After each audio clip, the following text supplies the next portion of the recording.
What is up, YouTube? Welcome in to another edition of Bucky and BK live on Texas Sports Unfiltered and on the free Texas Sports Unfiltered app. Today is Friday, June 21st, 2024, and the Buck is out this morning. Joining us for the second time in as many weeks, a very good friend of mine, a guy you could see every once in a while on the SEC Unfiltered Hour right here on Texas Sports Unfiltered from 3 to 4. A man who has hosted radio shows all over the country. A guy who writes for a bunch of different sites, including the Texans Wire for you Houston Texans fans out there. One of the hardest working dudes in our industry. Cole Thompson, kind enough to join us once again on a Friday show. What's up, brother? Buddy, it's a Hawaiian Friday. We get to bring back the shirt. We get to bring back the hours. We get to talk about a bunch of random nonsense like Kelly Stafford. What the hell are you doing talking about that type of nonsense? So, yeah, I'm excited. You know, sleep is overrated. I'll do it when I'm dead. So that is the line I used when I was up at 2 a.m. to do radio. Using it now, and I will for the rest of my life. Well, the good news for you is this is about as late of a morning drive show as you could possibly get. So it's not 6 and it's not 7. So we'll take the 8 a.m. Hopefully you got a little extra shut eye. Oh, yeah. No, but I also went and worked out this morning because I knew that I want to get my brain right. See, there's a lot of people that think that when you go work out, you're doing it for the muscles. I do it for the brain. I just do it to wake up. Like that to me is honestly more important than anything else. Forget it. Yeah, I'd have to have a brain for that. It's okay, Scarecrow. Like that. It's okay. And, you know, I think, okay, funny enough. By the way, Bucky has a doctor's appointment regularly scheduled. No surprise, no health scare. He will be back on Monday. He's not getting another vacation. I don't like him that much to give him that many days off in this short of a time span, but regularly scheduled appointment for the Buck. So all good there, and he will be back with us after the weekend. I'll be honest with you, Cole, as we apparently are opening up today's show talking about why we work out. The reason I work out is so I don't get tired during intercourse. That's it. Like, I'm never going to be the biggest guy in the world, even if I hit the gym every day for the next 2 months. Like, I'm not going to be the biggest or strongest guy out there, and I'm fine with that. I'm never going to be the fastest guy in the world, and I'm fine with that. Like, I'm never going to be the most in shape guy, and that's cool. I don't want to be the most in shape guy. Like, I don't need to be. I'm fine. I just need to be in shape enough to where I don't get tired after like 2 minutes. Like, if I don't last for the other reason, okay, happens. That's out of my control sometimes, but I should be able to not get tired when things get a little hot and heavy, you know? So I literally just work out to stay in enough shape to where I don't seem that old at the age of 30. If the moment arrives. Because you also got to have that kind of happen for you too, DJ. Listen. Hey, buddy, I got this on my finger, which means that's out the door. Like that was like June 17, 2023. She smiled and said, we're done. I got you locked up and thrown away the key. So don't worry. You're joining the married folks, man. It's all good. It's all good. And by the way, 2 minutes, honestly, that's for today's day and age, that's probably like roughly around average time for most people. I'm rounding way up. Don't get me wrong. I'm rounding way up to try to sound cool. Like, no. I mean, well, listen, 100 seconds even, you know, or 10 knocks, you know, like that's what you got. Like honestly. Hey, I follow the Key and Peele rule, all right? You only get 2 thrusts, okay? The third one, then it becomes a 15-yard penalty, all right? So that's what we're doing here. 4, but still, okay. Puff, pass. Yeah, that works. Oh, man. We got a lot to get into. I promise we won't spend 2 hours talking about that, but hey, if you want to, we might. Happy anniversary, by the way. I saw the Instagram. I think I gave it the like the other day. You did. So, you did. You were kind enough to go ahead and give the thumbs up, which, you know, we all like, or I guess it's a heart. I don't know. I'm never on. The thing is, like, unless it's my job, I'm not on social media, which is so funny because I'm always on social media, but I'm never on social media for the reasons that I should be. Like, people use it for fun, for being able to share moments with families. I'm reading nonsense and trying to get content out. Like, that's my job on social media. I think if I ever left this industry, I wouldn't send another tweet for the rest of my life. I'd be done with Twitter. Immediately. There's no point for me. Like, honestly, and half the stuff that I post is either news coming out of Texans camp, something that's going on with the SEC, something that's going on with college football, or nothing else. I'm not one of those people that's like going out of my way. I will say NHL playoffs, I have been tweeting a lot. That is like one thing where I have been going nonstop. And we're going to see Game 7 on Monday. So really? Oh, dude. Oh, are you kidding me? Do you follow anything with Barstool? And I don't mean to talk about them because I absolutely hate most of the shit that they do, but still. Yeah, I mean, not anywhere close to religiously, but like I follow a couple of their guys on Twitter, so I see some of what they do from time to time. They got a guy named Joey that is supposedly Joey Smokes or whatever the hell he thinks that he's funny would come up with. I'm not sure. He's kind of a loser, but not the point. Point is that he has always been to a game with the Florida Panthers when they lost, and Dave just sent him to Edmonton to go to the game because Dave's got $1 million bet on this. So I'm excited for Game 7, and I cannot wait to see Joey Smokes admit that he is a fair weather fan. I am a true bandwagon Edmonton Oilers fan. I will gladly come out and say that right now. I am proud to be a bandwagon Edmonton Oilers fan because if they beat literally every other team that I want to go for the Western Conference. But that's what we do. We band together as bruising Blackhawks fans and just accept that a Western Conference team has got to win. I really should ban you for the rest of the show because I'm still bitter about my favorite team losing to the Edmonton Oilers in the Western Conference Finals. Like I might have to end my boycott of this series tonight, Cole, because it's getting good. Like Yeah. I've not watched a second of the Stanley Cup final because I'm still upset that the Stars didn't make it. And I felt like the Stars were better than Edmonton. They were. They weren't better in the series, and Edmonton got the win. They won it fair and square, and that's how sports goes sometimes. You know, the team you feel like is better doesn't always win.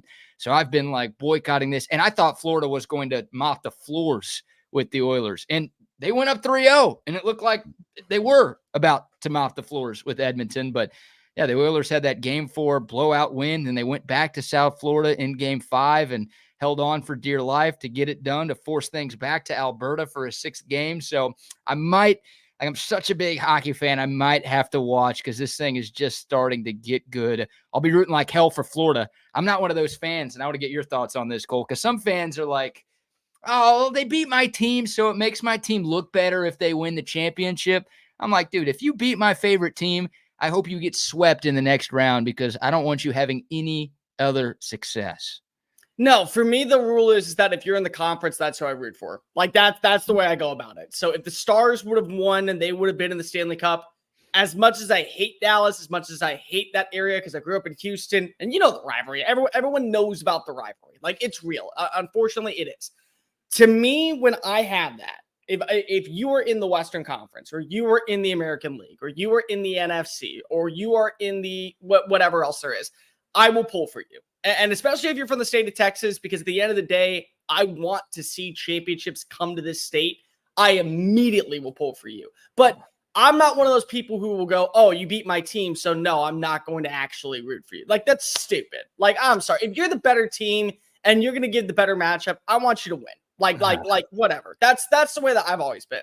Yeah, and you're such an SEC guy. You went to Alabama, and look, your team has been I will not root for Auburn. I won't do it. Okay, all right, because you did talk about in-state. Now you're not from Texas. You are from Texas. I was born in Colorado and then moved here when I was 2. So Got it's you. might as well. I'm as close to being born and bred here as possible without actually being, actually taken out of the room. But no, I won't root for Auburn, and I won't. And it's so weird because I like the campus, but I hate the school. I won't root for Tennessee. I won't do Tennessee. Well, you shouldn't. That's one of your school's biggest rivals. But the thing is that they're such whiny losers, and they have been for so long because they couldn't get past the hump. That's not a rival, in my opinion. Like A&M's a bigger rival. If A&M's not a bigger rival, it certainly is LSU. Like they've given us better games. Like we're supposed to hate on Tennessee because of the third Saturday in October. When you win every single year, and the guy who is smoking a cigar smells up Knoxville because he's had it buried in the bottom of his underwear drawer in a plastic Ziploc bag for 23 years because he hasn't been able to smoke it. Like, that's on you. I don't know that. I don't know that. No. So winners smoke a cigar at the end of the third Saturday in October. And up until 2022, they didn't win against Alabama one time. The first time they won against Alabama was in 2022. They did not win during the entire era of Nick Saban. So they smoked like a 22-year-old cigar after that Oh, yeah. game? Or they threw it away and they've been buying it every single year, waiting for them to do it. And it's like, no, they haven't done it. So that's it. Yeah.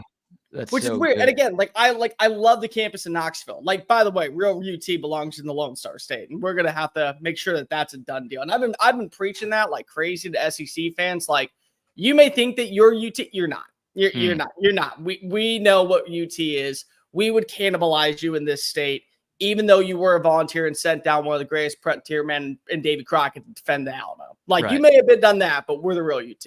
Well, the crappy dad joke I always make is, yeah, you guys came first, but you volunteered to give us the title of the real UT. Like, that's what I always say. That's about a 4. Listen, I've heard worse dad jokes from you, so that's about a 4. I prefaced it by saying it was crappy. You know, some of my dad jokes I think are good, and some of them make me think that I have a child somewhere in this world, and that's a terrifying thought for just about everybody. But yeah, that one's pretty bad. But like, yeah, I can already see people turning that into a fabricated rivalry, Tennessee and Texas, just because it's UT versus UT. And I think it's going to be one of those things where it's like Texas doesn't really care and Tennessee fans care a whole hell of a lot more about it.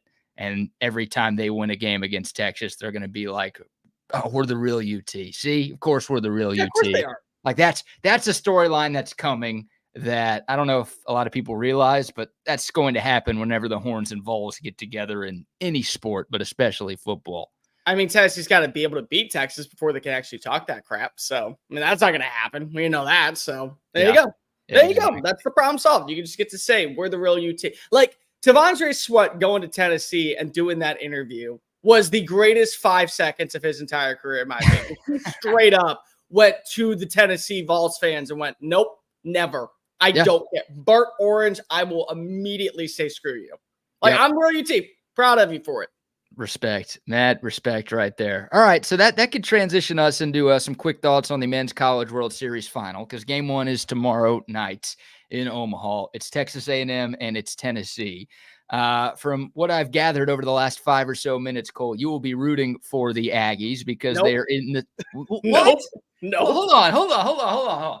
You just said you like to root for Texas teams and you like to root against Tennessee.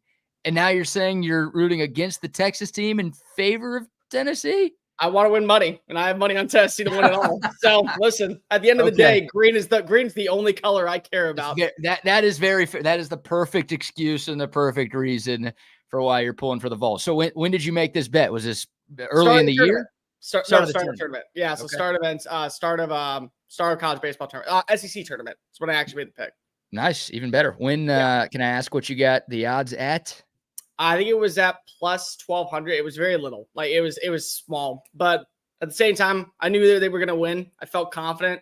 They look like the best team in all of college baseball starting in like mid-March. So it's like, yeah, that to me was where I was going to go with it. So yeah, I figured at this point, gotta go. Yep, I definitely listen. I know my buddy had a bookie and he just couldn't use it anymore because he just had a second child. So he's like, I got to be able to keep the flow going up until I'm able to get some money back and save. So I took over the job.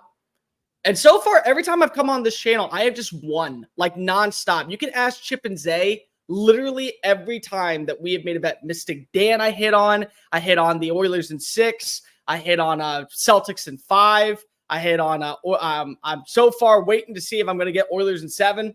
I'm doing well right now on the bets. Oh, Oilers in 7 was the pre-cup. That was the pre-cup bet.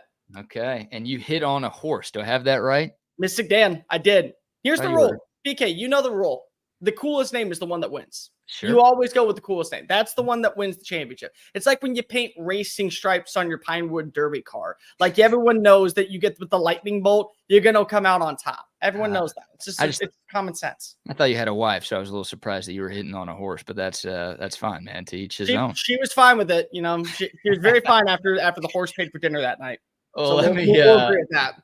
That's well done, my friend. Well, let me ask you this, because you're more in tune with the SEC than I am. And you've watched more of Tennessee baseball and you've watched more of A&M baseball. Now, I watched A&M beat Texas a couple of times this year. I know how good both of these teams are. I mean, they were number one in the country for large parts of the year. Obviously, Tennessee, the number one national seed, Texas A&M, the number 3 national seed. Both teams dealing with some injuries, but A&M dealing with more costly injuries right now going into these finals. Just a little prediction, right? Not who you're rooting for, but, what matchups do you like? And ultimately, who do you think dog piles in Omaha when this thing is over? Ryan Prager, game 1, is going to set the tone for this, in my opinion. This has been one of the best pitchers from a starting mound for the entire season. Up until I think it was like literally late February, he had a .089 ERA. His strikeout rate was through the roof. He had a lot of induced ground balls. They were able to work out of a ton of double play, inning jams. So he's going to set the tone in this game. And the good news is that he's got a defense behind him where Texas A&M maybe downed a lot of players, but they got such good depth to where everyone has stepped up in place. Like they lose Braden Montgomery. They're able to move Jace Lavalette from center over to right, which was a position that he had played very seldomly throughout his time when he was in high school and last season when he was in left field. They were able to go get Caden Kent to come on up and step up at second base and across the infield. He's also played a little bit of outfield at times. They've been able to get, they've been able to now lose Jace Lavalette, but everyone stepped up with the bat. So they feel like that even though they're an injured team, there's so much quality talent around them to where everyone has just kind of been picking up the pieces to where if you need someone to have a little bit of a breather, they're allowed to. The thing with Tennessee, and the thing that's been there for Tennessee, they have everyone that can hit in so many different facets. They have guys that can hit for power. They have guys that can hit for contact. They have guys that can easily do both. They have guys that are not afraid to swing with an 0-2 count with runners in scoring position. They have guys that know how to hit bloopers. They have guys that know how to hit long balls, zingers that will drive all the way to the corner of the outfield. And defensively, they're so damn good. Like, honestly, as impressive I have been by this offense, their defensive formations and alignment to be able to snag balls the way that they have, from lineouts to pop flies to be able to chase down deep balls in the corner of the outfield. That's what makes this Tennessee so volatile. And that's why I've always thought they've been just the best. Like the pitching has been very solid. Their bullpen really, I think, does a lot of heavy lifting. Like everyone wants to talk about their starters. Yeah, Bourne is going to be really good on the mound, but I look at that rotation and say A&M has an advantage there. I think A&M, when you look at what they are going to give you from their starting 4 for 6 innings, be able to work their way out of jams, be able to strike out the side, that is where I absolutely think that they are loaded. But I look at Tennessee's bullpen. That is what makes the difference in this game, is the fact that they have 5 or 6 guys that can give you 1 to 2 quality innings, strike out the side, not waste a lot of pitches, get in and out, get the ball back on the offensive side, watch them drive up the runs, and then be able to close things out. I personally think that Texas A&M wins. First game. I do. I think they're going to be the one to set the tone because of I just trust Ryan Prager. And I trust Evan Ashenbeck. Ashenbeck's been one of the best damn relievers in baseball this year. But, like, outside of that, you got to realize that those are 2 guys that, one, if you have to use Ashenbeck the way that you have in the past, there's going to be a game where you can't touch him, because you got to save him for game 3. And you can't use Prager again unless you really have to in game 3. And that would be for maybe an inning or 2 because of what he gives you game 1. I think Tennessee comes out and clears them in game 2 and game 3. Okay, so Vols in 3 despite losing game 1 tomorrow night. Yeah, the odds would be against them if they go that route, but you're right. I think A&M has the clear pitching advantage in game 1, and then Tennessee, I think, a little bit deeper on the mound than Texas A&M. Well, I'll give Jim Schlossnagle a lot of credit, right? He's done something that no A&M baseball coach has ever done, making it all the way to the College World Series final. So he deserves credit for that. He put together a tremendous roster that, going into the season was expected to be this good, and they've lived up to the expectations. And then do it despite losing Braden Montgomery, the star Stanford transfer, also to do it without one of their best pitchers who's been out for the last couple of weeks. And Jace Laviolette's been playing through a hamstring injury, and he's clearly hampered right now. Super impressive. The fact that despite losing that much talent and despite being that banged up, the Aggies have just run through the NCAA tournament. They haven't lost a game in the whole tournament. Forget Omaha. No. Obviously, they're 3-0 to get here, but they swept through the Bryan College Station Regional, unfortunately. We know that as Texas fans. Then they swept, Oregon in the Super Swept Regional. Oregon in the College World Series. And yeah, they're 3-0. So the funny thing is their last loss actually was to Tennessee. Like Tennessee and A&M did not meet in the regular season, but they played in an elimination game in the SEC tournament, and Tennessee won that 7-4. Since then, Tennessee's only lost once.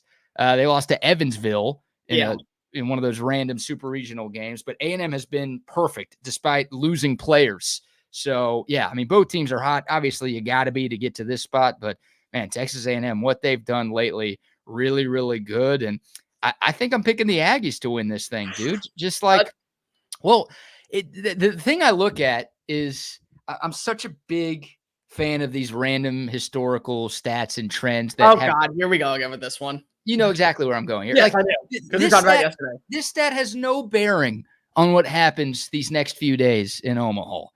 But the fact that there hasn't been a number 1 seed win the College World Series since 1999 is why I am picking the number 3 seed to beat the number 1 seed. Like if A&M was 1 and Tennessee was 3 and they had the exact same teams, I'd be picking Tennessee. I don't know what it is about 1 seeds. Usually they don't make it all the way this far, but when they do make it this far, they still haven't won since the U in 99. Like, I don't know. A&M feels like a team of destiny right now. And because they're not the 1 seed, I'm going to say the Aggies win it in 3 games. That was actually not the stat I think you were going to pull up. It was that Texas. All right, so we all know him, Kyle. I don't know how to say his last name. I'm not going to try. But the Aggie facts, Kyle Unmangi, or I'm not even going to try. I know Kyle. If you're watching, you did, but that's all right. Yeah, Kyle. If you're watching the show, just remember I go for an A for effort, and I just call that a victory. I'm one of those participation trophy losers. But anyways, Aggie facts comes up with all the time. A&M has not been to a championship since 1940 in any sport. Football, baseball, basketball, women's basketball, track and field. They've not been to a championship since 1940. And I figured, oh, well, because they're in Texas, because they haven't won anything in almost a century, that's why you're pulling for them. But 1999, like, I didn't know that about the 1999 stat. So, yeah, I mean, you're not wrong. The thing about Texas A&M that I can also appreciate is they went out and they added in so many undervalued transfers that nobody really talks about. Like Hayden Schott played at Columbia baseball. Like nobody knows where Columbia is unless you live in the Northeast or you're an Ivy League son of a bitch. You add in Ali Calamaro from California Riverside. Like they went out and they added in just players that fit the mold of what was missing either defensively or somewhere in the heart of the lineup for the offensive strategy. And they're all playing hurt. And that's what really stands out about this Aggie team. But here's something I want to ask you. Who needs this win more, in your opinion, in just general SEC terms? Is it Tennessee or is it Texas A&M? Yeah, look, so once again, you know more about the whole conference than I do. Like for me, it's A&M because it's been a while since Tennessee's won anything of note, but it's been forever. Like, you got to go back to the 90s. Yeah, you got to go back to the 90s for Tennessee's last Big 3 championship in college sports. That's a long time. Their fans are desperate, and that school is desperate to actually get something worth bragging about. Because they've been bragging about a whole lot of nothing for a long time.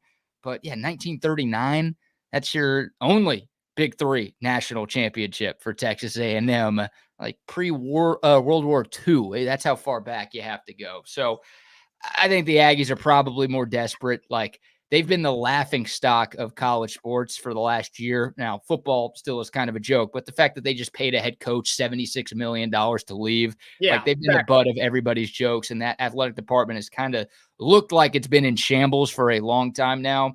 I think if there is a thing like needs it more for this series, I'd go for A&M, which is why I'm hoping they don't win. Here's why I think that Texas A&M needs it more.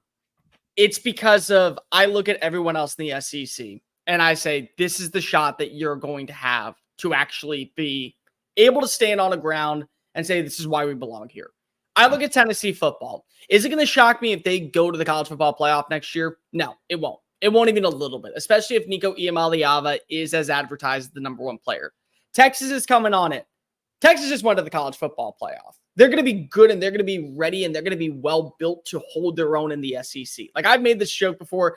They're going to show up at the big boy table with the chair and go, hey, thanks so much for welcoming us on July 1st. Texas A&M, little brother, go back over there, sit down and shut up at the kiddie table. Like that's Texas, in my opinion. Oklahoma's good at sports. Like Oklahoma, we may be underselling them when it comes to football a little bit, but you look at every other sport as well. Softball, baseball, you also throw in basketball a little bit. They're good. They're going to show up. Georgia's won a title recently. Then you go ahead and you throw in Alabama. Then you throw in Ole Miss that won a title back in 2022 in baseball. Where's A&M? Like, they need to show up somewhere in this industry where Vanderbilt's won a title. Missouri, the team that was the secondary squad in the deal to go land in the SEC. They've been to more SEC championship games than you have. But that's what we're talking about. Where have you been anywhere in this conversation? So that's why I think A&M needs this, because of everyone else has something to stand on. You got nothing right now, and now you're welcoming in two new teams that are absolutely going to be good at other sports to where you're going to have to play second fiddle a little bit. That's well said. And yeah, I think there are a lot of people who are kind of assuming Texas is going to go in there and once again be the premier school in the state of Texas in that conference. And if A&M is able to win a national championship in a Big Three sport, they can at least have some bragging rights. Like, all right, you guys are coming in here. That's cool. But look at what we just did. Like we belong.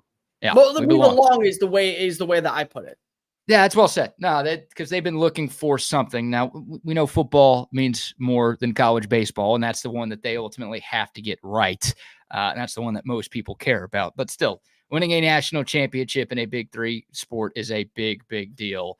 And, to be able to brag about that'd be huge for Texas A&M. So it's so funny to me because there's always people that we talk about, like Chris, my co-host for SEC Sports Unfiltered.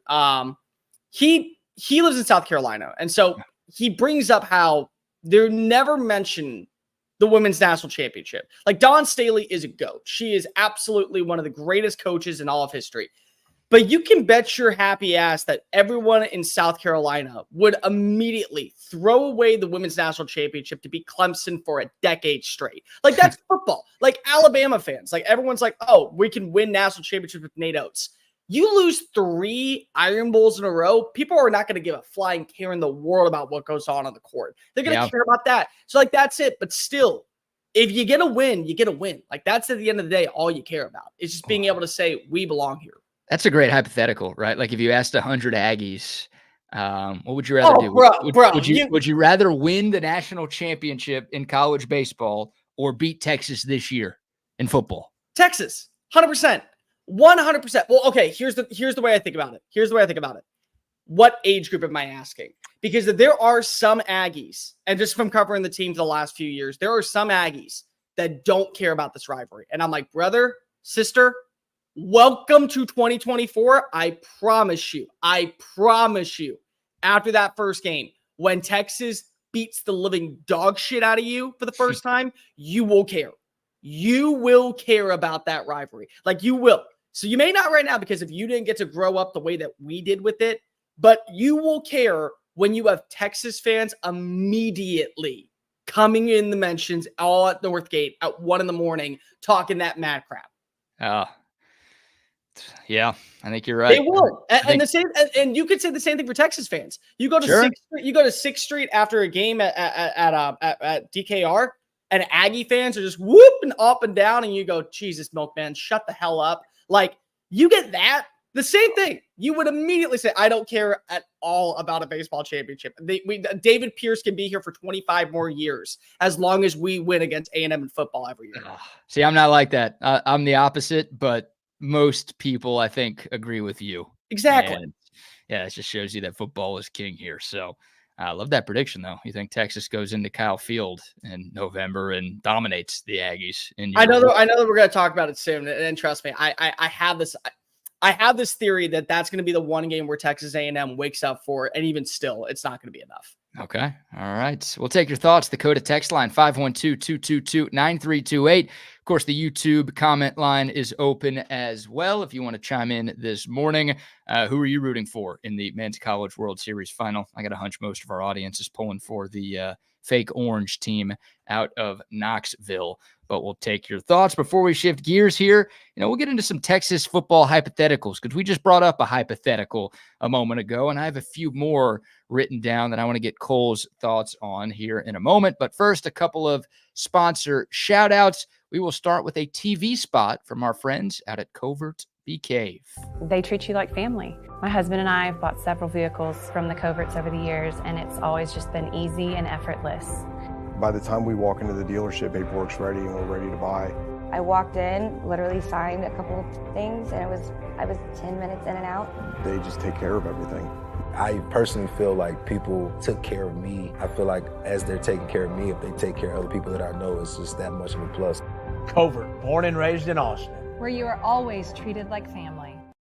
Yes, indeed. Much love to the Coverts. Also a shout out to Altstadt Beer. Whatever you have going on this weekend, make sure you accompany your good times with the greatness that is Altstadt Beer. You can pick it up in Austin and Dallas and Houston and San Antonio, wherever you are across the Lone Star State. You can find Altstadt Beer. They've got a bunch of different brews too, something for every beer drinker out there. And if you're not sure what you're doing this weekend, you can make the trip down to the Altstadt Brewery in Fredericksburg. Gorgeous drive right in the heart of the Central Texas Hill Country. Live music every weekend. They've got like bachelor or bachelorette parties out there every weekend. It's a party down there, but great food. Of course, you get plenty of samples of Altstadt beer. I'm telling you, it's the perfect day trip for the beer drinkers in your life. Of course, whatever you're doing, please remember to drink your Altstadt responsibly. It is Altstadt beer. No impurities, no regrets. Okay, Colt. So I asked Bucky this question a couple of days ago, and then we got into it again yesterday, and it turned into some pretty heated debate between the two of us and also with a lot of our audience as well.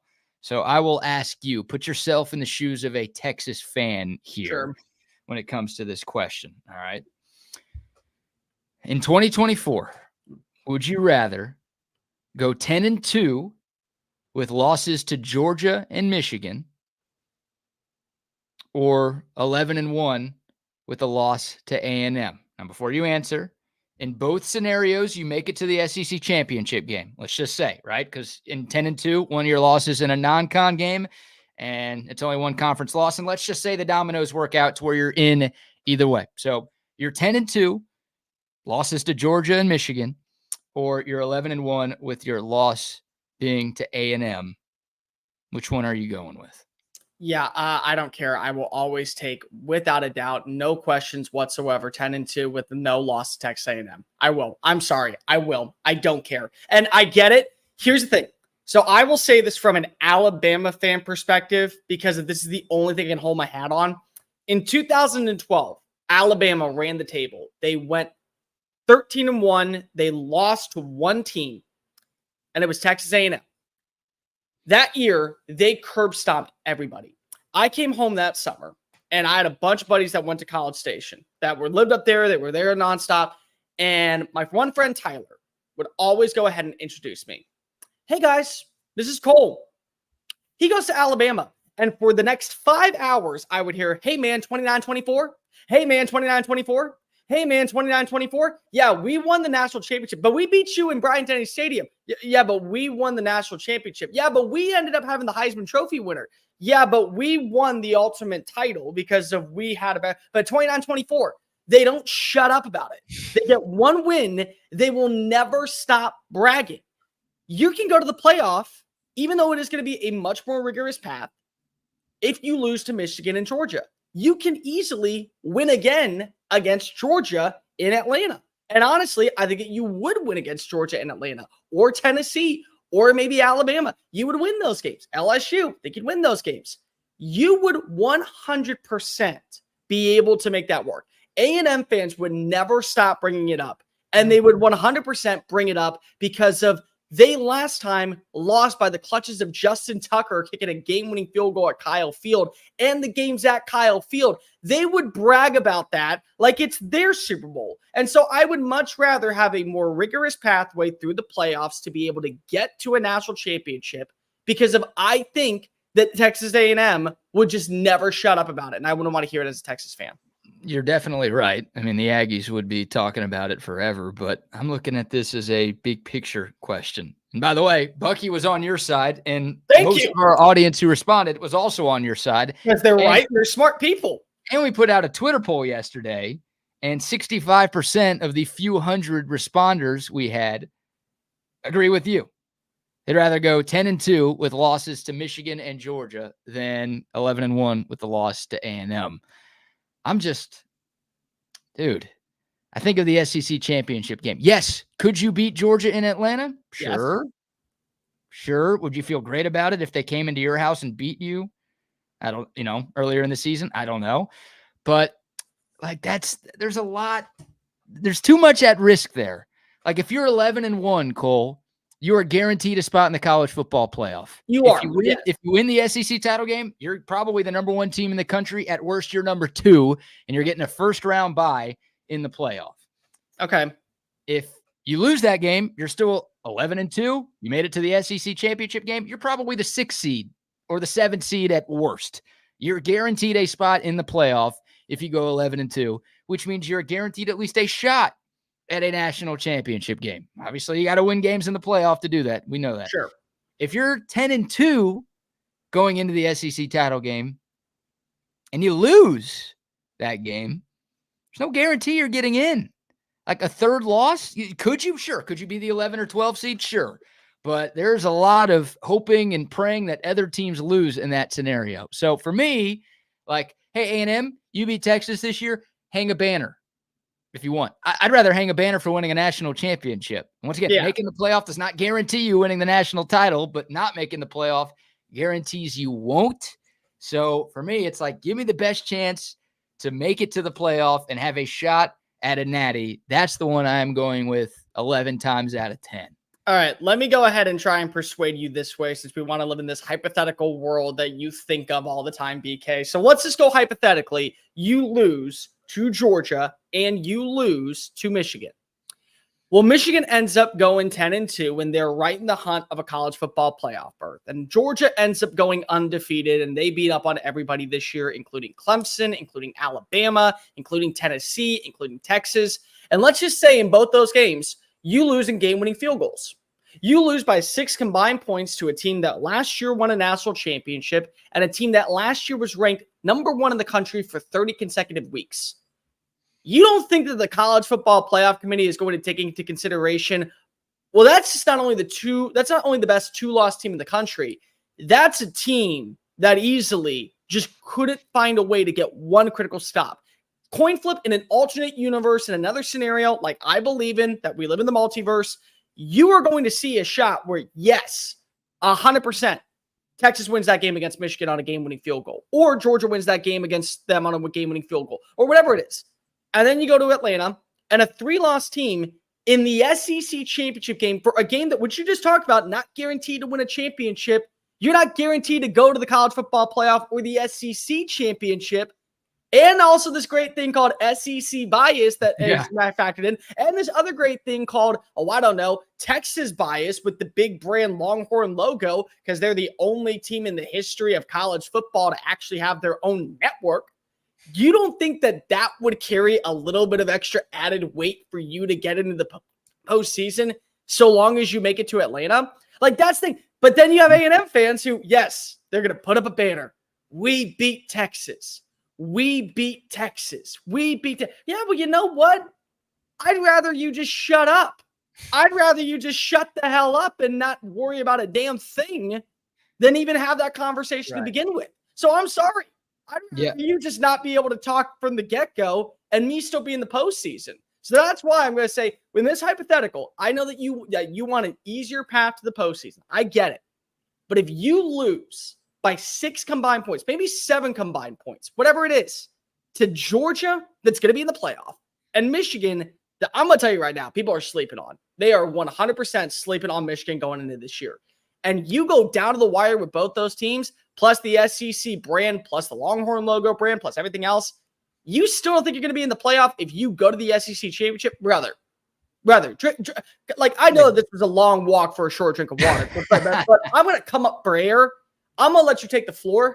I just laid out every scenario to where you walk away still victorious, and also you don't have to listen to Aggies for a full year bragging about this stuff. I just don't know. I want to know that I'm in the playoff, right? I don't want to leave it to chance. It's the first year we've had a 12-team playoff, so I don't know how that's going to work. It's the first year that my team's in the SEC. Yeah, I know SEC bias is a thing, so I'd like to think it'd be on Texas's side. There's a huge part of me that thinks, It doesn't matter what your record is. You could have 3 losses. You could go 0-3 in the non-con. If you make it to Atlanta, you should be in the playoff because that means you're you're going to be in the playoff. That's right. the thing. You should be. I don't know. Now, if you told me, Cole, Texas could lose to Michigan and Georgia and they wouldn't make the SEC championship game, then sign me up. Because 10-2 is getting you in the playoff. If you lose 2 games to those 2 teams by 3 points, like you said, I'm just worried if you do make the conference title game and you do have that 3rd loss on your resume, is that enough to knock you out? Are you Iowa? On the road. You're obviously starting on you're like an 11 or 12 seed if you do get in. So you got to start on the road. Are you sure about that though? No, I'm not. I don't think so. That. I don't think so. You don't think if you're a 3-loss team, you're one of like the bottom 2 seeds? No, 100% no. I don't think you're at least starting on the road in the playoff, yes? Yeah, but maybe you're an 8 seed. I don't think that you're 11 or 12. I certainly don't think you're 11 or 12. Like if we're gonna have this conversation of potentially getting 2 ACC teams in or 2 Big 12 teams in, I immediately think that if your 2 losses come to teams that are also either in the playoff or at least fighting in that playoff conversation, the way that Georgia and Michigan will, you're a 7 or 8 seed. I 100% believe that, even as a 3 seed. Because again, this isn't Iowa we're talking about with the 131st ranked offense and a top 3 defense going to Indianapolis because of they somehow skated by in the Big Ten West. This is Texas. It's a little bit different. It is. And also, I think that when you talk about the SEC, yeah, there's going to be some bias, and we've had this conversation. What's the right number of teams to get in? Guys, if you're going to Atlanta in year 1 of a new conference, I don't care what teams get in. You're opening up a spot. You got in year 1. Like, you got in year 1. End of story. Yep. I'd like to think that's right. All right. Next hypothetical here, Cole. Should be saving these for Tuesday, but we only have you today. I'll bring these up to the Buck next week. Okay. Would you rather, once again, you're a Texas fan. You're a Texas fan here. Would you rather win the SEC, but you lose 2 of your 3 rivalry games? That's Oklahoma, A&M, and Arkansas. You lose 2 of those games. Somehow you still make it to the SEC championship because the dominoes fall the way you want them to, and you win the SEC at the end of the year. Or would you rather not win the SEC, but go 3-0 in your rivalry games? Do I still go to the playoff?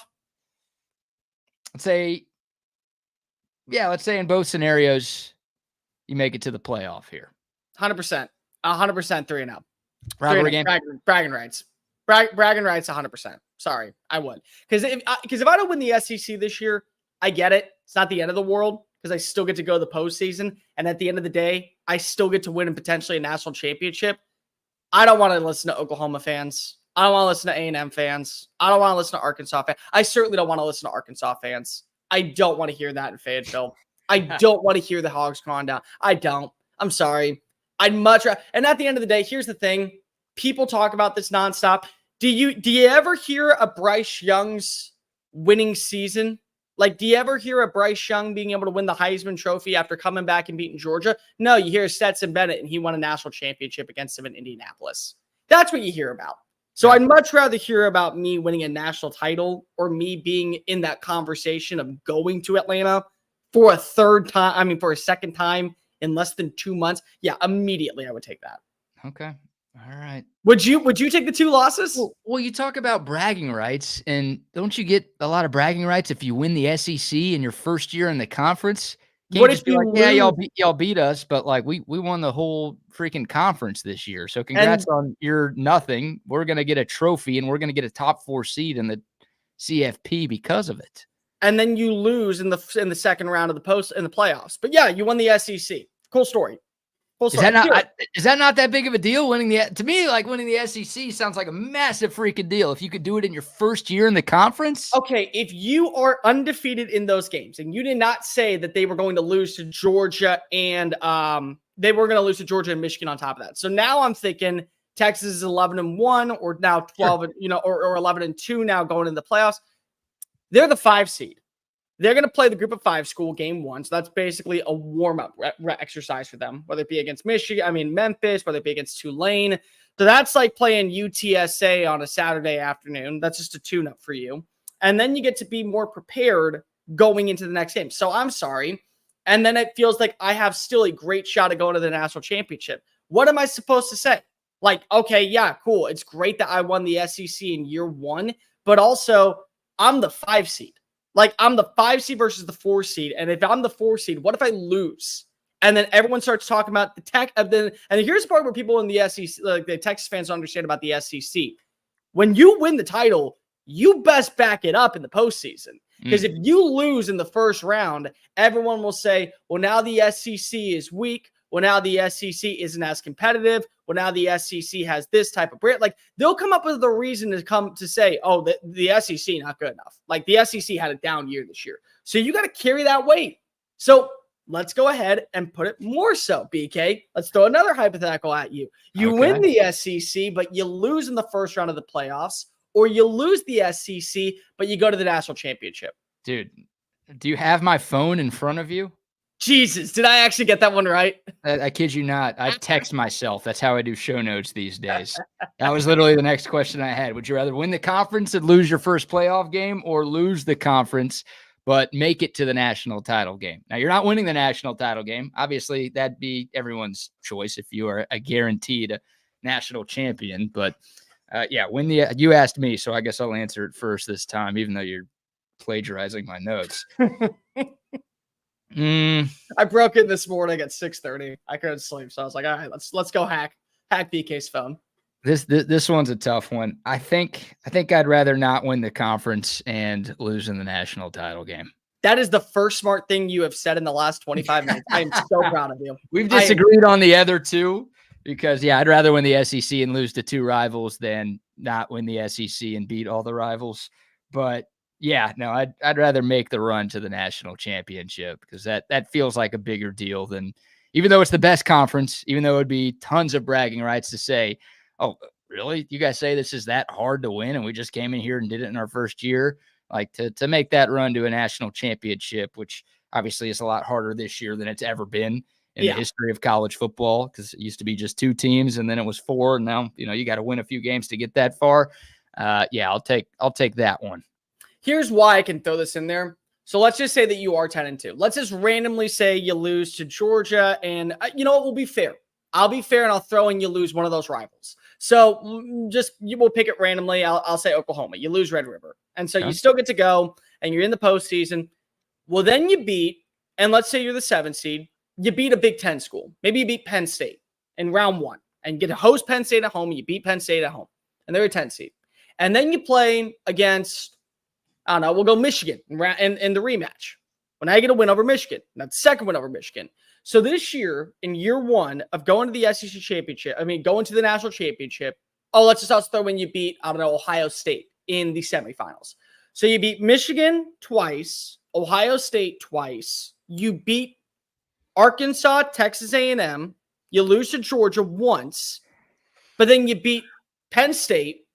Your schedule in year 1, playing in an SEC conference where every game as we've talked about, you got to wake up for. You got to wake up for, and you cannot fall asleep at the wheel at any point.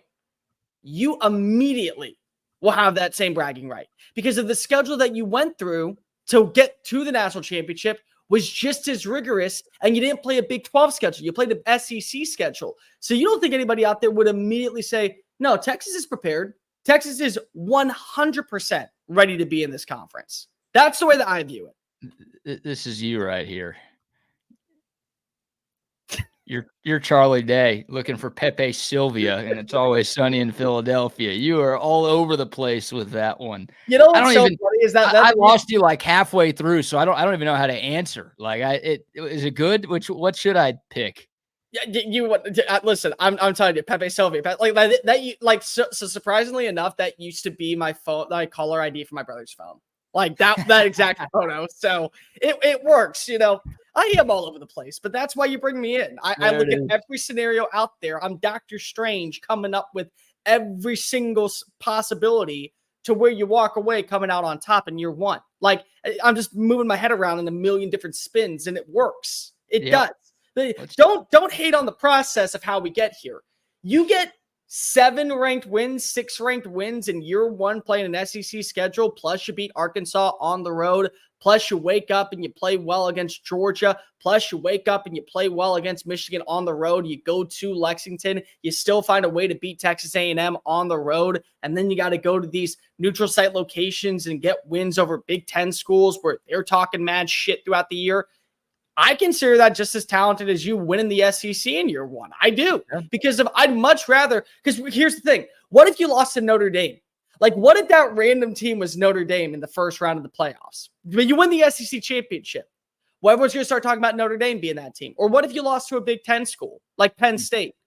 People are going to talk mad crap. So it's like, that's the way I view this, is I'd much rather have more quality wins and lose in the Natty, knowing that I'm going to be back here next year, right in the hunt for a postseason pitcher, right in the hunt for an SEC title, right in the hunt for a national title. I got Arch Manning sitting and waiting in the wings to just immediately replace Quinn. I got 5-star talents that barely saw the field this year. And when they did, it was against really bad teams or undervalued teams that are getting me warmed up for this upcoming season.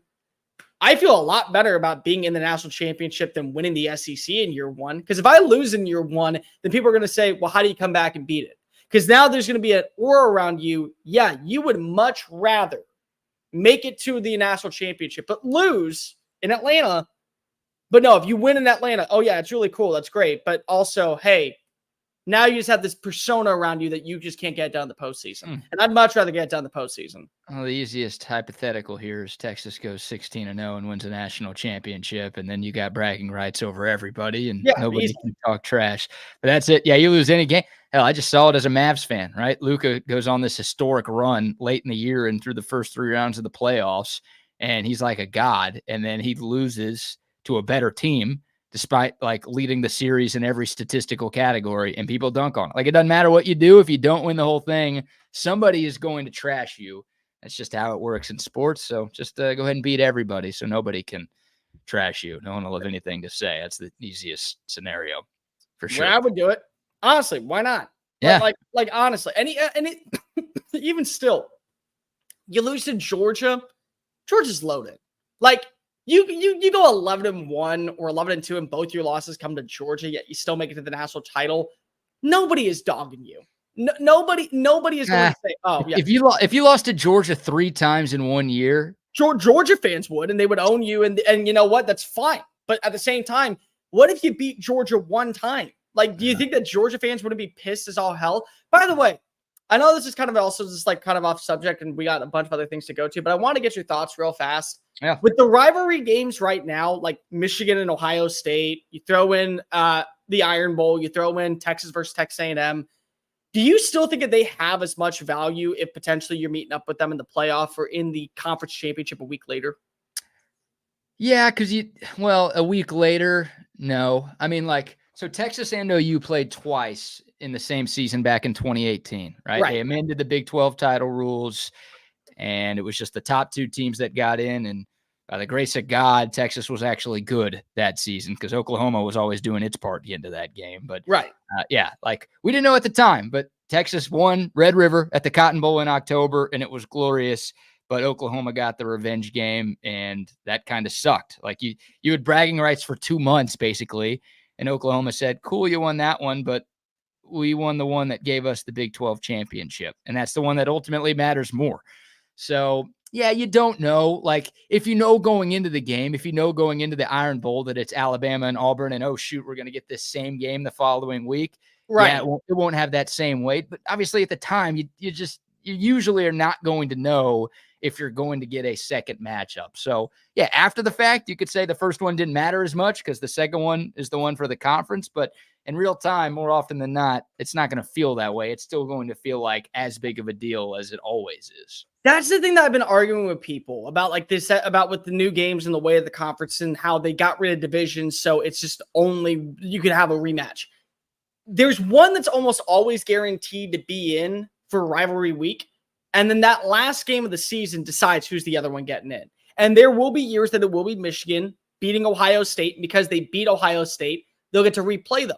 But if they were to lose to Ohio State and Penn State wins their random nonsensical game against whoever it is that Saturday afternoon, they're going to go. Or Michigan State's going to go. Or Iowa's going to go. Like, you just know that's going to happen because of you didn't keep your end of the bargain. But that's the thing, is that one spot is almost guaranteed. The other one isn't. And if you win that game, well, then you get to go double down and say, look, we're going to be prepared to go beat you a second time. And it may not be at a home field, and we may not have home field advantage. It may be at a neutral site. Like both of us at Texas and Texas A&M could both be traveling to Atlanta, Georgia for an SEC championship game. Imagine saying that like 10 years ago, but like that's a reality now. And now the fans have to go and they have to be a part of this if they want to be in that conversation to where it's like home atmosphere. So it's like, that's where I'm talking about. The games still matter. And I know that there's going to be a conversation if they were to play like 3 times. Yeah, there would absolutely be the seeding to where the only way that they would meet up would be in the national championship for a third match. But still, if you played against that team 3 times in a season, doesn't that only strengthen your argument about how great this rivalry is? Like you get, and how great these teams are and what they put on the field. That's what more to talk about. Yeah, it strengthens that. I mean, I guess it devalues the first couple of games, but it's like, oh, if these two teams are that good and they're that much better than everybody else to where they play in the regular season, in the conference title, and in the national title, then yeah, it's like, oh, those two teams have a lot of bragging rights. Sure. But yeah, if you're playing for a national title, like you could go 2-0. Let's say it's Ohio State, Michigan, right? And Ohio State beats Michigan in the regular season and the conference title, but Michigan wins the national championship.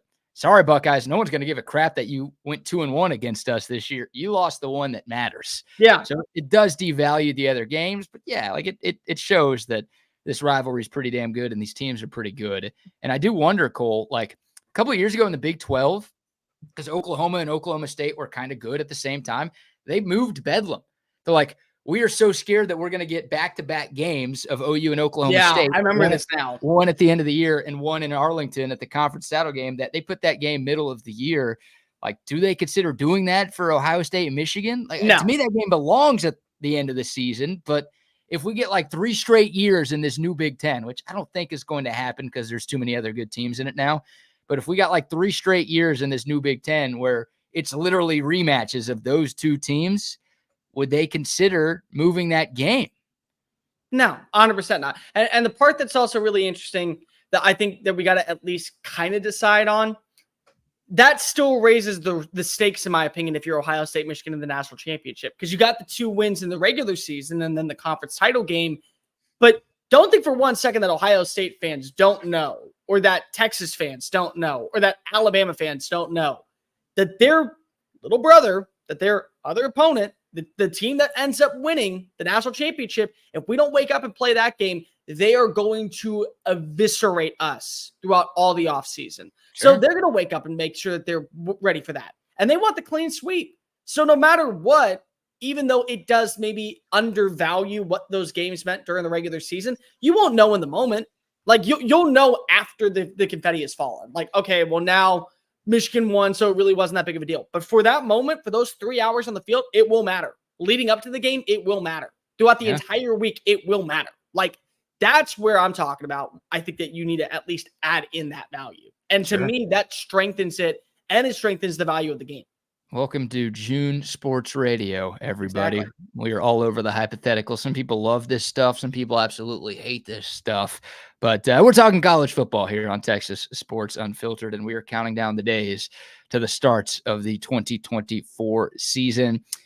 I got to get my hands on one of those Phil Steele Bibles this weekend. I don't know if they're out to the public yet or if it's just the people who have pre-ordered it who keep posting those pictures on social media that they have them, but those are my weekend plans if I can get them, because that is the thing that really signifies, like that and media days, which are coming up. At least SEC media days coming up in July in a couple of weeks. Those are the things where it's like, okay, it's real. Like we got stuff to talk about. Season's right around the corner. We don't need to do these random type of segments again.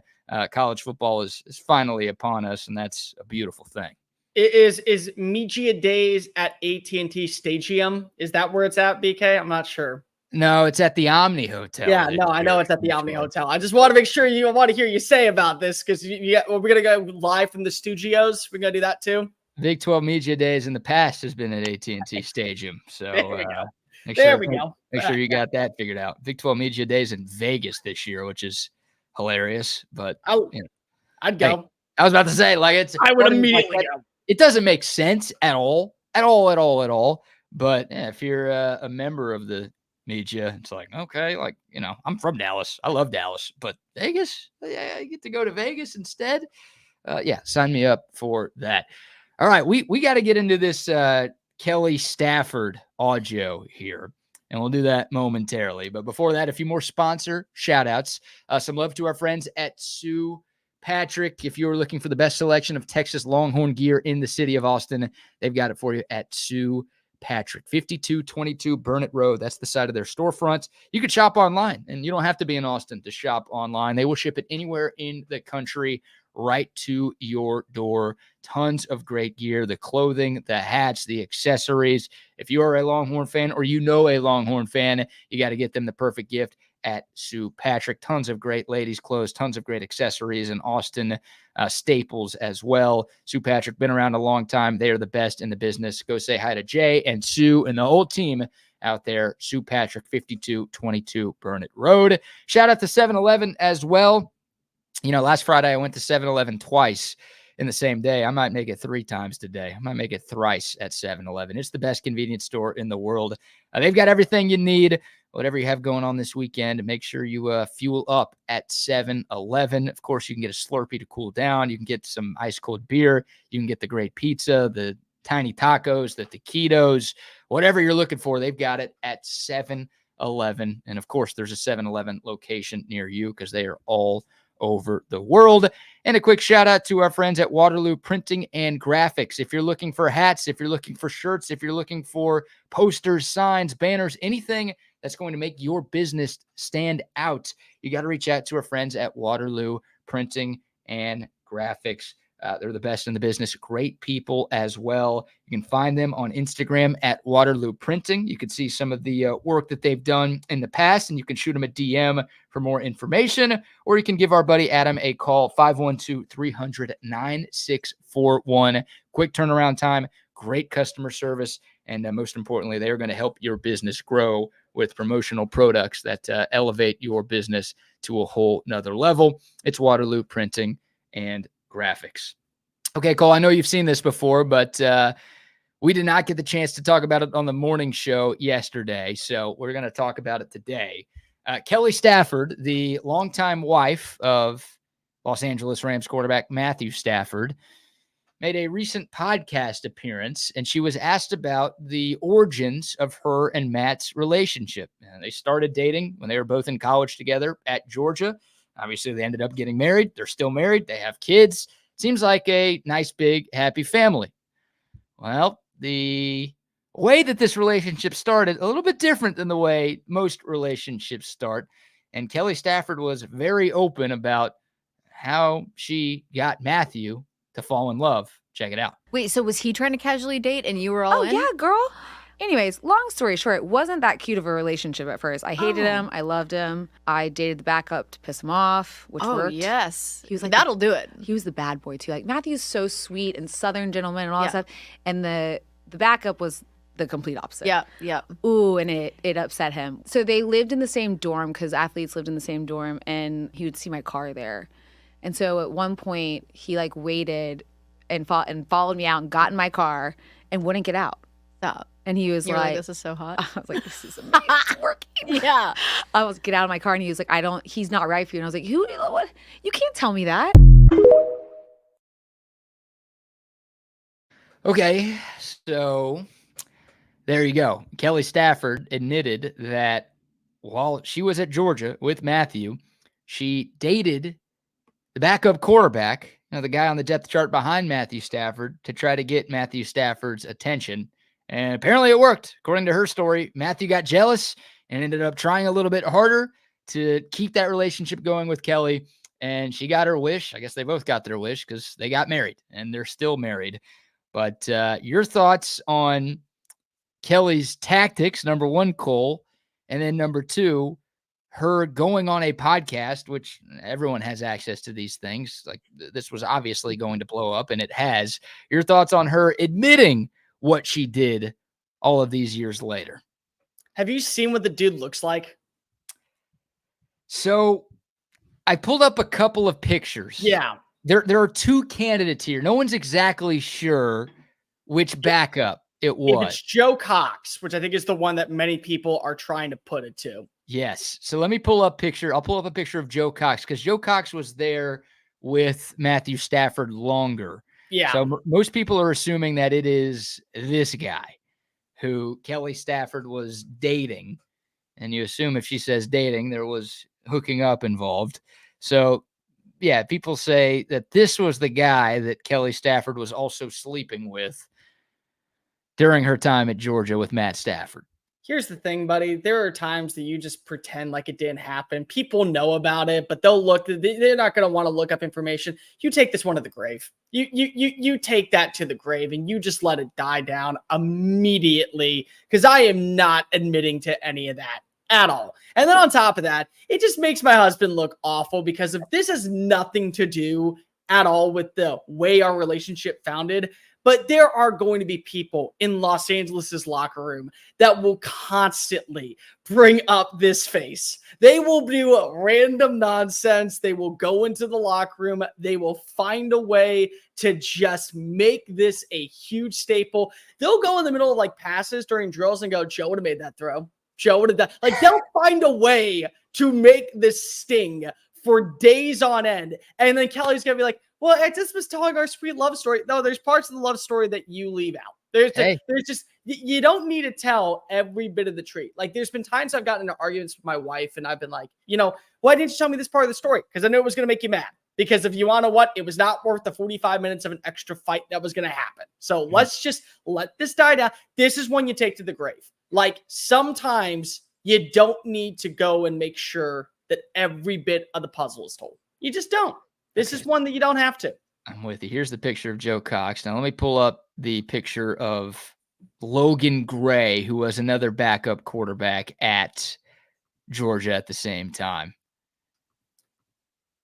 Little better? At least this one you could say, listen, it was a fun time. It worked. Like it was a good trip. He took me to the lake one time. We had a few beers. It was good. Yeah. I'm never saying Joe Cox. I would deny that if I was Kelly, and she was also a cheerleader. So don't think for 1 second that there weren't girls in the locker room going, well, which one are you dating? And then randomly she would tell them, oh, that one. And she may have been lying, but don't think back at you were what's it called? You were why am I always blanking on this word? I can't ever say it. The one where it's the one where it starts with an S. Shithead. No, not superstitious. I whatever. Superficial. There we go. There's the word. Long word for everyone. You won't ever say that. You would never ever go out of your way. Everyone wanted to be with the pretty people back then. Even when I was in high school, there was a person that would be like, "Oh yeah, I'm only dating him because he's cute." Same thing. Just go. You would lie to the girls inside the locker room and say that's the one I'm dating. You don't. 100%. If you're a cheerleader, you brag about dating the starting quarterback. You don't brag about dating the backup quarterback. Blue Mountain State, they were bragging about dating Alex Moran. So don't ever say the backup quarterback doesn't have the best job in college football. Yeah, that's fair. He did turn into a starter, though, in that show, if memory serves. But you're right. You're right. He made the backup quarterback job look really cool. He made me want to play backup quarterback. Yeah. Well, I mean, I've always wanted to be a backup quarterback in the NFL. That's the dream job right there, just to hold a clipboard and get paid millions of dollars a year. Colt McCoy, great dude. Love that guy, but shout out. That guy has done life the right way by making as much money as he's made to play as little as he's played. This to me, it's this guy. And I am totally stereotyping here because she said the other quarterback was like a kind of a jerk, kind of an a-hole. This guy looks like way more of a douchebag than Joe Cox. Once again, I'm totally judging a book by its cover, but when I saw that last picture, I'm like, no, that seems like this guy seems like a nice guy. This guy seems like too nice of a guy. Was this the guy? BK, I'm not sure. This guy gives me vibes of it's 2 a.m. and that he's running around breaking mailboxes with a baseball bat out of the back of a pickup truck. Like that, that's what Joe Cox is giving me vibes of. It's 2:30 in the morning, and I'm about ready to go to the 7-Eleven and just make fun of people. Like that's what I'm thinking of. Like they're sitting outside smoking a cigarette. Like that's me 100% when I see Joe Cox. I see the other dude. Who? By the way, what's the other dude's name? Do we even know? Logan Gray is the other guy. Logan Gray seems like a dude that at this point has become a life coach and a minister at his local church. Like that's the way I view it. Joe Cox, who I know is right now a tight ends coach in college football. He reminds me of a dude that ended up becoming like working as a greeter at Walmart that got fired 2 weeks into the job for screaming at a child. Yeah, Logan Gray, apparently. I don't know what he's doing now, but he transferred from Georgia to Colorado, and he went and played wide receiver. So he didn't make it as a quarterback. He was recruited as a quarterback and just wasn't good enough, I guess, in college to stay there. So he flipped to receiver and ended up leaving. That would have made it more obvious if Kelly Stafford's like, oh, that the guy I slept with actually ended up transferring to Colorado and switched position. Like that would have made it more obvious. That would have solved this for us. But back to the main point, like, why would you embarrass your husband and your family publicly like that? And you're kind of embarrassing yourself too. Like, it's not only embarrassing for Matt, and now Matt's got to deal with this for the rest of his career because fans are going to give him crap for it. Like you said, his teammates are going to jokingly give him crap for it. Opposing fans, like social media. Now he's got to deal with this for the rest of his life, but also like makes you look like kind of a hoe, Kelly.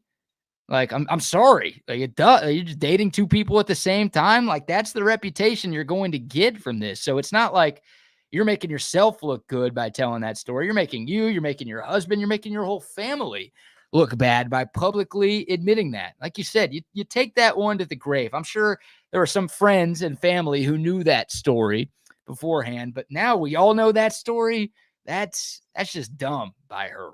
It's not even that. To me, it's more so it says more about you because of also it makes you kind of come off as a bitch for dating somebody just to make the other guy jealous. Like that was the part where like, I don't know, like if you've ever been cheated on and then you just feel so low about yourself afterwards, like that's probably even worse because of all you were was being used as bait to go get the other guy to pay attention to you. Yeah. What if he just found out about that? Like he probably knew. Yeah, like, sure. What was going on, but what if he like just found out that like, oh no, that's why she was doing this and that's what was going on here. What if Stafford didn't know about that? Like he probably did, but what if he didn't know about that? Like our entire love story of me being the good knight in shining armor because she's talking about like how Southern gentlemen want to open up doors, you know, going and defending her honor late at night. And he found like, what if like all this was a lie to him?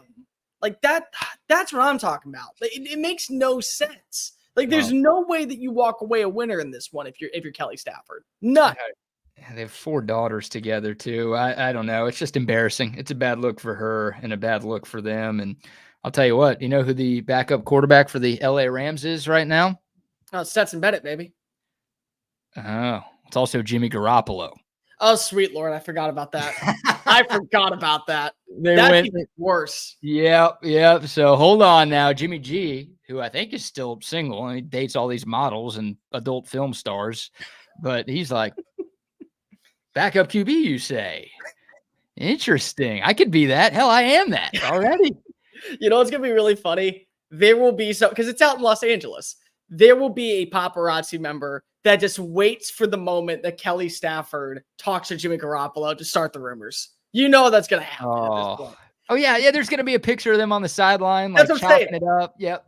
And there's going to be one fun, and it could be, hey, I got a girlfriend for you that I would love you to meet. And someone's going to come up with that rumor. All because of this podcast. That's where it's going to start from, too. Is Kelly Stafford flirting with Jimmy Garoppolo to make Stafford play better? Tune in this week on whatever it is, E-Entertainment. Like, that's what it's going to be. It worked. It worked. Did. It got Matthew to love her. And look, Matt ended up having a great college career, turned into the #1 pick in the draft. And maybe Kelly deserves some credit for that. So, yeah, maybe one Super Bowl ring isn't enough for her. Maybe she wants another one. So this is her strategy to get Matt to play better before his career is over.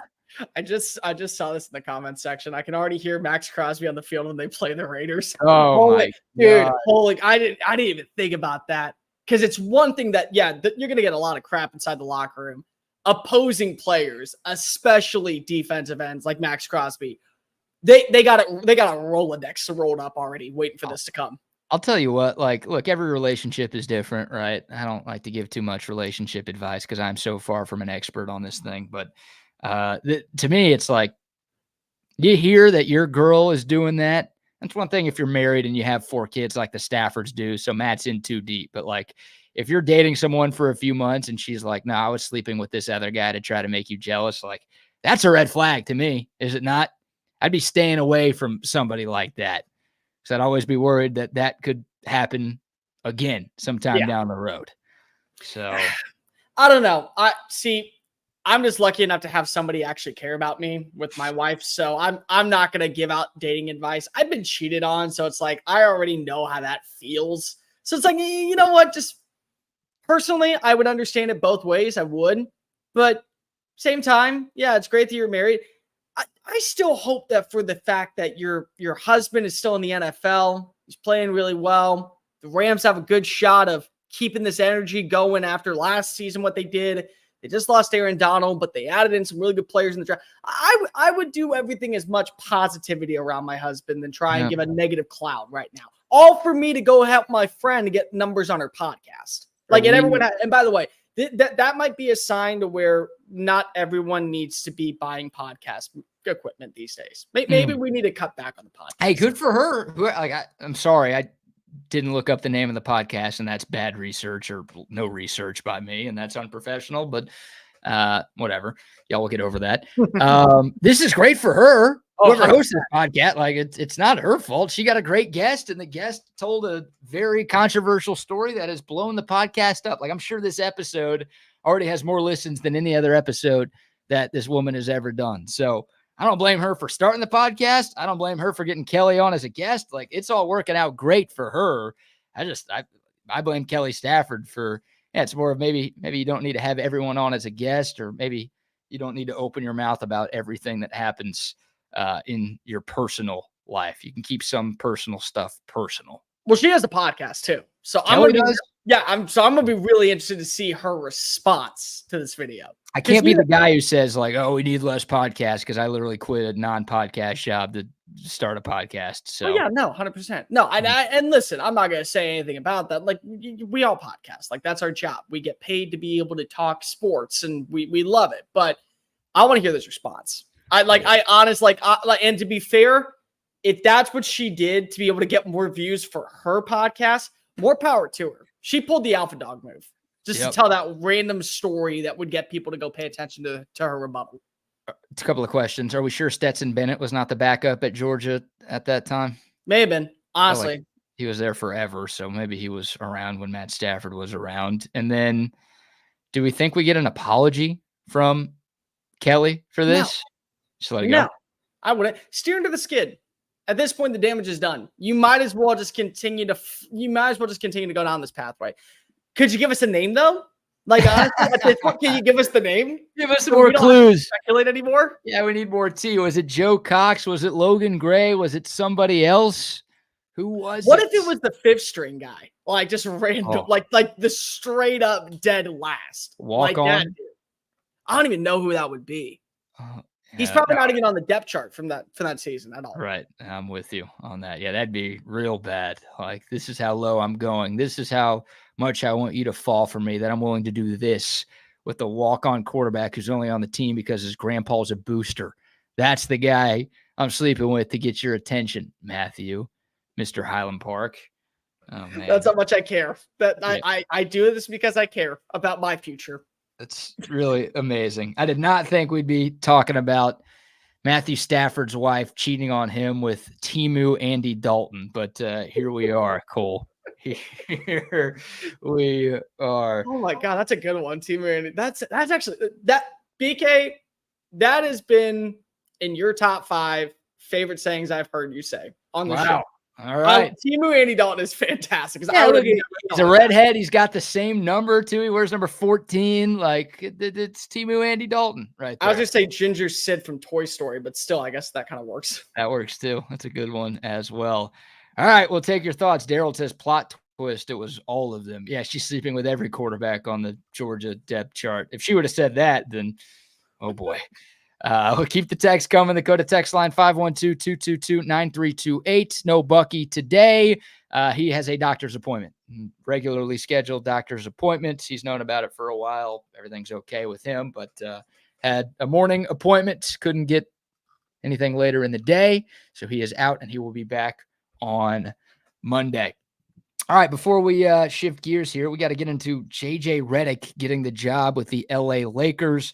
Also, are we about to expand the NCAA tournament again? We'll discuss, but before that, how about a read from our man Tom McKay and the kid talking AV consultations. It's Tom McKay with Audiovisual Consultations. And Camilla McKay, the new website manager. Yes, it's true. The kid is officially on the payroll, but more importantly, hockey season is wrapping up in the playoffs and the baseball season is kicking off. Don't worry, old man. I've already been to a couple games at school up in Boston. Then I'm going to pretend I'm not jealous and get back to this friggin' commercial. So just want to remind everyone that big screen TVs are great, but they are not home theaters. I'm here to tell you, you should have a home theater. A projector and 120-inch screen costs about the same as a high-end 85-inch TV. It is awful nice when I want to watch sitcoms and reality TV at the same time. Ugh. So, whether you're reminiscing with childhood home videos or drowning out the kids' commotion with your surround sound home theater, Audiovisual has the tools and services you need to meet and exceed your viewing needs. Hey, Dad, how soon is too soon to ask for a promotion? Generate your first million, then we'll talk. Shit, I got work to do. That's right, so tell them what they need to do. Give us a call at 512-255-8678 or visit us online at avconsultations.com. And remember to hug your kids, laugh with strangers, and make love to whoever the hell you want. Give us a call at 512-255-8678. Yes, indeed. Shout out to AV Consultations. Also, some love to sendtexttickets.com. If you're looking for tickets to any sporting event, any concert, any Broadway show, any comedy show, anything live in Central Texas, or really all across the state of Texas, you can get tickets online at sendtexttickets.com. And it's not just here in the Lone Star State. Tickets to the biggest sporting events of the year. They've got you covered. Don't go to 100 different websites looking for seats. All you need to do is go to one place. You're supporting local business every time you shop SendTex Tickets, and it's so easy to use. All of the tickets laid out in front of you. You buy them from your phone or your computer. They send them to your phone or your computer, and boom, they're right there, and you're ready to attend any event that you want to attend. SendTextTickets.com is the website. Shop local, shop SendTex Tickets. All right, Cole. I guess the biggest news in the world of sports in the last 24 hours or so is the fact that the Los Angeles Lakers have themselves a new head coach. They went after Dan Hurley at UConn. It did not work. Dan Hurley decided to stay at UConn. He's probably getting a raise and another extension, but the back-to-back defending national championship winning head coach decided to spurn the Lakers to stay in college. So the Lakers had to shift gears. They had to go a different route, and they end up hiring J.J. Redick, who's been talked about a few different times throughout this coaching search. But your thoughts, the former Duke star, the longtime NBA player. He is the head coach of LeBron James and the Lakers. And if I'm not mistaken, he is younger than LeBron James, Cole. Yeah, it feels like that. It's the time when you walk into a convenience store to pick up a Reese's Peanut Butter Cup and you walk out with a Mounds bar. Nobody wanted that from the get-go. Why the hell are you even doing that? Honestly, I don't get this one at all. I don't. This is ridiculously bad because the expectations from the get-go were always to land someone of dominance, someone of high profile, someone that was going to bring you to new levels. And yet you settle for J.J. Redick. And honestly, that's the best way to put it. You settle because you just need to walk out with something. You started off with the search talking about the guy from New Orleans, Jane Borrego. That was the guy that everyone was pinpointing. Then you move on over to some other conversations of maybe we'll go ahead and we'll pry a coach away from their spot. Then there was the conversation of Dan Hurley. And Hurley was the one that was supposed to be the highlight reel, the must-see. And we hear these rumors and these speculations from Woj, from Shams, from all that, $100 million on the table. And then it's reported, it's only $70 million. So, okay, now we're going to pivot off that one. Meanwhile, Borrego is in New Orleans just sitting around twiddling his thumbs like, I'll do a second interview. I'll do a third interview. And then Monty Williams gets fired, which, by the way, that was malpractice from the get-go on Detroit. And honestly, Monty Williams, as bad as it was in Detroit, I also just blame it's Detroit. Like, it's just the front office. It's the organization. They have no idea what they're doing. Monty Williams has been to an NBA Finals, and he's available, and he's getting paid an egregious amount. It's like Russell Wilson getting cut by the Broncos and then taking the bare minimum for the Steelers because he's going to get paid because it was all guaranteed. So that's a championship or at least playoff caliber coach that can get you to the playoffs. And you bring in LeBron's podcast buddy? I mean, don't get me wrong. Like for me as a podcaster, for you as a podcaster, it gives us hope that eventually we can make the pathway to coaching. 100%. I'm all for it. But that's how you want to do it. It's literally like, I want to go into that convenience store and walk out with a peanut butter cup. And nobody likes a Mounds bar, but because I felt bad that it was starting to stockpile up, I'll at least take one out there and just call it a day. Oh, you're calling JJ Redick a Mounds bar? He is a Mounds bar. No, I'm sorry. He is that low on the totem pole. Because listen, everyone else has coaching experience. Everyone else had coaching experience. Where is his?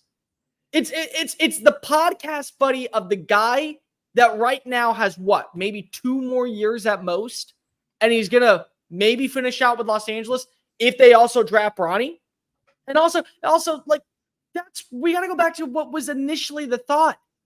It was always Dan Hurley or bust and that level of caliber guy. And then you truly are settling. You are 100% settling for JJ Redick. Well, here is a tip for the kids out there. And I know this is usually Bucky's job, but I will fill the role of the Buck today. We look the same, so no problems there.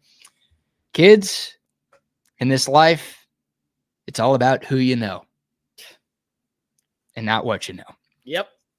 JJ Redick got this job because he is friends with LeBron James. It's that simple. And LeBron calls all the shots in Los Angeles. You know, LeBron can opt out of his contract, and I think he will opt out, which is going to make him a free agent. Now, the expectation is LeBron's going to sign a 2 or 3 year deal with the Lakers, and that will probably be the last contract he signs before he hangs him up. But here's what LeBron could do. I mean, LeBron's not the best player in the world right now, but he's still pretty damn good. We know that. Here's what LeBron could have done to Rob Pelinka and Jeannie Buss and the Lakers brass.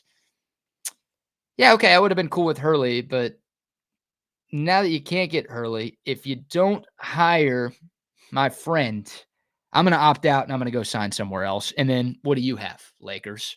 You got nothing because you can't. Hell, they can barely compete with LeBron and Anthony Davis on the same team. You lose LeBron, all of a sudden the Lakers are back at square one, and they don't have a lot of draft picks because they've traded so many of them to try to build around LeBron and Anthony Davis. And that franchise is in hell if LeBron leaves. So we see this a lot, and LeBron is the biggest example of this in the history of the sport. It's a superstar-driven league, and those guys make the decisions. And LeBron being a free agent this year, or a potential free agent this year, I think gave him all sorts of power to basically handpick the guy he wants to be his coach. So congrats to JJ. Like, yeah, is there a chance it works? Yes, but let's look at the last 2 examples of something like this that we've seen in the NBA, Cole. Steve Nash and Jason Kidd. Steve Nash, a disaster as a head coach. Jason Kidd, I know he's coming off of a great year. He's been great with the Mavs. That was his 3rd coaching gig. His first gigs were terrible. Milwaukee couldn't get rid of him fast enough. Brooklyn was happy to let him go. Like, it did not work for Jason Kidd at all in his first 2 spots. So that's like the last 2 examples of, hey, great players, very smart players, guys who had a lot of success for a long time in the league. And, you know, Steve Nash and Jason Kidd are 2 of the best ever. Those guys are Hall of Famers. They were better players, and they were true point guards, which I want my coaches being guards because guards see the game better than big do. Like forwards, big guys are not nearly as good of coaches historically as guards who are former players because there's just a different way you view the game when you got to handle the rock as much as those guys do. But yeah, those guys were true point guards. JJ Redick, not as good, not a true point guard. And yeah, like the no experience thing. I mean, it's a massive, massive risk. And I wonder, like, do they go, what was it? Adrian Griffin, the coach of the Bucks, like midway through 1 year, he gets fired because things aren't going well. And we've seen LeBron have quick triggers with head coaches. Like if the Lakers start next season 20-21, do they move on from JJ Redick right away? Are they in this thing for the long haul? Like, it's such a big and unnecessary risk here. And I wouldn't have done it. But once again, I think the Lakers were held hostage by LeBron. So they kind of felt like they had to do it. Does LeBron come on the podcast afterwards immediately? Explain the firing midway through the year. Does he get the podcast? Does he get to keep the podcast while he's, I mean, we see Doug Gottlieb. Gottlieb's keeping his. I mean, so it's like you can't entirely say no. I mean, honestly, Draymond Green with his podcast, and he talks about what's going on during the regular season, that it does numbers because if he's playing. I do love that you bring up that it's a point guard that needs to be running the team, because if it's like the same thing in baseball when it comes to catcher, like I want my manager to at least have catching experience, because if he does, that I think gives you an uptick when it comes to just your overall thought because of how you call games. But like the problem is that, again, you mentioned Jason Kidd and Steve Nash, and both fizzled out with their first stop. One fizzled out in Brooklyn, one fizzled out in Milwaukee. This is Los Angeles. This is the Lakers. This is LeBron James. This is a program that has one of the best defensive players, or at one point was one of the best defensive players in Anthony Davis. Yeah. This is a team that has a vision of being right back in the conversation of not just making the playoffs, but making it to an NBA Finals. This is a team that does expect to be in the hunt every single year for a championship. This is the team that has underwhelmed with its coaching hires since the days of Phil Jackson and really Mark D'Antoni. And even Mark D'Antoni. This is the day when you think about all the nonsense that has gone in. And then you talk about Rob Pelinka. Rob Pelinka, 100% was going to have to give up a lot of power to Dan Hurley to get him in there. Like immediately. And the fact that he was so willing to humble himself and say, you know what? We got to do what's best for the team. I got to do what's best for my program because if I want to stay employed. And then immediately 180, you flip it around and you let LeBron once again call the shots. And that's just like, what are we doing here? Because if you were so willing to just get the right person involved, and the second that failed, LeBron saw his window and said, well, you know what? Now I'm going to take over. Now I'm going to do this because you couldn't get the job done the way that you wanted to. So now it's my time to go ahead and make decisions. Who would want to go to that situation to begin with? Like you heard a couple days ago, what was it? It was on the Aaron Torres podcast. One of the players for UConn came on the show, and he said, Dan Hurley told everyone, I am turning down this job because of what I know we could be here. So you got to give it 100%. If he would have said that in the locker room, I turned down winning 2 national championships and going for a 3-peat at UConn to be here, so you better give me 110%. They would laugh at him in the NBA. They immediately, oh yeah, we're going to give you 110% every single night. Shut up, Dan. Like who the hell wants that job right now? And then you say, oh yeah, JJ. Yeah, he wants the job. No, he wants the job because LeBron wants him to have the job. Yeah, look, Father Time is undefeated, right? So, like, LeBron as a de facto GM has been one of the most successful GM types in sports history. I mean, he made all the calls in Cleveland. He made all the calls in Miami. Like, he put those teams together, and he won a number of championships and went to a bunch of finals in a row because of those moves that he basically made. So for a long time in LeBron's career, something like this would have made sense. Like he clearly knows what he's doing, and he's just good enough to drag everybody here to the NBA Finals. But it's not the same. It's just not the same anymore. He's not the same player. And at some point, you got to be like, sorry, LeBron, like we can't just keep kowtowing to you. And it might be best, as crazy as this sounds, and the Lakers would never do this, but it might be best if LeBron left the Lakers, right? Like, and they just started a rebuild, because I'll be honest with you, Cole, we'll see what happens this offseason, but the Lakers don't have a first-round pick. Nope. They're probably spending their second-round pick on Bronny James, who has no business being an NBA player and wouldn't be if it weren't for his last name and who his dad is. And, like, if they don't get a major piece, they're not winning a championship for the next couple of years. So you're just like, you're staying in purgatory with your franchise right now, just listening to LeBron, whereas the best thing would probably be to just blow it up.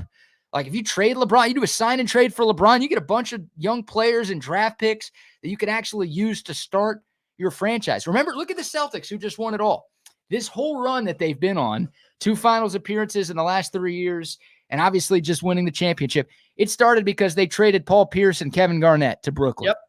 It's like, yeah, these are Hall of Fame players that, were great for us. They won us a championship, but we know like their career is coming to an end and we can't, like, we're not going to win it with these guys anymore. So let's get rid of them and start the next wave of our franchise. And it worked. It took a while. Boston was in hell for a couple of years, but ultimately long-term, they won a title and they've got a chance to win a couple of titles with Jason Tatum and Jaylen Brown, part of some picks that they got from the Nets there. So that to me is what the Lakers probably should do. They would never do it. And now I just think they're going to be good. They're going to make the playoffs these next couple of years, but like they are being held hostage by GM LeBron right now. For a while that made sense. At this stage in his career, I don't think it does, Cole. The problem is that when you were talking about Dan Hurley, and you heard everybody around the league mentioning the Dan Hurley thing, that was not a LeBron-driven move. That was a move that was built for the foreseeable future. That was a move that was built to make this team better for the long haul. This is a move that is literally here to make LeBron happy. And that's the difference in this. And you bring up how at some point you got to just pull the plug and start fresh. The legacy of Bill Belichick is always going to be forever synonymous because of 6 championships. It is. But by the end, everyone was starting to realize the game has passed him by. He's not willing to make changes. He's not willing to adapt. He has a certain brand of football. So it's changed a little bit. But instead, you went out and you hired his linebackers coach that played underneath him, that was a part of it. So it's the same system. So how am I supposed to believe that New England is going to change overnight because of you didn't make real changes? Yeah, you got a new quarterback. Yeah, you added in some wide receivers early, but you didn't really make new changes. At some point, you are your own worst enemy. And that's where the Lakers are right now, is that they are. And also, the part that's really interesting is that you bring up Boston. The most underrated move of Boston's entire tenure at this point was Brad Stevens moving to the front office because it allowed a new voice to come in and be a coach, whether it was Ime Udoka, whether it was Joe Mazzulla, and he was able to get better play from Jason Tatum and Jaylen Brown. But those are moves that better your roster. And at the time, you may be a little perplexed and go, well, why are we doing this? Because it's the thing that makes the big picture worth it. Yeah. You got to move LeBron. If you are smart, if you honestly are trying to win a championship in a much faster rate and not just fill up the seats for fans to come out to Los Angeles and see him play one more time and then go when they're 55, I remember when LeBron did this and that's it. And then charge $300 for a ticket. If that's what you want, that's fine. But then also don't say that you're actually competing for a championship because you're not. You're not with these moves, and you're not doing anyone any favors in the front office. You're not doing anyone on the court any favors when you keep LeBron on this roster. Nothing good is coming from this right now. Here's JJ Redick when the Lakers are down 3 late in the game, putting on the jersey, coming in for a shot to win the game late. I'm fascinated to see how this works. Not a shot at JJ. I don't know if there's a coach in the league who could lead the Lakers to a title right now. I just don't think their roster is good enough, but it's a little unfair. I think of a guy like Sam Cassell, longtime NBA player who was on the Celtics staff, just won a title as an assistant coach in Boston and has been an assistant on a few different really successful teams. That guy's paid his dues. Shouldn't that guy get a chance to be a head coach somewhere? And JJ Redick knows basketball. Of course he does. You knew it when he was playing and you could hear it when he was broadcasting. And if you listen to the podcast, you could hear it there too. But yeah, it's just such a risk doing something like this. It's not quite Jeff Saturday to the Colts level, but it's damn sure close. Where you're just taking a guy out of the booth to come do a job with no coaching experience. It usually doesn't work. It's a fun experiment, but if I'm a Lakers fan, I'm like, damn. This is honestly what we're doing here, that our franchise, our proud franchise, is relegated to hiring podcast hosts as our head coach. Seriously? What's funny is that you mentioned how Jeff Saturday comes in for the Indianapolis Colts, and that was a move made by the owner, Jim Irsay. Are we just not sure that at this point LeBron James does not own the Lakers? Like literally, GD's name is on the staff, but no, LeBron owns it because that's the only way it works. Sam Cassell is a perfect example. By the way, real guard too. Let's also throw that in the mix. So, guy's a great player, and he's also been a part of championship mentality. Why? Literally, Bucky, we've not met before. My name is Cole. Hopefully, one day we will have a conversation. You are right. It is all about who you know, not what you know. And that's the crazy part in life, dude, is that there are so many people that have worked in our industry. There are so many people that have worked at the highest level when it comes to broadcasting. And some of them are really, really good. And then some of them, well, their dad calls Sunday Night Football and they get to call Notre Dame games. So, I mean, that's just the way it works, man. I don't care about calling out nepotism like that. Oh, I hate nepotism. It's the worst, but it is a very real thing. One last thought for me on this, and obviously if you have more, Cole, fire away.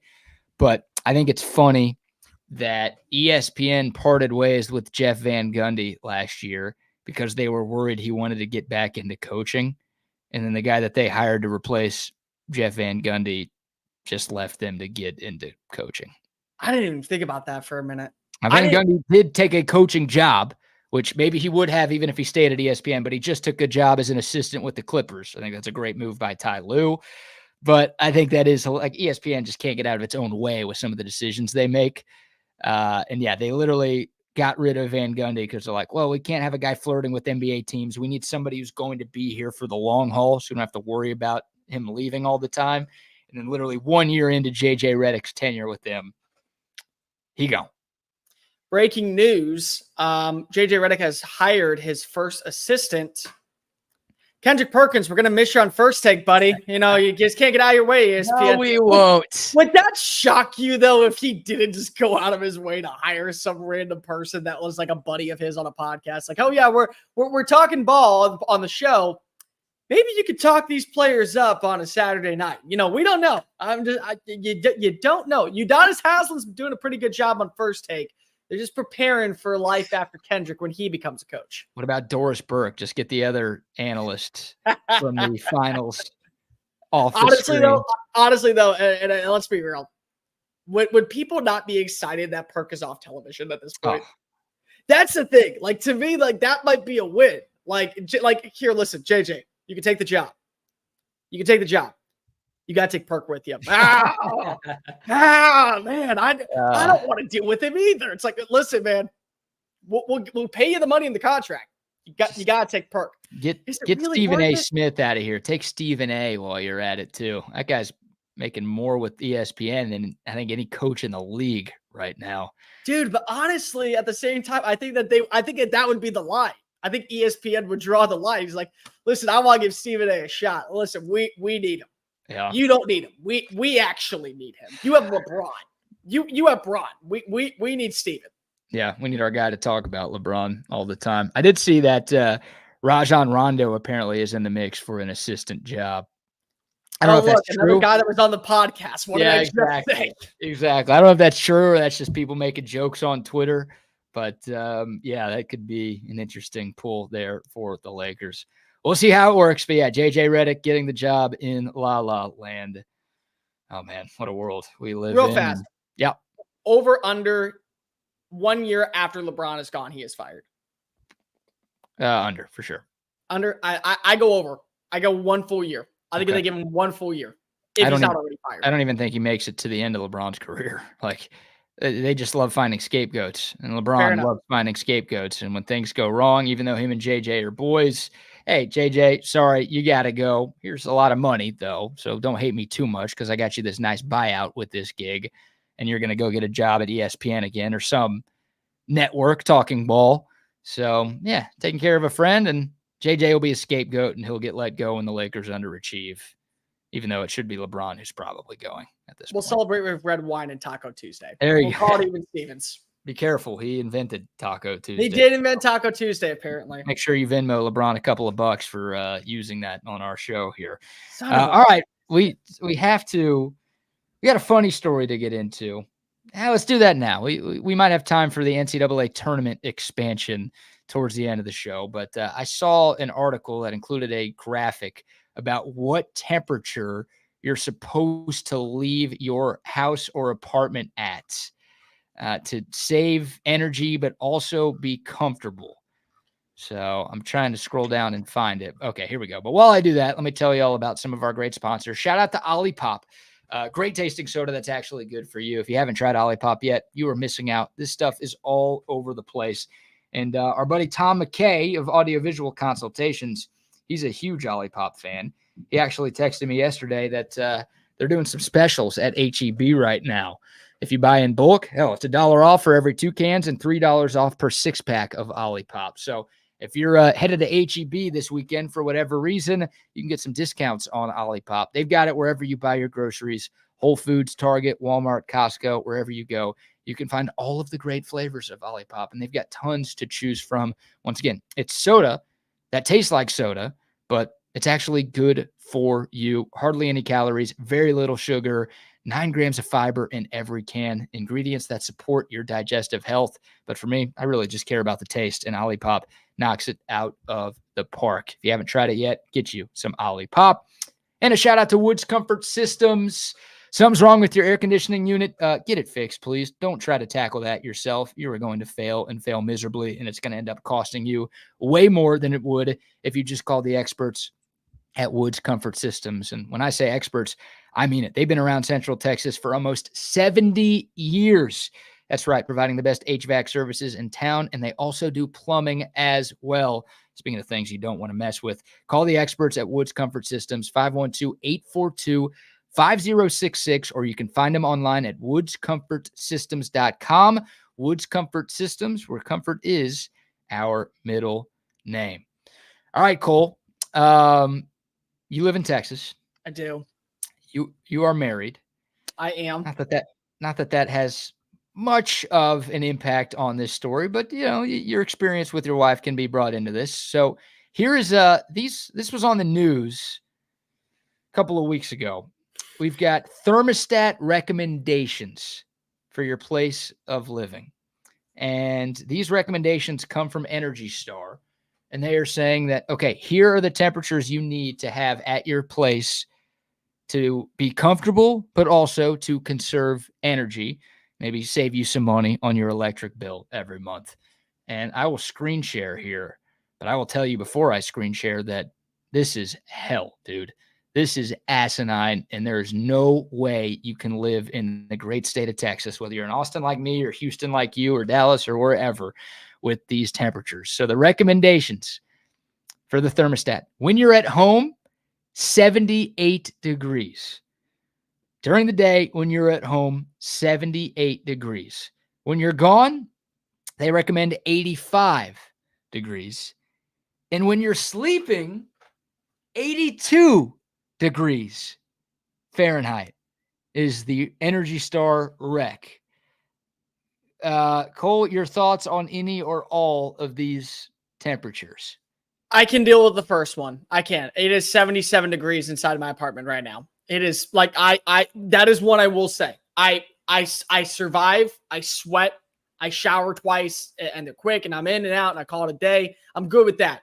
85 when I'm away, I won't do that to my dogs. So that's the only reason. I got 2 dogs, so I'm not going to put them through that hell. Who in the hell do you think you are if you think I'm sleeping in 82 degrees at night? How dare you? I put it up to 78 so I can turn it down to 71 at night. That's the reason I do it. Like I'm willing to sweat throughout the day to stay cool at night. I have to sleep like recently just because of how hot it's been. I have 3 fans going on in my bedroom. And on top of that, I sleep with like just the bare minimum sheet over me. And I'm still sweating at 2:30 in the morning. And you want me at 82 degrees? Who do you think you are? Honestly, like, and also, what kind of sick, twisted son of a bitch are you if you can do this? Dude. I want to know your regimen. I want to know what you're eating. I want to know how you're functioning. I want to know what your life standards are, because that's ridiculous. 82 degrees at night when you're sleeping? What? That is inhumane right there. And I know there are homeless people who have to sleep outside in this, and God bless you for doing that. But if I have the ability to lower the temperature where I'm staying, I'm lowering the temperature where I'm staying. Like 82, I could be naked and with no blankets and I'd still be sweating and it'd be too hot and uncomfortable to go to sleep. In 82? Yes. Yeah. I mean, it's just not happening. So that's brutal. Like for me, when I'm at home, dude, 77 is too hot. Like the highest I'll go when I'm at home is 75. And even then it's like, all right, I'm starting to sweat at times. I need to turn it down. When I'm away, I don't have any dogs. Like I'll put it up to 80. I won't go all the way up to 85. Like even when I'm on vacation for a week, and I probably should put it all the way up to where I'm spending zero money on AC, I'll go up to 80 and we'll just call that a day. Cause like when I get back, I don't want it to be miserable and I don't want it to take like 30 minutes for it to cool down to a livable temperature. And then, when I'm asleep, it's like, right, it's 69 at times. Very nice. At most, it'll get up to 72. Yeah. But like 82, anything above 75 is absolutely ridiculous. Now, I'll leave it at 72. I can do that. Yeah. For sleep, I can do that. No, I'm like, now I am like this when I am away. Like if I'm gone for a week, I will put up to 83. And my wife gets annoyed. She's like, why are you putting it that high? Like it's unmanageable when we come back in.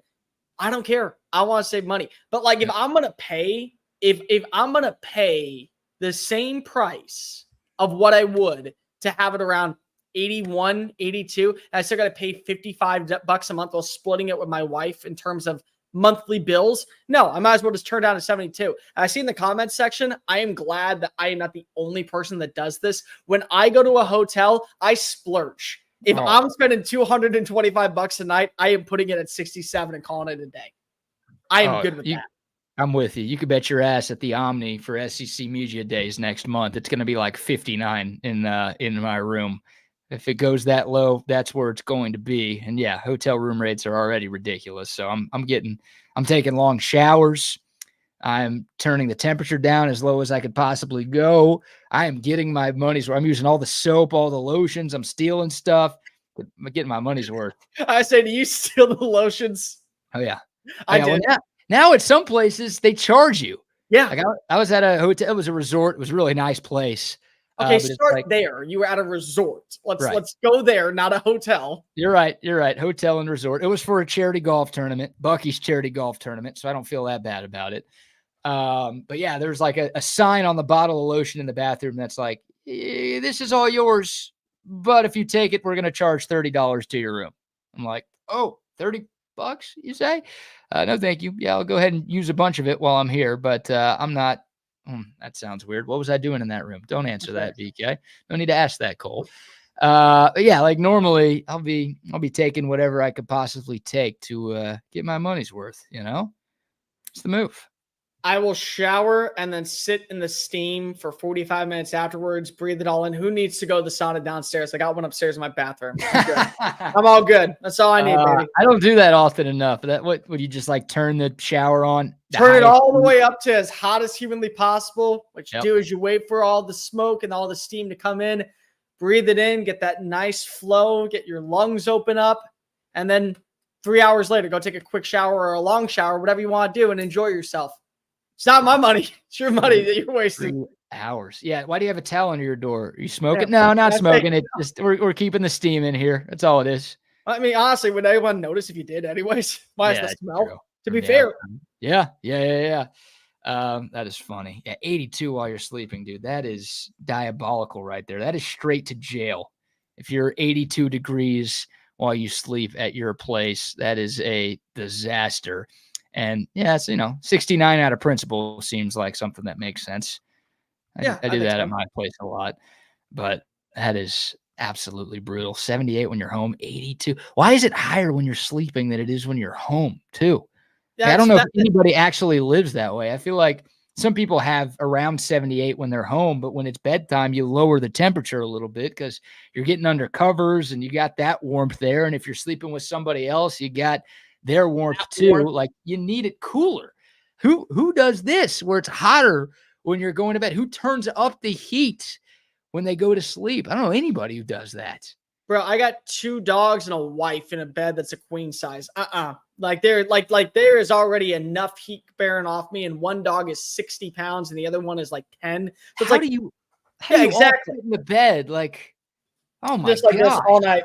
Listen, if you put me on a bunk in the middle of the ocean, I'd be fine because that's already how I sleep at night with how much my dog moves. So it's like my wife's been gone this entire week. So I'm like, dude, I am so happy that like he sleeps in her spot and I have room to breathe. But like when it's all four of us, no, it's rough. But honestly, here's how you know that you would be a psycho to do that. Let's just say randomly a homeless person came into, like, broke into your apartment and they realized the temperature was set at 82 degrees. Immediately they'd go, I'm not sleeping here. I'd much rather sleep outside.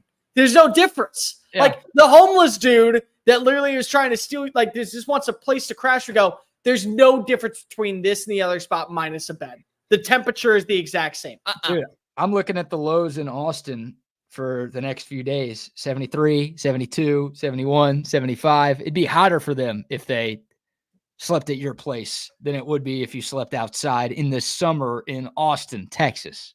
That's the thing, is that there's also going to be like there's like Houston, it's the humidity that gets you. And everyone's like, oh, the humidity. It's like, no, but still any other time, like San Antonio, like if you get a good breeze and it turns down to like, it gets down, what was it? 3 weeks ago, I went up there to visit, to see a friend for her engagement. It was like 68 degrees at one point at night. Like, yeah, it's hot during the day, but you're telling me 82 here in the humidity? Screw you. No way. I'm not doing that. Bad bit right there. Way to go, Energy Star. These are the worst recommendations I've ever seen for anything in my entire life. 82 degrees when sleeping. No, thank you. I still can't get over the fact that you have 4 life forms in the same bed. In a queen bed. That is amazing. Like, I have a king bed, subtle flex. And whenever the girl's over, like it's like I struggle sleeping there. Like I can't even find, and there's 2 of us. And there's no other dogs, and there's so much space. And I'm like, nah, I don't have enough. I need more here. So I don't know how, and y'all aren't the only couple that does this. I don't know how people can sleep with multiple people and dogs in a bed. That is insane to me. You know, the crazy part is that there was one time I was staying in a king bed with the 2 dogs. The dogs still took up the entire bed because they're so used to sleeping on top of you. So you think that, oh yeah, I'm going to have this nice area of breathability. No, I'm literally still getting trampled by my border collie lab mix that just is like, hey, you rescued me off the street. I owe you my debt of gratitude. Here's how you owe me your debt of gratitude, Max. Just move over 6 inches and let me have a little bit more leg room. That's all I'm asking for. It's a king bed. That's all you need. All right, we don't have enough time to get into a serious sports topic, so I do want to show you, because you're a degenerate like me, and you like to call your cousin and throw some wagers down on sports from time to time. I saw this. This is one of the weirdest parlay hits I've ever seen in my entire life, but I'll do a screen share. This one came up on my Twitter a couple of days ago, and I want to get your thoughts on this first, Cole, and also ask if you've ever had a bet as weird as this one. A 2-leg parlay that won last week this week, when the Boston Celtics won the NBA championship. That was the second leg of the parlay. The first leg of the parlay, Cole Kmet anytime touchdown score for the Chicago Bears in a game against the Commanders back in October of 2023. So this guy in October made a parlay, Cole Kmet to score a touchdown in some random ass NFL regular season game, and then the Boston Celtics to win it all in the NBA title, which means he had to wait like 8 months to find out if this thing was going to hit. And sure enough, it hit. And there you go. There's a winning ticket right there, Cole. When did he make the bet is my thing. Did he make it like in August randomly? Like, oh yeah, Cole Kmet against Washington's secondary. That's immediately going to hit. Or like, did he make it like at the start of the NBA season? Like, I want to know when that bet was made. And then also, how much do you think he was thinking about? Like, do you think he forgot about it? Because I 100% would have forgot about the bet until someone brought it up and I saw my bank account get like an extra $5,000. Yeah, you only remember if like it's just in your account. Like if you're on an app and you see like active bets that you have and you just keep seeing that one every time you're checking your other bets. Yeah, you probably forget about this unless you're checking all of the time. And yeah, I don't think you can bet like futures for anytime touchdown scores. So my guess is this was the week of October 5th when the Bears play the Commanders. And he's like, well, I think Cole Kmet's going to score against Washington. They suck, so let's go ahead and do that. And randomly, I feel like Boston's going to win the championship, and these might be the best odds I ever get for them to win the title because it's right at the start of the season. So let's go ahead and throw them in as the second leg, and we'll see what happens. And sure enough, it happened. Yeah, still though, like honest, like I just would forget about it. That's just me personally. I would honestly have to wait until. Why do I have $4,000 in my bank account? Oh, wait, I made a bet back in October. Like, oh yeah, that makes sense. Because like it's so long. And maybe that's just my brain of thinking because if I'm doing a bunch of random shit nonstop, then I'm like, okay, well, that's why. But do you think that there's somebody out there that's like waiting and seeing how that is? Like they like every single month, they're like, man, only 2 more months until I figure out if they're going to win. Like they go to the trade deadline. They're like, oh, please add in this play. And then they get really confident when they land a superstar. Like, do you feel like that's where they're at? I guess so. I've got a very strict 48-hour rule when it comes to parlays. That's fair. Like, I'll put college and NFL teams on the same ticket as that's the same weekend. And like, if I'm out in Vegas, I'll put, I don't know much about Premier League soccer, but it's like, I can get college football and Premier League soccer. And our buddy Andrew Carlson tells us that some soccer team's going to win. I'm taking it, whatever. I'm doing it. But dude, I'm never betting that, soccer. I'm not. I'll do a futures bet, like individual bets on championship teams, but like I won't do a parlay that spans more than 2 days because I'm just thinking about it and stressing about it way too much, or I'll just completely forget about it. And it's like, why did I even do this? I won't ever make a soccer bet. I don't know why. I think because of the fact that it could end in a tie, just automatically. Like I just won't do it. I can't. A draw? Well, yeah, no, it doesn't work for me. Someone's got to win. Someone's got to lose. You can bet on a draw. Don't forget. I'm not. But what's the point of that? That's my point. It's a communist bet for a communist sport. Thank you. That's how it works. Well, I won't go that far. I won't go that far for a sweet friend Andrew Carlson. But everything else, yeah, I will. All right, I'll bring on the fellas. We got Double R. We got Wags. Fellas, happy Friday. Hey, happy Friday. What's cooking, guys? Oh, not much. Little of this, little of that. I'm going to screen share what we were talking about a few minutes ago. Maybe y'all saw this, but thermostat recommendations from our friends at Energy Star. Cole and I were saying, Rodney, that this is inhumane or cruel and unusual punishment. But Rodney, I'll go to you first. What say you when you see these wrecks? Ain't no way. Cole, I'm with you, my man. Queen size bed, 2 small dogs, and we get lumped in there, and the dogs like latch on to me. Yeah. And we're at 67. We are at 67. I mean, there is no way in hell that's going to happen. I did want to ask you, Cole, because I heard you mention that. So when I travel, a lot of times I end up in a hotel with a king size bed, no dogs, no wife, none of that. Do you like end up on the corner anywhere where the dog puts you? Yes. It's like on that very edge, right? Yeah. I mean, like you'll catch me like at 3 a.m, roll over to where it's like, all right, whatever, so be it, call it a day. But like, I'll fall asleep and I'll wake up at 7 a.m, literally like this. Yep. And it's just common themes. Like it's just the way that people don't understand that like your body gets used to something so often that eventually it doesn't matter where you're at. That's how it's going to be. So BK, congratulations, man. I mean, I'm happy for you that you all the time were sleeping in a king size bed by yourself because the missus is never coming over. And we all know that answer. So, for you, I'm happy that you get to have that king size bed.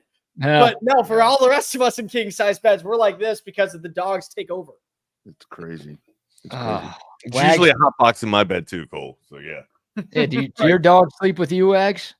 So now they haven't been for the past 2 weeks because we've tried to keep them separate because we got the new dog, we got the new puppy, so we don't want to keep Bianca jealous or whatnot. So we've just been keeping them in separate rooms. But that's the plan. Eventually, it'll be free reign. Like we hope that the new dog sleeps with Reed, continues to sleep with Reed constantly because he has a companion or whatnot.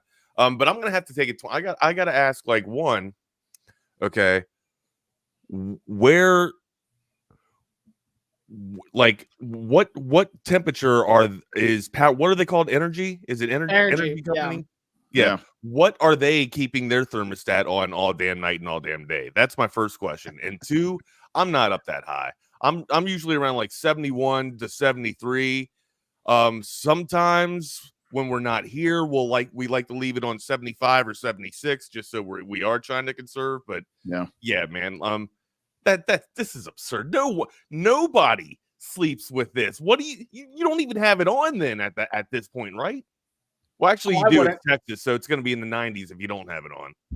No, 100%. No, I would rather sleep with no AC than 82 because there's no difference. Yeah, turn it off. Roll the windows up. Hopefully you get a fan. Hopefully you get a breeze. But that shit ain't coming here at Texas, man. It's just gonna be hot air. That's all. And like the bad part for me at our house, guys, is it's never. It may be on 78 during the day, but it gets turned down, because I'm here most of the time. But the thing about it is, I live in a house where. Rodney, you really put it on 78? So, I do. Wow, it's 77 in my apartment right now. Yeah. But my house has very old windows. So that's the other part of it when they talk about energy efficient. And it's like when people come over here, they're like, well, you need to replace your windows because your energy bill's through the roof. And I'm like, you know what? I think I'd rather pay my energy bill a little more during the month than pay $30,000 to change all this shit out. So they do say that adds up though, my dude. Kind of it does, man. It does. Big time. That's the one thing they do. They all roll past me, man. And I'd say no solicitors, but still they come up to the damn porch. Hey, looks like you know how I get out of it? I don't even tell them that I own it. I say I'm a renter. They don't even waste their time with me. They just leave. They go, oh, I'm sorry, I'm renting, buddy. Oh, okay. Here's my card. Can you hand this to the owner? Sure. Gotcha. Yeah. Wags, the one thing that I appreciate about living in an apartment is when I get to see the pit of despair in their face when they go, hey, we're redoing our finances when it comes to air conditioning. What are you paying for your AC at your house? I live in an apartment. Click. I know, man. Hang up immediately off their board. Just like, yeah, this is great. I have told my wife for about 3 years, I'm like, look, we're empty nesters for the most part. We need to sell this thing and go rent.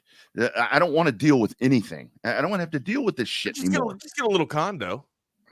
That's can you call her for me, Wags? Because she's like, no. She's like, no. You don't want to, like, I don't want to be in anybody's pocket, but I mean, just get a little condo, something that you don't got to mow the grass or take care of. Like once all the kids are out, I don't know though. Like we say that, and I don't want to move. I don't want to downgrade at all though. Once Reed leaves, I don't want to downgrade. I don't want to give this up. Are you kidding? I don't want to give the AV consultation. That's the whole thing. I mean, after last Friday, now I'm like, the hell, I ain't going nowhere, dude. I ain't going nowhere. Are you kidding? This is just my room. You talk about an apartment. This is my apartment right here. There. I never leave. That's your world, my guy. That's your world. All right, fellas. Cole, this was a lot of fun this morning. Thank you again for coming out of the bullpen and making this happen. Are you on SEC Unfiltered today? No, I'm not actually. I got called out of the bullpen yesterday with no outline, no nothing, and we just rambled for an hour and 15 minutes. And it worked. Sometimes those are the best shows. Guys, this has been a lot of fun. I always appreciate getting to come on in the morning with my friend BK. Wags, Rodney. Always a pleasure, Cole. Always a pleasure. Need to see more of your face around here, my dude. Congratulations on being named the next head coach of the Dallas Mavericks and the new assistant head coach, just like JJ Redick. That's what podcasting is all for, baby. That's what I do. I'm everywhere. I'm everywhere. All right, guys. Guys, have a great weekend. Take care, man. Be well. All right, my dude. Welcome to Chaos Theory, everybody out there.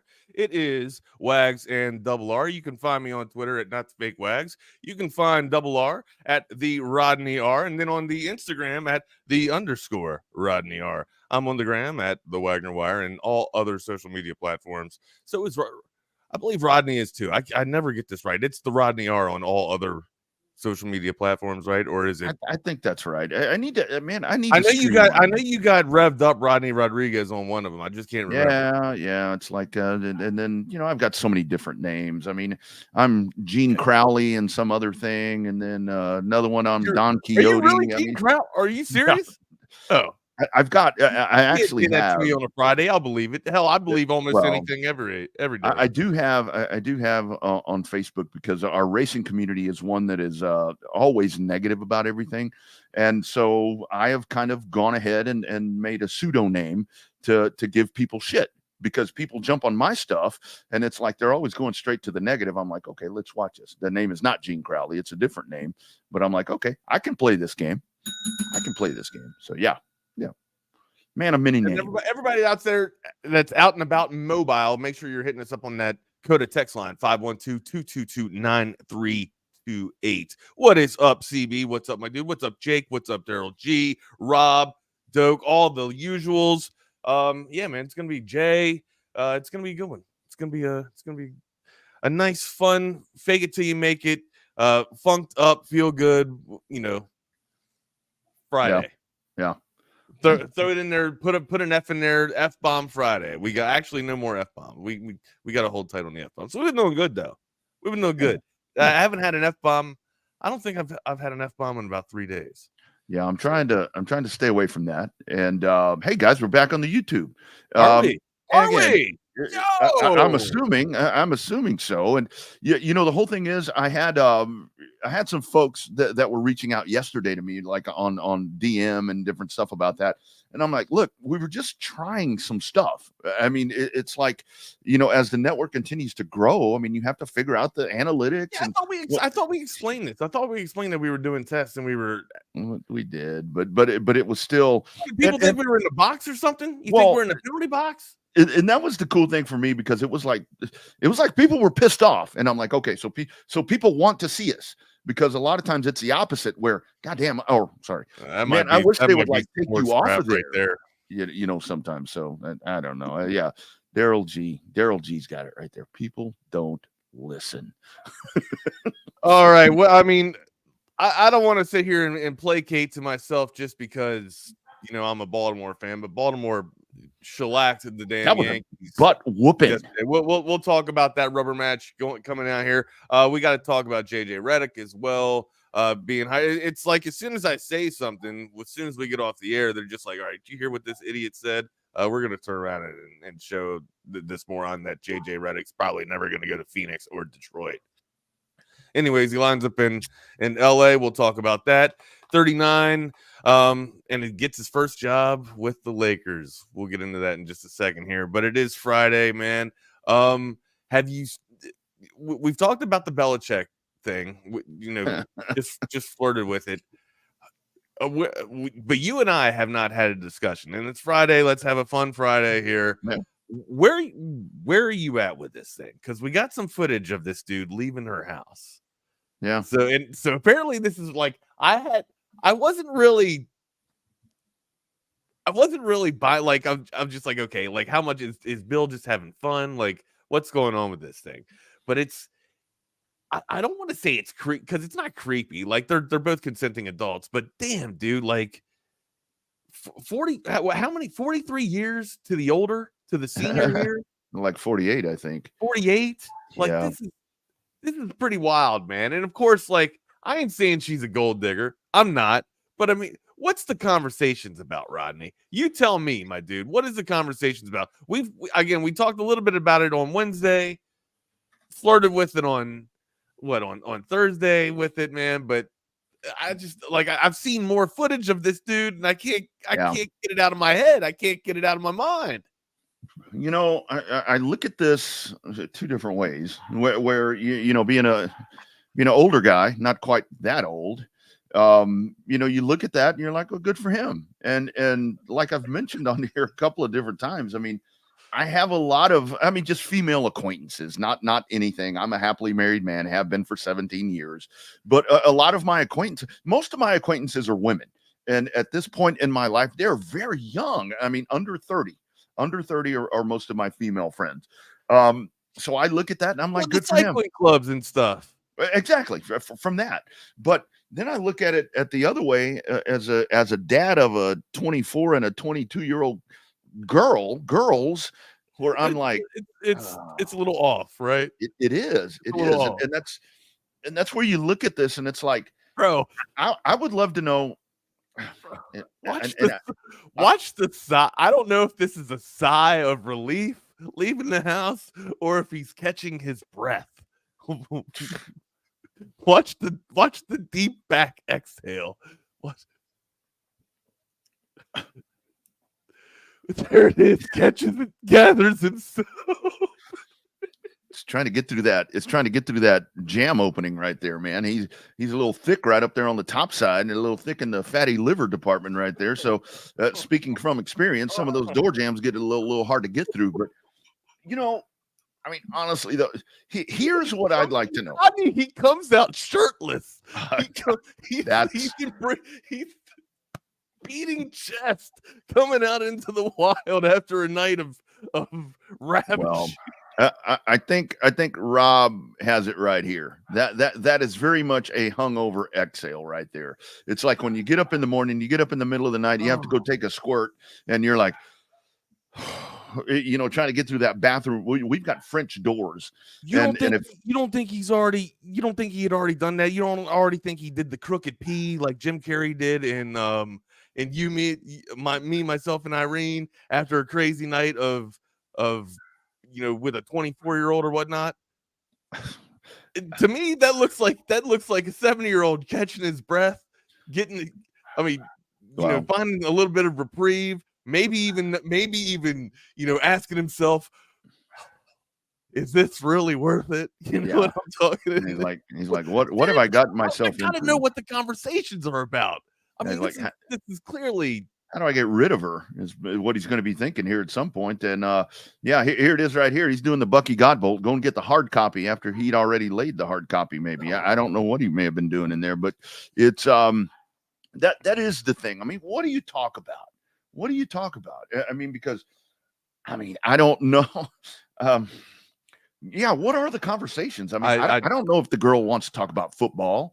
It can't be all cheerleading. He can't be that involved in the cheerleading, my dude. He just can't. No, absolutely not. I mean, college football. I mean, I don't know. I mean, at what point can you quit thinking about what's going to happen in the NFL? I mean, she didn't want to hear that all this time. I mean, yeah, but that was the other part of that for him, Wags. I mean, good for him. I mean, I'm all for it. I'm absolutely all for it. But that's the first time I saw that the video. This was this morning, so I was just like, oh my god, like that. This is absolutely hilarious. Yeah, and I'm sure at some point some of these much smarter people than us that dive on social media and do all these different things, that they're going to go do some background on this young lady, and they're going to figure out how her family was financially, when she was a kid. If she lost her dad or they'll figure that part out. The status of the mom. You think this is an emotional dive or an emotional plunge that she's having? I've known a few older gentlemen that have been not quite in that situation right there with that big of an age difference. You are quite the psychologist, my dude. I love the webs that you spin and you weave. That you usually have some good webs that or your mind usually takes these roads of why people are doing things, usually to where I can't even, I'm just not on your level of emotion. You know what I mean? And I'm a Pisces, my dude. Yeah. I should be there on your level. You got it all figured out, it seems like. I had a great therapist for several years that was like, let me show you how your mind works. And there were things that I thought that I was dealing with, Wags. And she's like, oh no, that's not the problem. And she'd explain shit. And I'm like, whoa. Have you heard of the new mind goblin? No, I have not. What is this? Someone look this up for us, please, or give me a link. I'll check it out. The new mind goblin. I will definitely look into it when we get into our commercials, my dude. All right. Where do you want to go first? You want to go JJ Redick? You want to go? I do want to touch on Redick with you, but we got a great question. This is a really good question on the Coda text line 222-9328 that you guys can be a part of. And this is drop your handle right here. Mine. Yeah, there you go, right there. Every time that one's got to make an appearance, my friends. There is always that one is always going to be showing up on here. I will promise these nuts. Coda text line, and you guys can chime in here as well. Texas related question, and this is really good because we've touched on this kind of from time to time. If you could improve only one assistant coach across Texas sports, whether it be a pitching coach in baseball, a defensive assistant for men's basketball, a secondary coach in football, where do you upgrade? If it's only one across the whole broad specter of the 40 acres, where do you go? Especially since we've been having the David Pierce conversation and does he hang around? Does he keep a coach? I personally think that just with I think you got to go to that secondary thing. think you got to go to the secondary because I think that football team is on the cusp right now of doing some really, really good things. But you got a hole right there that may cost you when you really, really need it. Well, that would be my pick. Who's the defensive back coach that you got in mind? Well, that's the whole thing. And I think this is a very hypothetical to where you can go get, whoever it was going to be, like with the baseball. Like, let's go get Jim Schlossnagle. Rob said, I think you guys are there. My first thought is addressing basketball, just because I'm really into basketball. Yeah. But it's you can't really when you got 5 stars coming in, you can't get rid of your coach. You just can't. And I think regardless of the moves that our team makes on the floor, I'm wondering if some of the decisions and some of the personnel decisions that he made, not so much coaching strategy. I question scheme and play design during or set piece plays in timeouts. I still question that. But I'm hoping that maybe personnel decisions was just based off of what he was limited to due to personnel. But yeah, basketball's where I go first. I do think of baseball. I'm not trying to give Pierce a free pass. But you guys, like, I've thought about it over the past couple of days. Like, you guys are kind of right. Like, I'm still on, but I mean, this being said, I would not make a move for basketball or not make a move for baseball, either one. I'm still, I need to sit tight and find out where the hell we're at. We're in. It's a gray area for me with both of these sports, right? So that's why I think I will acquiesce and go the route that you guys are all going with the secondary coach. I think a pitching coach, Rob said it as well. I'd probably go with a pitching coach. Or we'll stick with pitching. That way David Pierce can go with the philosophy that Stark was talking about yesterday, being like the president of baseball, the president of operations of football. So maybe David Pierce can actually delegate, and be president of operations of baseball, and make sure he's got his mind on the lineup and whatnot, and making calls on the field and running them when he has to, and letting everybody else do their job. So that's kind of what it's all about. So I'm kind of with you right there. I'm with the pitching coach. Let's go find a pitching coach. And part of this is kind of with baseball and basketball. I'm very much of the thought, and I'm on the fence about the whole David Pierce. No, that's my deep thought voice, Chris. Sorry, bud. That's my deep voice, or my Jack Handy, and now deep thought. Remember that, Rodney? Remember Jack Handy? Jack Handy with Jack Handy. Oh, yeah, I do remember that. Saturday Night Live? I do recall that. I do recall Have that. you ever found yourself on a lily pond and then discovered that a fly was sitting on your penis? And now deep thoughts. Now, that's the type of stuff that you would get. Not stupid like that, but you just get like a dumb haiku, or just an out of left field thought, from Jack Handy. Yeah, I guess he's one of the producers and writers at Saturday Night Live, but I haven't watched Saturday Night Live in a long time. Yeah, it's been a long time since. Sorry to interrupt. Sorry to interrupt, Rodney. Where were you at, my dude? Where were you at?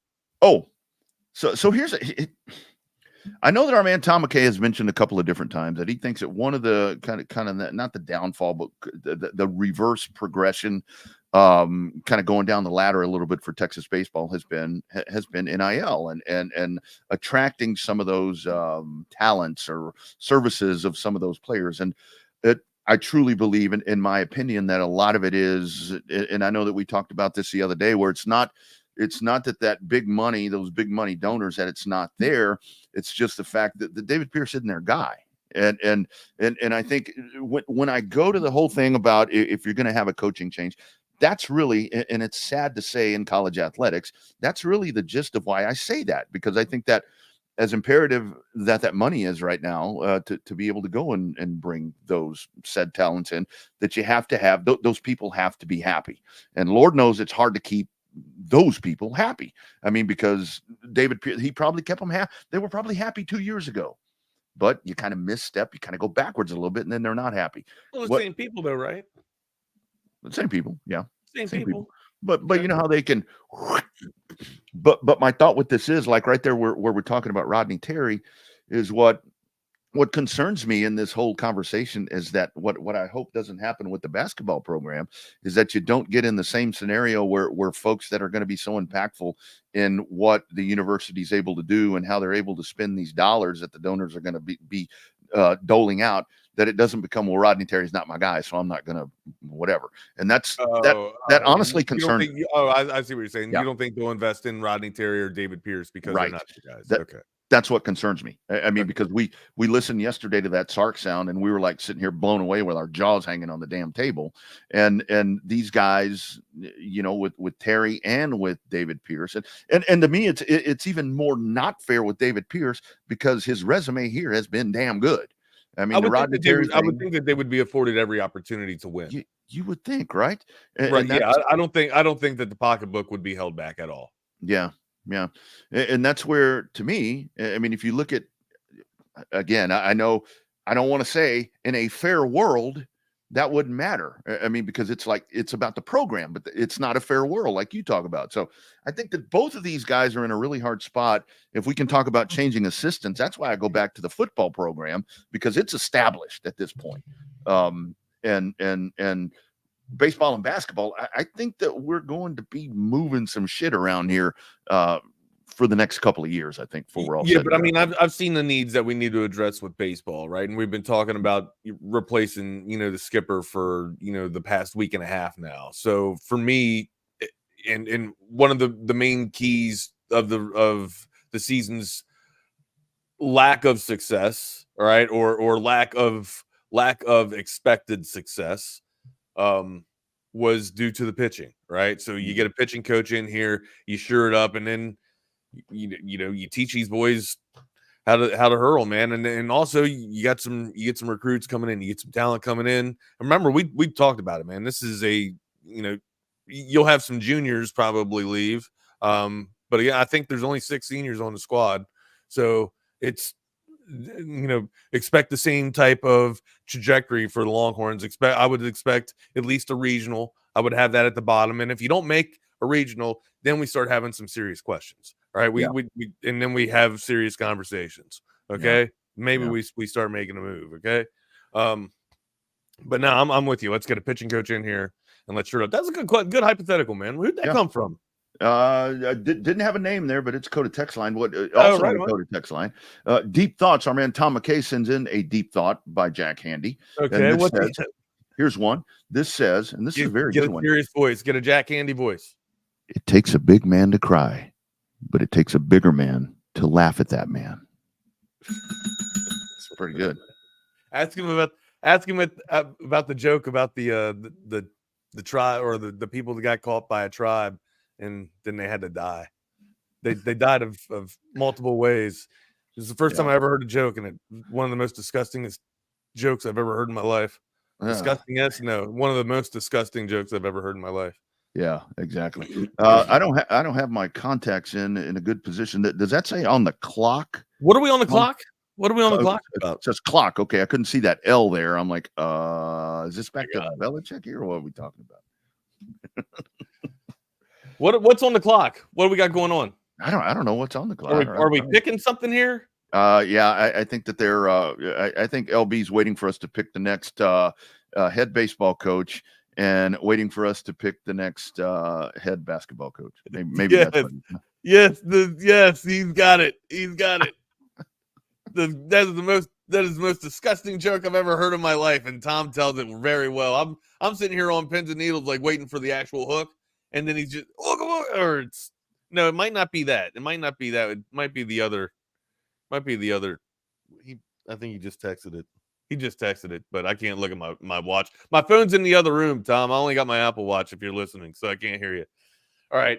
Oh, TSU clock. Hopefully YouTube doesn't crash today. Oh, right on. I don't think it was crashing. I think we were just looking for, methods of delivery, and we're trying to get numbers here. And to do that, you need to do experiments and whatnot, and see where you're getting your most interactions from, and you're seeing where your most impressions are coming from. So you're just rolling out performances and trying to track those KPIs. So that's all we were doing. That's all. It's just a couple of tests. That's it. Yeah. Anyways, let's get into this JJ Redick thing before we finish off with some fun Baltimore stuff and talk some fun baseball and get into some Stanley Cup final as well on this Friday and get into our futures. We've been wrong the past 2 weeks on our futures, by the way. We've probably been wrong a lot more than that, but I know it's been 2 weeks in a row that I've been wrong in my future. Me too. I mean, hell, I thought we'd still be playing basketball tomorrow. Yeah, I mean, yeah. So yeah. So me too. Not good. Yeah, that's why I don't bring them up. Speaking of basketball, the Boston Parade has started. But anyway, JJ Redick. Yesterday we had him primed and ready to go to Detroit, and now he takes it's a 4-year gig right there for him, man. It's a 4-year gig. It's quite the investment. How long will LeBron be around all 4 years? I know.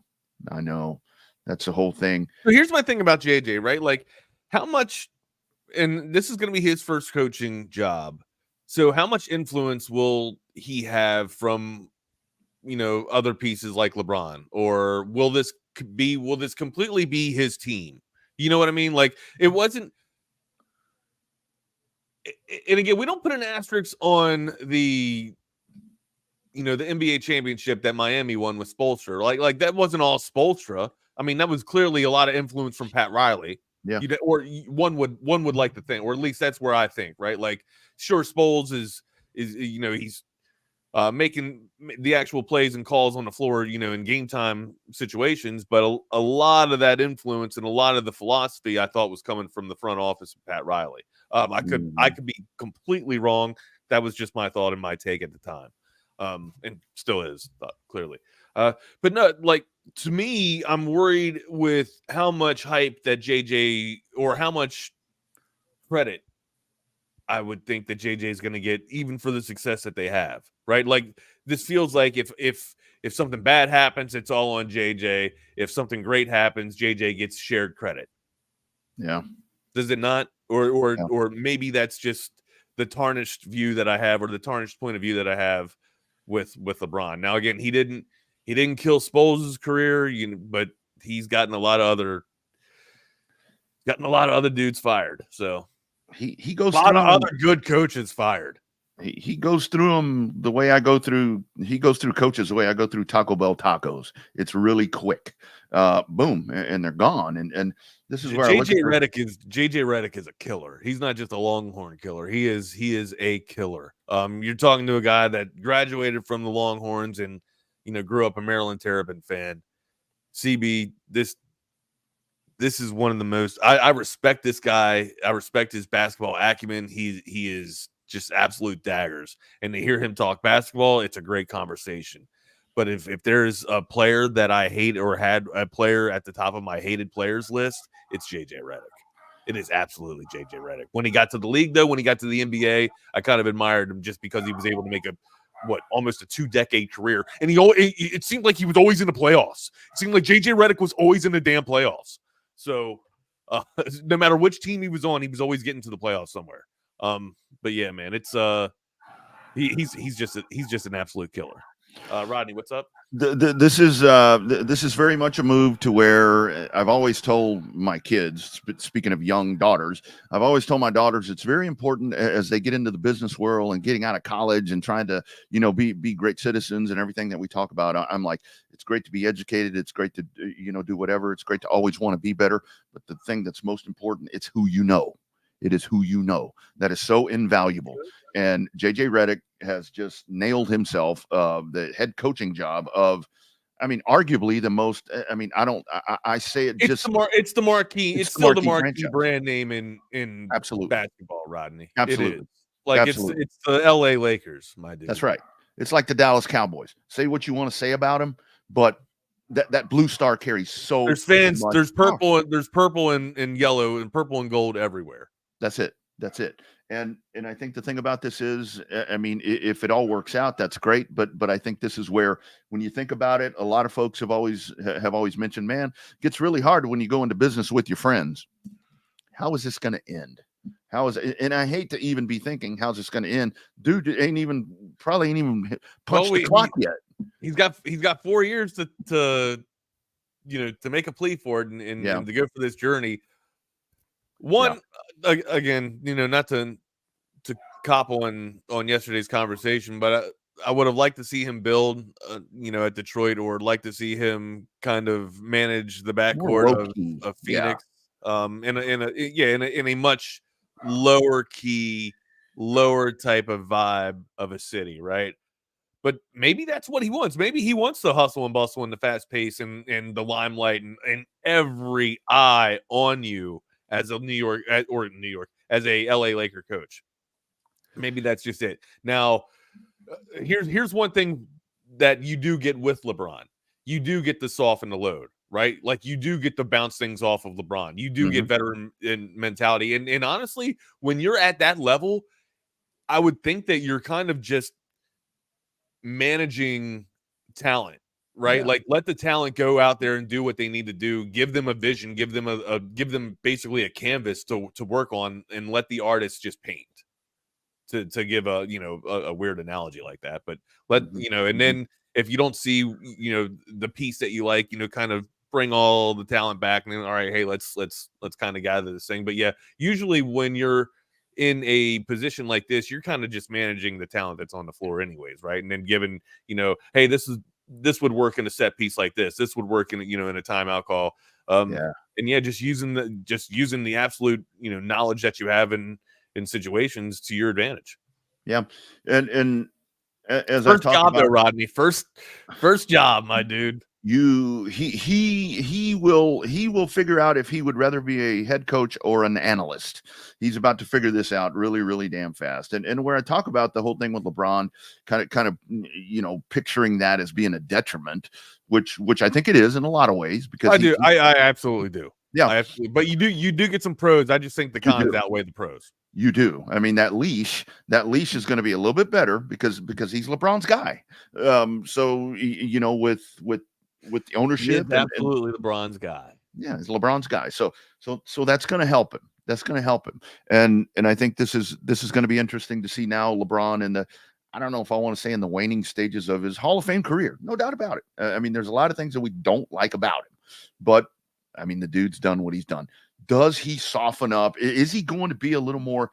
Is he going to be a little more coach receptive, a little more coach respectful? Oh yeah, especially if it's his dude, right? If it's his dude, yeah. But like you could he says that he has great respect for Lou, but I mean, maybe he does now at this point. But when Lou was coaching, now that he's not the head coach, oh, I love that guy. Yeah. But I mean, he had Lou in place because Lou was a puppet. And you have to think, and I hope that's not the way that this goes with JJ. Right. That's my thought. And you have to think. I know that we just lost, Jerry West, the passing there of the logo, but you have to think somewhere Jerry West is looking down on this and he's going, "What the hell?" You don't think Jerry would approve? I think Jerry's a basketball guy. I think Jerry's going to be like, "Let's go find a coach. Let's go find an established coach." Well, where would you have gone if you weren't going with JJ Redick? Where are you going to go? I think Vogel already had the seat. Yeah, I mean, Monty Williams was just available. You could. He didn't really. I mean, he got one season with that mess in Detroit. Yeah. Apparently, he wasn't able to figure it out, or he wasn't going to figure it out. So, I think I would have gone. I would have at least had that conversation first. But apparently this JJ thing has been in the works. Second guy, I guess, because remember, Hurley was the guy all along. So they said, after we had heard Redick for 2 weeks. So, I mean, whatever. I mean, none of that really matters now. Now it's just time to move on. And Redick needs to make this team put him back in the NBA finals, because that's the expectation. Even if it's all out of whack. Let me ask you that. What is your realistic expectations of JJ Redick's first year?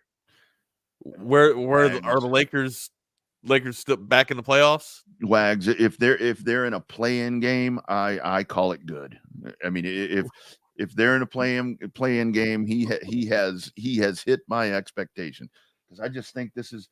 I don't know if he's ready to handle this. I mean, I know he's a media guy. I know he's a TV guy. I know that's a circus, but the Lakers, this is.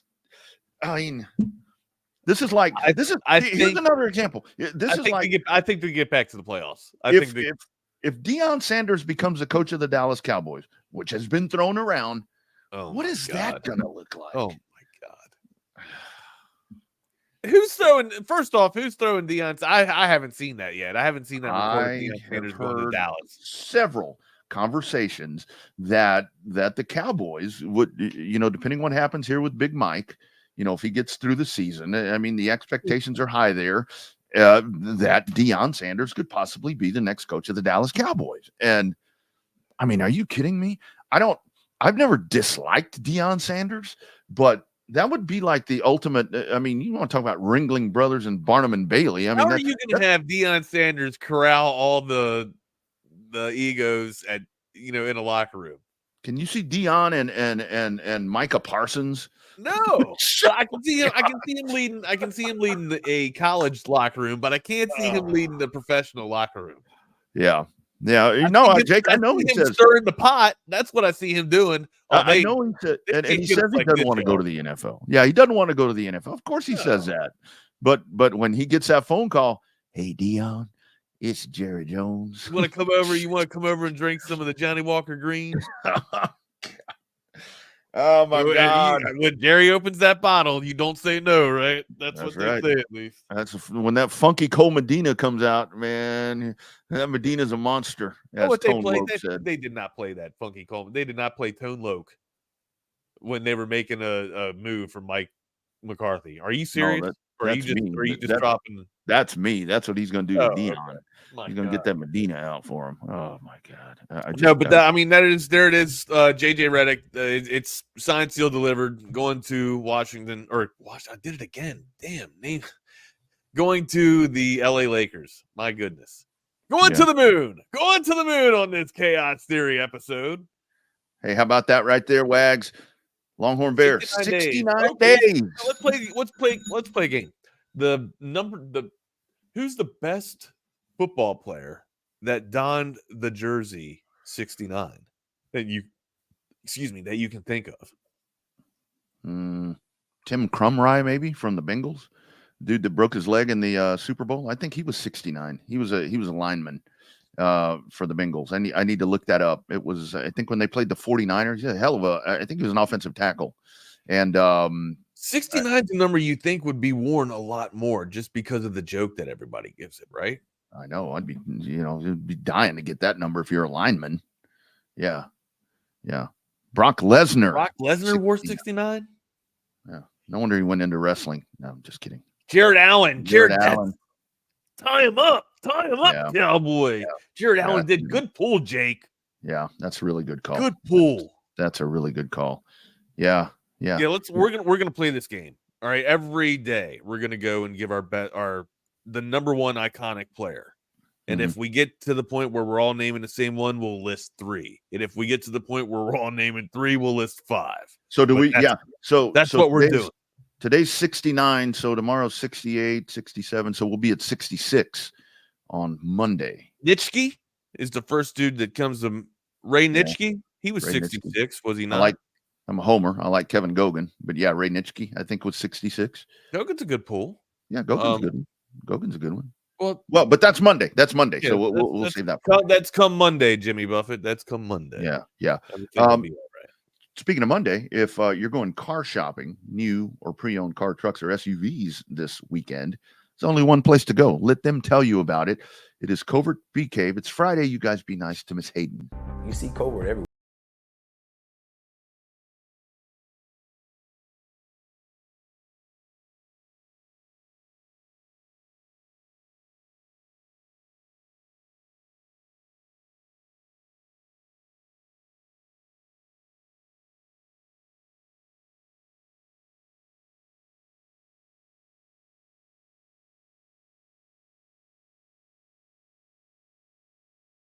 in Austin.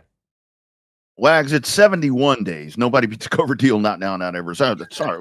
Well, we got 69 figured out. That's Sunday, and we ain't gonna have a show Sunday. You will, but Chaos won't be on. So 71. Cowboys. Mark 2 and 8. It'll be all Cowboys. 71. 71. I don't think I have a 71. Yeah, 2 and 8 is maybe the only one. Was Jeff Bostic 71?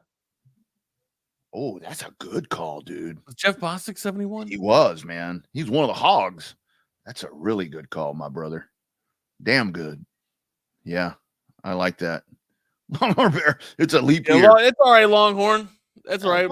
Hey, Mario Lemieux, hey, the great Mario did wear 66. Now, hockey jerseys, I can tell you some hockey sweaters. Yeah. 71. I think Jeff Bostic might have been 73. I can't think of a 71. Oh, yeah, I think he was either 71 or 73. I can't. I know Jim Lachey. Lachey was 79. Yeah, Jim Lachey was 70. I can't 71. I'll have to think of a 71. What was Munoz? He wasn't 71. He was 60. Shit, I'll look it up. Anthony Munoz. I'm gonna say 68. Larry Allen, the great Larry. Walter Jones.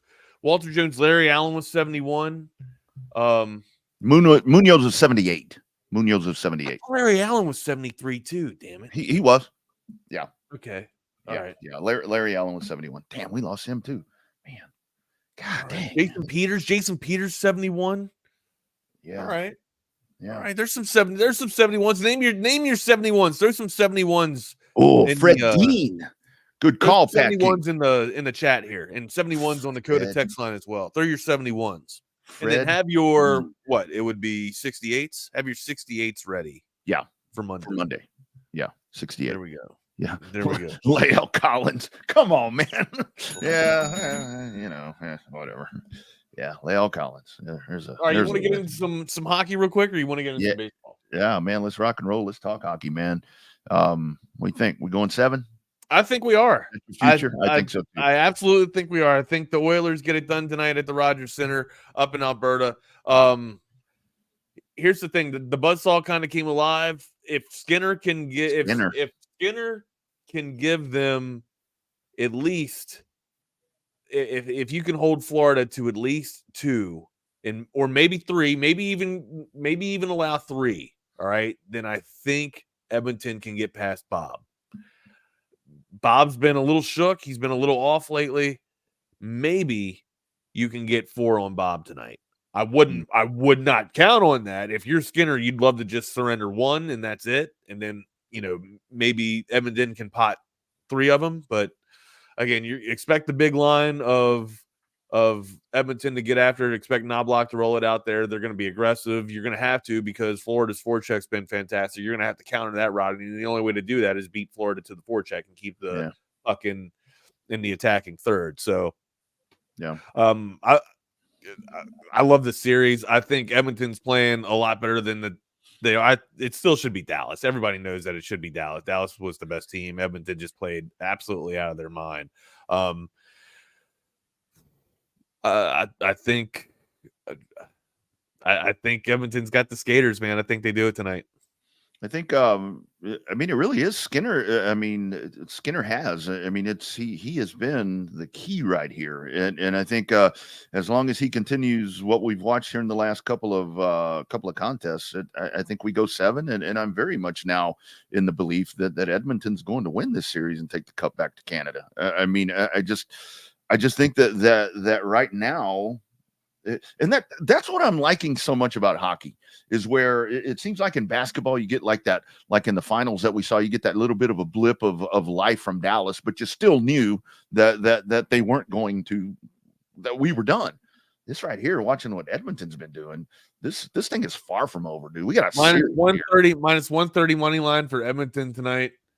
Ooh, damn. Spread's 1.5. Wow. Yeah. So do you think? So let's say that Edmonton. Maybe I just want to see more hockey. maybe that's all it is. But well, I think that's a good thing that it is extending, because right now we're kind of in a down. Oh, hey, by the way, and honestly, look, like you were just talking about Skinner, right? But that's usually what it comes down to. It comes down to your net mileage. Sure. And honestly, like Sergei Bobrovsky is way better than Stuart Skinner. Mm-hmm. He just is. And if Sergei shows up, the series is over. If I'm being completely honest with you, if Bob has even, three-fourths of the playoff run that he's had, it's lights out. Ain't no game 7. It ends tonight. But Bob's kind of been off. That's why I think that Edmonton's got a little bit of a shot. They've kind of woken up a little bit with their offense, and I don't know. It looks like McJesus is getting it cooking again, man. And if that happens, it don't matter how much space he has on the ice. He can carve through anybody and then find the open skater. And recently it's been Hyman, and we'll see if that can continue to happen. But also, with Draisaitl being quiet as well, you'd expect that this dude to pick it back up and get going again too. So he's got a tough matchup. But again, I think Edmonton kind of woke up the other night, and it's going to continue. Yeah. So if let's say, and this is very hypothetical, if Edmonton doesn't win the Stanley Cup, they don't take Lord Stan. Should McDavid be the MVP of this of these finals, even if they don't win? Because we were talking about the other day about he'll be the MVP. He'll absolutely be the MVP, because this is more. It's all the playoffs, right? It's not just the finals. It doesn't matter. Like, I think Draisaitl's been fantastic, but it's gonna be McDavid. I would think. I mean, but that's and no, it's a Stanley Cup final. It's the Finals MVP. Oh, it's just the finals. Okay. Yeah. But I mean, that's a big. You did the Rod, but what did Rod used to say? The big butt, the big Kim Kardashian, Beyonce, Jennifer Lopez butt. Yeah, I can't remember the absolute, the lady that he used. Nicki Minaj. Yeah. It wasn't Nicki Minaj. I think it was a Kim Kardashian butt. Yeah. Huge ass. It was a huge ass. Yeah, maybe that. But yeah, we're going 7. I mean, I think now we're going 7. It's in Canada. I mean, yeah, 7. Jake. It's got to be McDavid. Like, McDavid would absolutely get it just because of the narrative, and that's where I'm at. It's McJesus. He ascended. It's such an easy story piece for everybody to write, and it's what everybody wants to write.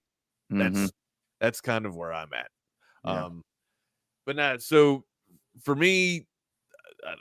I don't know. I think it's just because I want to see more hockey. But if Bob's on his game tonight, the series is over. But I don't know. They're favored. We'll see how it goes. How it goes. So you got that tonight, and then tomorrow. I mean, College World Series. I mean, A&M and Tennessee. We kind of touched on that a little bit yesterday. Here's a couple of SEC teams as we're still trying to figure out what happens with Texas. I think once this series is over, that's where those discussions will be had, if indeed they're going to be had. But what do you think? Do you want Tennessee to win, or do you want Texas A&M to win? This is going to. I want Tennessee to win, for sure, and I think they're going to win. I think they got the better arms at this point. Yeah. And again, I'd like A&M. Both these clubs can mash, right? But I think A&M's got the better lineup. I think Tennessee's got the better arms going into this matchup. They're more rested. I think they get it done tonight. And usually, we just got done talking about, the keys to victory and the keys to success in hockey is goalies. That translates to pitching that translates to baseball with your pitching. You got to have your arms. Yeah, exactly.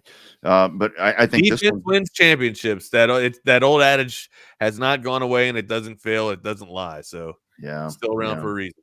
Yeah, I used to play football with a lot of guys, offensive linemen, that they would get so pissed off when that adage would come up about defense wins championships. And it's like, no, we win it in the trenches, and then this, that, and the other. I'm like, guys, I'm sorry. It's one defense. Defense wins championships. And I think this one goes 7. I think this one goes 3. I think I don't know if. Oh yeah, it's going to distance. It might win tonight. Nobody's getting swept. Nobody's getting 2 in barbecue. Yeah.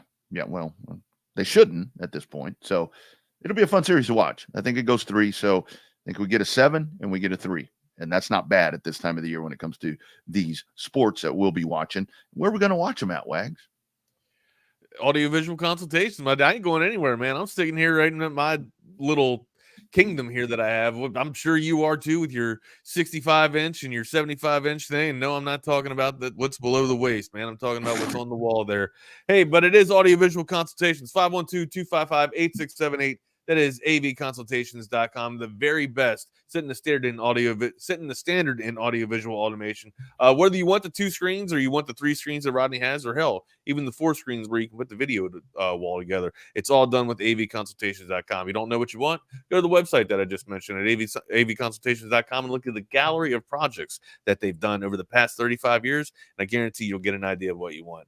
Whether it's a golf simulator, ask them about it, man. Or if it's just a casual television that's on your lanai or your patio getting you ready for the summer, it's all done with avconsultations.com. 512-255-8678. That's avconsultations.com.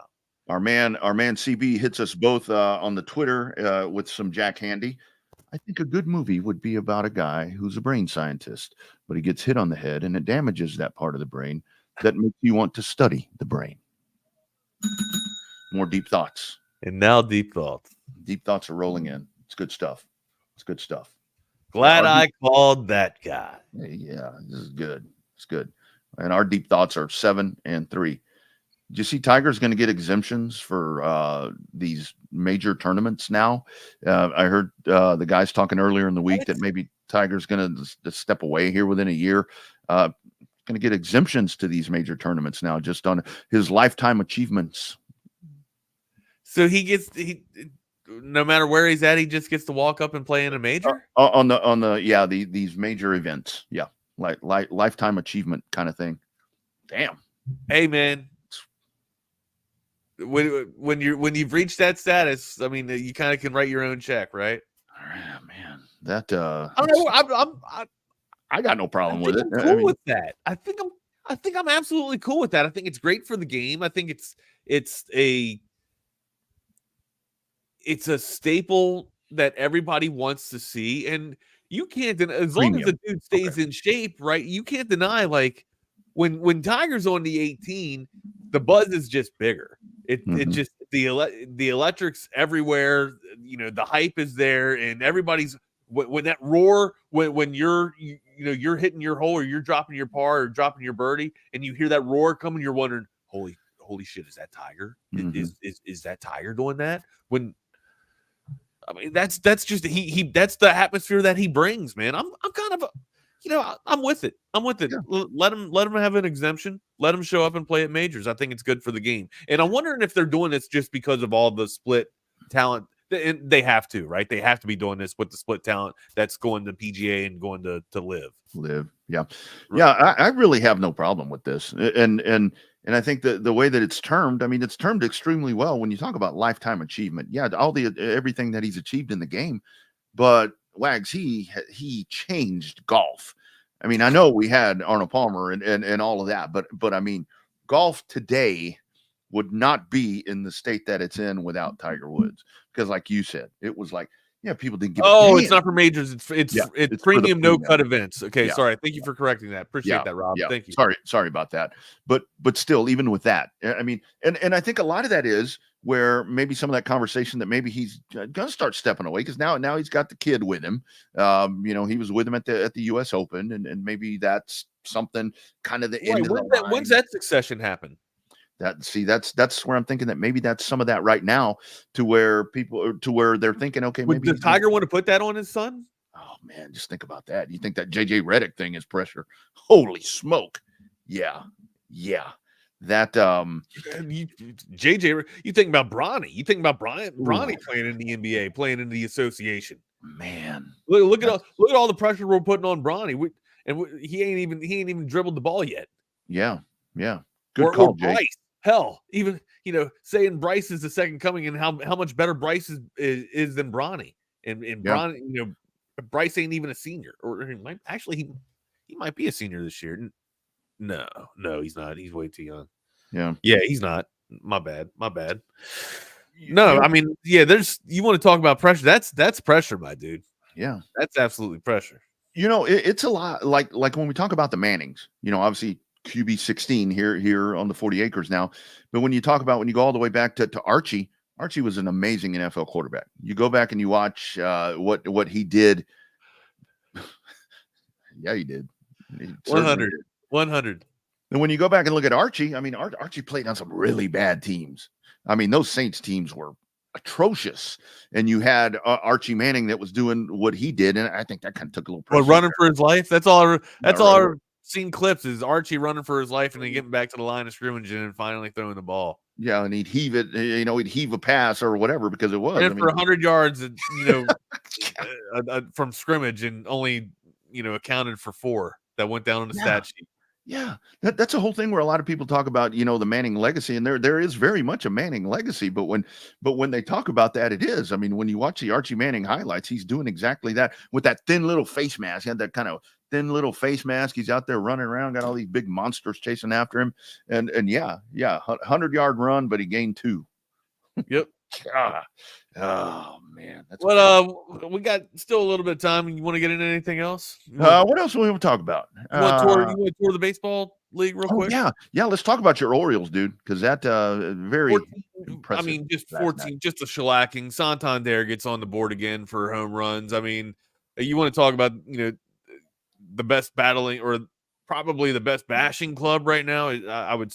I got to tip my cap to the Orioles, right? I mean, the Yankees got some studs in their lineup, but as an overall just hitting machine, hitting club, it's got to be the O's. But we talked about where their vulnerabilities are. It's in their pitching, but the pitching looked pretty damn good yesterday in this day game. Fantastic. Just expect the O's to come out a little bit flat after any team that puts up crooked numbers like that. You're probably going to come up a little bit flat or have somewhat of a deflated offensive output. But yeah, it's good to see Mullins spring out of his slump. Seems to be hitting the ball a little bit harder. Past few at bats have been real hard hitted contact balls. Had a home run as well. So he appears to be getting out of it. And look, when that's coming together and you got all the other studs hitting, Baltimore's again, I still think they're going to be a wild card team for sure. Like the Yankees are the better ball club, and I think they'll continue to run with this thing, especially with Garrett Cole coming back. And as soon as Garrett Cole doesn't get on a pitch count anymore, and honestly, you want to talk about game 2, I think that might have been a different outcome if Garrett Cole gets to go 7. You know what I mean? Instead of 5, there's a good chance that the Yankees still keep that in play, because we didn't really get to the Yankees until Garrett Cole got pulled out of the game. So we got one on him, but again, he started figuring it out as the 4th and 5th inning got to it, and then Boone pulled him. So did I see that this was the I think 23rd or 4th consecutive AL East series that Baltimore has won? Hasn't lost. Yeah, that is unbelievable, my brother. Let's not talk about it. That's been a big part of the success. We're not losing series, we're winning. Baltimore isn't losing series; they're winning series. Right? I'm not on the team, man. I keep sitting here, saying this we thing, but yeah. Oh yeah. And the Yanks, it fell apart. It fell apart early for the Yanks. They weren't doing anything right. Yeah, and kind of when that happens, and that's in your own ballpark too. That's embarrassing. Like you don't want to get the fan. You don't want to perform like that for the fans. Yeah. Did you catch any of that Rickwood Field game last night with the Giants and the Cardinals? Honoring the Negro Leagues. That was I had it on Second TV. Yeah. I thought it was really cool where Fox did it. I think it was 5th or 6th inning when they went back and they shrunk the resolution down to what standard definition would have been back at that time, and that inning was in black and white, and there was 6. I did not see that. I don't get off work until about 9:30. I don't shut everything down until 9:30. But I had that on, and I had San Diego on as well. Yeah. Really cool thing that they did right there, man. That was I think I sent you some sound from Reggie Jackson that we will not play, but just kind of with everything, it's like, man, pretty powerful stuff right there, and kudos to Fox for letting him talk. I mean, they asked him a question, and Reggie answered. They wanted real life answers, and Reggie Jackson gave them the real life answers that I think a lot of people need to hear right now. To be honest, I'll check it out, man. Yeah, 100%. You sent it to me already? Yeah. I think I texted you that over probably right before we started. I said we can't play this or we shouldn't play this, but it's my phone. Yeah, I remember you said that. Downstairs in the kitchen, man. I'm sorry. Yeah, definitely check that out because Reggie and it's sad. It's sad that that's what. Do I want to be watching something sad going into the damn? Do I want to be watching something sad going into the weekend, man? I'm trying to stay positive, trying to stay pepped up. We got power. You want to do our futures? You want to do our Friday futures? Let's do it. What we got? What do you think about Game tonight? I'm going to go with Edmonton. I'm going to go with Edmonton tonight. Yeah. I go with Edmonton too. And like I said, we're going to 7. Obviously. Edmonton wins. We go to 7. Yeah. Going to 7. Edmonton going to 7. What else we got? We're gonna go 3. We're gonna go 3 in the College World Series. I think the Aggies actually win tonight. I think the Aggies win tonight and then drop 2 in a row. Okay. All right. I was gonna go Vols, Aggies, Vols. Standard, typical missionary style. Ooh. But no, yeah, I'll get behind that. You know what? I'll back that bet with you. I'll go Ags and then Vols back to back. That's a better storyline. Yeah. That's a better storyline. But regardless, I think Vols take it. All right, that's good futures. That's good futures. Yeah. So look, Heel's been one of the best pitchers in all of baseball. There's no argument there, right? But again, when someone's that good, you're just bound to have a letdown. I absolutely agree with you, Fozzie, 100%. Yeah, Heel's been fantastic.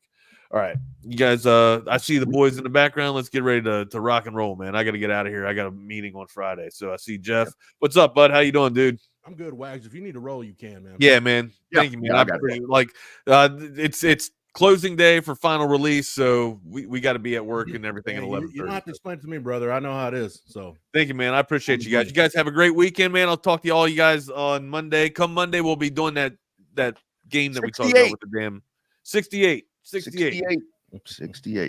right, gents, y'all be good. Have a great day. Double R, if you want to hang out for a sec. Sure. I actually decided that since I don't get to talk about him anywhere else, and it's one of the few things I can nerd out on in life, I want to take like a minute of crosstalk. Yeah. To I don't know. Let's see how long I can keep this going. We'll call it a card of the day. And Jordan, if you want to tilt your camera to your left on the other side of Earl Campbell, do you still have Vincent Bo Jackson hanging on your wall? I do. Okay. I do. The poster's a little messed up because this monitor keeps hitting it, but anybody. And then also, while we're here, I got Stuart Scott up there too.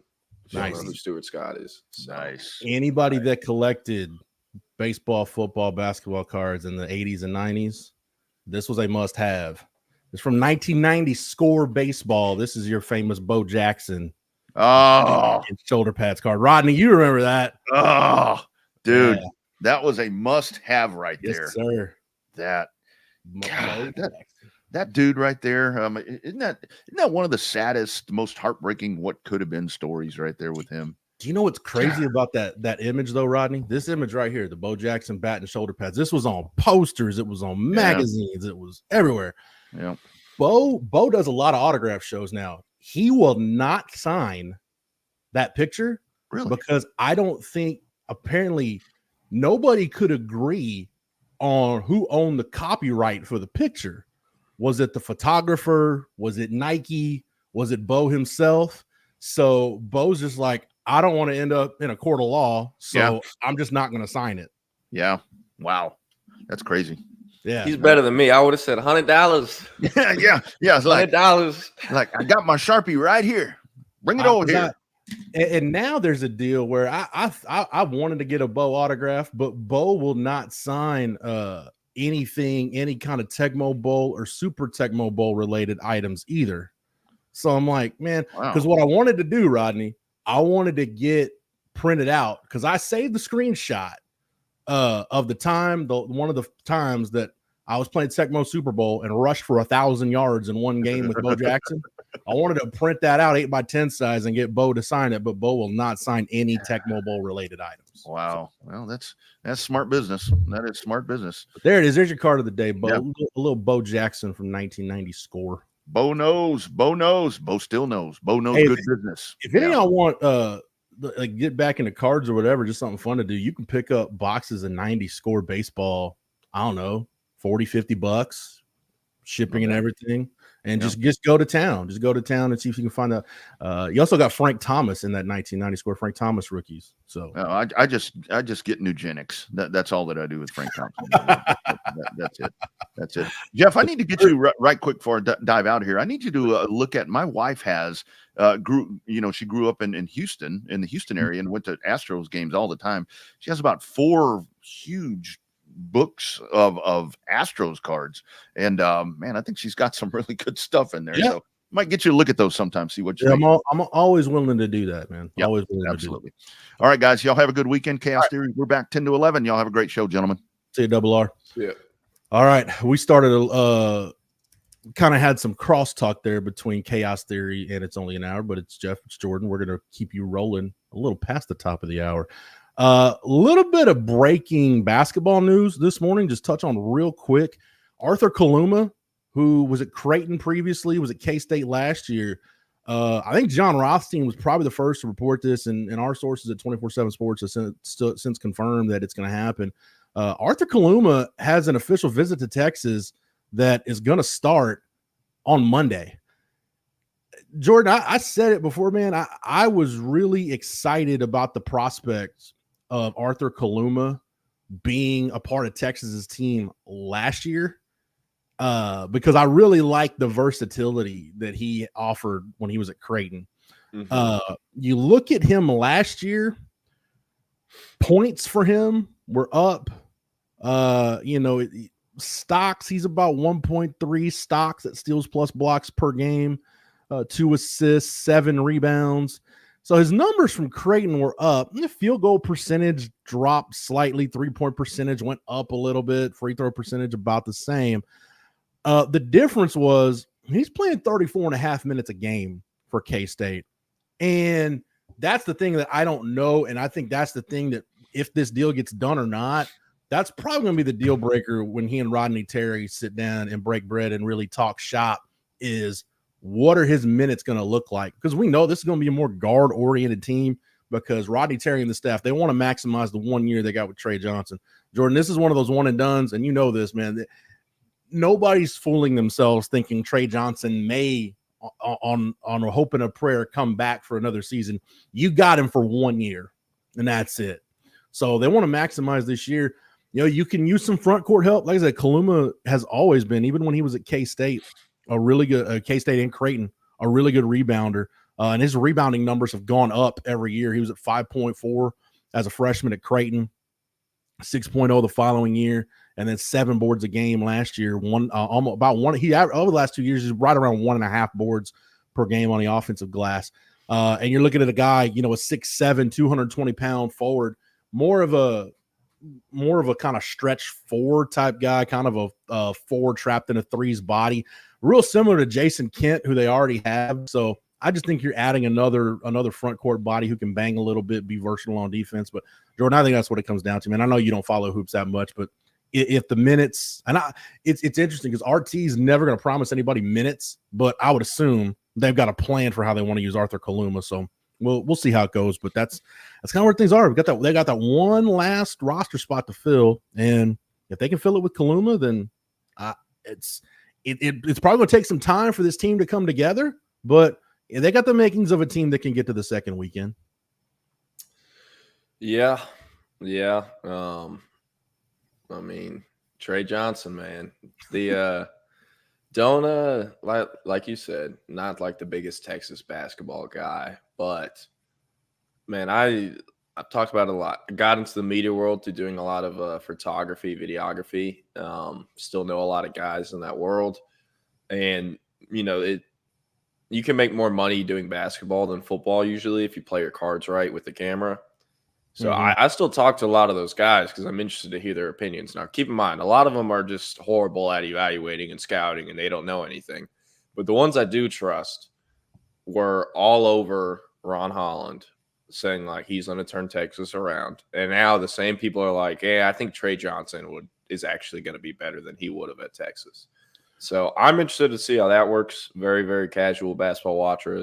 I've done my best to articulate to y'all. Man, I'll say this. But I'm excited to see him. Yeah, I'll say this about Ron Holland, though. Ron Holland would have been he was an ideal fit for last. You could tell that they were ready to build that thing around Ron Holland for the 1 year he would have been there.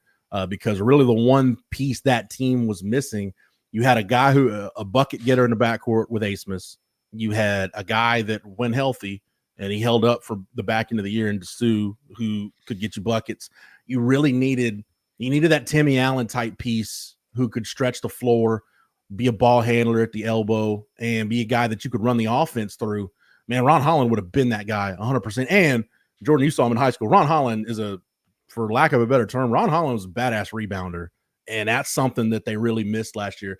So you could tell, I think the difference is now Trey Johnson's on campus. Rodney Terry's been building this thing around Trey Johnson. So if you can add that piece like Kaluma, I don't hate it.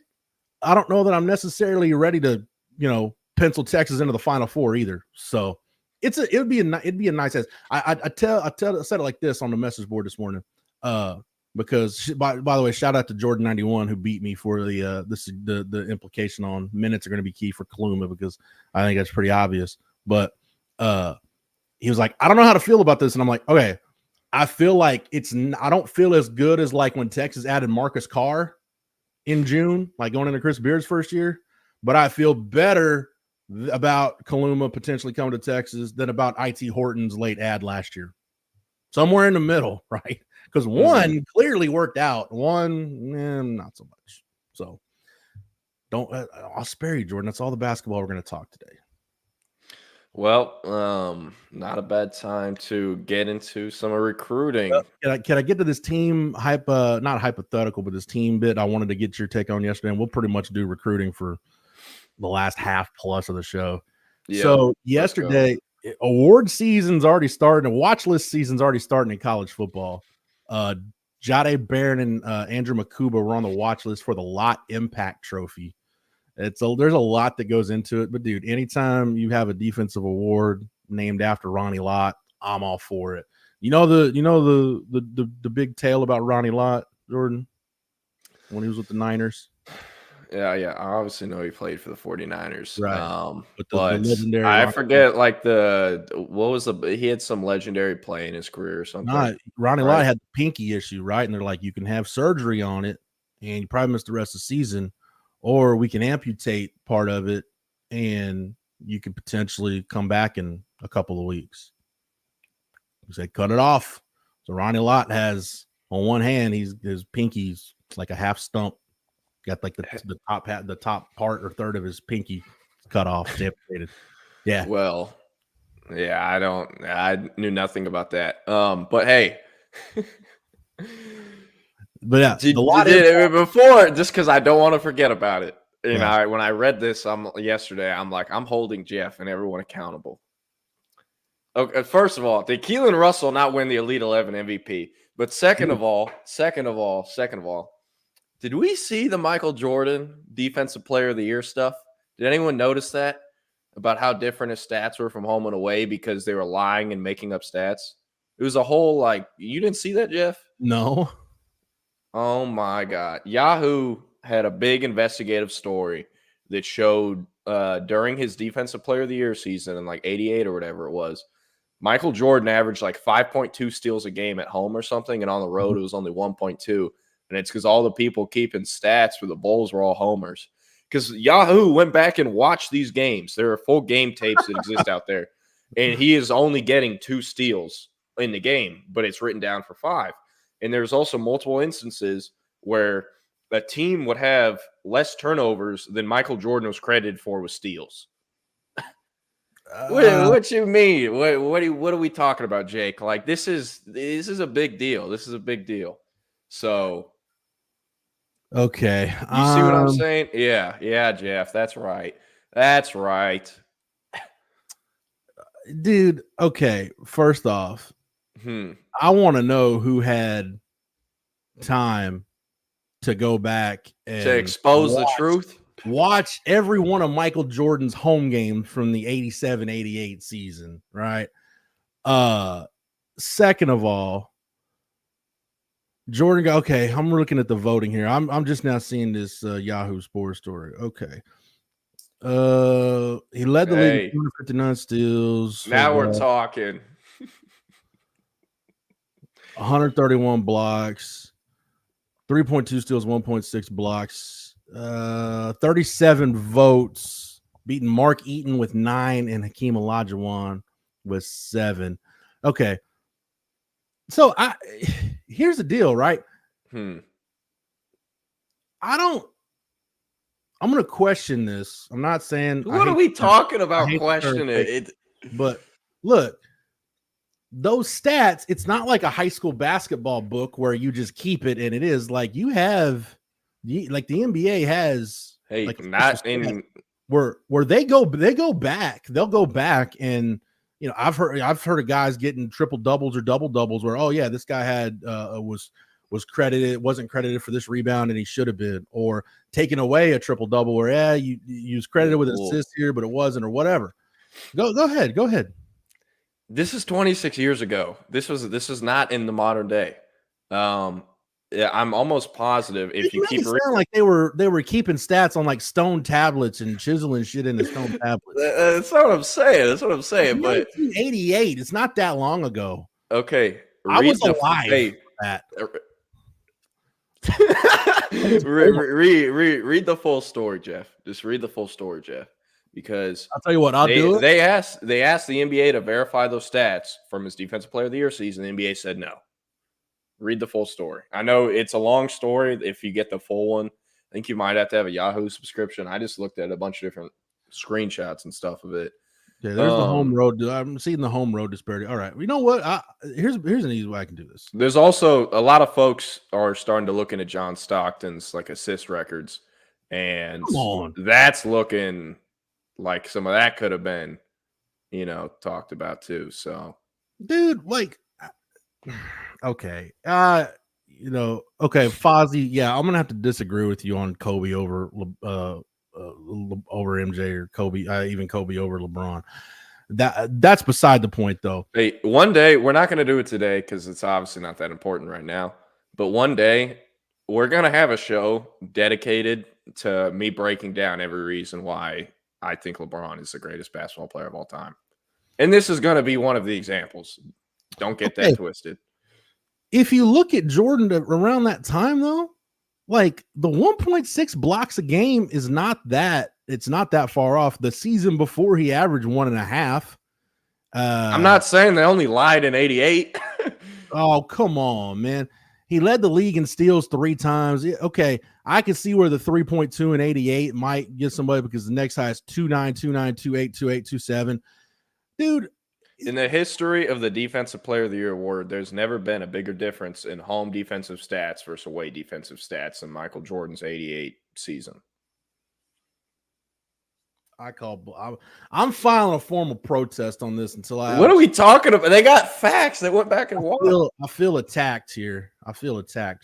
Yeah, I'm sorry I ruined your childhood, but you didn't ruin my childhood.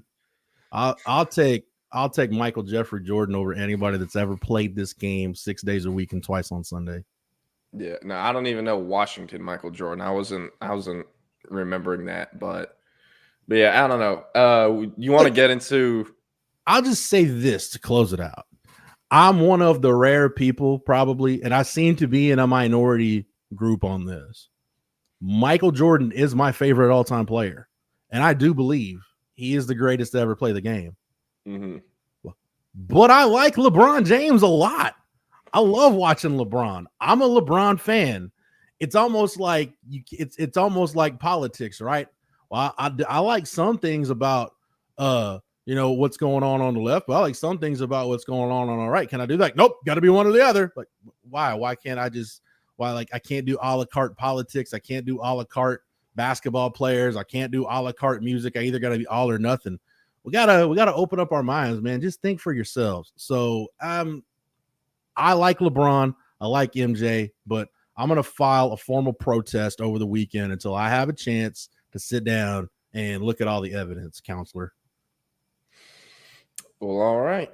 What do you want to talk team before we get into recruiting? So I mentioned this all started. See, if I wouldn't have started BSing about Ronnie lopping off his pinky, maybe that wouldn't have happened.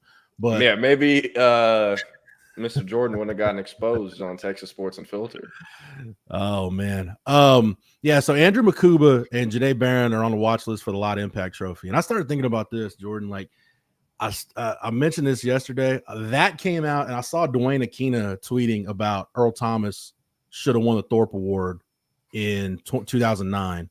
And then he went, I think probably a step too far, and said Quentin Jammer should have won the Thorpe Award in 2001. Now, I'll say this in Dwayne Akina's defense, and my man Rod Babers can back me up on this because he fell victim to this.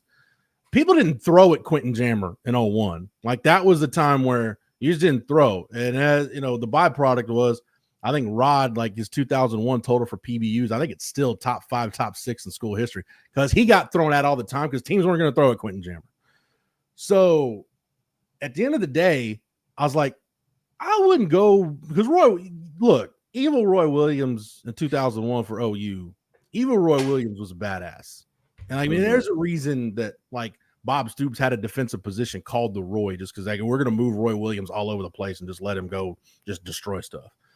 But I started thinking, I was like, man, Texas, other than the one Deshaun Elliott year, you really haven't had a Thorpe Award candidate, period, since Earl Thomas in 09. I mean, you've had some guys make semifinalist lists, but Deshaun Elliott's been the only finalist you've had since then. That's why. Go ahead. Ja Thorpe Barron. You haven't had call him. You haven't had a corner. Think about this. You haven't had a corner drafted in the top 100 picks since Curtis Brown. So I'd say that to say I was thinking about Dwayne Akina and when he got to Texas in 2001. Everett Withers was the secondary coach for Mac Brown in 98, 99, and 2000. Everett Withers got hired by the Tennessee Titans to coach their secondary. Mac brings in Dwayne Akina. And Dwayne Akina's goal was, and I've heard this from Rod and other guys that were in that room, Ahmad Brooks, Dwayne Akina's vision was to reinvent Texas as DBU, because when Dwayne Akina was coming up as a player and early as a coach, it was about Jerry Gray and Johnny Johnson. I mean, Texas at a time, they were the place for producing defensive backs. We started out the show talking about Bo Jackson. That's one of all the things Jerry Gray did. And Jerry Gray did some great things while he's at Texas. When you mention Jerry Gray, what's the one thing people are going to bring up about Jerry Gray? He ran down Bo Jackson. In a game, he ran down Bo Jackson from behind. Johnny Johnson, if the Jim Thorpe Award would have been around, Johnny Johnson probably would have won it twice as the best defensive back in the country. So there was a time where Texas, and you could go through Glenn Blackwood and Ricky Churchman, and Vance Bedford was a part of that. Texas had some great defensive backs in the 70s and into the 80s. And then obviously it fell off. And, you know, every now and then you'd have a Bryant Westbrook, a Stanley Richards, something like that. But Texas, when Dwayne Akina got there, it hadn't been DBU for a while. And he wanted to reinvent Texas as DBU. And you look at from his first season to his last, Quentin Jammer, first-round pick. Michael Huff, first-round pick, Thorpe Award winner. Aaron Ross, first-round pick, Thorpe Award winner. Michael Griffin, first-round pick. Kenny Vaccaro, first-round pick. Earl Thomas, first-round pick. I mean, Texas was, for that period, it was kind of like Texas and LSU, because LSU had Patrick Peterson and Morris Claiborne at the time. Texas was in that mix to be DBU again. It's since fallen off, Jordan. I know we spent a lot of time in the last decade plus talking about getting the offensive line right, talking about getting quarterback right. But you throw in the addition of Andrew Makuba, you talk about it being a big year for Terry Joseph. Man, Texas hadn't been DBU for a while, and you had that run towards the end of the 18 season and going into 19 where Texas started promoting themselves as DBU again until Joe Burrow came to town, and that was pretty much the end of that. But it's been a minute since Texas has been DBU. It would be nice if, you know, you look at court. We talked a lot about Sark getting quarterback right and quarterback getting back on track and the offensive line getting back on track. Texas has always produced really good defensive linemen. Feel like that wide receiver. Hell, you just had a first round wide receiver. Wide receivers getting better under Sark. It'd be nice if you could add that piece back to where, yeah, Texas, can they claim DBU?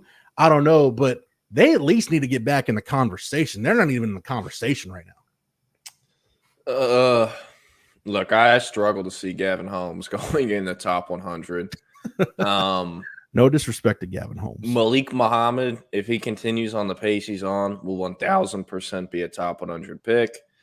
Drew Makuba, obviously not a cornerback, but, you know, I think he will have a great shot to go in the top 100 after this year. Jade, I'm really interested to see where he's gonna fall, and how he does this year. It's gonna be completely based on that.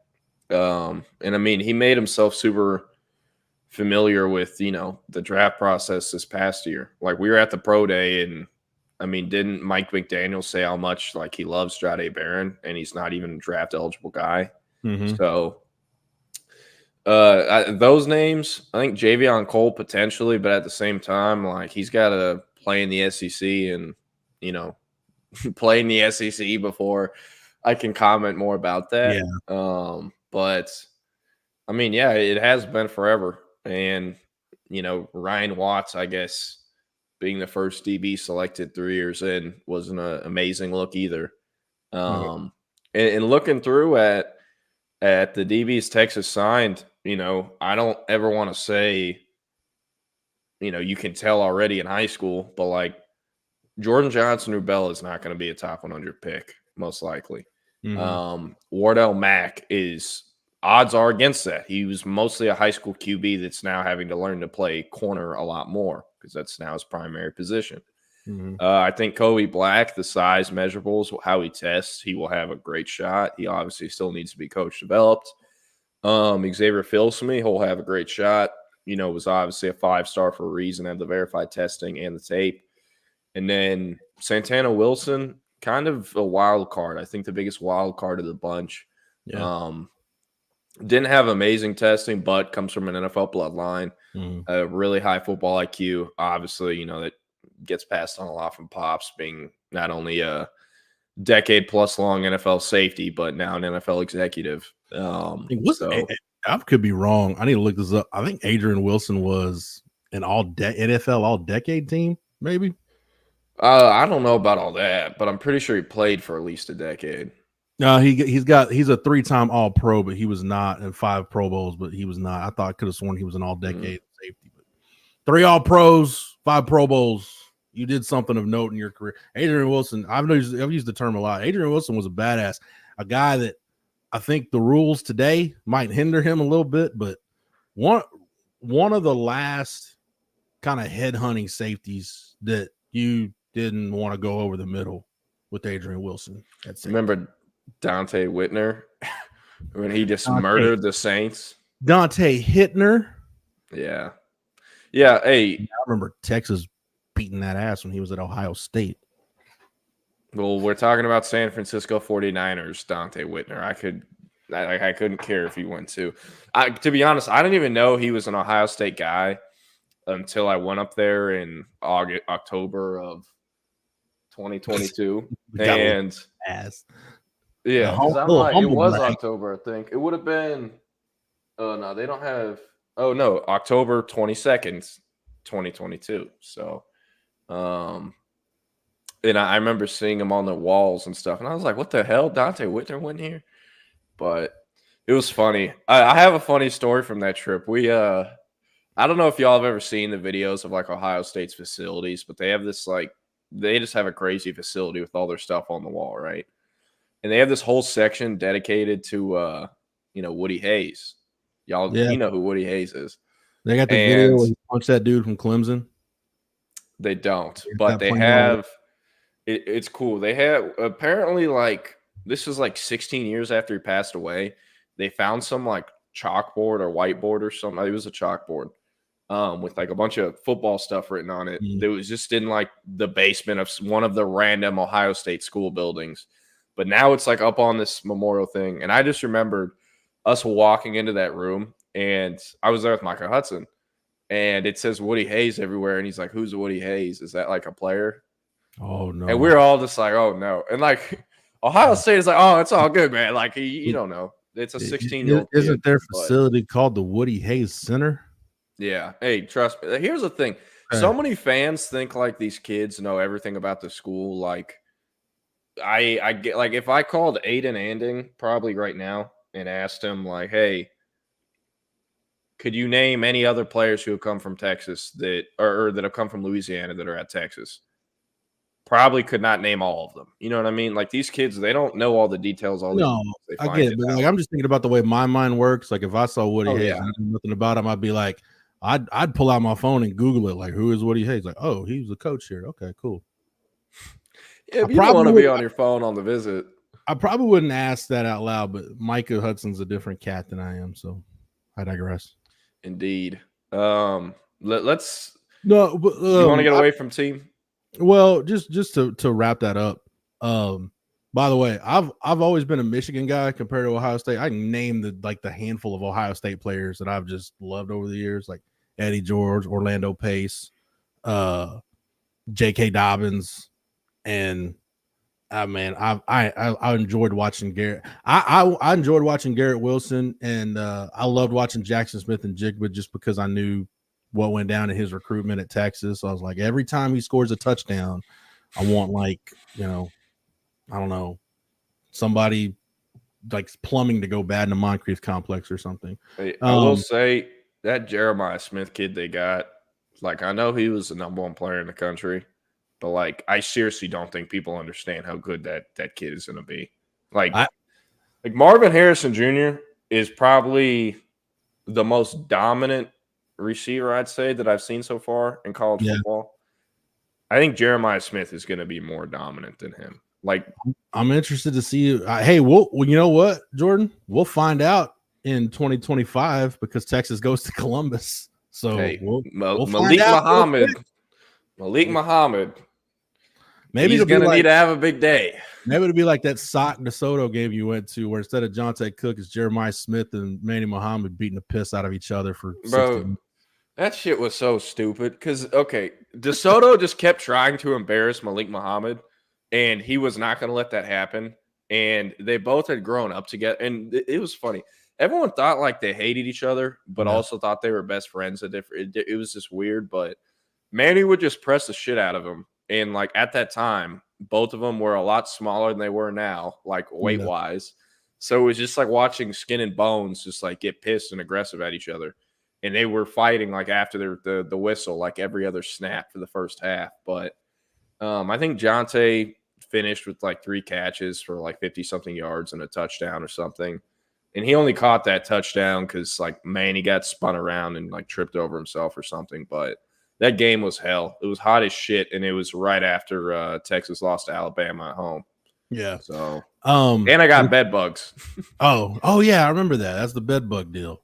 To wrap up the team point before we talk recruiting, that secondary Dwayne Keenan had in 2009, that was probably the last great.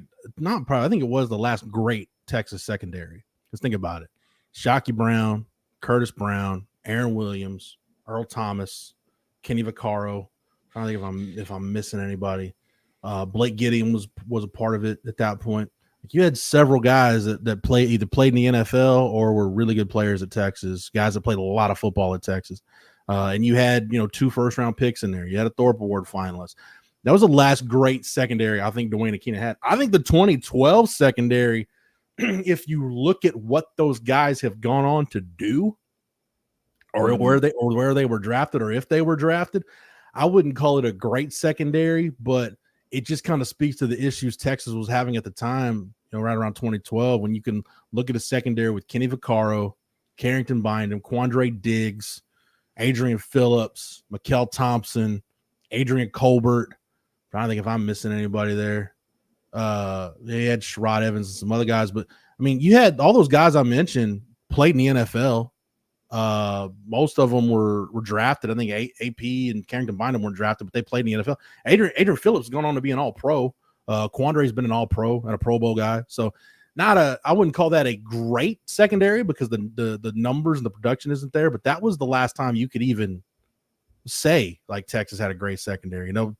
2017 Jordan had a chance, but I mean, if Holton Hill doesn't get himself suspended from the team, and then Can you say what he did? Didn't he like fail? Was it like weed? Yeah, and the one at the combine is even more egregious because you're going to be tested at the combine. Yeah, at least like have a diluted sample. Like, you know what I mean? Like Reuben Foster that. Come on now. Yeah. Like I love you, Hollywood, but at that point you fail the idiot test. Like, it's gonna happen. Like, just hold off. He's still on a roster though, isn't he? No, Holton Hill's not on a roster. Chris Boyd's still on a roster, but Holton Hill's not. I think Chris Boyd, I forget. I think he might be back with the Vikings. He plays in the CFL for the Rough Riders, according to Wikipedia. Holton Hill's in the CFL. He played for the DC Defenders last year. See, I know my man Rod Babers is called the CFL. It's like what, if the NFL is Hollywood, then the CFL is like the porn industry. I think that's more of doing like cheap B movies. So Holton Hill's doing cheap B movies. He's like a guy that gets shot in a scene on those Steven Seagal direct to DVD movies back in the day. Just kind of a quick appearance on camera. Chris Boyd's with the Texans. Thank you, Des. But Texas needs a great secondary, Jordan. That's basically what I'm getting at. It's time for DB. Man, I know Jordan Shipley had the hats a few years ago, make Texas football great again. I'm asking Rod Babers and others to start a campaign. Make DBU great again. Make it happen, because it's been a while. It's been too long, and it is time for a DBU reinvention. Let's say I think this year will be the best secondary play Texas has seen since probably the first few weeks of that Holton Hill year. When he got suspended, when he was pushed out, like, he was playing at an All-American level that year. Yeah. And you had Deshaun Elliott, who was a unanimous All-American, and Chris Boyd on the other side. Like, Chris Boyd went from a guy that I'm like, I don't know if he'll keep his head straight long enough to be a factor, to a guy that, as that 17 season went on, you're like, hey, it is true. When Chris Boyd's locked in, he's a really good player. He's going to get beat, but he's one of those corners like, dude, he's going to get beat, but he'll make up for it by making 4 or 5 plays on the ball. That was a damn good secondary, man. And PJ Locke's an NFL guy who played his role. So maybe I should give the 2017 secondary a little more credit, but the offense was so bad that you didn't have a chance to compete. So at any rate, it's time for the Texas secondary to be great again. It's time for DBU to be DBU again. Texas get back in that conversation. All right, let's go to recruiting. I don't know if you want to start with DJ Sanders because we teased it yesterday, but I feel like that might be the biggest visit going on this weekend. First, I want to start with Racing Guillory and just knock that out of the way. Yeah. So Racing Guillory decommitted yesterday. If you're surprised by this, you've been living under a rock. I'm sorry, man. Sometimes I cannot look at our comments. No, Jake, you gotta warn somebody. Hey, but Racing Guillory, man, that was one of the softest commitments I've ever seen, at least with a kid being committed to Texas. Yeah, and to be honest with you, we are still in the intramurals field parking lots on campus at the junior day when we found out that he was silently committed and was going to post it in a few hours. And I remember like hearing it, and Hank was like, wow, this is kind of weird. And I was like, yes, we need to check that this is legit. Like, because like, I don't know, let's say we hear Nick Townsend silently commits this weekend. We do not need to do any fact checking, right? That like they would obviously take him. Jordan, I'm listening. I'm just gonna finish my toast. I got my toast right here. I need to finish my toast. It's getting stale. So continue. Got it. But no, with Racing Guillory, I was like, Hank, we got to double check this just because I don't know exactly. This does not make a lot of sense to me. They're in a great spot for Tredarian Ball, Javian Osborne, KJ Edwards, who all three are better prospects than Racing Guillory. They just are. And outside of those 3 dudes, there's a few other guys in the state of Texas who I like more as well that don't even hold Texas offers yet. So I found it really confusing, really puzzling that they actually took him. And obviously we went and got a story ready. The kid gave me quotes and everything, but it was surprising me. It really was, because As long as choice is in Austin, he's going to try to sign 2 running backs each cycle. And the 2026 running back class is the best running back class we've ever covered to come through the state of Texas. And I don't think Racine Guillory is a top 5 running back in that class. So that being said, to take him that early on, it was very confusing to me. He visited other schools. He obviously had some very, I guess you could say, young moments. Like he, tweeted out top 7 coming soon, and is a Texas commit. I noticed the day before decommitted, he tweeted at like 1:30 in the morning, like, who can do me a new commitment edit? And I was just like, oh, he's probably decommitting soon. And I woke up the next morning and kind of forgot about it. But with Racing Guillory, like and I'm not trying to talk down on him or anything. And I wasn't trying to talk down on Kelshawn Johnson. But kind of like with Kelshawn Johnson trending to A&M, like if there's a position or a prospect to miss on, that's about as good as it gets. Because Texas, they're still in contention for the 3 other 5-star receivers. Where Racing Guillory, like, yes, he decommitted. This is about as good as it gets when it comes to the case of a kid decommitting, because you can still go out there and potentially upgrade with, who you would replace him with. Mm-hmm. So that's kind of how I feel about it. I would be very, very, very, very, very surprised if Racing Guillory ever ends up back at Texas. I'll be somewhat surprised if he comes and visits again, kind of, to be honest. But, I'm interested to see how he's going to do coming off this injury, because that's going to be really big for him. By the way, I just want to mention when I say in this show, like, oh, we'll talk about this for the last half plus of the show or whatever, my sense of time is totally diluted. So I apologize for everybody if we get off track. But I'll just say this, Jordan, about Racing Guillory, and then we can move on. This is a theory. This is not any inside information for me. I didn't call Sark or anything. Like, it's just my theory. Based on what we talked about yesterday when we had the conversation with the high school coaches, I think Alito is one of those schools that maybe you'd be better off taking a commitment from a guy and it not sticking than telling a kid he can't commit and risk alienating yourself and that staff at that school, because that's a place you're going to need to go back to. Well, I get what you're saying. Trust me, I get it. But on the same note, the only other kid at Alito right now that I view, and again, this is my opinion, just like you said, it was your opinion. Yeah. The only kid at Alito right now that I view as a guy that's Texas level, I guess, outside of Guillory, is Caden Finley, who's Jermichael Finley's son. Yeah. So I get your point, but at the same time, like, I'm not sure how much that actually would have factored into it. I said just a theory. Just a theory. But yeah, but DJ Sanders, man, that's big. And I actually, I'll answer this real quick. It means that they're going to make their own evaluations, and they're going to have their board set the way they have their board set. They're not doing it based off what Andrew Ivins and Gabe Brooks and Cooper Tegna and Hudson Standish think. Mm-hmm. Now, I will say, whenever there are multiple times where a kid will get a ranking and a week later he has like 6 new offers. Did that ranking get him those offers? No, but that ranking got him some exposure to where coaches looked at our new rankings and said, oh, we don't know anything about this kid, but he's the number 6 player in Texas. We should probably look at him. And then he gets 4 out-of-state offers the next day or something like that. Things like that will happen. But outside of that, like, coaches make their own evaluations. Yes, they might look at a scouting report. And there are multiple coaches I know who talk to Andrew Ivins on the daily or other people on their scouting team on the daily because they want to hear their opinions, want to hear why they think, what they think about that player.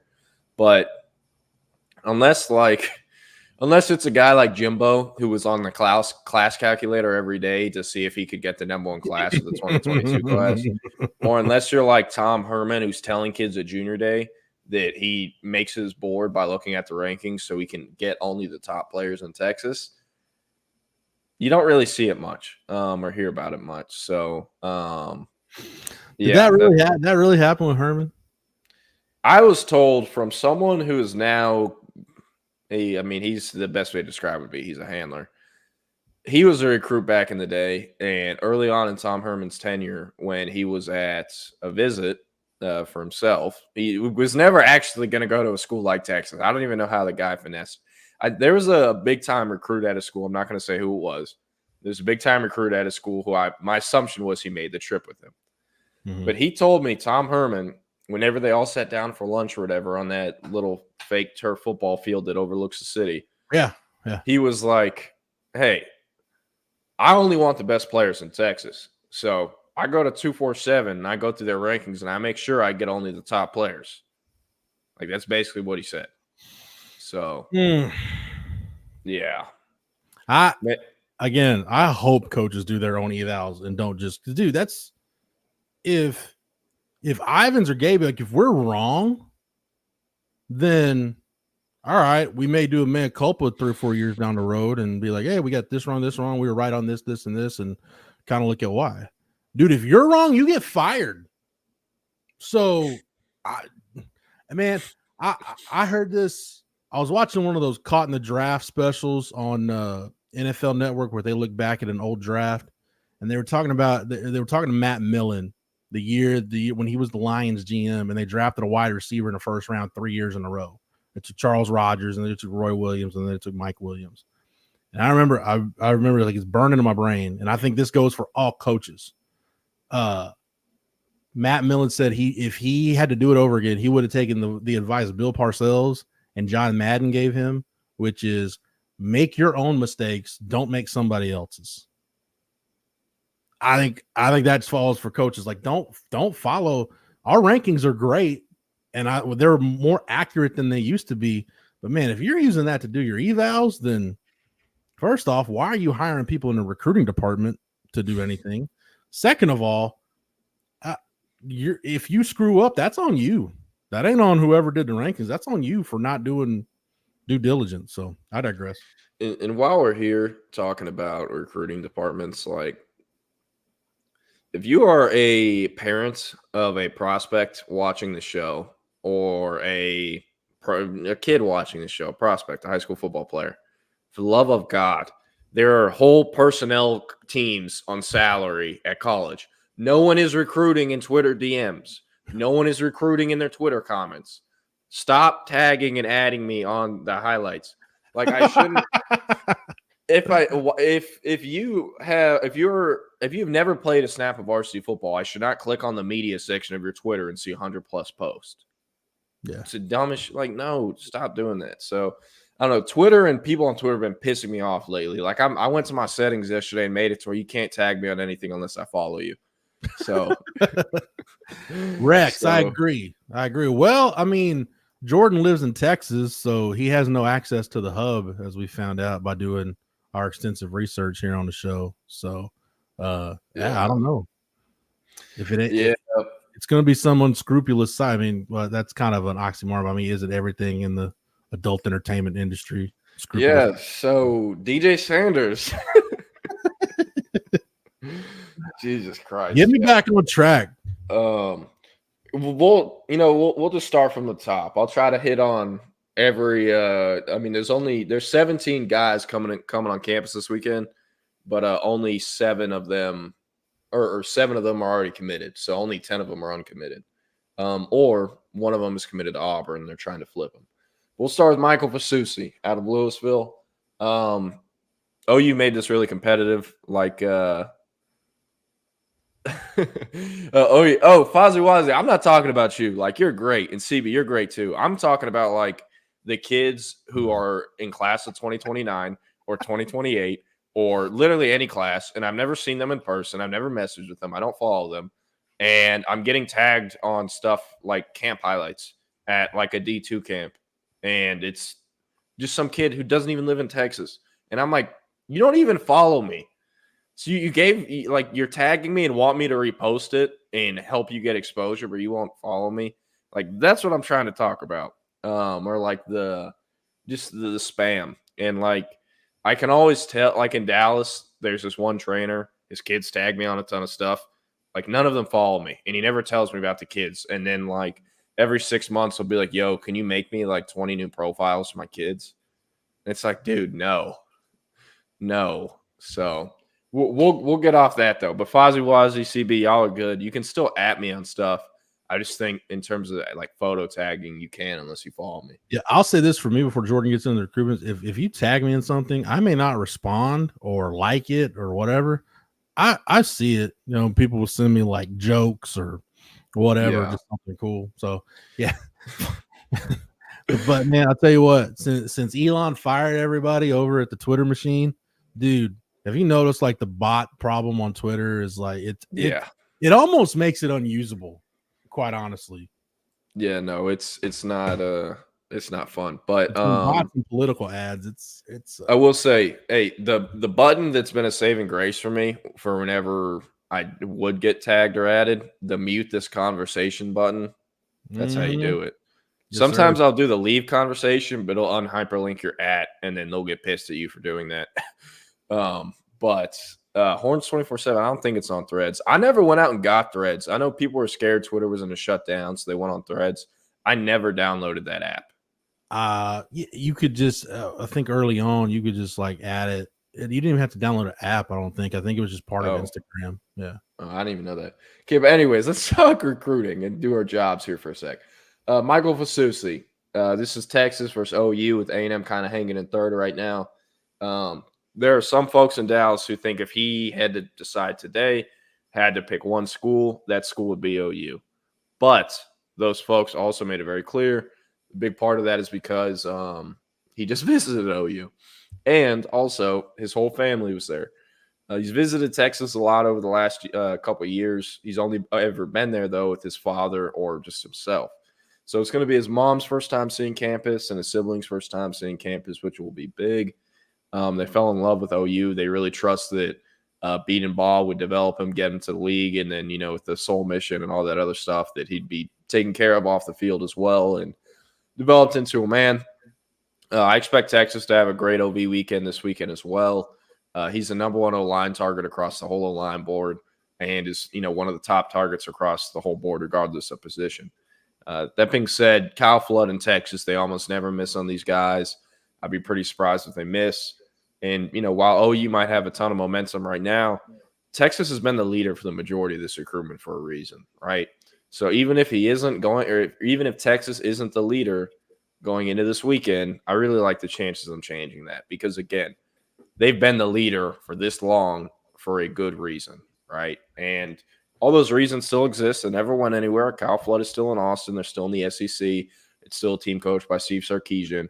You can still make a lot of money living in a great city like Austin. So I'm not really worried about the Fasusi recruitment, even though it could possibly trend OU if it was to end today. So he is important this weekend. That's not as big of a slam dunk as it used to be. Khalid Lockett, I spoke with someone close to him yesterday. They really think that decision comes down to Florida State and Texas, with Alabama also in there as well. Florida State is interesting. When I went out to Saxe in spring, I'm blanking on the Florida State receiver coach's name, but he was talking to Khalik's dad the whole practice on the sideline. So, I mean, Ron Duggins is his name, I think, or Dugans. But anyways, Florida State, Texas, Alabama for Khalik. Alabama kind of came out of nowhere. They got Keelan Russell, the GOAT, to commit. Whenever that happened, they had Keelan and DeBoer call Khalik like at the same time, and they convinced him to schedule an OB. Alabama had never really been in it before that, and now it seems like they're kind of in the thick of it. They really crushed his OB, knocked it out of the park. So interested to see that. Jamie French, this one has a long way to go. He's one of those SFE kids. And as people in the SFE program kind of running his recruitment, helping him out. So that being said, there will be a lot of roller coasters here. Probably, that's kind of how it works sometimes with those kids. Would you like to expand on SFE real quick, just for people that might not know the acronym, might not know? So it's South Florida Express. It's a 7-on-7 program in Florida, and I guess it's based out of South Florida. They get kids from all over. Been around a long time. Yeah, and it is probably the top program in the state of Florida. Them and Raw Miami, at least when it comes to having legit dudes on the roster. But anyways, with French, Miami, Tennessee, Texas, Alabama, I think is starting a little bit to creep in there potentially. I'm not sure how much though. Florida State, is also kind of in there, whatever. Ohio State is still on the periphery, but there's a long way to go in Jamie French's recruitment, and he's not committing for over 2 months. He's not committing till August 30th, which is in honor of his mother's birthday. So there's not a ton of ground to cover for French and his recruitment. Just a good OV weekend will be crucial. It'll be the last OV before he makes a decision, since you can't take official visits during the end of July when that period opens. But, yeah, definitely important. Madden Faramo. I don't know if you knew this, but Ron Dugan's played for Bobby Bowden at Florida State. Dude, shut up. Shut up. But Madden Faramo, really flaming the GOAT at the start of the show. The GOAT's name is Nick Saban, not Bobby Bowden. So I don't know what we're talking about. I was talking about Michael Jordan, but I digress. That ain't the we won't get into it. But Madden Faramo, really, really strong hit-sticking linebacker from the West Coast. Texas is really going to have to, I think, pull a rabbit out of their ass to win this one, to be completely honest with you. There isn't a single person that doesn't think this kid is going to Notre Dame. I love that honesty. Notre Dame has all the momentum in this one. And, again, there is not a single person that has talked to anyone close to the recruitment or has covered the recruitment that doesn't think he's going to end up in Notre Dame. So that's a big thing. DJ Sanders, that's always been kind of anticipated to be a A&M versus Texas battle. He's a Belleville kid, 979 kid, so a lot of folks thought A&M had a great shot. I think they still do. Kind of interesting. In the last week, Hank and I have been talking to some folks up in Michigan. He officially visited there this past weekend. Michigan fully thinks that they're in second place and that Texas is in first place with A&M in third. Now, obviously, he had never been up to Michigan for a visit until then. So Hank and I are like, okay, how much could they even possibly know about that recruitment? But, I mean, still, it is noteworthy. And I've said it multiple times on the show. I'll say it again. He is not the highest-ranked D lineman that Texas is in on, but in my opinion, he is the best, at least at this current stage. So CB, y'all are killing me, man. but DJ Sanders, info is really hard to get on him. They purposely keep everything in-house. They don't want anything really reported or to be known kind of where he's leaning. But obviously folks in Michigan think Texas. I still think this is going to be UT or A&M. I'd be pretty surprised to see him leave the state just based off the factors I do know about. But he's going to be important this weekend. Nick Townsend, I've hit on Nick Townsend. There's nothing really new with that one. Bama's the leader, Texas in second place right now. A&M in third, A&M in fourth, USC in third. Texas, they have a great OV weekend this weekend. Folks in Houston think that Texas will end up with Nick Townsend when he commits. Jordan, can you hear me right now? Yeah, can you hear me? Yeah. I don't know. I had some kind of issue. I had some tab open or something that just jacked up the RAM usage on my CPU. So I'm good now, though. I think I'm good. Okay. But Nick Townsend, folks in Houston think if Texas knocks it out of the park this weekend, then they should be able to get him. I like those chances too. But, we got to cross the bridge when we get there, and Texas will have to have a good OV weekend this weekend. You got tight end snaps to sell him too. Yeah, because he is actually good enough to come in and play as a freshman, I think, and not just redshirt, actually play. Devin Williams, who's an Auburn corner commit from Buford, Georgia, in the top 247. This kid had an unofficial book to see Texas in like March or something like that. Ended up canceling it because he took an unofficial to Auburn like 3 days before, and they got him to commit before leaving the visit. He had always planned to commit in like August, or at least told the media that, and then Auburn got him to shut it down on that visit. So, yeah, and then was that Auburn this past weekend for a minute? Hank and I were kind of skeptical that he would make it into Texas this weekend. We reached out to him, and he told us he was still coming. Reached out to some folks at Auburn, and they're pretty damn confident they'll keep him. They feel like he really reaffirmed his commitment and kind of shut it down with them on his OV to Auburn last weekend. So we're not really expecting Texas to have a flip here. I think other DB targets make sense, and it would just logistically, it would make a lot more sense for the other DB targets as well. Yeah. Cade Phillips, he's getting recruited to be a safety at Texas. He is a corner for right now. Every other school wants my corner. This is a LSU versus Texas battle. Someone I spoke with in Houston was leaning towards Texas last week. Now that he's come out of the LSU OV, they're leaning towards LSU. Decent chunk of that, though, is just, that was the most recent visit. This is going to be a July decision, and I am interested to see how it goes. Since Texas started recruiting him more as a safety and not a corner, other guys have emerged on the defensive backboard. So that being said, he's always said he doesn't mind whatever gets him on the field earliest, but the people around him have always told me that he prefers corner. So I'm interested to see if that positional pitch changes. I know he's built up a tight relationship with Gideon. And Texas can sell early playing time at the safety position faster than they can at the corner position. So I think if they do that right, then they could probably have a better shot. But he's going to be interesting, and that will be LSU or Texas. Dad and parents' family prefers Texas, but at the end of the day, they're going to let it be his decision. Zion Williams out of Lufkin, his top four is A&M, Texas, TCU, LSU. He's committing 4th of July. LSU got a lot of steam early in the month when he started his June OV schedule there. Bo Davis was recruiting him back in Austin, so that's a long-standing relationship there. Before Bo Davis left, I was really thinking about putting in a crystal ball sometime in February or March for him.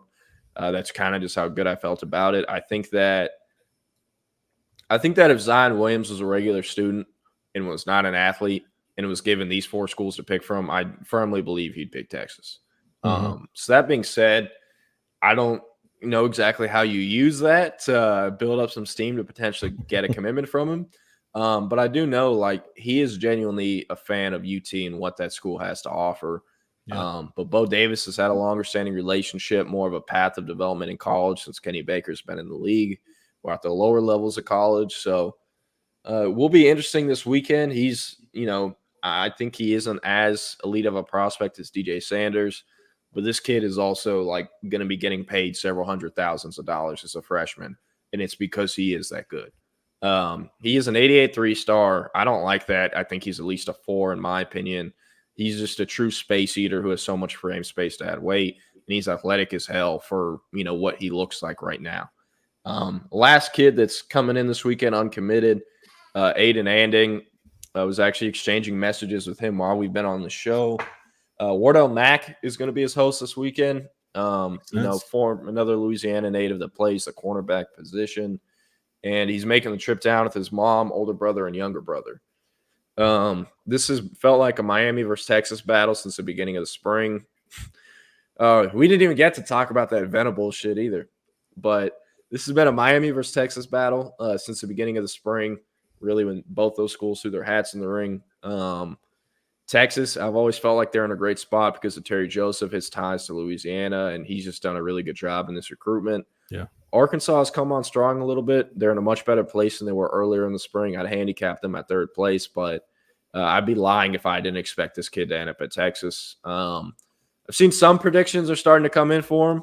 We'll say I put mine in back in May when I was the only person that went out to go see him in person at Ruston, but really like this player. I've written about it a lot. I've said it about a lot on the show.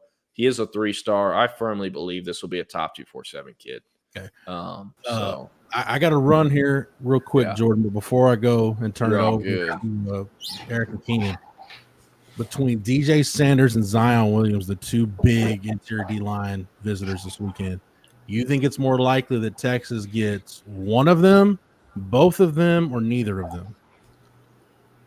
I'd be there. Hey, I never want to overreact or anything, but with what Texas signed last year in Melvin Hills and Alex January, it will be a big problem if they cannot get at least one of Zion Williams or DJ Sanders, at least in my opinion, because that would guarantee you'd have to go get some of the out-of-state kids or more of those out-of-state kids.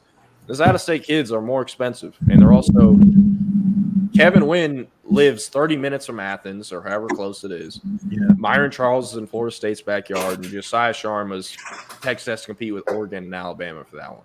So they're landing one of those 2 in-state kids is absolutely crucial. So Kenny Baker's salary cap is allocated to he's gonna have salary cap allocations for Zion Williams and DJ Sanders. Potentially. All right, Eric, Keenan. Sorry, I wish I could stay in chat, but I got to run. Everybody have a great weekend. We will be back to do it on Monday. Sir, we'll see you. Keenan, you got a mic?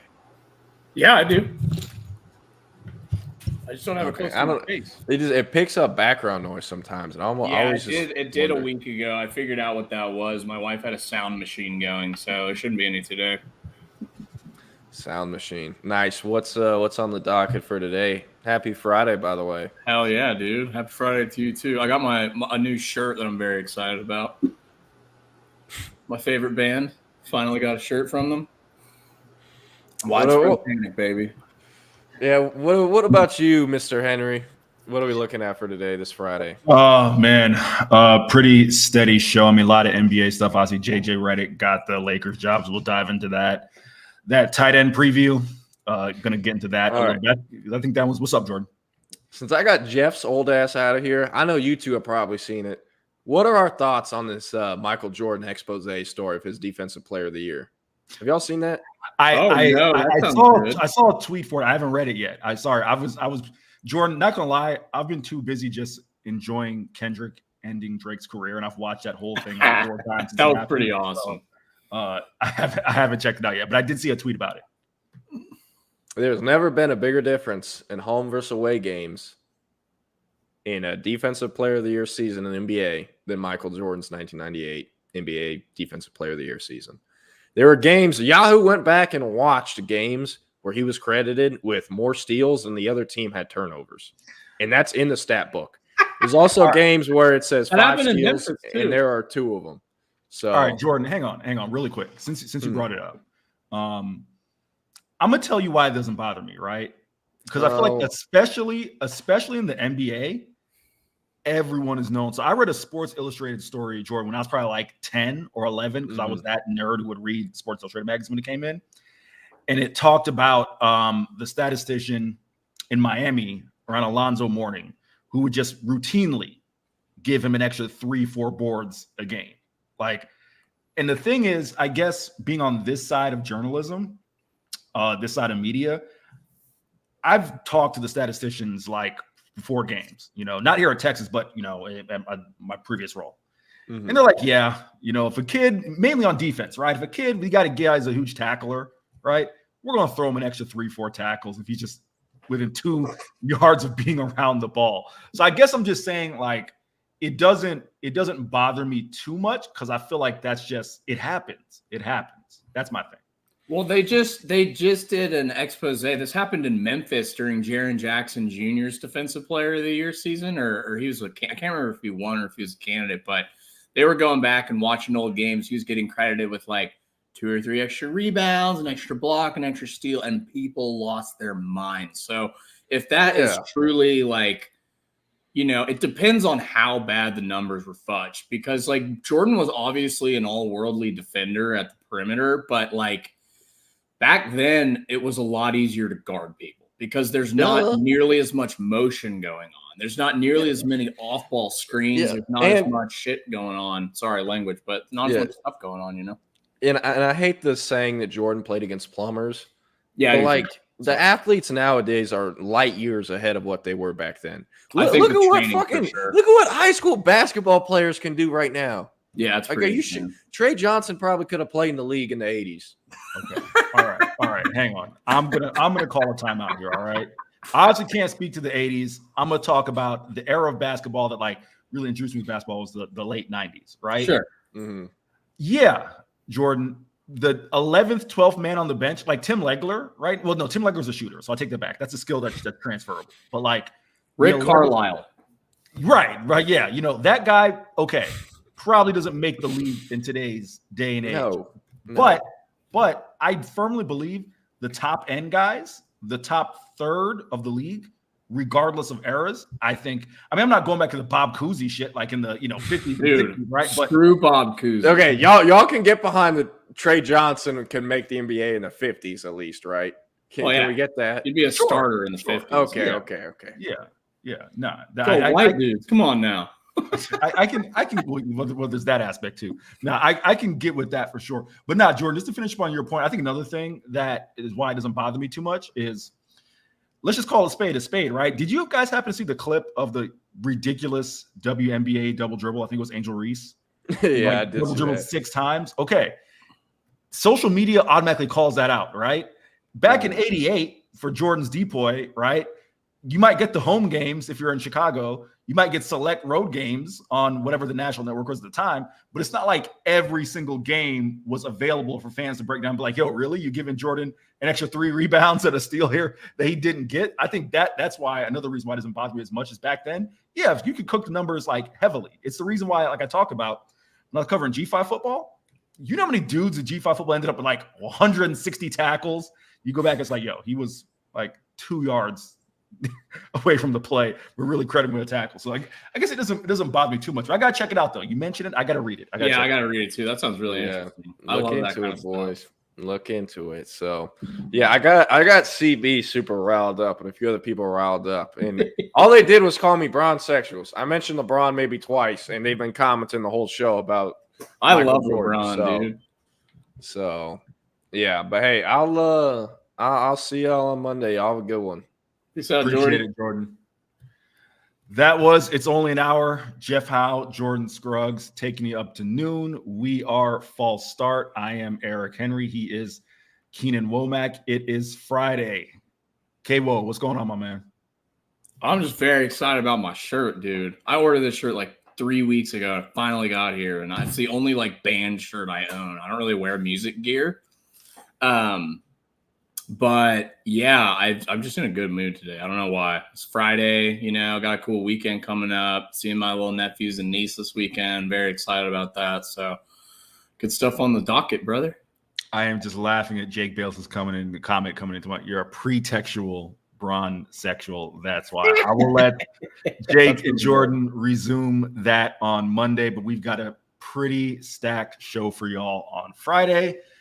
Biggest news coming out of the sports world yesterday, JJ Redick is the head coach of the Los Angeles Lakers. Before we get into that, I'm just curious. I'm assuming you saw the Kendrick concert, correct? I saw clips of it. Yeah, I didn't watch the whole thing, but yeah, it was basically dancing on Drake's grave. It's pretty great.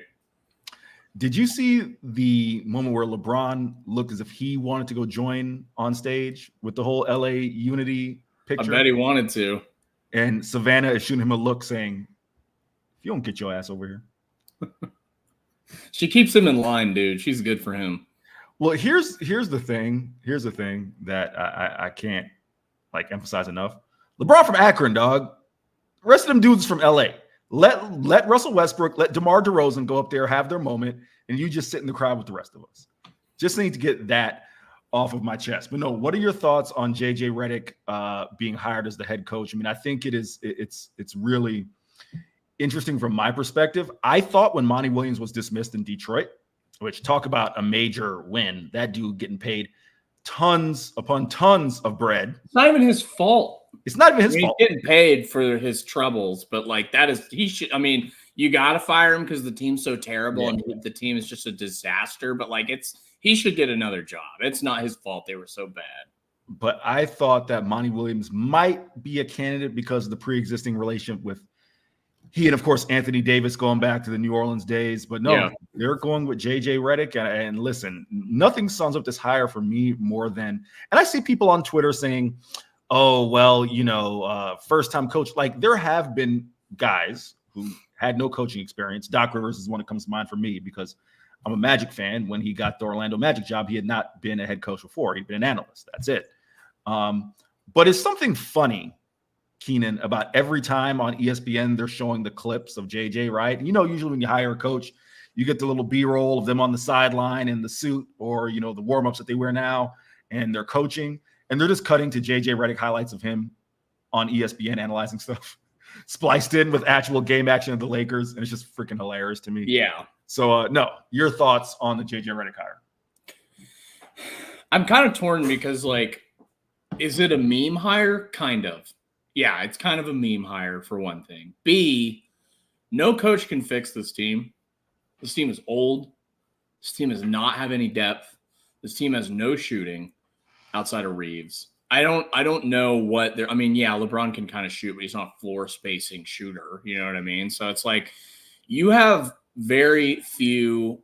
I don't know. It's just it's really weird how many people kind of got passed up for this, right? Like that's what bothers me sometimes when these guys. I don't want to cut you off, but how many people? As someone who's genuinely curious, because I know most of the narrative was, well, who are they going to hire? Who's going to take this job? So I was genuinely curious if you have 3 or 4 names that you felt like the guys were passed up. I don't have a specific guy for that specific job. Okay. I just mean like guys like Royale Ivy, like guys who have been assistant coaches for a long time that are getting passed up for JJ Redick, who's been an analyst. I'm not even saying JJ Redick won't do a good job. JJ Redick knows his stuff, obviously. I watched all of his podcasts with LeBron. That guy knows the hell he's talking about. Knows a lot more than I do, that's for sure. And I think of myself as somebody who knows a lot. He is light years ahead of me. So obviously he has the knowledge for the job, but it's like, does he have the experience to manage all of these personalities? That I don't know. Also, Redick's like their age, so it might be harder for some of the guys to listen to a guy that's their age who wasn't a dominant player. I don't know.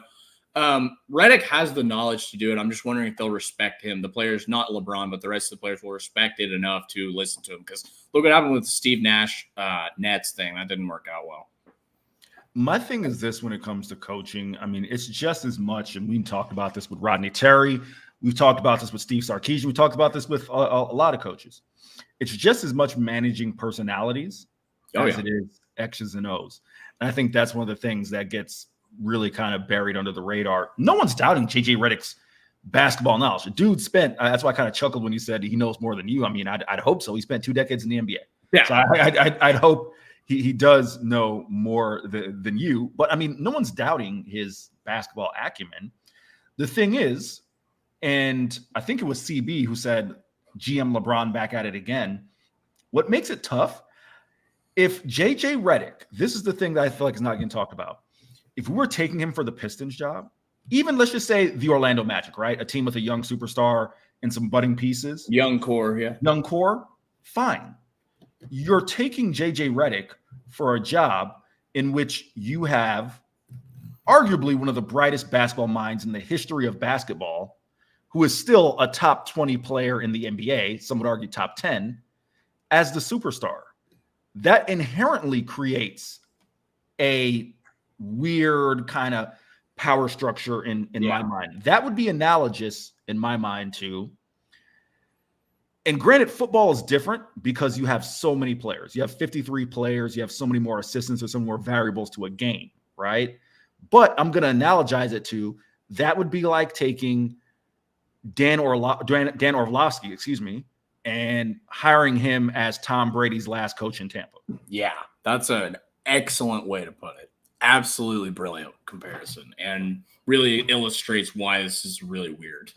It's not as if Dan Orlovsky doesn't know what he's talking about, but you're placing him with this monumental figure who has played for arguably the greatest coach in the history of team sports. Maybe not the most adept person at sneaking out of his girlfriend's house, but the best coach in the history of team sports, right? Like that's a really tough ask. So that's what I think about is managing personalities, because these guys in the locker room, the Lakers can't go out, Keenan, and I'm going to pass it back to you after I make this point, because I think you'll do a great job illustrating it, but the Lakers can't go out and go get 5-6 young guys to put on this roster to surround LeBron, right? They have to get vets. They have to get guys who know their role, are experienced, and can come in and make an impact. And where that gets tricky is those vets are also going to come in with their own ideas of what a team is supposed to look like, what a head coach is supposed to sound like, and their own knowledge, right? Yeah. They're not as malleable as young players. So I have no doubts that JJ Redick is going to be able to go in there and talk X's and O's and put them in positions to do certain things, right? Like I have no doubts about that. What I am curious of is the first time they have a 4-game losing streak, he's got to command that locker room. And you got to I mean, come on, Keenan. LeBron is, to go back to Jake Bayless's joke about being a bronzexual, like LeBron is for, let's just say for all these guys, even in Austin Reeves, right? We saw the video a few years back when LeBron's explaining the defense scheme to Austin Reeves, and Austin Reeves like, what? You know, LeBron is a teammate, but not even a peer. He's like a someone they look up to, right? Sure. How are you going to control those things with some of the guys who are around that age, and then with vets who come in and have their own idea of things? How are you going to do that? So I am just genuinely curious about his ability to manage a locker room. I'm sure he'll hire veteran assistants that will help, but I'll pass it back to you on that before I go to the comments. Yeah, I mean, LeBron is going to have to set the tone for this thing, right? If LeBron is in line and LeBron does what Redick tells him to do, which is weird. They're friends. They are kind of peers, even though Redick's the coach and LeBron is still a player. And in a way, I know Redick's older. Well, I don't know. Redick's younger than LeBron, isn't he? JJ Redick, I think, is 39, if my memory serves me me right at the same age then. Yeah, go ahead. Oh, you're right, because Redick was a senior in 06 and LeBron was in the – okay, all right. Just quick. So JJ Redick's born June 24th, 1984. So he'll turn 40 in 3 days. Okay. LeBron James was born in 84. I know that for a fact. He's December 30th. So they're 6 months apart. Yeah, that's crazy, man. But yeah, it's going to be up to LeBron to set the tone for these guys and be like, no, I'm not the coach. JJ's the coach. Listen to JJ. Don't disrespect J. Like, it's going to be up to LeBron to be like the enforcer for this thing. Like, he's going to have to force people who aren't maybe as on board to just get on board. And, with the problems with this roster, I just don't see this working very well. And it probably won't be JJ Redick's fault. It will probably be the fault of a team that can't score or that can't shoot, that's really old and has all of their money tied up in two guys. It's going to be really interesting. CB talks about the Lakers need to completely rebuild. Jake kind of echoes your point about not having tradable assets. Yeah, no assets. Fozzie Wazzy says the last time the Lakers hired an up-and-coming assistant, it was a disaster. Do you remember who that was off the top of your head? Was it Vogel? Was it Vogel? No, Frank Vogel had won a ring by the time he or not won a ring, but he was with Indy before. Oh, good. You're right. You're totally right. He was I'm assuming that it could be Darvin Ham. I mean, Darvin Ham. Yeah. But again, I don't know how much that was his fault. I just don't think that's a good team. I think it's a bad team. Yeah, Darvin Ham. I think he deserves another shot as a head coach. I truly don't think. Most definitely. He should get one. He probably will. Isn't he a Texas guy not from UT, but from the state of Texas? No, he went to Texas Tech. That's for Texas Tech. That's right. Is Darvin Ham a Tech? Darvin Ham is. He went to Tech. I know that. But yeah, went to Tech. He's from Saginaw, at least born in. Yeah, he's from Saginaw, Michigan. He went to okay, interesting. I wonder how he ended up at Tech. Yeah, so he went to Otero Junior College, which is in Colorado, and then ended up at Texas Tech. Gotcha. Okay, that makes sense. That was his route there. Saginaw, of course. Draymond Green's hometown. That's right. So, but no, I am. Maybe he should be the coach. You know what? You say that in jest, but I wonder who would command more respect, Draymond Green or JJ Redick. Well, it's one of those respect versus fear things, because if you make Draymond mad, he'll knock you out. Right. JJ ain't choking nobody out. And listen, not that I think coaching is about yelling and all of that stuff, but that's one of the things where I do find it interesting. Like, what happens the first time JJ's got to get after someone's ass? I know. That's what I'm thinking. Like, when he's like really mad at Reeves. Like, what happens there? I'm genuinely curious to see how that one will play out. But there's a comment there. I think it was CB who talked about the Lakers needing to rebuild. Jake Bayless says that the Lakers will never embrace a rebuild. Can I get your thoughts just really quick on look at how Oklahoma City has done things? I mean, Sam Presti, like, phenomenal job there with the Thunder about how they've rebuilt. I'm just curious. I mean, not necessarily about the players on their roster, but do you think that teams like the Lakers, teams like the Knicks, teams like, these quote unquote stalwart, we've seen the Bulls. I gave the example yesterday, right, with the Bulls, why they won't seemingly embrace a full rebuild. They're kind of scarred by the baby Bulls era and just the fact that, they're still living kind of the 6 championship glow. Oh, they do. Yeah. Can you just kind of talk about maybe how challenging it is to do the rebuild thing? Yeah, I mean, it's really tough to keep people involved. I mean, you've seen the teams that are rebuilding right now are miserable to watch. Absolutely miserable. What you have to kind of do is embrace the either quick rebuild or the slower rebuild where you're adding young players, okay? Because, like, if you're doing what the Lakers are trying to do, which is relive the glory days of LeBron and Anthony Davis at their peaks, AD playing great defense, spreading the floor, which he still does. But, again, this team is not good. Where they finish it? Were they a 9th team in the play-in last year? Yeah, 9th in the West. So, yeah, that's not getting it done. JJ Redick isn't going to change that roster. So, I mean, I think this is kind of doomed from the start. I just don't see how this is going to work with this roster. Again, the NBA is so much more about players playing together. Of course, coaching is very important in kind of guiding the ship. But if you don't have the shooters you need to space the floor, create a real offense, you're just not going to win in the NBA. I'm going to throw Fozzie Wazzie 93's comment up here. He talked about it's not just the Lakers. Teams across sports just don't rebuild. I actually agree with that. I think there are more teams, especially in the NBA, Keenan, where, think about it, right? The NBA, I'll use the NBA and the NFL as examples. The NFL, there are 10 to 12 quarterbacks who legit you can win a championship, arguably because of and or with, right? And my belief is if you don't have one of those dozen guys, what are you doing? Yep, it's kind of my beef, no disrespect to Lake Travis's own Baker Mayfield. When I saw the Bucks, pay him, I'm like, okay, all right. I guess that's what we're doing. We're getting 7-9 this year. I guess that's, I hope Mike Evans, Tristan Wirfs, I hope Vita Vea up the defense. Like, I guess is what we're doing. And the NBA, it's the same thing, right? Like, if you don't have a star, you need to have a star. Well, at least one to start with, right? It's fair.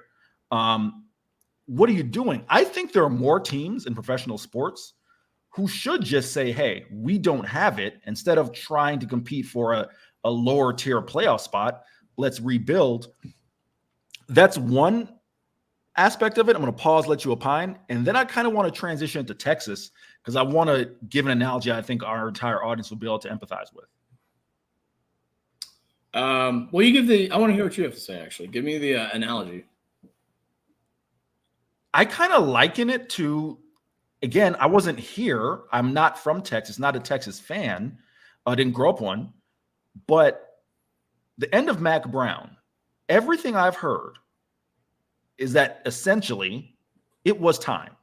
And it had been time for a couple of seasons. Yep.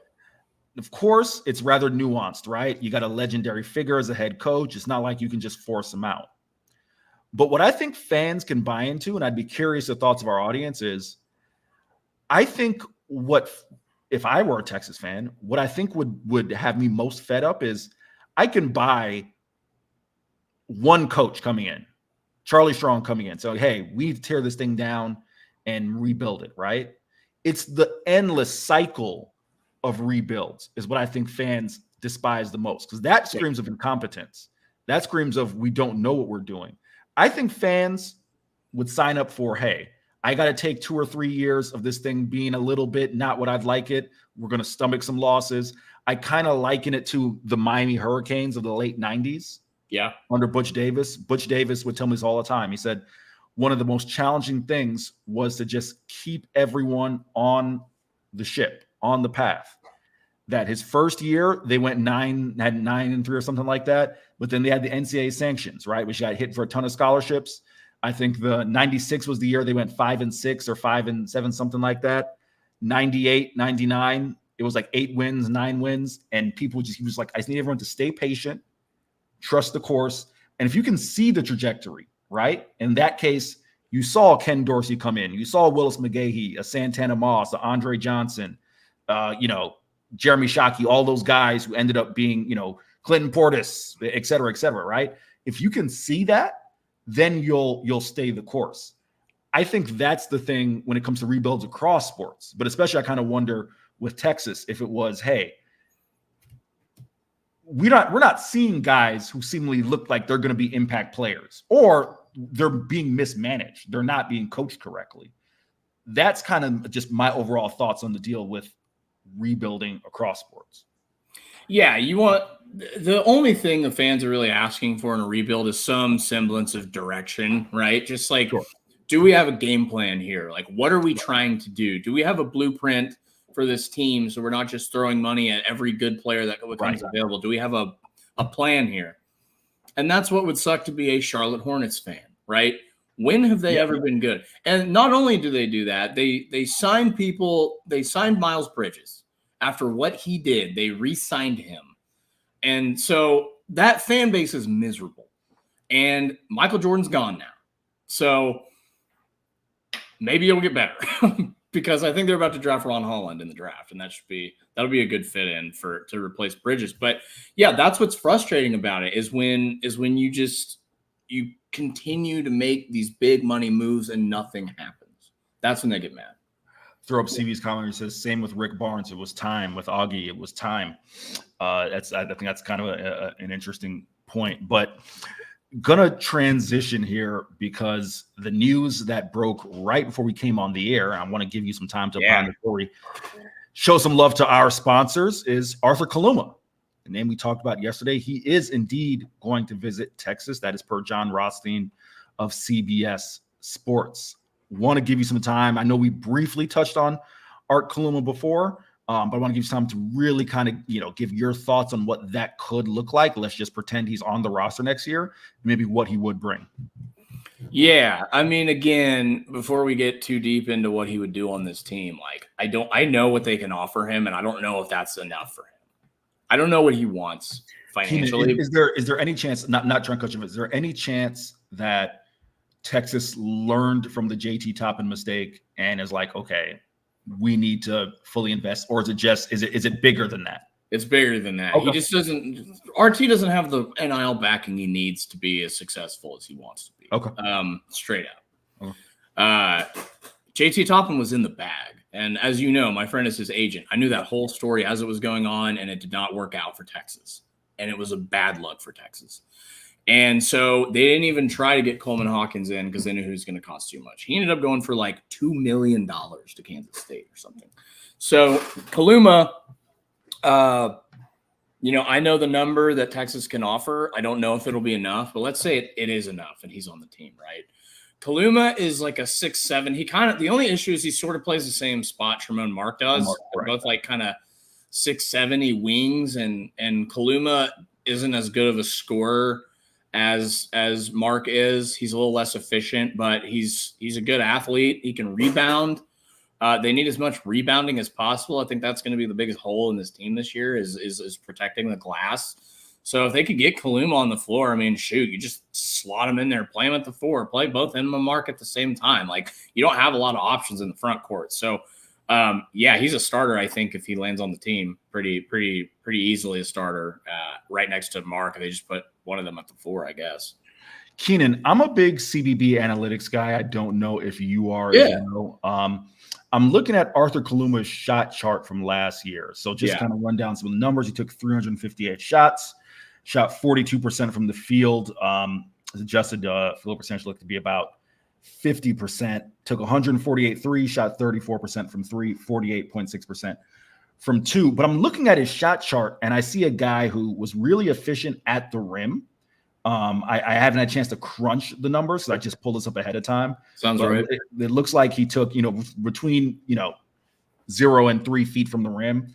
Looks like he took about 200 of those shots. I haven't had the chance to crunch numbers to see that number. Like there may be some overlap that I'm missing. Anyhow, my point is really efficient at the rim, but kind of like once you get outside 9 to 11 feet, not that efficient in comparison to the Division I average, and not necessarily a consistent like stretch guy. I mean, we'll take 3. No, not at all. Right. So I guess I'm just wondering with that, how do you kind of see that in Texas's offense? Because I guess my first thought, again, without having to really crunch those numbers, it looks like it's a little bit of overlap is what Caden Shedrick would be doing offensively. If I'm wrong, Call it out. That's just my first glance. Well, the thing I would say is different is Shedrick's going to be posted in the dunker spot, and a guy like Kaluma will probably be cutting from the perimeter or slashing. So he got a lot of his shots attacking the rim. Okay. So I would say that would be the main difference. You know, you can run him in these sets where I really think they should run 4 out. I don't know if they're going to or compared to what they did last year, but I think they should go 4 out with this roster and have one guy in the dunker spot and 4 dudes on the perimeter and just have Kaluma cut because Kaluma's big and athletic. And when he gets to the rim, he scores. What you don't want is them dribbling around and throwing it to Kaluma with 4 seconds left on the shot clock, and he takes a fadeaway 18-footer that clanks. That's what you don't want. And Kaluma's definitely a player that can add to this team. Like, if they can get him, it is very helpful, no doubt. It really does make a difference. But if you were going to splurge, you should have just done it on top. But that's down the road. That's already done. So if they can get Kaluma, if you're going to splurge, you should splurge on top, and that's what you said? Well, yeah, if you're going to splurge, you should have probably just done on that. But Kaluma's a great player. He'd be a good fit on this team. They just need talent at this point. Not that they're lacking talent in the backcourt, but they just need taller guys that are good. and Kaluma kind of fits that mold. So if they can land him, all power to him. Keenan, I'm going to journalize with you on the air. So again, feel free to shut me down if you can't answer this. A number that we're talking about in terms of, I'll just say yay or nay, and if you can't answer it, shake me off. Okay. 500K? Oh no, it'd be more than that. Okay. Wait, what Texas has or what he wants? Both. Okay, 500K is below both. Got it. Okay. 7 figures. Not what Texas is going to offer. Might be what he wants. They're close. They're not at $1 million though. It's interesting. That's super interesting, especially when you hear. I know the exact number. I just don't feel like I should say. No. I don't. Yeah, it's not $1 million. It's shy of $1 million. I don't want to put you in that spot, but no, I think that's interesting considering what you've seen some of the other kids across the college basketball landscape get. No, I mean it's last thing before we transition.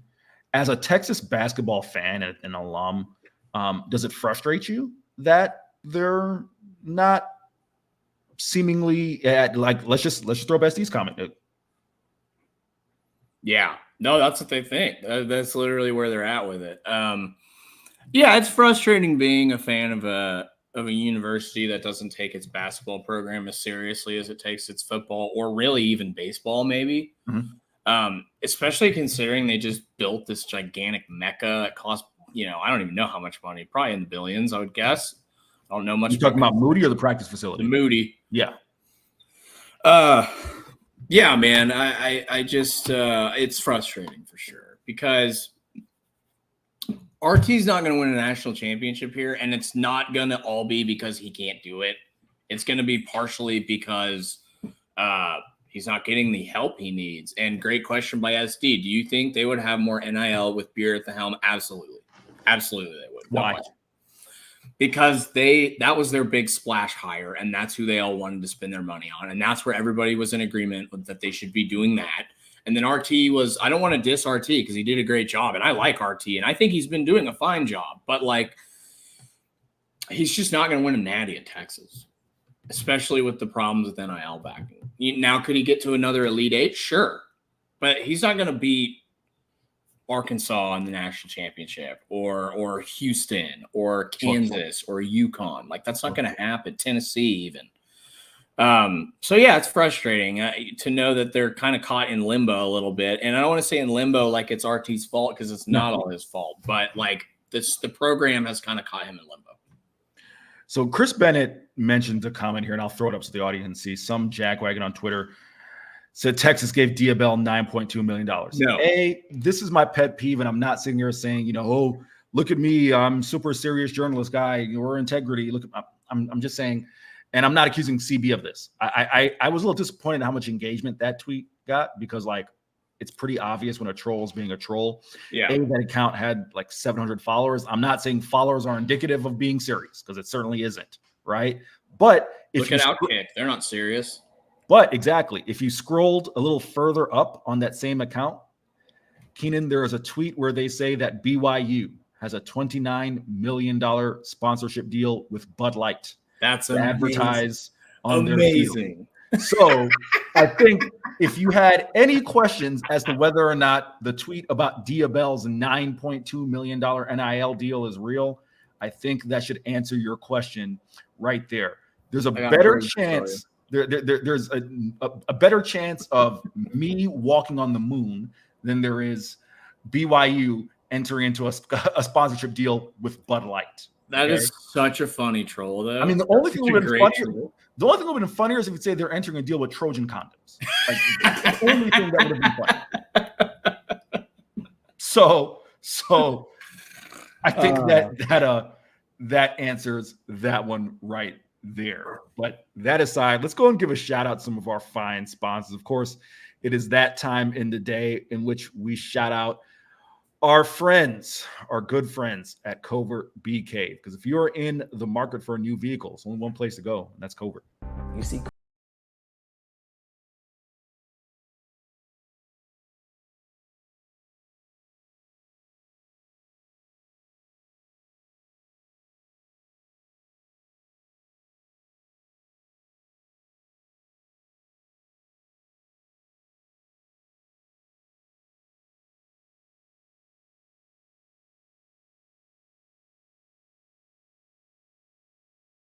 Raised in Austin.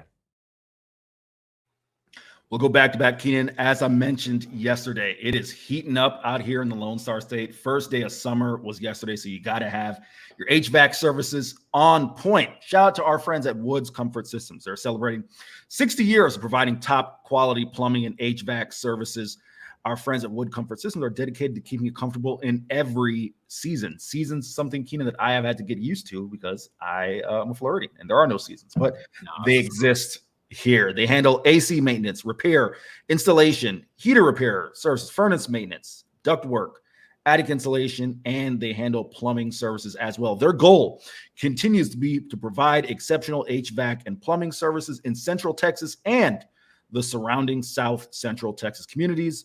woodscomfortsystems.com. You can find them at woodscomfortsystems.com or give them a call, 512-842-5066. That is 512-842-5066. Tell them you heard about it on Texas Sports Unfiltered. So, Keenan, on the TSU Twitter page, there was a tweet that said, would you rather? And the would you rather, one of my favorite games. Option one, go 10-2 with losses to Michigan and Georgia, or go 10-1. Go 11-1 with a loss at Texas A&M. Before I give what the poll results came to, what would you choose? Oh, 10-2, no doubt, because you can still make the playoff at 10-2. This isn't the 14 playoff anymore. This is like you still make the playoff, you lose to two good teams, but you don't lose to your rival first game back. Can't have that. What's really interesting is I saw the results. I did not vote. I saw the results, and that goes to show how Texas fans feel about Texas A&M. 408 votes on the account. Option one had 64% losses to Michigan and Georgia, but of course defeating Texas A&M. Option two, 11-1 with a loss to Texas A&M, got 36% of the vote. It's interesting because I didn't even consider what you said about you can still make the playoff at 10-2, right? Like the home game still, you never know. And I guess, I was going to say, I guess what's the difference in seeding? That to me, it's a great hypothetical. Shout out to BK for that question, but that's the thing that really interests me. Jake Bayless says, hatred fuels me. I thrive off of negativity. I can appreciate that. Listen, I know it's how I feel, right? When UCF and USF used to play, I'm just like, just beat USF. Keyshawn Johnson in his book talked about the fact that the team could go, 9-3, but if they lost to Notre Dame, UCLA, and I'm forgetting who the other historical USC rival was that they was it Notre Dame, Stanford? It might have been Stanford. I can't remember, but he's like, if they lose those games, no one cares. SD says 36% needs to go root for the Sooners. I'm not going to lie. I'm kind of coming around to your guys' side, which is Just beat A&M. Just beat A&M. Come on. Beat A&M. 10-2 still gets you in the playoff.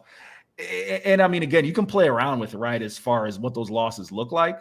Now, the thing is this. I don't think they're going to lose to Michigan. I wrote it in my early preview. I just take a look at what they've lost, what Michigan has lost, especially offensively.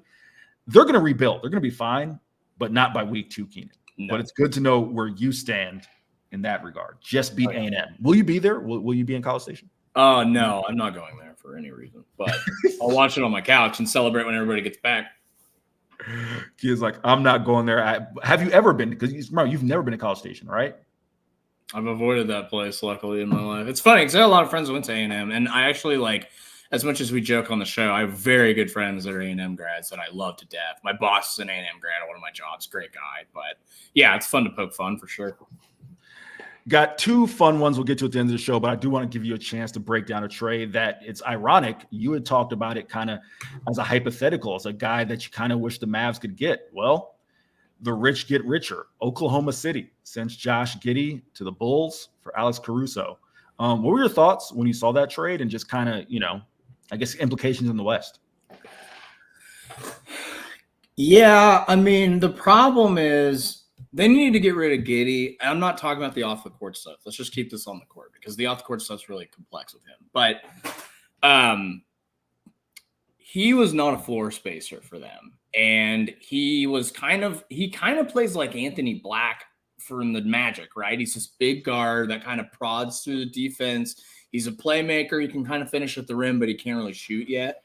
And then Caruso is like a lockdown perimeter guy. He's a big guard. He's actually an A&M grad too, or A&M. So he is a big defensive stopper. I can't imagine that the thought of Luka Doncic destroying them for 6 straight games didn't play into this trade.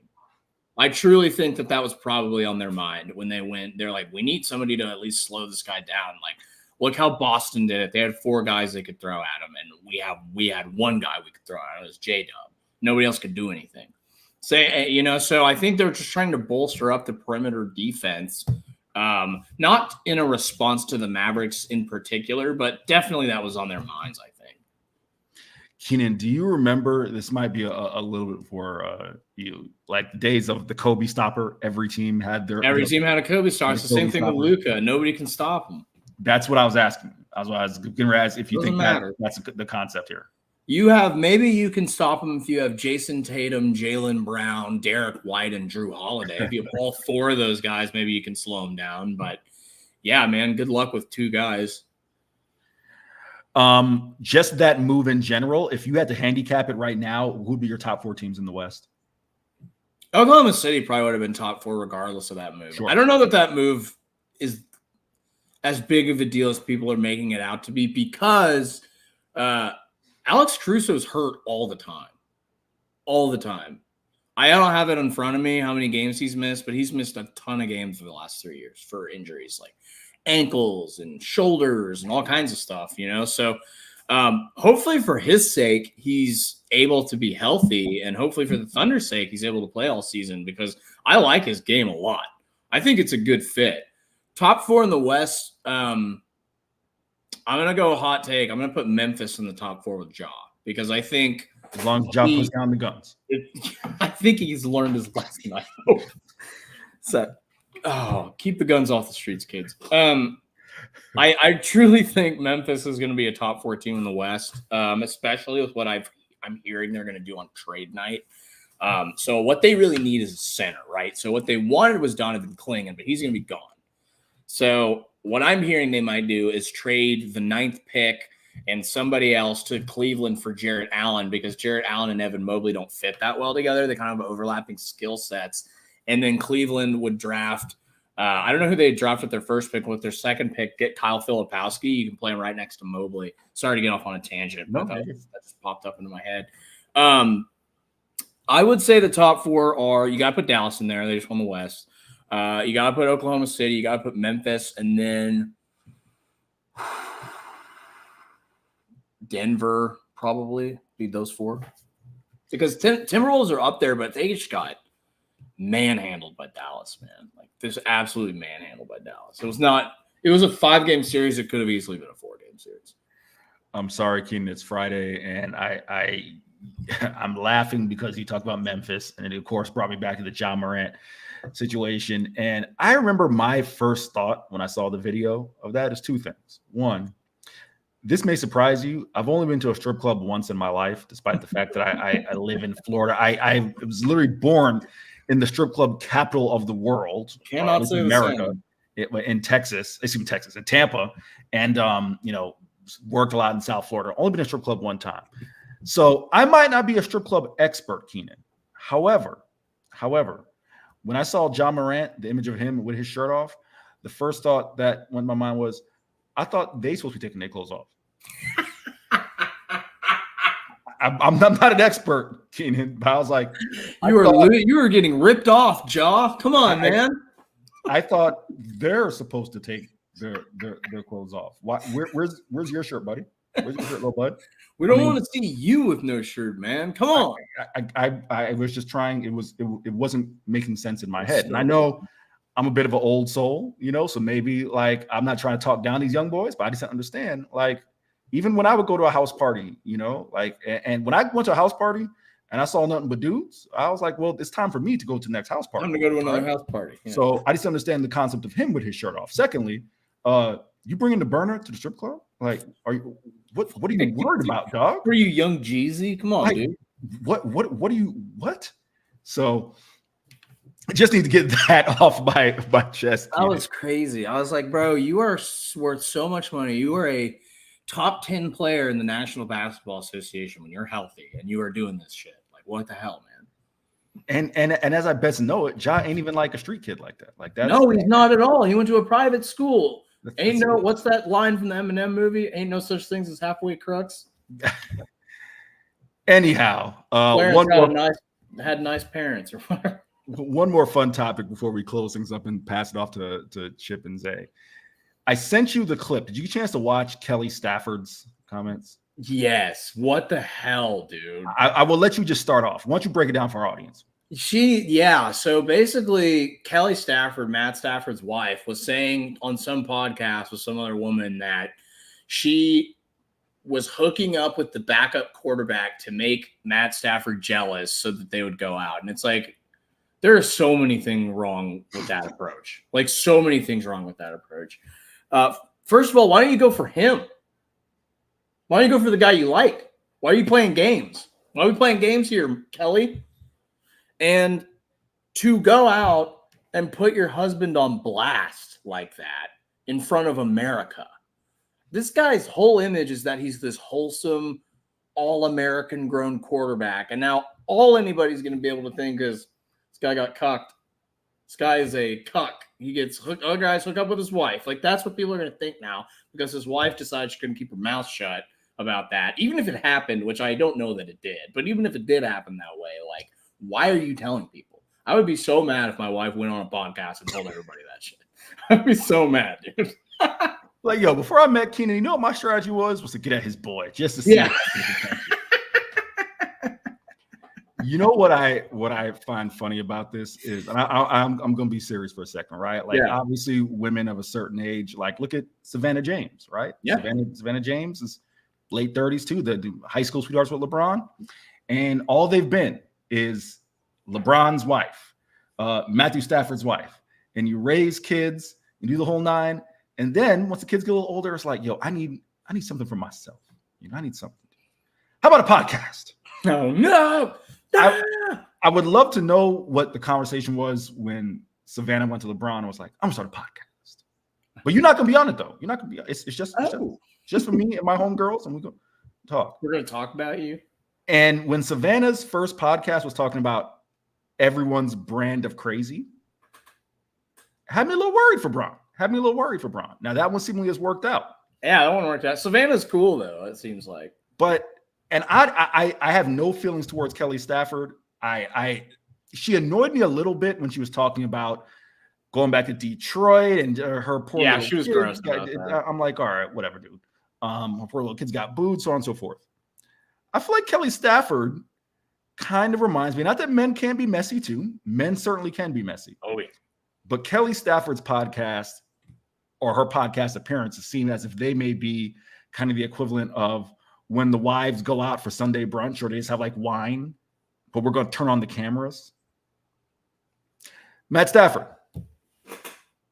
That could be a little problematic, dog. Like Keenan, I don't want to be too messy, right? I don't pry.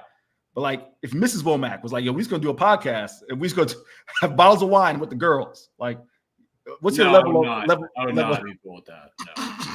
And I'm not controlling. I'm not a weird controlling guy at all. I let my wife do whatever she wants mostly. You know what I mean? And same vice versa. She lets me. We're very cool and trust each other. But yeah, when you start putting airing my dirty laundry in public, come on, man. That's not. What are his kids gonna think? She's gonna be like, so what's up with mom, dude? Rob says she's been at this for years. Clearly doesn't worry about it. It's a good point. It's a good That point. is a Again, good point. I'm not judging. I'm not bashing. It's just. I just think it could be provide a very funny dynamic in the locker room. Funny for somebody. It could get interesting. Funny for Matt Stafford. It could get interesting. That's all I'm going to say there, Keenan. Again, I just saw that. I don't know what the strategy was. Like, yo, I'm gonna get with the backup, right? Like, we gotta put this comment up really quick. Yo, go for it. Do you remember when Future said this to Young Thug? She belonged to the street. Who was he talking about? I don't remember that. So Future and Young Thug are sitting in the back of a Maybach, and they're getting driven down the highway, and they're wearing chains, and they're just like talking trash to each other. And he's like, and Young Thug's like, all my biatches wear paddocks. If you see a paddock on a woman, that's my girl. And then Future go, and if she don't, she belonged to the streets. So that became a huge running joke, was she belonged to the streets. Well, I'm gonna throw up Jake's comment here. You see who the backup is now? And I don't listen. I'm just being honest. We can objectively say he's a handsome man. Jimmy Garoppolo's a much better looking man than Matthew Stafford. Very handsome man. So all I'm saying is, I'm gonna bring Zay in real quick. Oh, the hat. Yes, dude. I love the hat, dude. That is so rad. Appreciate you, Keenan. Vacay days in full effect, fellas. So Keenan, you're at the crib, right? Yeah, I'm at the crib. Not you, Zay. Keenan. Me? Yeah. I'm going into the office in a little bit. Okay, I'm just making sure you didn't have a hard out. No. I'm good Zay, until 3 now. Just to bring you in, and then Chip, I'll bring Chip on, and we'll let you guys close up. But did you see Kelly Stafford's comments? That's what we were talking about. Just curious. You are a married man. I'm not married here. I'm just curious. Zay. I'm not trying to speak nothing. I'm just curious. If you were in Matthew Stafford's shoes. Yeah, Chip and I, we discussed it at the end of the show yesterday. I'd have a problem if I was Matt Stafford. I have a little bit of a problem. You know what I'm saying? Yo, those Georgia teams were good, man. And Kelly Stafford just trying to be, cute and pull her man back, which is very manipulative. That's a lot. Which Matt Stafford, he didn't look too good either, like getting in her car and stuff and staying in. I was like, Matthew, that's bad aggressive, son. Like, this ain't Disney. That's very aggressive, but she wanted it, so I guess it's okay. But that team was good. And her being with the backup, that's in Matt's head and stuff, even though he was the number 1 pick. They lost some games that they shouldn't have. And who knows how locked in Matt Stafford was because his boo is over here wilding out. She's the Yoko. I love that Zay has done the deep dive, back into individual games that Matt Stafford played at Georgia, and that was a game. They maybe that stuff was going on then. This happened a long time ago. My thing is, she just has too much time on her hands, too much need to chit chat because start a bakery, start a dog bakery. It may have happened out 20 years ago, but that's fresh meat for the locker room of the Rams right now and every team they play. So two things. One, you talked about fresh meat for the locker room. I'm gonna throw up Jake's comment again really quick. You see who the backup is now? Yeah. But the other point I was gonna make, because I think you kind of touched on it again. I have never been married. However, the point I was getting at is not that dudes can't be messy too, but just like Savannah James, right? Savannah James started a podcast because, she was with LeBron Young. They had kids, now the kids are getting older. She needs something to do to occupy herself.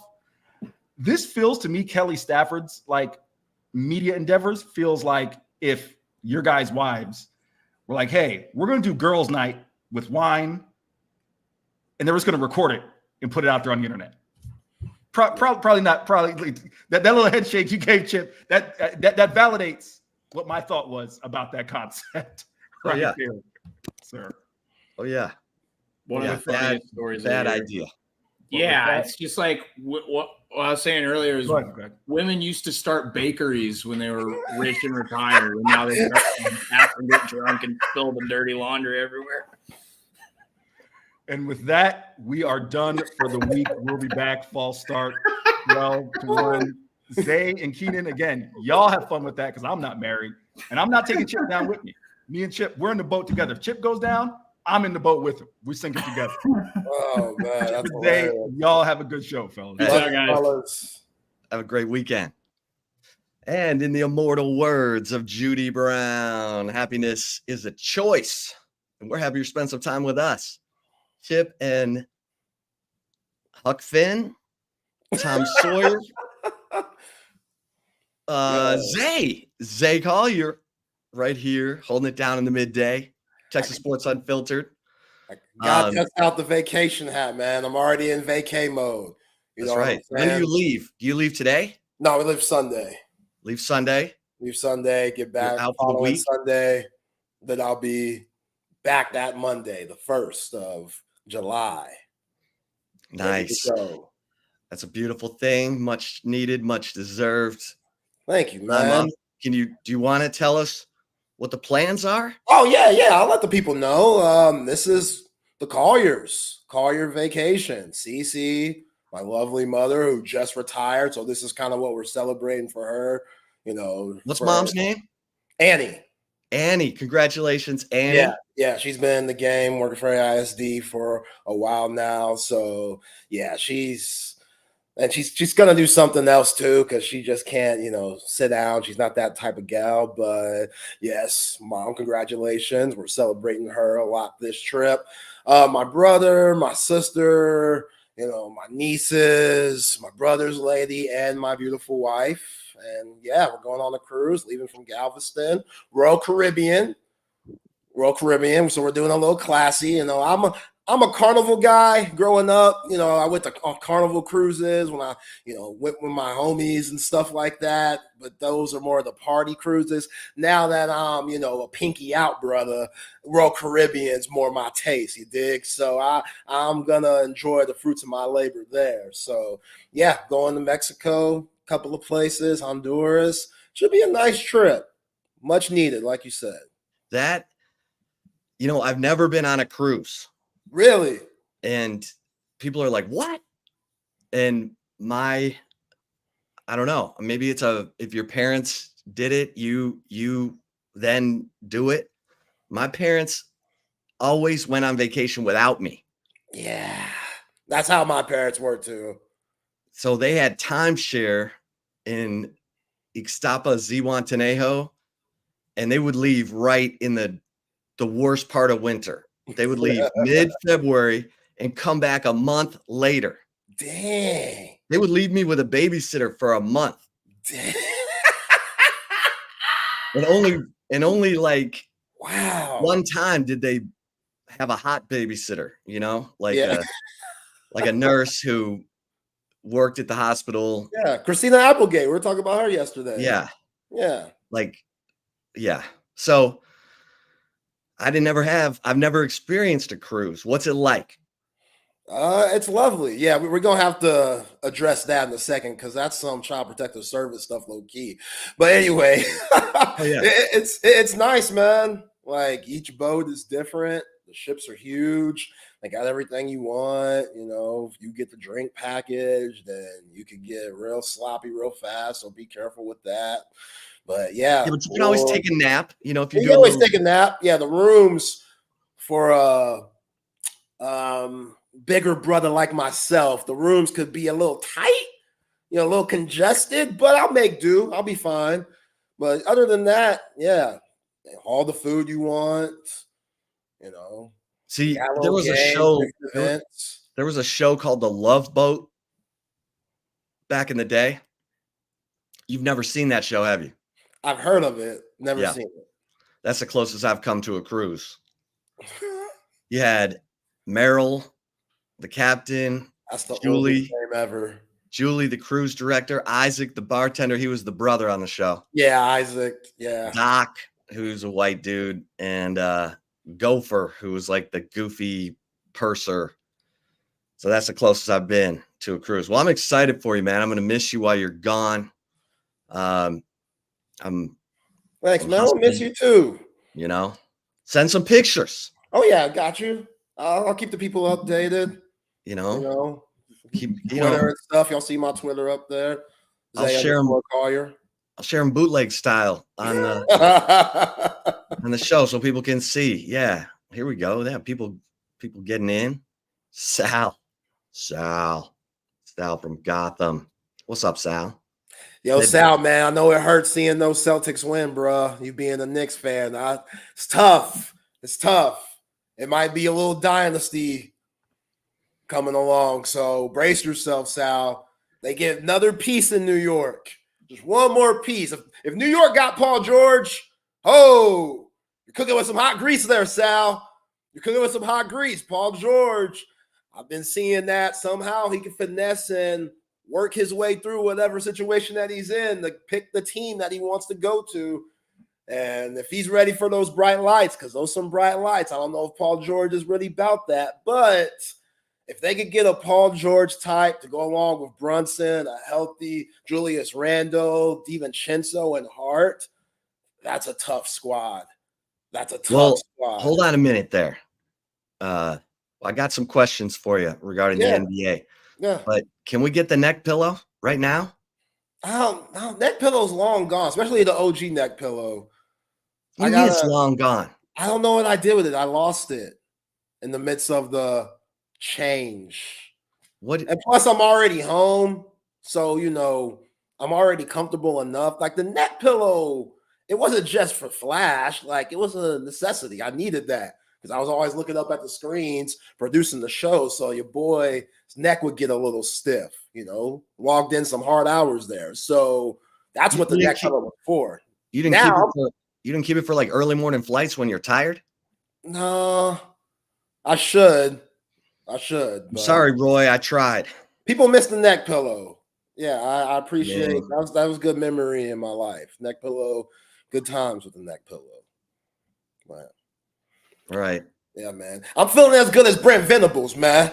You know what I'm saying? Only me and Brent Venables are feeling this good right now. About to go on vacation.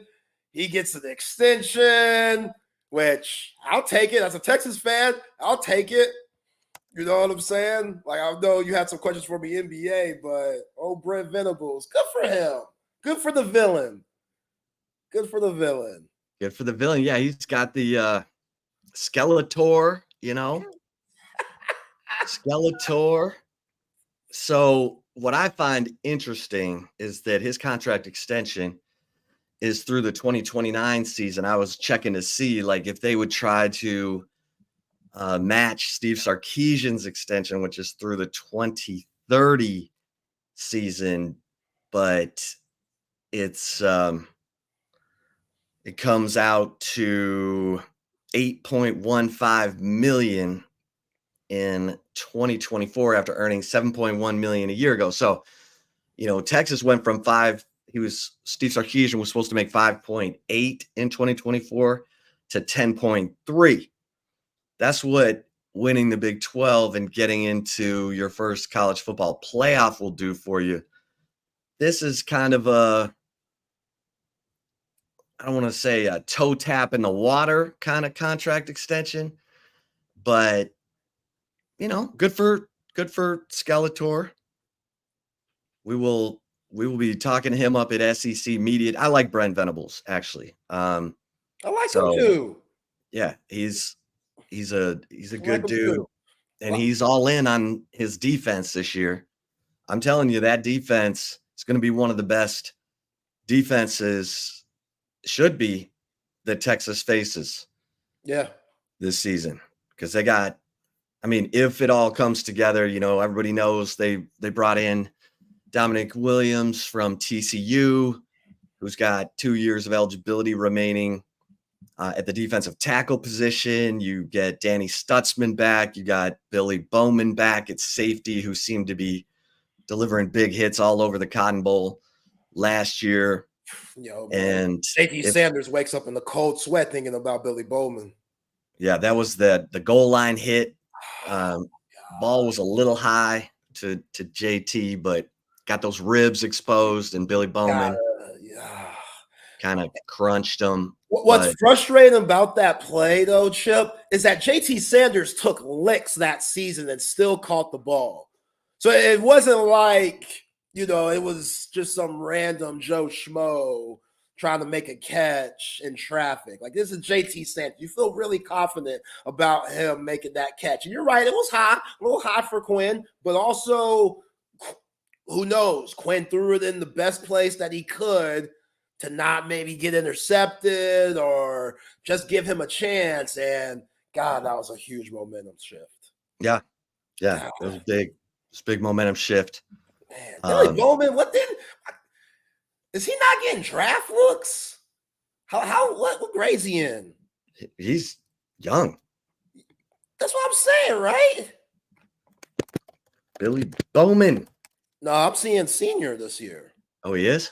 Yeah. Mm-hmm. Yeah. Oh. Okay, so what? Who am I thinking? I don't know. Who's the other safety for the – hold on a minute. Yeah, go ahead. Robert Jennings Spears? You're thinking he could have gone to the league. Yeah. I mean, I know safeties ain't what it used to be, so maybe not. Why not come back and put up more film in the SEC? I can't knock that, but yeah, their defense, they're going to be very underrated and stingy. It's just, gosh, Brent Venables, like 10-8, 2 years in the Big 12 extension, no bowl wins. Don't even get to New Year's. You beat Texas, though. That's big. You beat a good Texas team. That's big.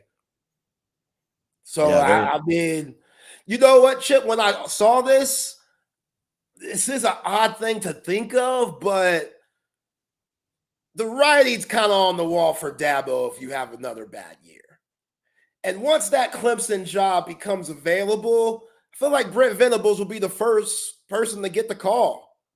So this could be OU taking care of things before that even happens, because Dabo's out here wilding, like no transfers, no nothing. Like, he's being very arrogant how he's going about it. We don't know how this season's going to go because, again, the ACC, it ain't tough enough for Dabo to be struggling. So if they're looking at, okay, Dabo might not be the coach for Clemson in 2025, Brent Venables would probably be the guy that they call. I know Clemson being in the ACC, there's probably going to be a change with them in a few years, but I think Oklahoma saw that and was like, maybe even though Brent might not deserve it, maybe we should extend him so he feels comfortable. So when those questions are asked or and that job becomes available, we ain't got no problems down here. Well, mark the tape.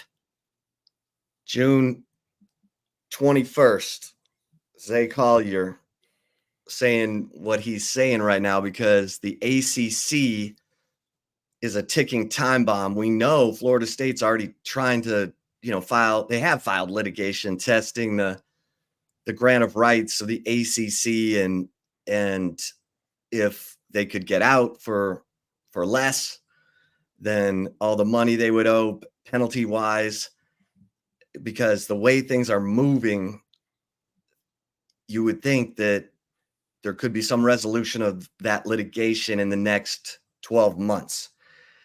And if Clemson could move into either the SEC or the Big Ten, I'm not saying they could, and this is a bad time for Clemson to be leaking oil. They were 9-4 last year. They haven't suffered 4 losses since before Dabo got there, or right when he got there, at least 10 years. So that's interesting. Now, the guy who everybody was looking at as a high riser is Garrett Riley, Lincoln's younger brother, who left TCU after going to the national championship game to become the OC at Clemson. And it was not a great year last year. But Cade Klubnik's a year older. You've got veterans back in the offensive line. You've got to hope they got better skill talent, because last year it seemed to be all Will Shipley. And God bless Will Shipley, but that's a lot to put on a running back. So it's interesting. It's interesting. I like where you're going with that, because obviously Brent Venables was there for the 16 and 18 national championships. In fact, and I've said this, you had Deshaun Watson leading one, you had Trevor Lawrence leading the other, but the main reason Clemson won those national championships was because of Christian Wilkins and Dexter Lawrence right in the middle of the defensive line. Those dudes just didn't put up with anything. They demoralized Alabama 44-16 as the worst beating Nick Saban's ever gotten in a college football playoff game. So Brent Venables was a key part of that equation. And it looks like he's got it going defensively at Oklahoma. Now we'll see. I mean, this is what's fun. The first 6 games of the year for the Texas Longhorns, they're going to face the Michigan defense, which was the best in the country last year. Gave up 10 points a game. And then they're going to face the OU defense, and then they're going to face the Georgia defense. So in the first 7 games, I'm looking at OU's roster. They might have one of the most underrated wide receiver rooms in the nation. Yeah. You got Jaleel Farouk coming back, who killed you last year. Nick Anderson. Deion Burks. From Andrew Purdue. Anthony.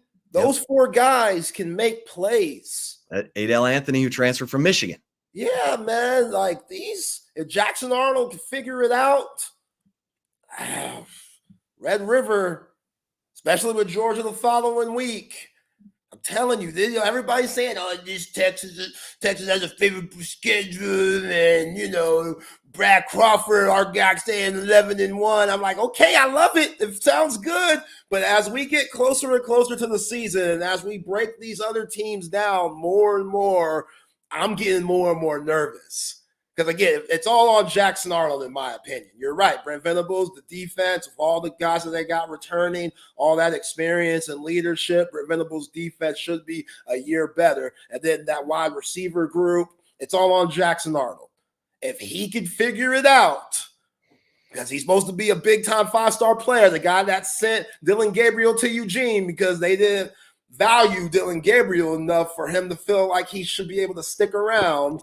If that dude, Jackson Arnold from Denton Guyer, can figure it out, look out SEC. That sounds terrifying because that roster's good. I think Texas has the better roster, but we thought Texas had the better roster a year ago. And they did, but how'd that game go? They turned it over. They turned it over. So just those key days, man. That was the best and worst of Quinn Ewers all in one game. It was a weird game. Two turnovers in the first half, including the early, second play of the game where he throws the pick and in the red zone, in his own red zone, leads to a quick touchdown for OU, and then the interception that we were just talking about, where he's thrown to JT Sanders at the goal line, and Texas ended up, getting the ball back and scoring, but that was disrupted momentum. It messed things up. I mean, there's no 2 ways about it. So yeah, here's the thing about, or go ahead. Well, you're in the goal line again and you don't come up with any points. Right. Right. And that was the problem last year, the goal line. That was a problem. Here's the thing about Jackson Arnold. He can run.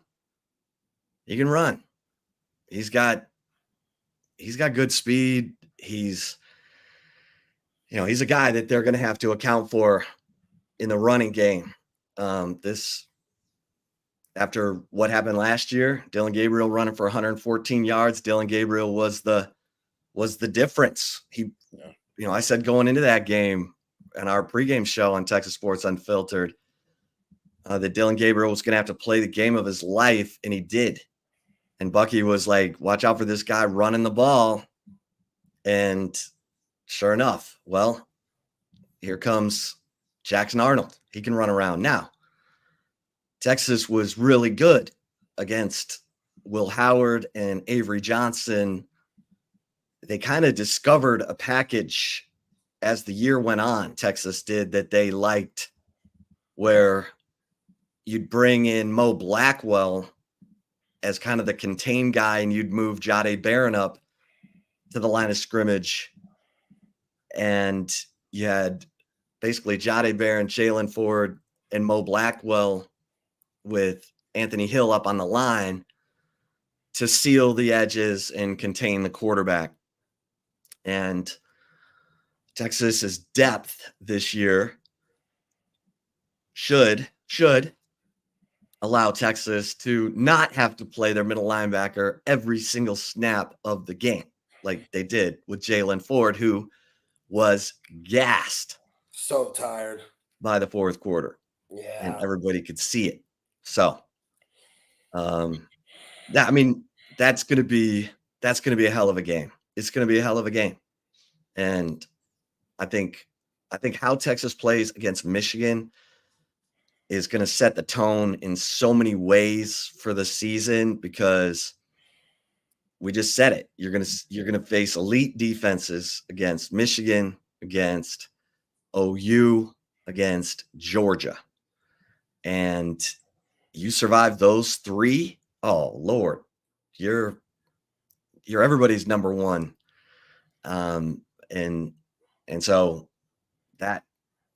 that's going to set the tone, that game up in the big house in Ann Arbor, because you go on the road, you navigate that. I mean, I don't get all the people who are saying that Texas, because aren't they like a 9.5, Texas, a 9.5 point favorite against Michigan? Like, yeah, something like that. That I would take the under on that all day, because I just think that I just remember watching that Michigan defense, how well they communicated. And I know they only have 4 starters back, but they got strength right up the middle of their defense with Mason Graham, Kenneth Grant, the linebackers. They brought in the kid from Maryland, who's really just tackling machine.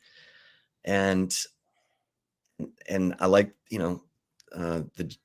their secondary has experience back there too. So I think that's going to be a great test. Yeah, we're going to see what old Orgy's about. You got to force him to throw the ball. I'm not even sure he'll be the guy when it's all said and done, That's the beauty of it. But if he is, that's probably a cue that they're going to run it 50 times. Yeah. Yeah, stack a lot in that box. Be ready. Remember, be ready to tackle. In the Penn State game, they ran the ball 32 straight times to end the game. Yeah. And we talk about the new coaches that are in. It's going to put a big test to their position groups, Johnny Nansen and Kenny Baker. Are those linebackers, are they going to be ready? Is Ant Hill, all the responsibility that he has as the Mike linebacker taking over for Jalen Ford, is he ready for this moment? Because that's obviously his true test. And then Kenny Baker with all the interior line that you just got in. Is that rotation going to be good? Are you set with Bill Norton and putting in Jermaine Lole when needed? And is Alfred Collins going to take that next step? And is Vernon Broughton going to take that next step? Because all the questions are going to be, oh, man, these guys, they're not what T. Sweat and Byron Murphy were last year. That should piss you off a ton.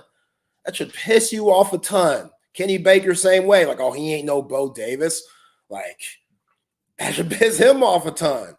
So, yeah, there's a chip on these guys' shoulder, which is very refreshing, knowing that they had a lot of success last year as a team. I mean, when you get to the college football playoff, sometimes you could take a step back naturally and not work as hard. Well, Sark, with that whole obsession quote and stuff like that, he's out here saying, no, that's not the case. I might have gotten an extension, but we're as hungry as we've ever been. going into the SEC. And this team, just roster-wise, they got everything that you want in a team that can hoist up that national championship trophy at the end of the season. It's just they got to take all the lumps and bumps that come along and stay together and stay the course. And if they do that, then they should be fine. But a lot could happen. Michigan, man. A lot could happen. One starter back on offense, and I'm just looking to see. They brought in 9 transfers and only 1 offensive lineman. So they feel good about the guys coming up in their system. And we'll see if they're ready for prime time, because obviously that's where Texas should have the advantage. Texas should, with their experience on defense, should be able to get pressure on the quarterback, depending on how much they're throwing it. But that's going to be a great test. I mean, that's an all-eyes helmet game, of course. It's only the second time they've ever met. The first time was in the Rose Bowl. And for these 2 iconic programs, anytime you're putting them together, let's go. Yeah. And for everyone who is listening to this show right now and is planning to go up to the big house, it's a bucket list. It's a bucket list. And as we get closer, I'll give you some places to go. Get your Ann Arbor experience in there. Yeah. But What's the food that Michigan's known for? I know y'all have y'all's pizza, Detroit pizza, but how Wisconsin's about their cheese and stuff. Like, what are y'all known for? Believe it or not, it's walleye fish, whitefish. Those are fish that are native to freshwater fish, native to Lake Michigan, which is 60 miles wide. You can't see the other side, so it feels like you're at the ocean. But yeah, the fish, and then the Detroit style pizza, as you mentioned, which if you're in Austin is like via 313. 313 and Jets Pizza. Don't sleep on Jets Pizza either. That's my joint. That's a good place, man. Someone mentioned Grimaldi's pizza too the other day, which I have not had. Neither have I. But yeah, that's it's kind of your burgers and fries. Yeah. Type. There's no great barbecue or anything like that, but right. I'll point you in the right direction a little bit. Okay. Kind of like the way we point our listeners to our incredible sponsors, like audiovisual consultations, because if you're watching that Texas Michigan game, why not make sure that you're watching it on the big screen of your dreams? Now's the time to get that done, kids. Don't wait until football season. Then you're trying to get on Tom McKay's schedule, and he's got you taken care of. He's going to bring you the best price on big screen, surround sound, surveillance, new lighting, electronic shades, and he's going to bring it all to you. He's going to come to you for the free consultation, and then he's going to bring everything to you. You don't need to be lugging around 80-inch TVs, punching holes in your drywall. Let Tom McKay and his crew bring everything to you. You're busy. I mean, Zay's going on vacation. He could leave a key for Tom McKay to come in and hang that new big screen while he's gone. You get what I'm saying. But write this down. This is the phone number. So easy. 255-8678. 255-8678. avconsultations.com. All right, Zay. Okay, so we touched on the Brent Venables contract extension. He's extended through the 2029 season, making about average 8.2 mil. Steve Sarkisian, of course, extended through 2030. He's making 10.3 mil, and we'll go up 100,000. I think every year. Let me double check that. I don't want to be giving out any wrong information. You know what I'm saying? Yeah, he goes up 100,000. So that he's making 10.9 million in 2030. But it was interesting because we've got well, you were mentioning our boy Caruso yesterday as a guy the Mavericks should get, and the Oklahoma City Thunder, like just hours after you said that, made a trade, and now our boy Caruso's going to the Oklahoma City Thunder. It's tough, man. That's tough. Especially if you're a Mavs fan and Thunder are in your way. And the trade that they made, like Josh Giddey, getting rid of him, that's the move they had to make. He was the liability last year. He put them in horrible situations, and the Mavs attacked Josh Giddey, especially on offense and defense, to where you can't do that with Alex Caruso. Alex Caruso has changed his shot to where he's a knockdown shooter, spot up, thanks to our guys, Zach Urbanez and BTY, Texas Pro Academy, and those guys who train with Caruso and probably training with him today in the summer. College Station kid, going A&M alum, we all know that. But yeah, Alex Caruso, first team, second team all defender these last 2 years. He just kind of has that Drew Holiday, Derek White type of play, to where he's not going to be your number one, but at times he can look like a number one just by changing the game and doing the 30 things, utility type guy. So yeah, this is a good get for the Thunder. They're still a little bit small. I feel like they would want a bigger body, because that's also how the Mavs killed them with Lively and Gafford, all those lobs and stuff. That was a lot for a rookie like Chet Holmgren, especially with how light in the ass he is. But overall, man, the Thunder, they made a really good move at a really good time, because they're right there on the cusp, like the Timberwolves, like the Nuggets, who already got a ring, like the Mavs. All four of those teams are going to be fighting for rings in the Western Conference or getting to the finals these next few years. So you got to find pieces and players and make moves. And Sam Presti, he's one of the best to do it. OKC Thunder's general manager, of all the moves that, trades that he has made over the years.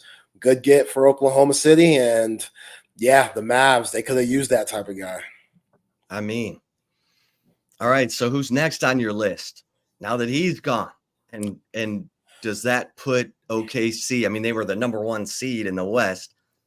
Does that make them the favorite in the West? I don't think so. I think, the Denver Nuggets, they're going to come back with a vengeance. If they can make a couple of moves to their bench, they're going to come back strong. We know the Timberwolves are going to stick around.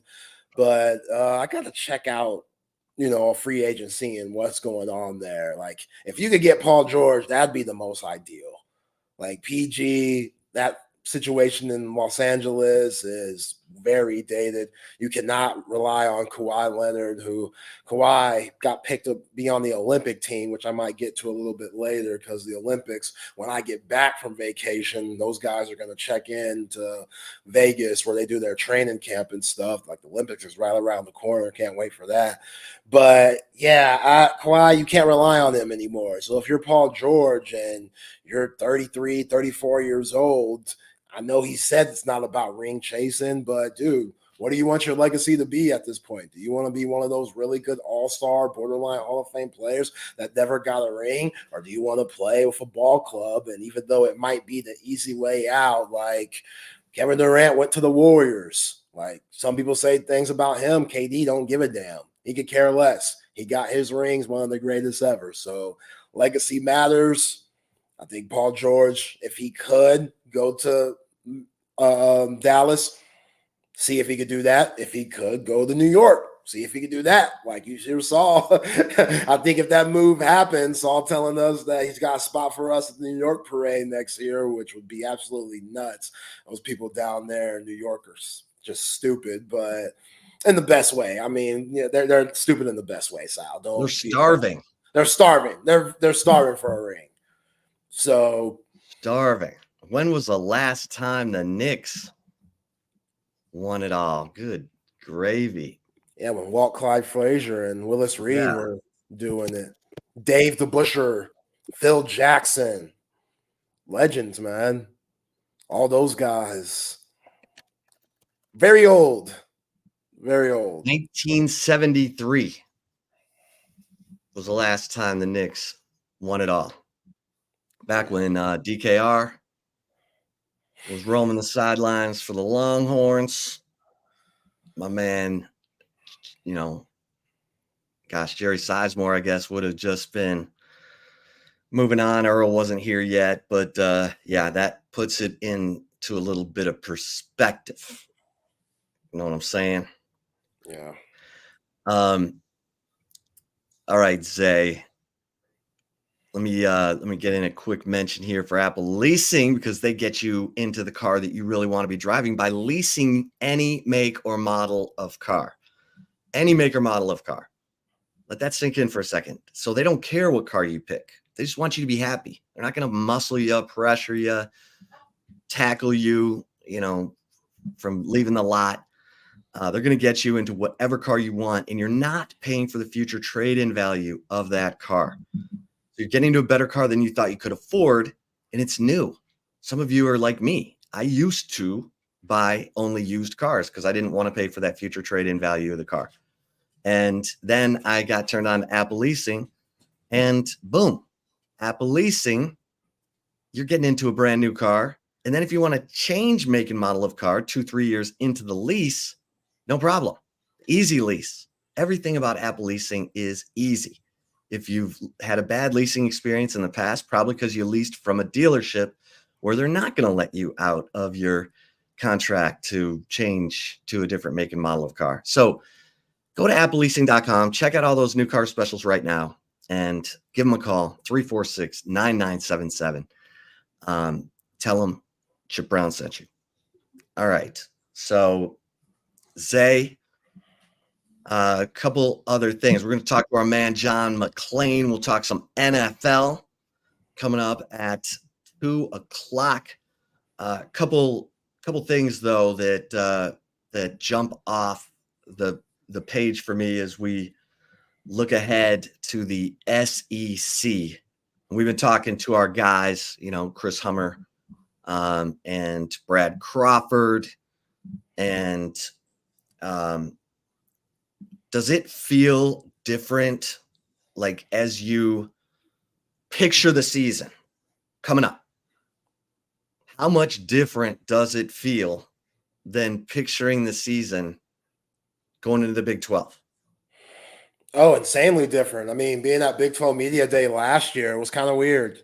It was kind of a weird feeling knowing that was the last one. But yeah, it's definitely a different feeling, very good feeling. And now there's also a new level of pressure because you could easily be the middle of the pack with all of these very competitive universities.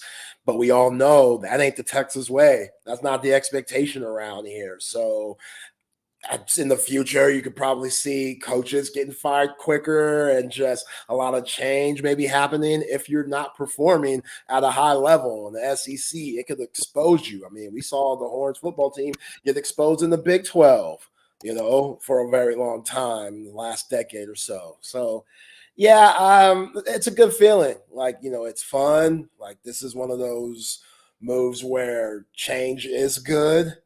And yeah, it's SEC Media Day in less than a month. Like, I'm excited. I'm ready. Yeah. So you're gonna miss the June 30th Pit Bull. Yeah, I'm missing Pit Bull. That hurts. That weaks me a little bit. I'm missing that, but it's all good. It's all good. Yeah, right. Yeah, because like when this first happened, now 3 years ago in the summer of 2021 when Texas and Oklahoma sought entrance into the SEC and were accepted. I think a lot of people were like, oh man, what are we doing here? We're not ready. We're not SEC ready. And that was the summer before the 5-7 season. And then the 5-7 season. And then since then, Texas been going up in the right direction, the trajectory. And one of the things that stood out to me in the Joel Klatt interview with Steve Sarkisian, when they were talking about when it all clicked for Nick Saban and Pete Carroll. And for both of them, it clicked about the time they would turn 50. And Sark just turned 50. Did you catch that? Yeah, I did. And how many times have I talked about you better know who you are if you're a head coach at Texas? Doesn't even matter the sport, but the higher the profile, the sport, the more you're going to get exposed if you don't know who you are and how you're going to go about things and have a clear plan and be able to surround yourself with really good people and know how you're going to approach recruiting. And I think that hit hard because I think Steve Sarkisian saw Pete Carroll at USC when he was winning. He was with Nick Saban for one of the 6 national championships that Saban won there, and it was the best offense Saban ever had in 2019 and 2020. And that stuff matters. Like, I look around at some of the other coaches and in the SEC, and Lane Kiffin is approaching that tenure, and he worked with the exact same coaches that Steve Sarkisian worked with. So was Ole Miss getting ready to make, their big move? Because I don't know if Ole Miss is going to have a better look at it than they're going to have this year. Mike Elko, he goes to Duke, shows you he can do a little something as a head coach. Now he takes on the massive expectations at A&M where they've never won doo-doo. They've never won a national championship in football, basketball, or baseball, I don't think. So none, 0. So is he ready for all that? And something tells me Elko's that kind of dense, football-minded guy who does have a plan, who does know who he is, and is going to go about it his way. And if it doesn't work, he'll be like, okay, holla. Yeah. So it's just interesting to me because I feel like in 2021, when this was announced, Texas fans were like, what are we doing? We're not ready for this. And now I think Texas fans are looking at it and saying, man, we are totally ready for this. And that's night and day difference from where things were 3 years ago. And then when you look at the fact that Texas has been out in the desert roaming around trying to figure it out since 2010, because that's kind of when Mac had his meltdown and he couldn't get over the loss to Alabama in the national championship game. He stayed away from the What did he tell you? What did he tell you after the loss? Well, he told Dennis Dodd. I was standing next to Dennis Dodd. Okay, Dodd, Mac's getting off the podium after the loss to Alabama, and Dennis Dodd said, well, Mac, we'll never know how it would have turned out if Colt had stayed healthy. And Mac looked at him and said, it wouldn't have been close. And I was like, oh boy. Like there was Oh my there was God, some that's my smoke shit. coming out of his nostrils. That's my shit, man. But he, pain, I feel him. I mean, he stayed away from the program. He stayed in his house in North Carolina longer than normal. He had Muschamp as the coach in waiting, which he hated almost as soon as he did it. And he was disconnected. He was disconnected from his coaches. He was disconnected from his players. I mean, people who were old enough to remember that 2010 season, it was never the same after that. Will Muschamp was like, called his agent, Jimmy Sexton, was like, hey, find me a job. You know, I mean, it all sort of went. So since 14 years, 13 years, but they figured it out, and they've got a guy who I think is ready. Yeah. I love Sark opening up about, him being sober now and how he tells his recruits and, when he talks to families and stuff to try to get those guys to come to the University of Texas, like that's what you would use if you're going against Steve Sarkisian. We all know just how corrupted, recruiting could be. So as a negative thing, you'd be like, oh, you want to go play for this drunk? No, you can't say that now. You can't say that now. There might have been a time where you could say that. You can't say that now. And Sark's very open about that, talking about his experience and stuff. And that's why he gives Nick Saban so much love, because Nick Saban was the one to say, yo, man, if you get it together, you could be special. You could do some special things. I see it in you. I know your mind. I know your IQ. If you could get it together, come work for me as an analyst, and we'll go from there. And then Sark just kept proving the doubters wrong. And yeah, I'm right there with you. Like, he's the man for the job. He definitely deserves this extension that he got this past year, due to Nick Saban retiring, but still deserved it. And now he has to prove it right, like Jaylen Brown did. Jaylen Brown got that $300 million contract. Everybody was like, oh, what? What? That guy that has no left hand? And Jaylen Brown said, okay, cool. Hold my drink. Finals MVP for that ass. So I know that's very satisfying for him. Steve Sarkisian, he can do the same thing. Yeah, so CB asks, and feel free to text us on the Coda text line at 512-222-9328 on a free-for-all football Friday. CB, the greatest volunteer producer in the history of radio, says, did Sark know Texas was going to the SEC while he was being hired? No, he did not.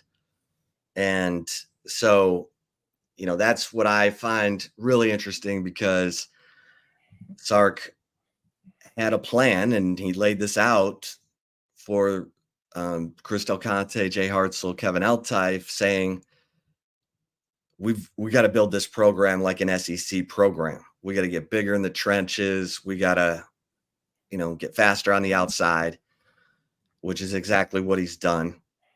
And so his plan was to build Texas into an SEC type program, which he laid out in the interview, which was music to the ears of Chris Del Conte, Jay Hartzell, and Kevin Eltife, who did know that they'd already had their meetings with OU. They had a law firm, reaching out in total confidence to the SEC. And once they got the puff of white smoke from the Vatican chimney, they knew. Sark did not. Now, he got hired in January, and he found out basically in June. So, and unlike Lincoln Riley, Sark was like, okay, here we go.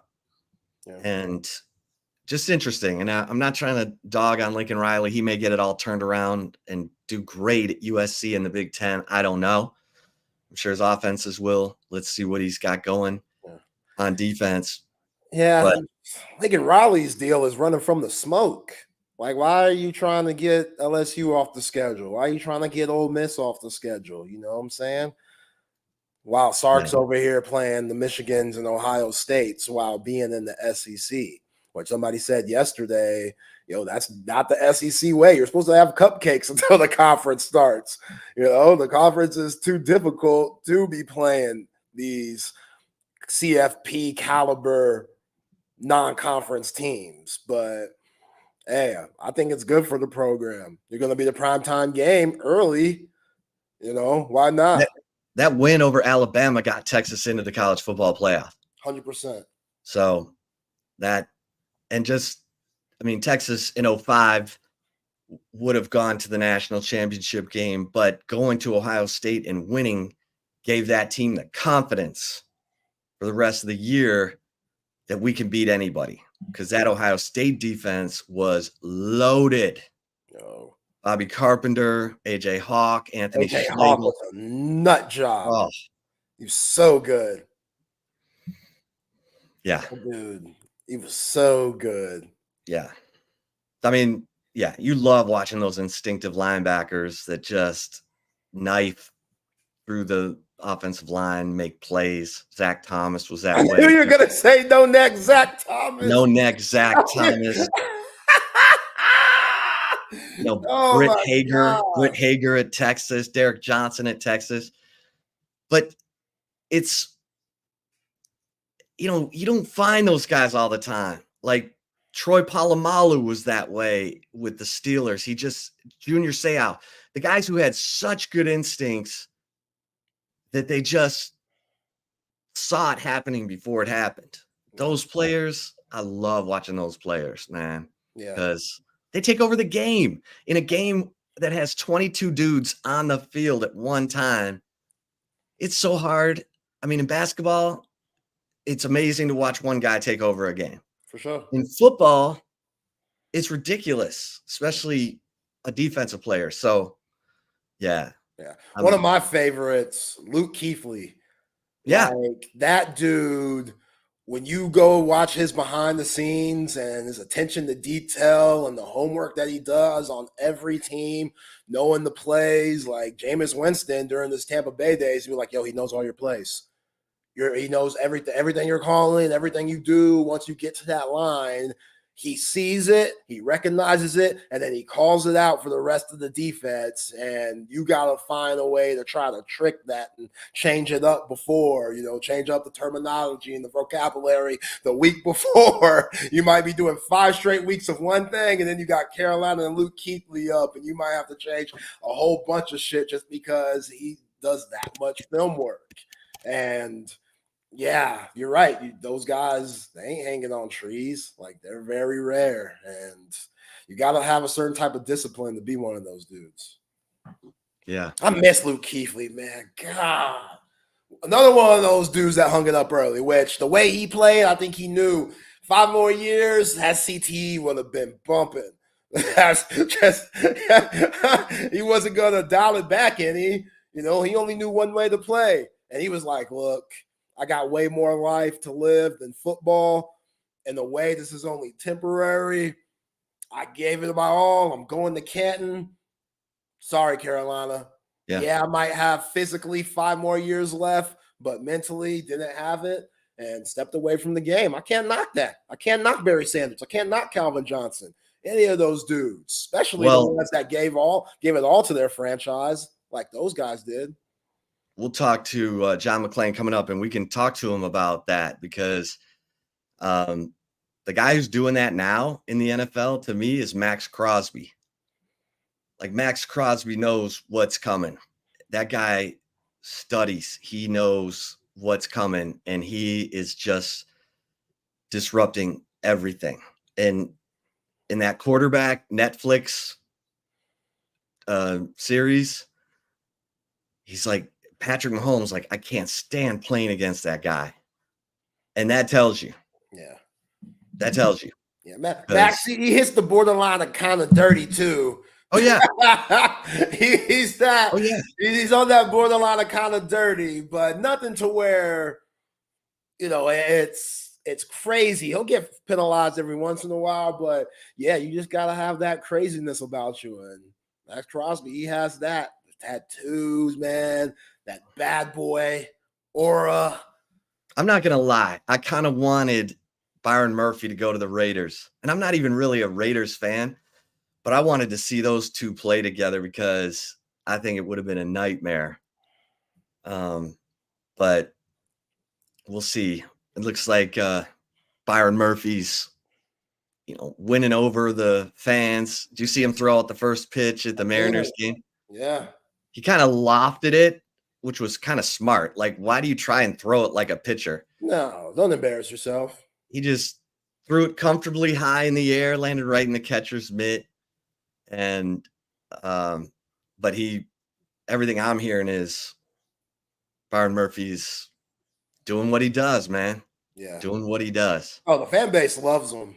Yeah. Like they love him. This is a fan base that loves their defense, going back to those Legion of Boom days. And Byron Murphy, who grew up a Seahawks fan, even though he's from beautiful city of Dallas, Texas, like he grew up a Seahawks fan, watching Earl Thomas and Cam Chancellor and Richard Sherman, because when he was a kid, that's when they were winning. So, yeah, it was a perfect fit for him. And they're one of those teams, Geno, if he could stay healthy and have a good year, like their defense, their secondary, Woodland and Witherspoon and stuff, they could be pretty good.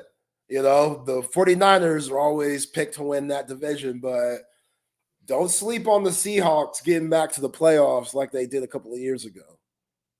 So Brock Purdy does not have a new deal, does he, yet? He's fine. He's a low maintenance guy. He's not gonna, he ain't gonna cause a scene like Hassan Reddick is going to Tokyo. But if you're absolutely sold on a guy, you do it before the value goes up. And I'm just interested to see what the 49ers are going to do, because, CMC got his extension. Madden cover boy. He's easily the highest paid running back in the league. So, yeah, I value Christian McCaffrey more than I do Brock Purdy right now. Yeah. And Brock Purdy's been really good. But that quarterback money, is Brock Purdy worth that? Mr. Irrelevant, who has played good football, man. Like, he wasn't bad in the Super Bowl. He had that one turnover, but he was actually pretty solid. You're just going against Patrick Mahomes. You know, what can you really do? Patrick Mahomes is on another level. So, yeah, no, I'm done poo-pooing Brock Purdy because he beat my Lions. He beat my Lions with his legs.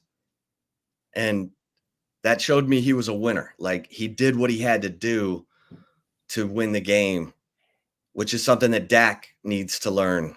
When it's all on the line, you got to do whatever it takes, man.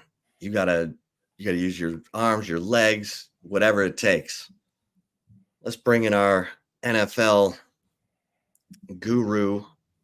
He's in the Pro Football Hall of Fame for his coverage of the NFL.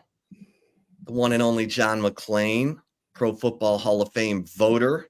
Also, Texas Hall of Fame voter, John McClain. John, how you doing? Buenos tardes, Zay. Hey, that's accurate, John. I'll be in Mexico next week, so I'm just getting ready early, man. Make sure this hat fits right. Oh, good. Looks good. Appreciate it. You'll need it. Where are you going? Cabo? Nah, we're on a cruise going to Cozumel, Cancun, Honduras. Yeah. You'll have a great time. I'm doing great. I'm a college baseball fan, and I said something this week I've never said in my life and will never say again. I was doing a weekly video with Mattress Mac, and we talk about all the sports going on in Houston and Texas, and if something's going on big around the country. And he said, well, I told him I've been watching all the college World Series because Baylor's so bad. Baylor was so pathetic it didn't even qualify for the Big 12 tournament. So I watched the Aggies and Longhorns. I watched all the women's softball. I watched and I've watched the men. And what the Aggies have done to lose their best player, to lose their second best pitcher, and to have their next best hitter limping around on a bad hamstring. They still have not lost a game in the regional, super regional, or World Series. Now they play Tennessee, number one team in the country, in the final for the first time since 1951. And Tony Vitello, the Vols coach, used to work at TCU under Coach Schloss. So it's been a lot of fun to watch those guys.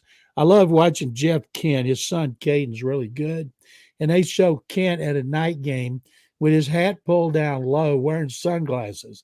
Like, two things: nobody's going to recognize him, even though the camera's on him all the time, or he feels like he's in Hollywood. And as somebody tweeted, that is so Jeff Kent. But it's been very exciting. Can't wait to see how the Aggies and Vols do. And as a friend of mine pointed out, General Robert Neyland, the stadium's named after him in Knoxville, is a native Texan who went to A&M.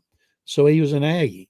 And he said that just showed he'd rather come down here and die in Texas than live in Tennessee, when actually he went to West Point after he left A&M and became famous. So it's been great. Astros been stinking it up. Got shut out by the White Sox, worst team in baseball by far. And anyway, I couldn't be doing better. Love this time of the year. Well, who do you think wins that College World Series championship series? Tennessee's number one. Aggies have gotten tremendous pitching. Yeah. It is amazing. You lose your second best guy, and they've got people just step up. And I told a friend of mine, Shereen Williams from Pro Football Talk and NBC, she's about as maroon as you could get. And I told her after Montgomery, their best player, who was a candidate to be the first overall pick. Now that he broke his leg, I'm guessing he won't be. But I say they just seem to be a team of destiny. No matter what's happened to them, they've been able to win. And the fact they got a great coach, as does Tennessee. But Tennessee they're a big-time hitting team. Aggies have hit well, but it's pitching. This looks like pitching versus hitting. And Florida was a great example. Florida has another guy, Jack Caglione. He's a candidate to be the first overall pick. Had 35 home runs, and they were totally shut down by the Aggies pitching. And so, you know what to say, good pitching gets out good hitting. So I'm pulling for the Aggies. I'll never say that again other than this series. And but I hope the Aggies win, but I think Tennessee will. Yeah, I think the Aggies are going to win. I don't know. I just have a feeling that's because you're rooting for them so hard. You always pull for the Aggies, right? I mean, we were just talking about it, John. They've never won a national championship in football, basketball, or baseball. And Schloss has a chance to bring them a national title for, the first time in one of the big three. So I'm kind of cheering for Tennessee. I just have a feeling A&M, but I've been doing a weekly show in Knoxville for the last 15 years. So I told them that stuff about Robert Neyland. And but it's fun. It's so much better than the NBA playoffs, which were awful. NHL was bad, 3-0 Panthers, and now Edmonton has won the last two, and now they're back in Edmonton tonight. And if they win that one, go back to Fort Lauderdale for the 7th game of the Stanley Cup, there's going to be a lot of pressure on the Florida Panthers because nobody thought Edmonton had a prayer when they were down 3-0. It'd be the second time in history a team's been down 3-0 and won. The other one was in 1942, I believe. Yeah, and big game Bob Bobrovsky, the goaltender for the Panthers, who'd been unbelievable, needs to find that magic quick because Canada hasn't won a Stanley Cup in 33 years. 1993, isn't it? Man. Something like that. Yeah. And Montreal won the last one, which is amazing considering hockey's their main sport up there, even though they love football and baseball and curling and basketball and everything. But it's just amazing that they've gone this long. It's got to drive the Canadians crazy that a team from South Florida has got a chance to win its first cup. I have a soft spot for Edmonton because when I left the Waco Tribune-Herald to go to the Chronicle to cover the original Houston Aeros with Gordie Howe and his sons Mark and Marty, and I'd only been on one plane. That was puddle hopper going from Waco to Odessa. And after one game, I'm taking off across Canada and the U.S. for a 2-week road trip, Quebec City over to Winnipeg, and then over to Calgary and Edmonton and down to San Diego. And I was amazed by several things compared to Waco. Number one, how beautiful it was. Number two, how cool it was. And number three, how many TV stations they got up there compared to us. And first night I was on the road was in Quebec City. And at the time, they were trying to succeed from Canada because they speak French over there. And the first night in the hotel, Chateau Frontenac, I think it's the oldest hotel in North America. I'm lying in bed and I hear these people having sex in the room next door. And I know it's about to come to fruition when I hear this, we. And first and only time I've heard sex in French. And I thought, what a sport. That is legendary right there. I don't even know. I almost feel like we should stay on strange hotel stories. The way I told that, the next time we went up there, we were at Hilton. And one thing I learned, in movies, they show you put like a glass to your ear and put it on the wall and you can hear what's going on in the other room. That's not true. I put that glass to so many French hotel rooms after that and never had another show. And so we had a great time in Edmonton. They had a restaurant called the Steak Loft that the Arrows all like to go to. We flew commercial back then and coach and had a lot of fun traveling the two countries. And the Steak Loft, these big old lumberjacks would come out of the mountains and and this was in 1976, they had a steak that was so big, it was $70. You can imagine what it would cost now. And if you could eat all of it, plus the potato and the vegetables, you didn't have to pay for it. And they had to change it because so many of these guys were coming in there. I tried it one time, got about a third of the way through it. Now I could probably eat it all. But it was a lot of fun going up to Edmonton, the fans, the old arena. When they were talking about moving if they didn't get a good building, I told Bob McNair, who wanted to bring the NHL to Houston, you should try the Edmonton Oilers. So he and his former partner, Chuck Watson, reached out, got a little publicity, helped them get a new building. Then Nashville needed a better building. Nashville needed a new owner. And I told McNair, why don't you steal their team like they stole ours? So all it takes is somebody legitimate to be interested in your team to get those politicians to get going. And they don't want to be in office when they lose their teams. This thing like Kansas City, the Chiefs are not going to leave Missouri to go to Kansas. And because number one, to let a team go, you got to hate the owner. Like they hated Bud Adams, they hated Robert Irsay. And in this case, they love Clark Hunt, and Andy Reid, and Patrick Mahomes. All they got to do is get Patrick Mahomes and Andy Reid do some ads telling people to put the money in. When Denver needed a new stadium, they kept Pat Bowlen out of it. People didn't like him because he wore furs on the sideline, and it was all about John Elway and Mike Shanahan doing ads. And they got the money they needed to build the stadium, but they kept the owner in the closet. Hey, whatever it takes.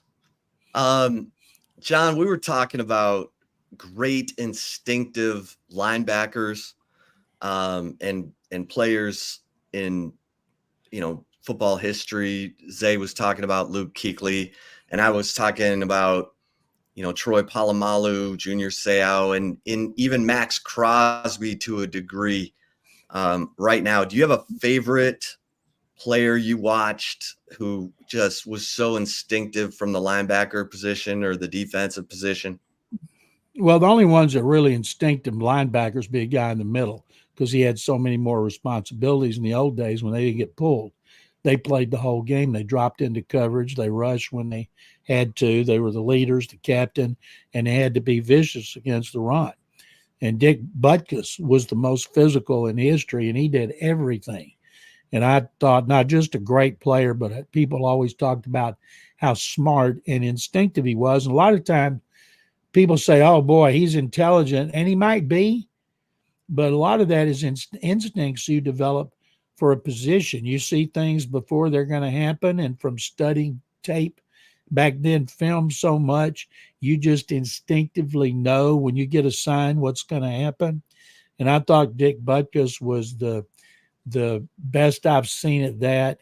And Dick's it's too bad Dick never got to play in the playoffs. They got Dick Butkus and Gale Sayers in the first round in 65, and they never made the playoffs. And but Butkus and a guy like Lawrence Taylor, who is the best pass rusher I've ever seen, all he had to do is just take off and go straight.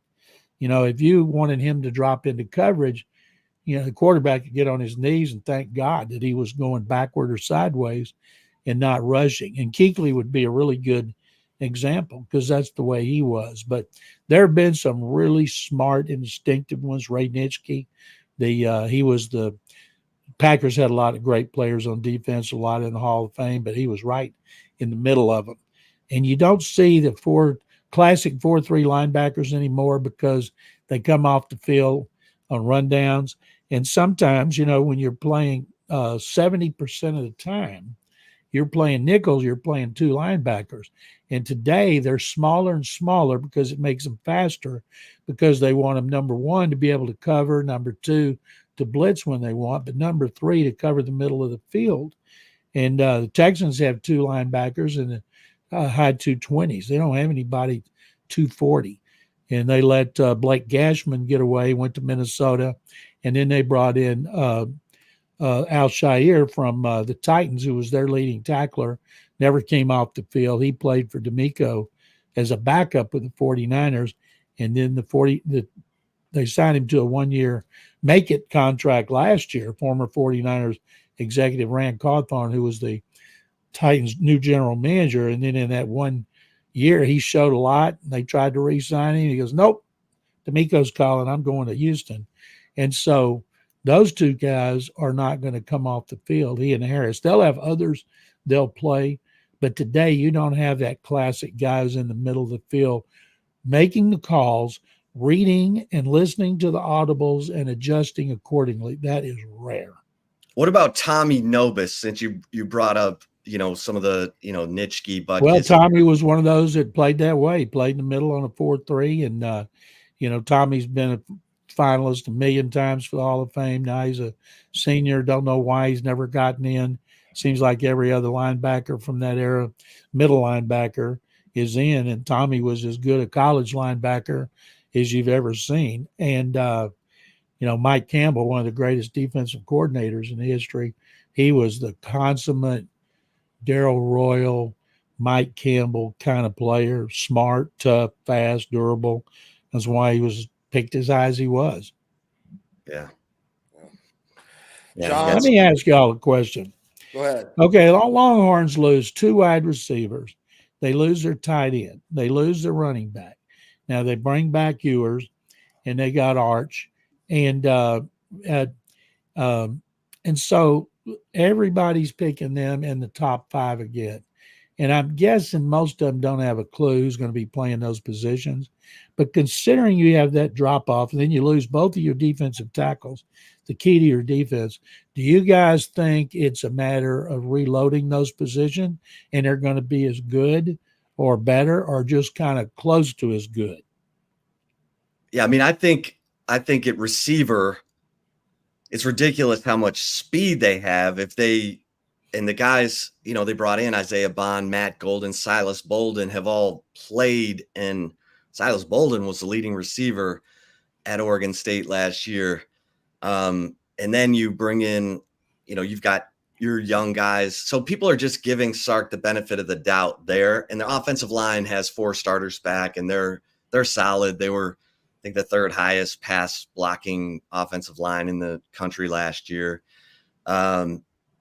Defensively is where I think everyone's watching to see how close Alfred Collins and this guy, Bill Norton, they brought in from Arizona, can be to what Sweat and Murphy were. I mean, they're not going to be that good, but can they, you know, they brought in some pass rushers. They've tried to improve the secondary. Can they do it sort of everywhere else, kind of improve as a whole? And we're going to find out, because this schedule, Michigan, week 2. Wow. OU, Georgia, back-to-back weeks. I think this is a great time to be getting Michigan. They lost so many players. They lose their head coach. They keep their coordinator. They can't be as good. You know, I'm not – the quarterback's not going to be as good as McCarthy, and I don't even know who he is. So I would think this is a good time to do it. And to me, I know it's a tough schedule, and I don't see Oklahoma being better than Texas. But, you know, to me, the Georgia game, that's what it's going to come down to. And they're probably going to have to play them twice. And even though I'm more fired up about the Aggies, as I'm sure everybody else is. And but if the Longhorns are as good as people think, and, you know, they may not have as much individual talent as they had last year. But, boy, last year should have given them a lot of confidence about Ewers and about even Arch in the spring game and what they've seen from him behind the scenes. And of course, they recruit great. You keep lining up those Lamborghinis, and every parent, every kid in high school and junior high in the country saw those pictures, and they're going to think, okay, let's check on the University of Texas. Are they recruiting my kid? And so that's pretty impressive. And I always wonder, though, if you get a Lamborghini, I'm assuming it's not being given to you, because then all of a sudden Uncle Sam's going to come calling. And I always wondered in these NIL programs around the country, who's paying the taxes? You know, if you're a kid and you say, okay, you're giving me $5 million, you're going to pay the taxes, because I'm not paying them. And if you don't, I got Florida over here.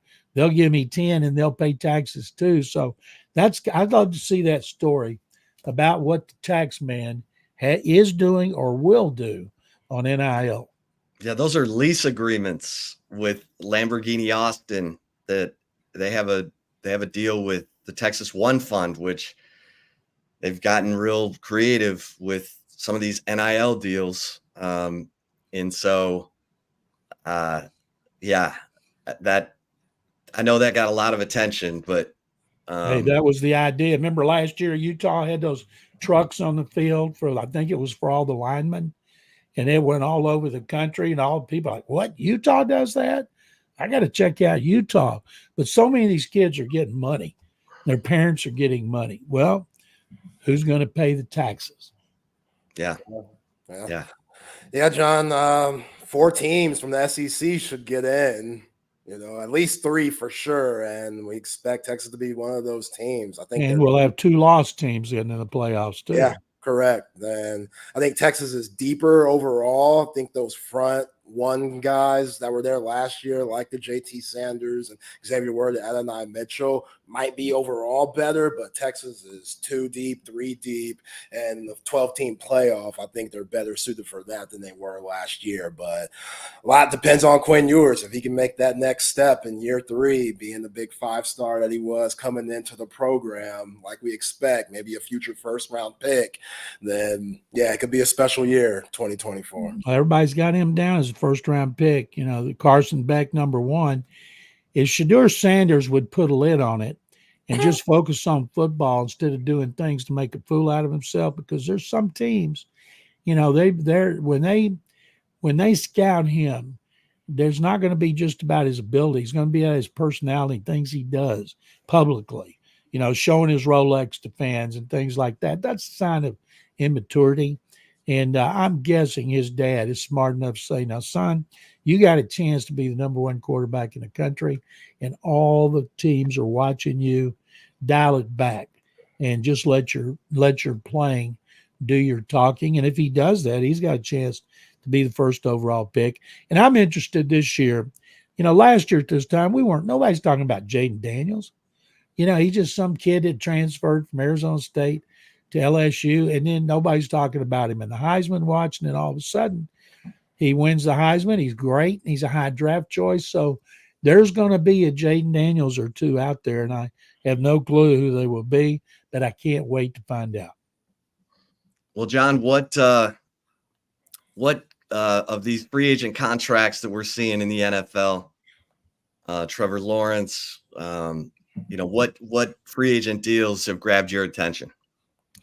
The ones that have been signed where they aren't worth it. Now, Trevor Lawrence is not worth $55 million a year, But the Jaguars think he is, and they don't want to run the risk of losing him. If they'd made him play another year, even if he was mediocre and they had a losing record, they're still going to keep him.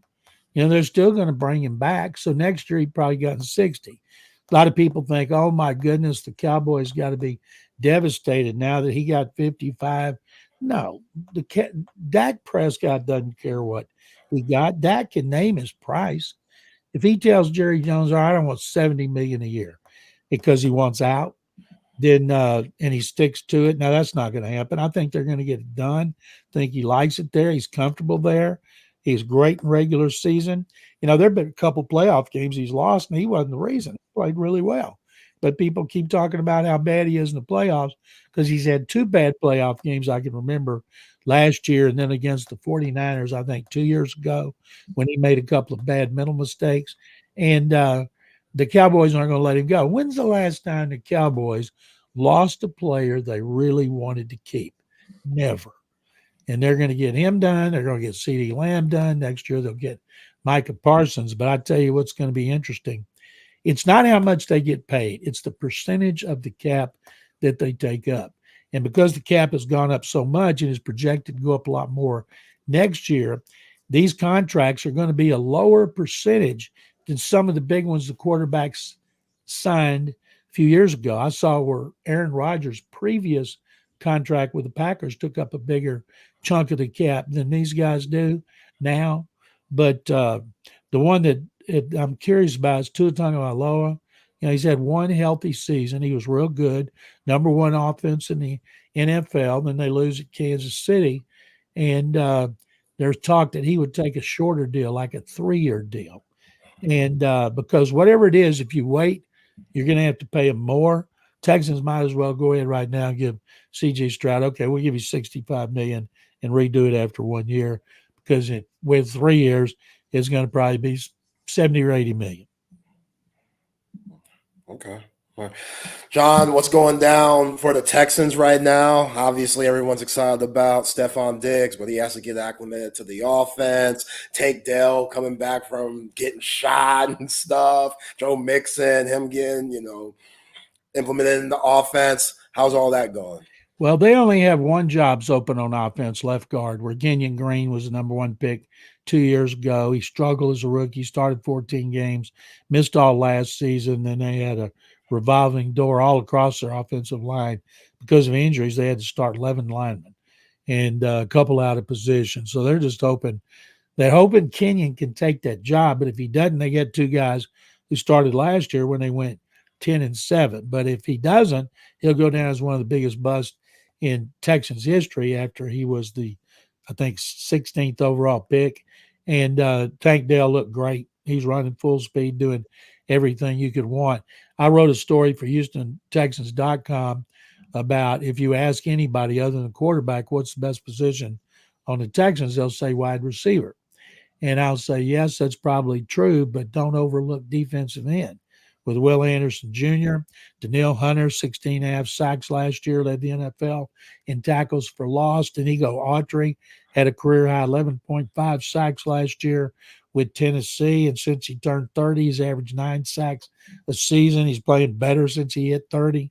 So those are 3 good defensive ends. Autry will move inside passing situations. But that's the key to their defense. And D'Amico Ryans will never admit that what I said about one job open, but that's a fact.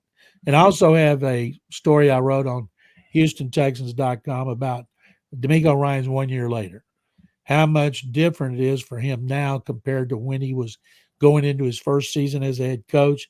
And he called it like night and day. And then talked about some of the things you have to do when you're a new coach. Not a guy like Mike McCarthy who knew everything, how to do it. But D'Amico, you have to experience it, and it's almost overwhelming, 24/7 proposition. You're dying to get to the first game because everything will have been set. Now, he says, I'm able to just focus on football. And I thought it was very interesting thinking about that and what those coaches go through and what some of these coaches are going to go through this season who are doing it for the first time.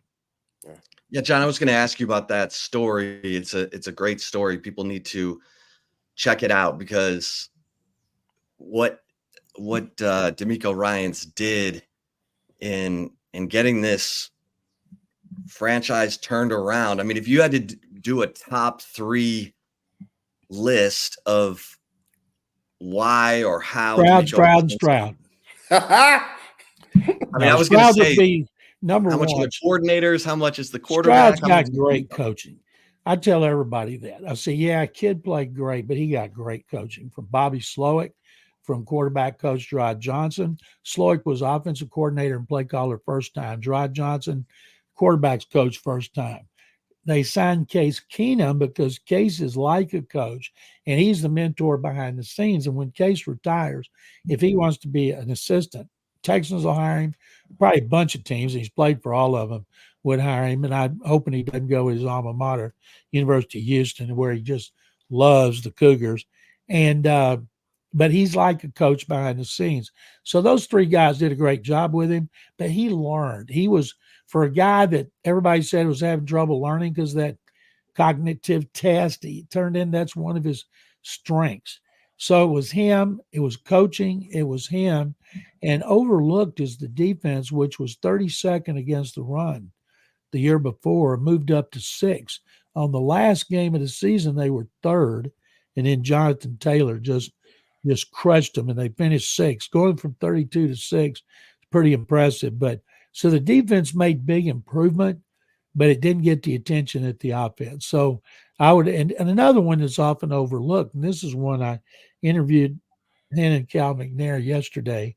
And as we get close to camp, I'm going to write this about how much better things are football-wise for them compared to all the issues and controversy they've had to weather through the recent years when they won 3 games 3 years in a row.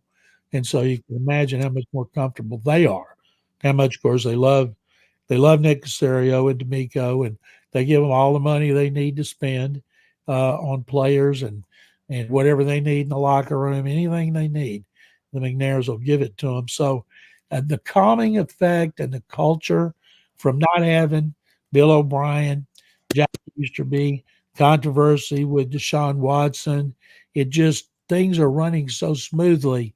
You wonder, okay, where's the next bombshell coming from? Yeah. You know, John, I just finished watching that little series with Micah Parsons and CJ Stroud on Max. It's hilarious when they were in Tokyo and stuff. And CJ Stroud just has this aura about him that's infectious. I'm sure everyone in the locker room and front office see every day. Like, he has a great balance of that Gen Z youthful energy, but he also seems like a 10, 15-year vet. It kind of reminds me of Peyton Manning, where he knows when to be serious and do his homework when it comes to being a professional quarterback, but also he knows how to have fun too. Like, talk about that a little bit for us. That you've seen. He and Parsons become best friends. They played in the celebrity softball game here, and Parsons is a great athlete. So is Stroud. Stroud was the MVP, and then they went to play the celebrity basketball game before the All-Star game. Stroud was jacking up threes and hitting them, but Parsons was scoring and getting rebounds, and he was the MVP. Then they go to Tokyo for the league, and they were a hoot. I thought it was so smart of them to get something with them, and they need to do more of that. It won't surprise me if somebody else pops up the way Netflix is doing things a lot, and others are as well. Those two have hit it off, and when they play at AT&T Stadium on Monday Night Football, the two of them and their relationship is going to get a lot of attention, because the thing is about Stroud, he's very humble, but he's also got a wit. We didn't see the wit a lot last year. He was so careful. It's amazing to me.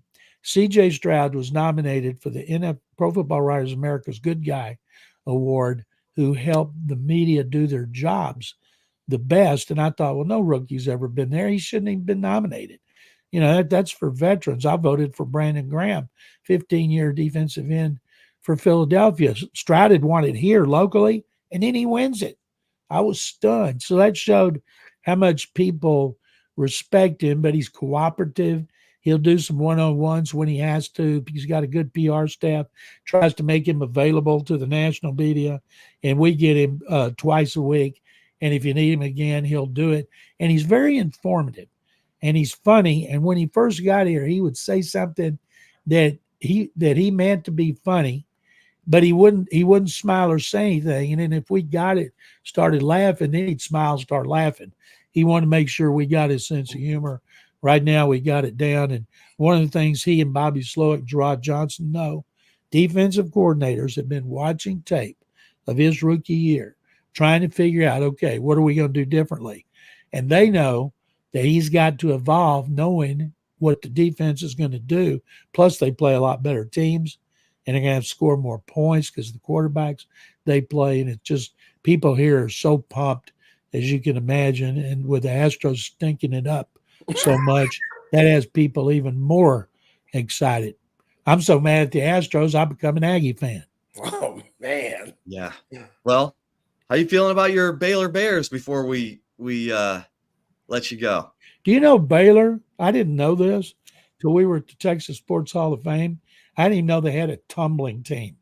Baylor's won 9 national championships in a row with a coach named Mulkey, no relation to Kim. And so I thought, wow, why didn't I know that? And they have done a really good job of publicizing that. So when it comes to tumbling, I'd sick them Bears. Basketball, sick them Bears. Going to have 2 number 1 picks, number 2 pick. Women were good. When it comes to football, I'll say your prayer for the Bears. Last one for me, John. I know the Rockets got the number 3 pick in next week's draft. What's going on there? Are they going to make a trade? Are they going to look at one of these guys and what a lot of people are saying might be the weakest draft of all time? They've been stockpiling number 1 picks where they got so much talent. They went from worst team in the league 2 years, and last year, 2 years ago, next to worst. Last year they were 500, barely missed the lottery, and then got lucky and got the 3rd overall pick. And Reed Shepherd from Kentucky is a freshman. He's what they want. They need guys who can hit threes, and he had 40-something%. He's a good shooter, but he's almost short of 6'2", which could be a liability on defense. But everybody talks about how much better he's going to be after being a freshman. But he can shoot. He can be a point guard who can shoot. He can be a shooting guard. So I'm hoping they get him. The big kid Keenan from UConn, they don't need him. They got 3 centers on this team right now. Now, Alperen Sengun was really good last year until he got hurt near the end of the year. And Jabari Smith, number 1 overall pick 2 years ago, can play center. And then they got Steven Adams, the center. They don't need another center. They need a shooter. There you go. Reed Shepherd. All right. Okay, last one for me. What's everyone needs to know what's going on with the Texas Hall of Fame. So what's the latest? Y'all putting together a new class? What's the schedule like for the Texas Hall of Fame? If you go to the Texas Sports Hall of Fame website, you'll see our finalists. We call them primary. That would be modern era. And then we have veterans. And we're not supposed to tell anything that goes on behind the scenes, our committee. But I'll tell you this. I think Chris Plonsky is a lock to get in the Texas Sports Hall of Fame because so many people talked about her in such glowing terms. She had a lot of people in her corner. And the other one, the senior, because I thought he was already in, is Too Tall Jones. He's not in, and I feel confident that those 2 will be in for sure. Zach Thomas, another finalist, Pro Football Hall of Fame. I feel good about Zach getting in there. But I'm looking at my criteria. If you were great in high school, college, and your pro sport, we should have you in Texas Sports Hall of Fame. And there's some like that. So it's always tough. We have a lot. We have a lot of worthy candidates, but can't put them all in. Last year we had 4 Longhorns. I got there. I said, all right, we got to do something about this. This isn't the Longhorn Hall of Fame. Then somebody said, well, we had Jackie Sherrill here. It was 1 against 4. I know this, when Longhorns get in, they have their best crowds. Yeah. Well, listen, great stuff, my man. Great to Great to have you back from vacation, and let's do it again next week. Oh, and everybody needs to go to HoustonTexans.com and read John McClain's story on D'Amico Ryans entering year 2. Good stuff there, and all of his columns that he's writing over there. Thank you. Zay, when are you going to be gone next week? Yeah, I'll be out next week, John. All right. Adios, amigo. Appreciate you. Hasta la vista. John McClain breaking it down. I love it. Hasta luego. That was all right, great, man. As always. Oh my God. The moans, man, that sent me. I almost lost my shit when he started doing the moans. I'm like, yo, John. Oh yeah. The new side of you, man. Talking about being in a Montreal hotel and listening to people saying, we. Oh my God. That's why he's a Hall of Famer. Classic. It's classic. All right, let's get a quick mention here before we head into the commentary. The Brain Vault mouth guard, I mean, changing the game. And kudos to Dr. Greg Eckert, Dr. Ueckert, Austin's dentist. So if you're looking for a dentist in Austin, look no further than Dr. Greg Eckert. He's located right there in Northwest Hills. But he's come up with the Brain Vault mouth guard, and it is changing the game. I mean, it is in the NFL. It's in college football. It's in, of course, high school football, and developed right here in Austin and proven, patented to reduce the effects of concussion. So you've got a competitor in your household. This is the only mouth guard that they need to wear. Whether you've got a kid playing flag football, lacrosse, soccer, cheerleading, basketball, you name it, get them fitted now before the school year, before all the, crazy schedule hits. This is the time to go to brainvault.com and get them in for a fitting. That's all you have to do. Go to brainvault.com and set up a fitting. And if you're the team coach or manager, they'll do group fittings. So they'll come to you and do group fittings. Just go to brainvault.com. And no place better to be than Cover 3 on a weekend where you've got the Stanley Cup tonight. You've got the College World Series over the weekend. Go hang out with my son Tiger, who's serving over at Cover 3 Anderson, and enjoy great food. Bring your, no place better to have your best friends gather, watch your favorite team, and enjoy great food. Order the Sean Adams prime rib sandwich, medium rare, of course. The horseradish, I love it. It's so good. The $7 social hour menu, the deviled eggs, the firecracker shrimp, the giant chicken slider. It's so good. The food is fantastic. And the service, it's where you need to be. And if you're doing the date night thing and you got someone who loves oysters, well, then Salt Traders Coastal Cooking, the seafood restaurant of Jack Gilmore. He is a restaurant legend. Also gives you Jack Allen's Kitchen. How about this? Happy hour, 3:30 to 6:30. $1 raw oysters. Best selection of raw oysters in Austin. The aphrodisiac. So you know where to go. Salt Traders Coastal Cooking right there at Zilker, Rolling Wood, and Mopac, and up north at Old Settlers Trail. Get it. All right, good stuff today, man. All right, Zay, Mr.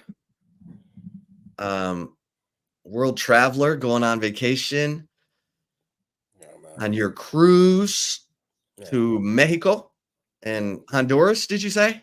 Yep. Nice. We outside, as the kids say. We out here. All right. I'm sure you're going to tell us all about your vacation plans and the right call. I'm looking forward to that. All right. I want to talk about something different in the right call. Okay. You already talked about me enough. You had the first part of the show. You could go catch that later. We're going on the cruise. That's why I'm wearing this hat if you're just now joining us. But yeah, I got you. Okay. Okay. So correction. Lamborghini Austin, I just checked this, does not have an official partnership with Texas One Fund. They just put Lamborghini Austin offered to put the cars out for the recruiting weekend because they have had partnerships, obviously, with players at Texas while those players have been at Texas, and they're typically lease agreements. So not an official partnership with Texas One Fund, just a loose partnership with Texas football. So wanted to correct that. But I watched that interview, and I think Joel Klatt did a great job with his interview with Steve Sarkisian, and talked a little bit earlier in the show about knowing who you are and the fact that Steve Sarkisian felt like Nick Saban and Pete Carroll really figured out who they were as coaches when they turned 50. That most of their success, Pete Carroll winning national championships and then Super Bowls, and Nick Saban winning, 6 national championships at Alabama, came after the age of 50, and Steve Sarkisian just turned 50. So I think that is that was one of the more illuminating aspects of that interview. But I was also intrigued. Steve Sarkisian talked about the craziness of the December time, the month of December period, because you've got National Signing Day, usually in mid-December, and Steve Sarkisian he's gone from a guy who, he's only ever won 9 games. He never won a conference championship. Now he has a conference championship. Now he's been in the college football playoff. And now I want to see if his voice gets heard, because he said in that interview with Joel Klatt, which you can find on YouTube, the Joel Klatt Show on YouTube. He said that he would like to see signing day moved up a week to the Wednesday before the conference championship games, so that's out of the way. And then you have the conference championship games, because now with a 12-team playoff, you're going to go right from the conference championship game into playing again. And you've already got the transfer portal window opening up, and Steve Sarkisian would like to see signing day moved up a week, instead of mid-December to, before the conference championship games, usually right around the 7th or 8th. And then have the transfer portal open after the football season ends for that team. So if you are Texas or Alabama or Georgia and you keep winning, your players can't enter the transfer portal until the season comes to an end. And if that means having to adjust the time of the transfer portal window, so be it, because Steve Sarkisian said it's not fair for me to have to, spend time with 4 or 5 players as our team is heading into the college football playoff, for me to have these meetings with these players who are either thinking about entering the transfer portal or whatever, because it's taking away from the 100 other guys on the team who are getting ready to go play a game. So I was intrigued by whether Steve Sarkisian would be a voice at SEC spring meetings. And he was.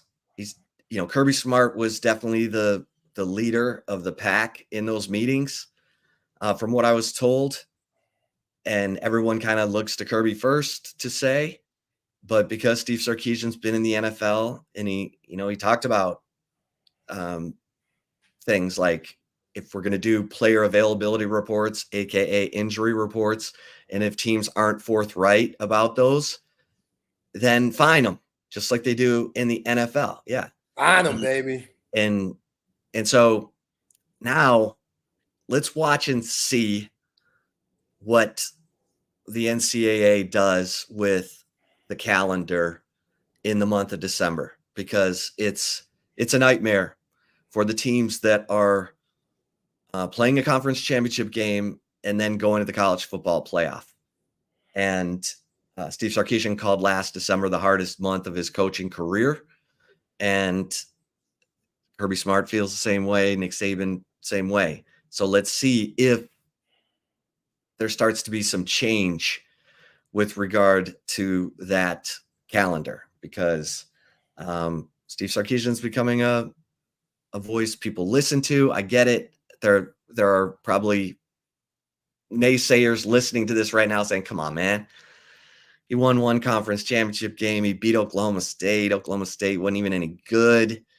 They almost lost to Houston, Kansas State, and TCU. I hear you. But they didn't lose those games. They won the conference championship, and they were one play away from playing for the national championship. So I'm just putting that on the radar. Yeah. I thought that was interesting, because when coaches have a strong opinion, does that opinion rise up and help to create change? I mean, if there wasn't a change made, in a way, you being in the CFP is your recruiting. So the fact that you don't have time to these recruits, if they're smart, you're not thinking as a recruit, oh, they're not even giving me effort. They're not putting in effort enough to come see. Right, because he said, I want to go in home with with these kids. Yeah, you got to be realistic. You got to know, oh, I want to play there because look where they're at. The fact that he doesn't have time for me is because they're playing for a national championship. I want to be a part of that.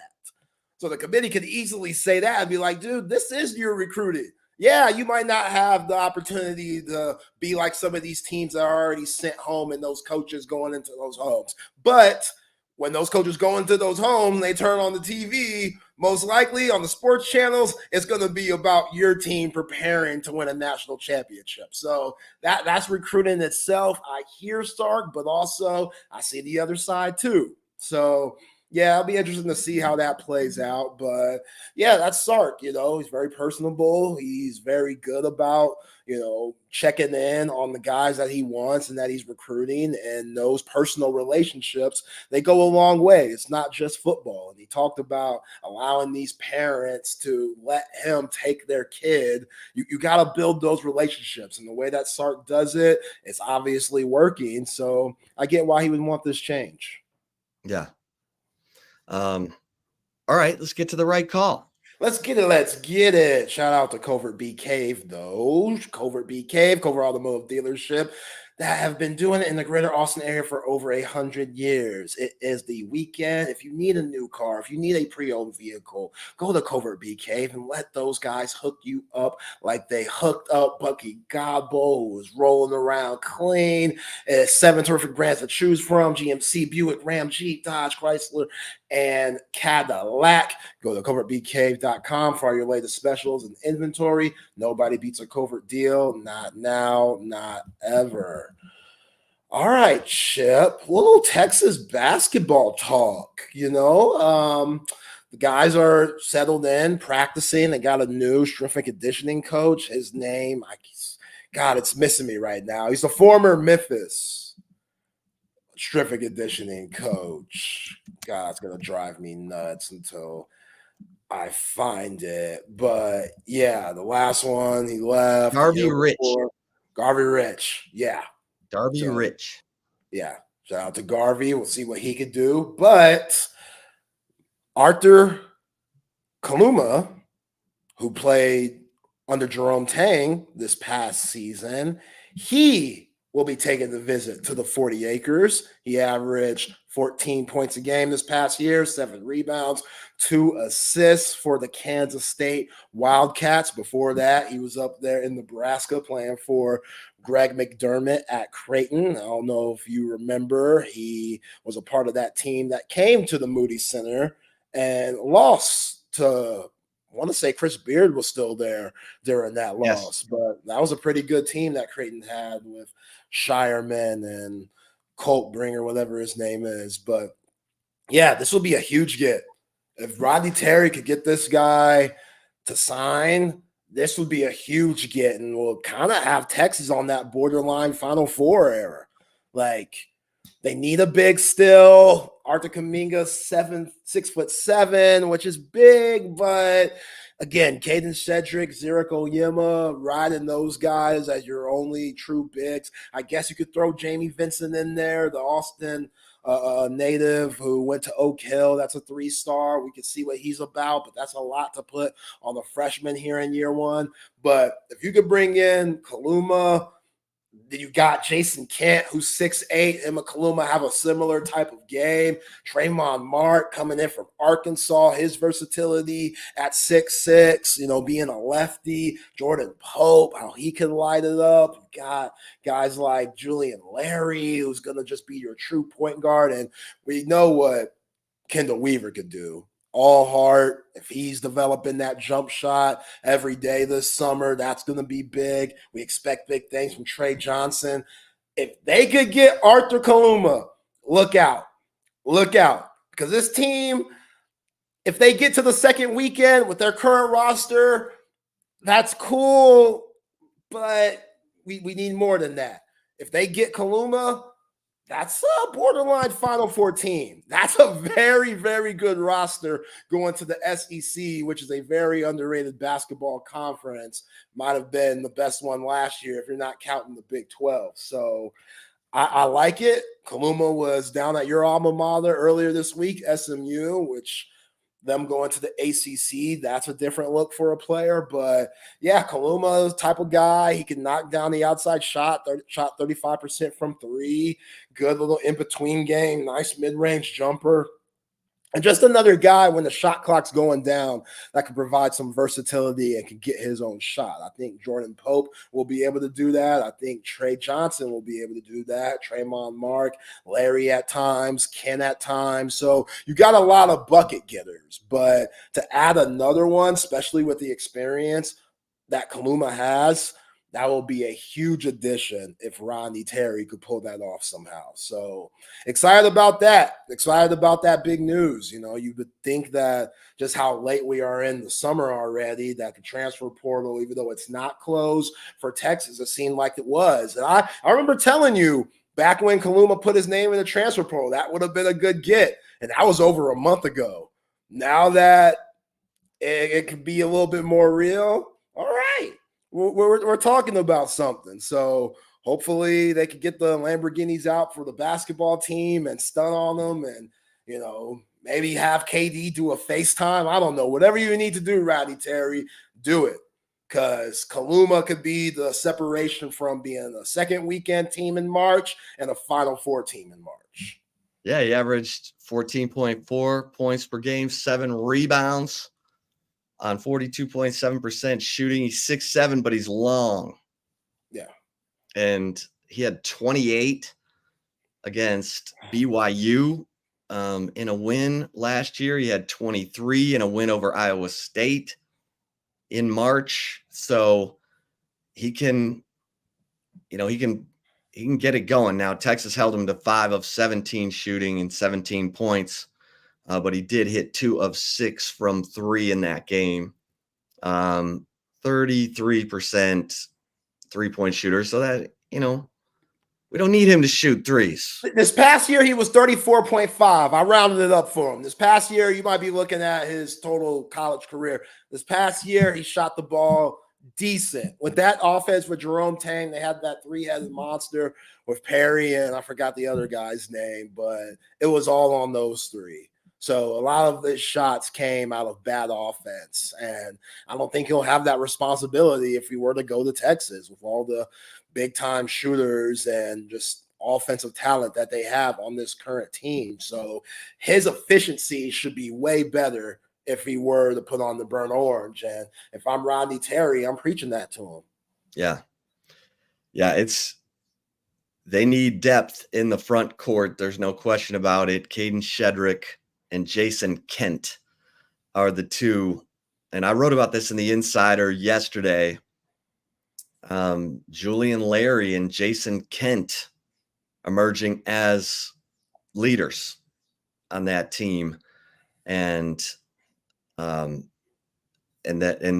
coaching staff is happy with what they're seeing from all these newcomers, because you've got, Tremont Mark coming in from Arkansas. You got Jordan Pope, as you mentioned, and of course, Trey Johnson, the 5-star freshman who can light it up, but needs to learn how much effort it takes to play defense at this level and play with teammates, because the ball's not going to be in his hands all the time like it was in high school. And he's got to learn how to play with teammates and play off the ball. Yeah, good thing for him, he could flat out shoot it. Yeah. So that should get you on the court just by dribble penetration from Pope and Larry and those other guys. If he's ready to shoot the three and then play off closeouts, he should be fine. Don't press it. As you're saying, like when you're the man and you're a big time 5-star and your ball's always in your hands, you're bringing it up, you're coming off screens, you're going ISO, you're in pick and roll. He might have to dumb down a little bit. Not saying those opportunities won't come, like it's basketball, anything can happen. But if he could focus on offensively, just knocking down outside shots and just having a quick release, being ready to shoot on the perimeter. And as you said, that defense, if he can figure out what it takes to be a solid defender at the college level, you got to give him minutes. He might not be a starter, but he could rack in 17, 18 minutes a game, and you could keep a lot of guys fresh due to how deep that backcourt is. But, yeah, that front court, that's why adding a Kaluma would be a really big deal, because right now it's just Zurich Oyema, Jason Kent, and Caden Shedrick. Devin Pryor, don't sleep on Devin Pryor. I was just about to bring him up. Don't sleep on Devin Pryor. I think a lot of us have been sleeping on him for just, all the transfers and stuff. And he was so young coming in last year's season. If he could get 15 pounds stronger, Malik Presley is in that same boat. Both of those guys are kind of fighting over minutes for each other, I'm sure. Like if those guys could come along, they have some versatility that can make a difference for this 2025 squad. Well, I had a team source tell me that Devin Pryor is a Kai Jones level athlete and is Dylan Mitchell athletic. Great instincts. Yeah. And he redshirted last year. So people are like, Devin Pryor. So yeah, that was kind of, they wanted Malik Presley last year to come in and redshirt, and he went to Vanderbilt and got experience and then, transferred to Texas. But Devin Pryor, you're right. I've heard, that he can hit that open three. So I was like, oh, so Brock Cunningham like. And I was told more athletic than Brock, more perimeter oriented than Brock. So that'll be interesting. Devin Pryor, yes, definitely a name to keep an eye on. All right, Yeah. Zay. I mean, you're on vacation, my man. How's it feel? Feels good. Feels good, man. Gonna miss you guys, but gonna be nice to decompress, come back rejuvenated, ready to go. SEC Media Days right around the corner. So I think this is a perfect time, to take it easy. And plus, I ain't got to see Texas A&M possibly win College World Series. So that'd be nice too. I'm turning the phone off. I'm not trying to see any of that shit. I don't want to see them celebrating. None of that, I love it. I love it. None of that. So all right, well, let's bring in, speaking of the SEC and Texas A&M and Tennessee in the College World Series, Chris Phillips. Chris, you ever been on a cruise? I have. I've been on 2. They both were Carnival, so I think if I ever go on a cruise again, the next one won't be Carnival. I'll splurge a little bit and go a little nicer. Nothing wrong with Carnival, but I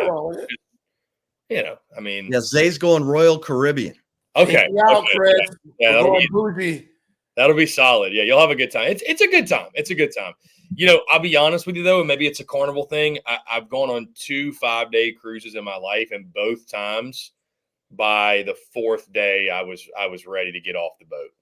So see, I don't know. It just we got a 7-day one, so I'm wondering if I'll hit that wall because I've been on 5, and you're right. There's a certain fatigue that can happen. Yeah, I never go on vacation with my family, so. I think the food on the Carnival one, I think that's what I more so got sick of. It's just like the dinners are really nice, but the rest of the day, it's like it's a very cafeteria feel. So you just, I personally start feeling like a bag of milk, good way to put it. I start feeling like a blob, you know what I mean? I'm like, man, I really need to walk this off or something. So anyways, though, yeah, we got Harrison joining us in a moment from Omaha. It's not just going to be solo me, but good news for you, Zay. I do think Tennessee is going to take care of business. So Harrison, though, is picking A&M. We're split on it. So yeah, I saw that. Yeah. So are both? By the way, are both of you guys going to be at SEC Media Days? Yes, you are. Okay. Yes. Yeah. Okay, so it will. I am the only one from SECU that is going, but we will be there.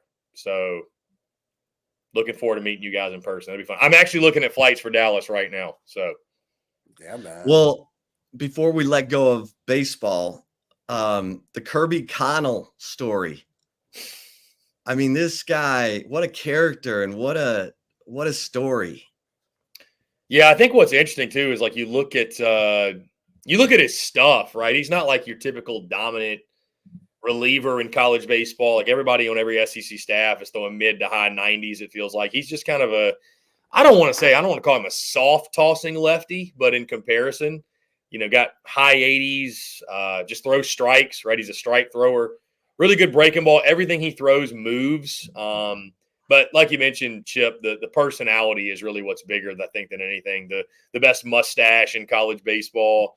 The Raleigh Fingers mustache. Every great team, I'm sure you guys know, just every team has those guys that step up and emerge. I feel like it's every team that goes on a run. They've got these veteran guys that have been nice role players, but they emerge late in their career and they blossom into these big time contributors. And I mean, you talk to Tennessee folks, guys, that's what Cannell was.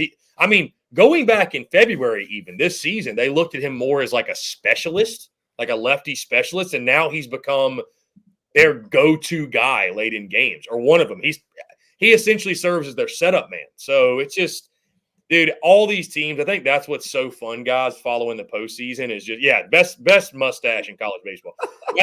That's what's so fun, though, about watching these postseason games and following these journeys is and I think it was Nolan Ryan. I'm paraphrasing the quote, but probably my favorite quote when it comes to baseball is he said, in the game of baseball, there are moments where you want to and you have to reach down and pull something out of yourself and prove something. I'm paraphrasing the quote, but I think we see a lot of that in the postseason, and it's really, really cool to see guys from different teams, new heroes be born and guys emerge. It's really neat. Cannell is one of those guys.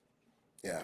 All right, Chris, speaking in hypotheticals, who would be better for the job for being the Texas baseball coach out of this championship game that we got tomorrow? Guys, there's no way Schlossnagel's going to Texas. There's no way. There's just no way.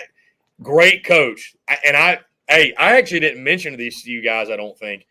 When I was in Omaha last week, I was told from a source, we'll call it, basically heard through the grapevine that Texas is ready to throw down. They're ready to throw around 10 years, $35 million to the next head coach. Serious money. I mean, unprecedented college baseball money. So you pay that kind of money, everybody's on the chopping block. I don't see any way Schloss would leave A&M. But I'll tell you this, guys, since you asked the question, Zay, out of the two, if I was starting a program from scratch and I was beginning my program, there's not a coach I'd rather have leading my guys than Tony Vitello. Yeah.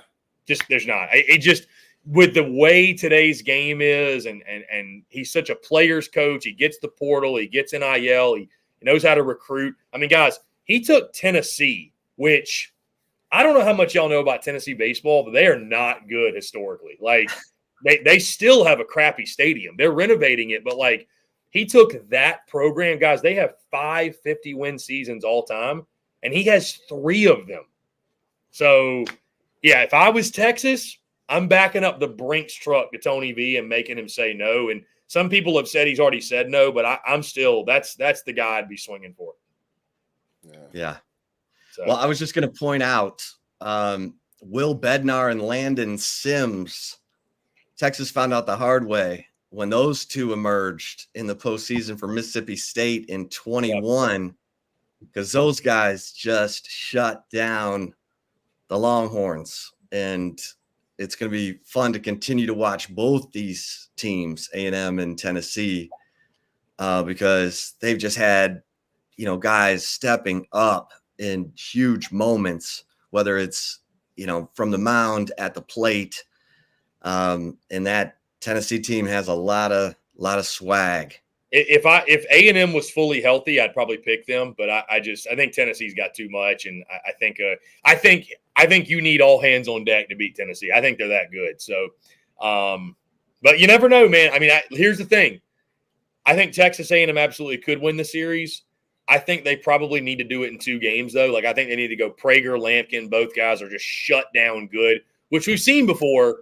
But it goes to 3 games. I don't even know who A&M would throw. I know Tennessee would throw Xander Sechrist, and I just think they have enough bats to outlast Texas A&M. So my bold pick was guys, that A&M's going to win game 1, but Tennessee's going to win the series. So okay. Hey. Well, fellas, I gotta get out of here. Got some vacation errands to run. Appreciate y'all. I will see you. Have a good one, man. Enjoy it. Load up. You got the drink package or no? Yeah, we got a drink package. I'm going in. Yeah, well, you want a secret? Long Island iced tea is the best bang for your buck when it comes. It's got the most liquor in it. So if you're trying to get rowdy, that's the way I win, at least. All right, good to know. Appreciate it. Chip, see you in the week, buddy. Safe travels, my man. Yeah, safe travels. Safe travels, man. Y'all be good. All right, Chris, I got another question for you. So yeah, go ahead.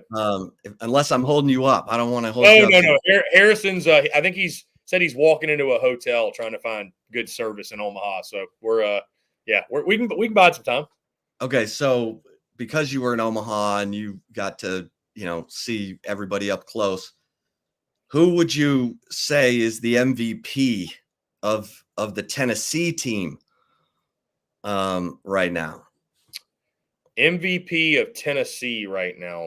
I'm going to go with Christian Moore. It has to be. Christian Moore has been incredible, man. He has been – I mean, you go for a cycle in the College World Series the first time since 1956 or whatever it was. Only second time all time it's happened.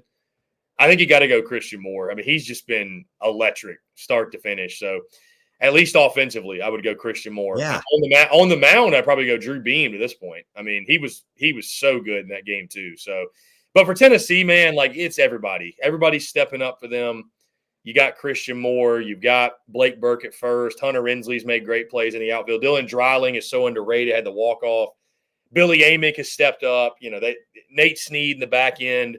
Xander Sechrist was phenomenal in that game 3. So here's the thing, Chip. You know this as well as I do. You don't get to this point with just 1 or 2 guys, being good.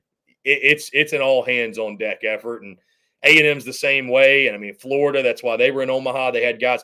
I mean, Chip, they had guys step up. They had Ashton Wilson, I think, had 6 hits all year. He didn't start a game to the last series of the regular season, and he became one of their mainstays in the lineup. So I love it.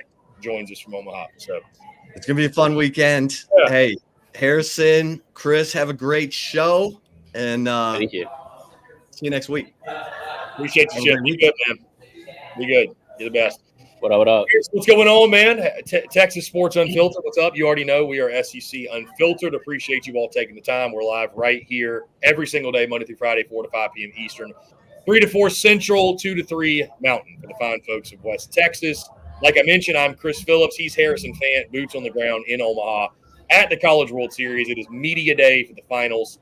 Harrison, what's up, man? How you doing? How we feeling? What's up, Chris? Just got some good lunch, got some good food in Omaha, finding a couple of hole in the walls. You know how it is. But, excited. We had a media day today that went really well. Got to talk to Sloss about a couple of things, just this team and this program, as well as I've talked to Tony Vitello in the same regards earlier in the week in regards to the volunteer program and whatnot. And so it's good to see that. And then, the boys getting back after 2 days off, getting the swing of things, figuratively and literally. Takes BP in the field, gets to practice before game 1 tomorrow. So Harrison, let's start there again. Your boots on the ground. You're at media day. What's the vibe? I guess the presser, was it joint? Both coaches were in there at once? No, that was just a transition. Gotcha. Okay. Just making sure, because sometimes for like bowl games and national, they'll sometimes do like a joint thing. So what's the from what you pick up? I mean, I know a lot of it's going to be coach speak, coach answers. Although Vitello and Schlossnagle are some of the best at like pulling back the curtain, letting personality shine, and giving us more than just the typical coach speak. So, like, what's the vibe of both those guys going into the championship series? Anything in particular stand out from either one of them? Yeah, can you hear me still? Yeah, I got you. Awesome, yeah. So, I mean, just a vibe, just, sticking with what works, stick to the status quo, kind of the motto, the theme that they've had all year, both of these teams, and to kind of not let the situation of the moment get too big, stick to what works, control the controllables, and go out and play the game to the best of those, which they've both been able to do all season long, Chris. How about the players? Anything? I mean, I'm sure you watched some practice. Anything noteworthy? I mean, I saw our good friend Broninger talk from Texas, talking about certain guys in the field here and there, and working out at different positions. I know it's probably more noteworthy what A&M's doing, because they've got so many, or they've got injuries that are probably going to cause them to shuffle some things around. I mean, anything jump out? I mean, again, I know it's a practice day, so and we've watched these teams for quite a while now over the last, really throughout the entire postseason. So if there's nothing that stood out that's noteworthy, I mean, that's totally fine. But anything noteworthy? No. I mean, other than I'd say the only kind of thing that is to take away from practice today is Jay Slavilet looks to be swinging it really well. There's issues with his hamstring and the concerns of that injury he has, basically having a lot of tape down there, and I don't want to call it dynamic tape, but like an artificial hamstring down there, kind of supporting against his hamstring to keep it going. And we're wondering how the swing's going to affect it, if it's it's going to affect and limit him in the field. But when you put one out of the ballpark in BP, so if that tells you anything, I mean, swing looks and feels fine from the outside. Is the wind still blowing in, Harrison? It was earlier today. It's kind of been softer wind, I'd say, speeds today, but. I mean, I don't think anyone's kind of really focused on that or worried about that. It's just kind of something you have to be mindful when game time comes, but not something that players, thinking about, the day before. But will when game time comes for sure. I mean, it's just one of those things you don't want to have to think, you don't want to have the wind have to knock the ball down. You want to just, keep the ball on the ground, keep the ball, catch and submit, retire as many battles as possible, and get outs as best way as possible. Just like Coach Max Peter says, outs are awesome. Just get outs. Yeah, I was just asking because I was, curious. It was interesting to me how much the wind blew in there, and it was gusting quite a lot. So I'd be curious to see if that ballpark plays even bigger than it already is, which is a pretty sizable ballpark. I know some of those guys make it look smaller, but the wind's blowing in. It definitely becomes more of that pitcher's paradise, if you will. I guess we got no real surprises either with the starting pitching, right? I mean, Tennessee's going to go with what's worked all year with Stamos opening and A&M going with Prager. So I mean, that's kind of that's what we expected. I would imagine. Yeah, Chris. I mean, that's what we expected. The thing that I think people are going to be curious about is how A&M uses the rest of their pitching staff, because we know that for Tennessee to start, we're going to go Stamos to AJ Causey, and in game 2, Drew Beam, and in game 3, Xander Sechrist. But the questions lie on more so the A&M pitching staff with the loss of Shane Sadeo earlier in the postseason. Tanner Jones hasn't thrown yet. He hasn't thrown since the Grambling, since the College Station Regional. Ryan Perry's going to game 1. You assume Justin Lampkin's going to game 2.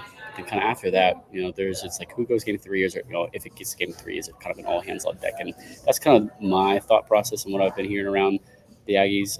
It's just kind of, it'll be an all hands on deck, but they trust their guys. They trust whoever they send out there because they got a lot of superstars in that team and a lot of talented arms in that bullpen. And they've saved a lot of arms by not having to, go deep in regionals, super regionals, postseason, and here in Omaha going staying on the winner side of the bracket. And that's huge, Chris. I mean, we talked about 27 of the last 34 champions here have started 2-0. mean, LSU was 1-1 last year, so they came from the losers bracket, but it goes to show how important safety pitching is here, and having your best guys fresh and at their best. Guys, again, we'd love to hear from you, YouTube, Facebook, X. Let us know who you think is going to win the series. I doubt many folks on Texas Sports Unfiltered are going to be riding with the Aggies, but you never know. We'll see if anybody can be objective. On that note, Harrison, I picked Tennessee. You picked Texas A&M. How has your day been interacting with Tennessee fans on social media? Yeah, so speaking of Tennessee fans, I'm actually in the Tennessee hotel right now, if you can't tell. We're in the Vols hotel. Dude, I did venture over there while I was there. I did actually venture over there. Yeah. So very nice. Very nice. Oh, yeah. I'm a big Marriott fan. Right? Marriott, shout out to Yeah. them. All my status and points that rely to them. My loyalty relies to Marriott. Let's definitely do a partnership, Marriott. I will work with you in whatever capacity. So we'll get that working, Chris, for next season. Maybe we're staying at the Marriott here in Omaha next year when we're back here. But no, it's been great. I mean, the vibes at both hotels that I've been to for A&M and Tennessee have been great. I mean, more so I've been at the A&M hotel, and just the people there have been great. The players will have some casual conversations. I'm not asking them media questions there or anything. Just having casual conversation because, I mean, we're all basically the same age. Just enjoying it, just talking ball, talking, whatever comes up. But the fans there have been great. Hearing stories from both fan bases was really cool. And it's obviously you can feel the energy that both fan bases have in the hotel. It's really cool how they do it because, yes, this is the Marriott Tennessee hotel, and you just feel like it's all Tennessee fans, and it's very communal, I'd say. And you don't really get that anywhere else, I think, in the collegiate game that we know of, let alone you don't get anywhere else in college baseball. So it's a really cool kind of feeling, keeps the family close, keeps the players close, and, it's best for both. I think best for everyone. So it's really cool. And it's all walking distance from everything. So, guys hang out with other guys from different teams, go get some local food. I was walking over here, I saw Xander Sechrist and a couple of the guys walking in one of the restaurants. So it's pretty cool experience here. And I know you've experienced it some for sure. Have you sensed more people arriving today at Tennessee? I have not. It feels pretty empty, to be honest. I mean, we walked over to the Omaha Village after seeing BP and Pressers, and the baseball shop, or not the baseball shop, the baseball lifestyle shop was fully closed down. I think they were done for the week, but I mean, it's a lot less crowded. I mean, I know it's an off day today before, so people are probably getting in today being a Friday, but I'm expecting it to kind of ramp up tomorrow. I think people are kind of maybe taking it easier today and then kind of going to, venture out tomorrow before the game, during the game, and then after game. So I'm hoping that energy kind of picks up because it feels a little quiet in the stadium. Yeah, I would imagine by tomorrow morning, I think that people will be – and there's a good chance probably people getting in late tonight, maybe worked a half day on a Friday or maybe worked a whole day and they're flying in, getting in midnight or whatever it might be. But dude, we both know, you and I both know with those two fan bases, it's going to be an electric. I mean, we talked about it before. Texas A&M fans, it felt like a home game at Bluebell Park when they played. And then Tennessee fans showed up too, playing everywhere. So I don't think we're going to have to worry about the atmosphere tomorrow and all weekend. No, not a chance. I mean, two hungry fan bases, Chris, is that the way I would describe them. Hungry and passionate because they're just so loyal to the team program and just passionate about winning in baseball. And especially because neither team has won a national championship before on the diamond. And they both get an opportunity to do so this week here in Omaha. And it's going to be electric. I think, obviously baseball's growing. It's at its best right now, I think. And it's continuing to grow. And I think when fan bases do this, it's immensely good for the game. And it kind of shows, I think LSU showed that out last year. I mean, just how well they traveled to Omaha. It felt like, as some would say, Alex Box North.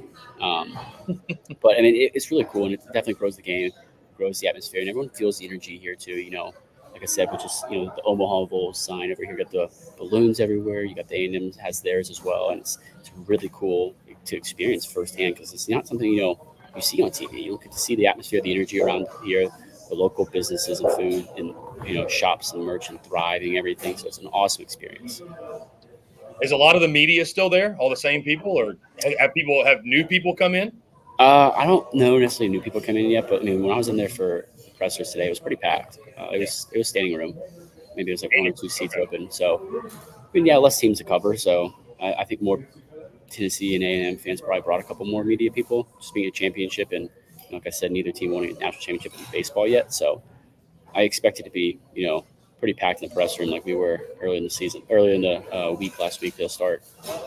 that's an interesting dynamic, Harrison, that you bring up, because neither team has won a national championship. So, the whole dynamic of act like you've been there before and who handles the moment better, like, we really don't know, because neither has ever been in the moment. You know what I mean? Tennessee had an appearance way back in 1951, so obviously none of us were alive then. And then Texas A&M, since 1940 they have not. Yeah, I believe it's the first time they've played for a national championship in any of the big three: football, baseball, basketball. Yeah, so it's I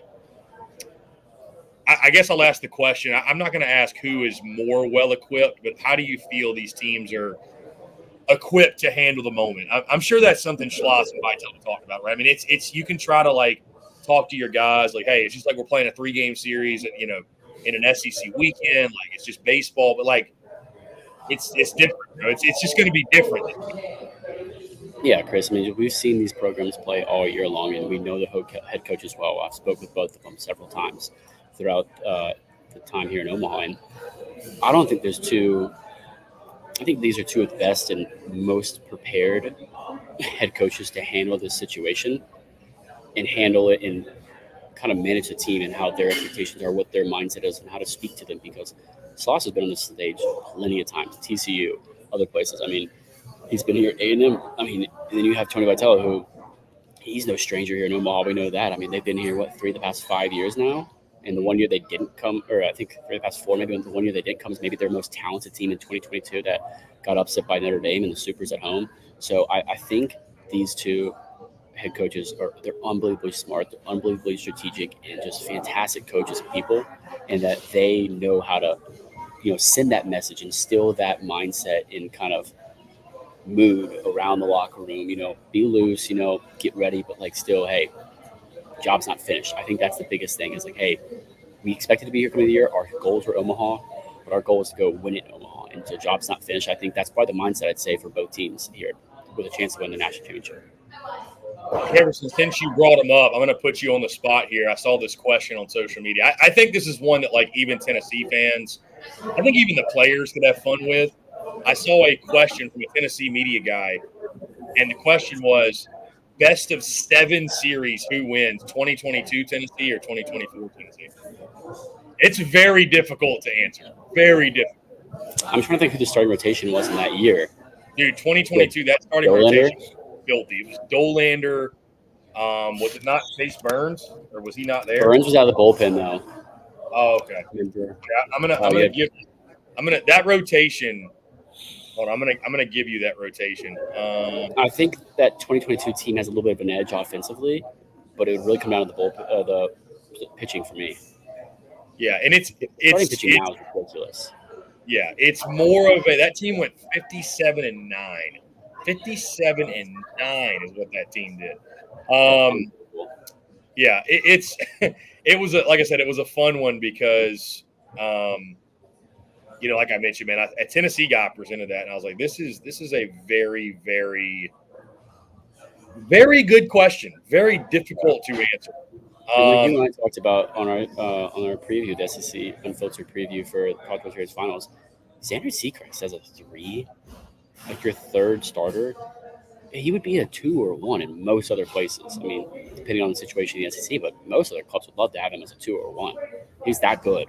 So the depth of the starting rotation for Tennessee is unbelievable. They have another guy they could throw in a 3 if they want. If they had to. And then you lose AJ Russell at the beginning of the year. He was the Friday night guy. So the depth of the mound for them is insane. And I think it's definitely deeper than Texas A&M's, but with the loss of Shane Sado, but then also just Tanner Jones hasn't pitched great, but hasn't really needed to pitch, though, is the thing. So I'm curious about how that's going to play out if it goes to 3, because he hadn't pitched since the regional. So their big 3 were Chase Dolander, Drew Beam, and Chase Burns. Dolander started 14 games, Beam started 15, and Burns started 14. So Burns started a lot. Dang. Yeah, he only came out of the bullpen 3 times. He had 17 appearances, 14 starts. And then against Notre Dame, they started Blade Tidwell. I don't know if I remember that. Somebody got hurt or what. Either way, that's pretty solid. That's pretty solid. All 3 of those starters in 2022 had an ERA under 3. All three of them. That's the thing, Chris. I mean, it's easy to say that 2022 team, but then you look at it. How did they end their season? How does this Omaha Vols team end their season? Well, I think 2024 would be more clutch, no doubt. I mean, that's what it takes to get to Omaha. Like, you have to be. There's a certain it factor you have to have, a clutch factor. So, like, I think they would have that. But man, that 2022 Tennessee team, I think, is the best team to not win a national title. I think that's pretty easy to say. Better than the Arkansas team in 2018. I'd say yes. I'd still say yes. I'd still say yes, man. They were. I mean, they were ridiculous. They were ridiculous. It was crazy that they got it. I mean, get upset at home too, and against a red hot Notre Dame team. But I mean, that's just baseball. And like Sloss said, his presser today. I mean, it's just baseball. You never know how the ball is going to roll. You never know how anything can happen really. And so it was having that mindset as a coach and just the veteranness of coaching he's coached for over 20 years now. He's been a head coach for 20 years now, but a coach for over 35. And just these two coaches, Tony Vitello and Jim Sloss, are more prepared than ever. And it's going to be awesome to see kind of how they attack everything as well. Yeah. Let's talk the game one, Harrison, tomorrow night specifically. Again, we know the pitching matchups. Stamos is going to start for Tennessee, more like he's going to open. Prager gets the start for Texas A&M. We know what the lineups are going to be essentially. Jay Slavalette, we know, is less than 100%. No Braden Montgomery. Tennessee, we sort of kind of know their starting 9. Just thoughts on the overall matchup. Again, I think the pitching matchups are really interesting. I mean, I feel like that game kind of just comes down to, like, what are we getting out of Stamos and Causey? You know what I mean? Like, what are we get? Because that, we saw it against Florida State, did not go very well, but they've been really good all year. So, just thoughts on the game one matchup, the pitching matchups, those two offenses, everything. Yeah, Chris, to sum up this series for a national title, it's best on best, on best on best, all across the board. Offense, pitching, bullpen, defense, it's best on best, all across the board. And so in game one, it's going to be interesting, like you said, Chris Stamos starting and opening and how we feel about that, but it's worked for them, and they're sticking with it. I commend them for sticking with it, and how good Causey has been in an incredibly hard, difficult role of coming out and for a delayed start, onset of a start, you could say, but if A&M can get to that kind of junction at the beginning of Stamos, and then when Causey comes in and put Tennessee in the hole, it's going to be really tough to fight out of that. But if anyone can, it's Tennessee. So that's going to be the key for them. And then it's on the other side. Can Ryan Prager replicate that outing he just had? Yeah. I mean, to go over 6 innings of no-hit baseball, and he only had 4 strikeouts. I mean, it's going to be unbelievable. I think those are 2 storylines of getting to starting pitching early in game one.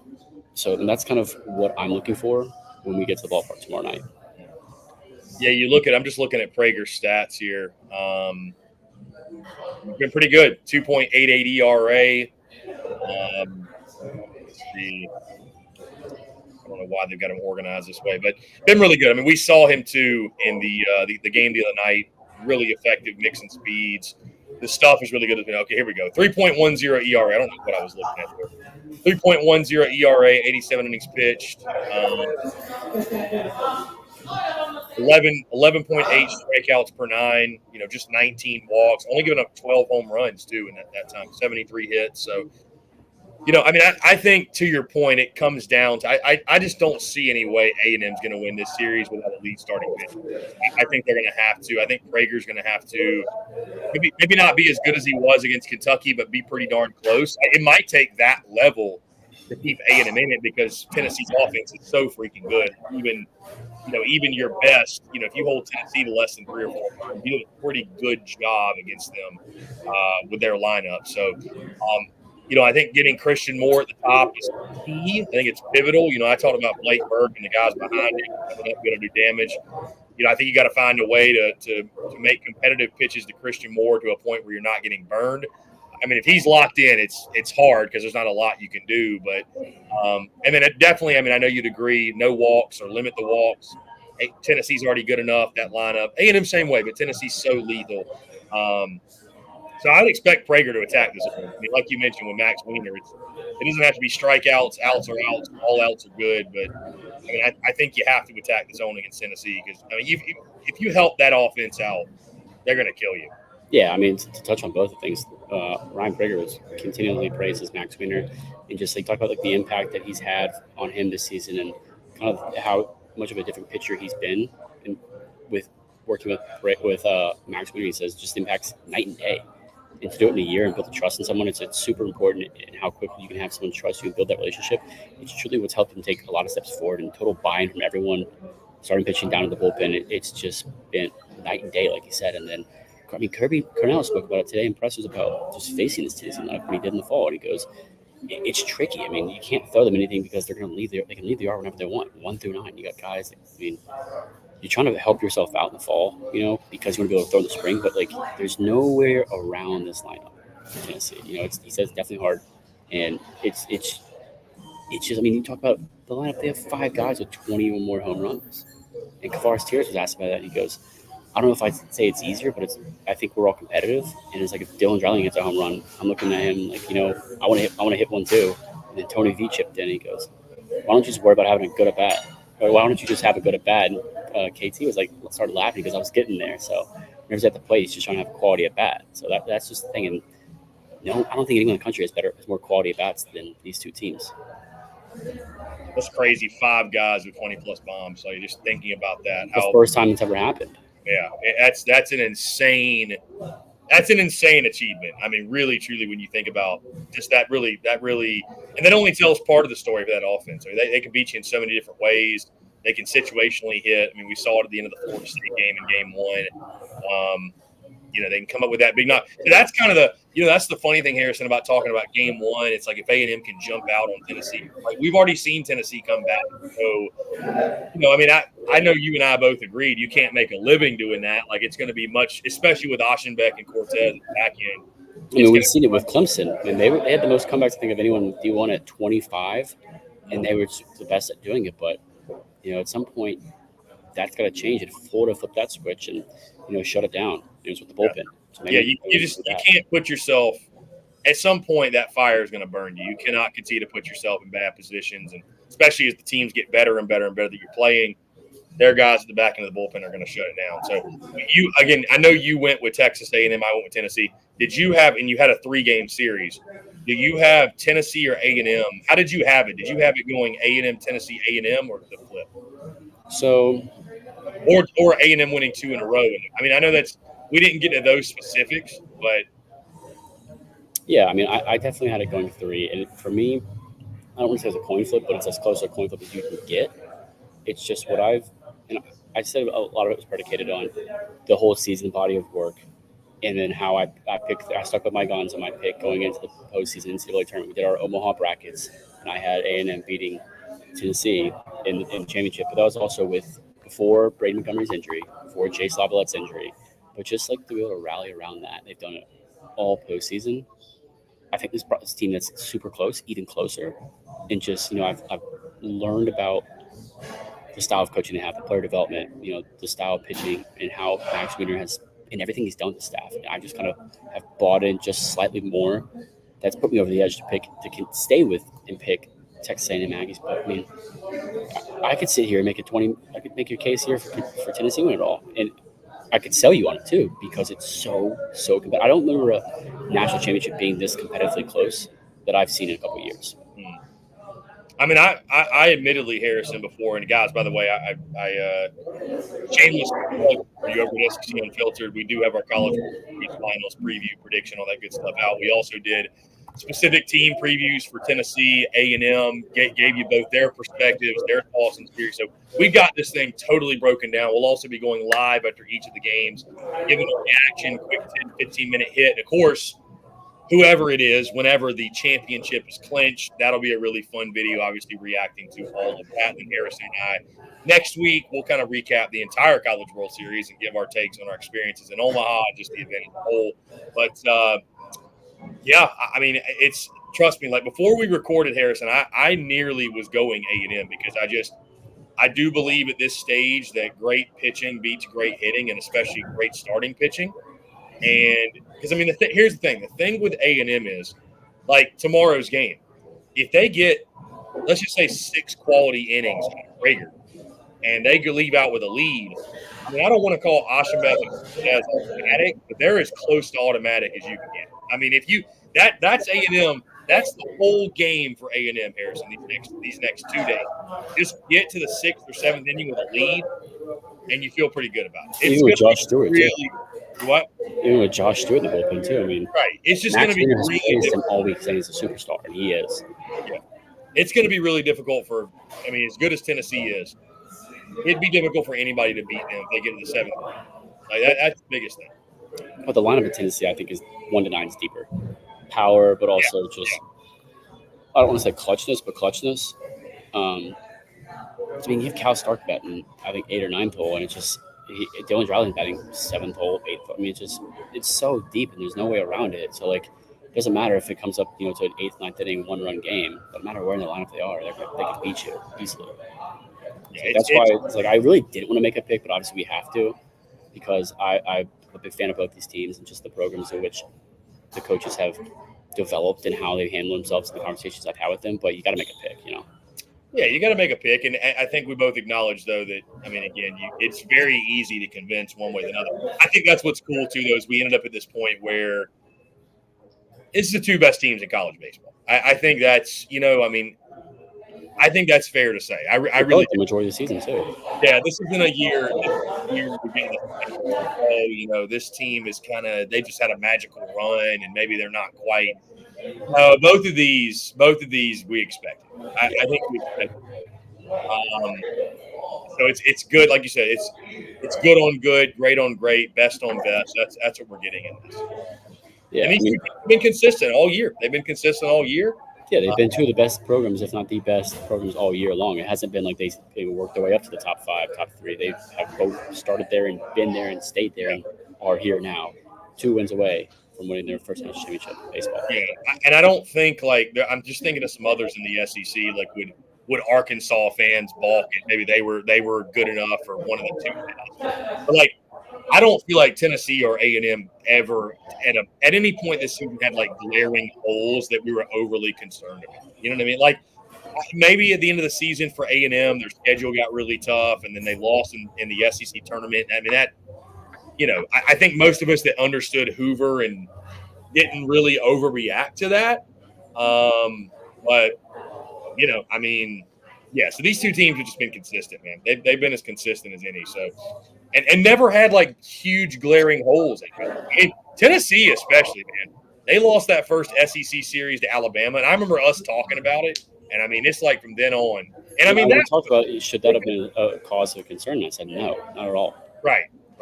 Yeah. So funny we were having that conversation too. Should it be cause for concern? And here they are in the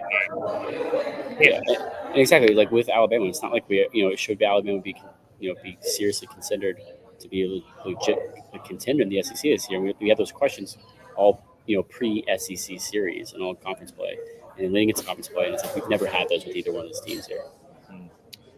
Harrison, speaking of picks, I know you've been hanging out with the College Baseball Central guys. Shout out to them for really giving you a place to stay while you're there, while I'm not there. Let me ask you this: from the people you've interacted with, what's the vibe around those who are willing to make a pick? Do you feel like it's pretty split on A&M and Tennessee who's going to win, or more people leaning to Tennessee than A&M, vice versa? What's the crew you're hanging with? What do they think about it? Yeah, Chris, it's 50-50. I mean, really, literally 50-50. We sit there and talk about it and make the cases for both teams, and we sit there and go back and forth. Well, Tennessee's pitching depth, starting pitching depth a little bit deeper, but blah blah blah. We go back and forth and talk about it for hours, and we don't get anywhere because it's so evenly matched and so talented on both sides, up and down the lineup, all over the field. And so I think that's kind of the mood around anyone that covers college baseball right now that's not affiliated with the team. Yeah, it definitely is a coin flip. It's a coin flip. There's no question. So it's we talked about it, you and I, just we can make a case for either one of them to win a national championship and why, and how they can do it in several ways. They can do it with the bats, they can do it with the defense, they can do it with the pitching. You can say for both teams now. You can say that both have elite head coaching. It's not like one has is a better head coach, or one is a smarter, a more veteran head coach, because they both are. Yes, Tony Vitello is a lot younger, but he is one of the best. He's probably the best youngest coach in the game. I'd say head coach for sure right now. and just coming to Omaha, which both these teams have done. Neither one of them are new to Omaha. That's a big thing too. The storylines. They're not like a Cinderella. They've been to Omaha before. This is the state. They have a lot of veteran guys in this team. They have some younger guys too. They're playing some key roles. Like freshman year, Gavin Gahovac, super nice kid, really handles himself on and off the field with business, but also like he should, very maturely, which is awesome to see. And then you have Tennessee that has these guys that have been in the program, been through the way of their turn, and are here and on the big stage and taking care of business and giving their moment to shine. And just the veteranness on both sides, but also the maturity out of the younger guys, I think is a huge piece that I think not a lot of people are talking about because there's so much else to talk about with both teams. Gavin Grahovic does not feel like being down their field level, that you could tell me he's a junior and I believe it. Same. Jace, you could say he's 27.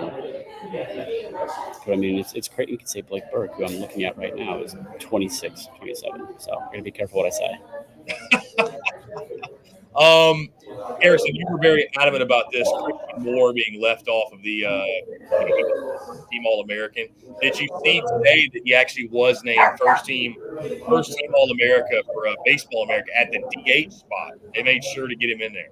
So shout out to Teddy Cahill and whoever else. Mazzana was your second baseman, but Christian Moore at the DH, first team All-America. Shout out to Baseball America for doing that, because I cannot believe he was left off the first team. He is the most athletic player in the conference, I think, excluding Cags because he's a two-way. I think didn't he win the Triple Crown in the SEC? I believe so, yes. How did to accomplish that feat? How do you not first team All-America? There should be no question. Harrison, some people will ask, how is he not player of the year? As good as Charlie Condon was. I think that's a you can absolutely make that case, and I could sit here and do that with you. But to not be first team All-American, you win the SEC Triple Crown, one of the hardest things to do in the hardest conference. Please. Yeah.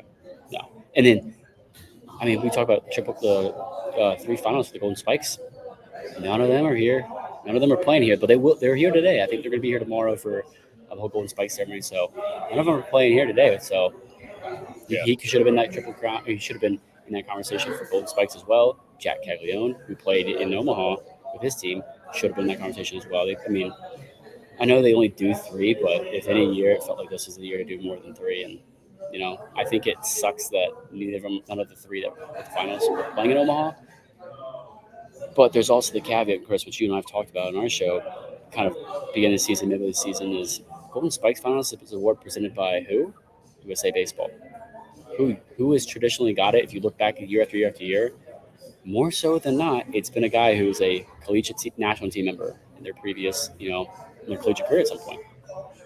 So, it helps to give it to one of your own guys. It's good for marketing purposes, and I get that for sure, because, the best player should be playing on the collegiate national team. I'm sure you saw too. Cags won the John Olbert Award. He did get that, the best two-way player of the year, and rightfully so. There is no competition. That's a no-brainer. Yeah.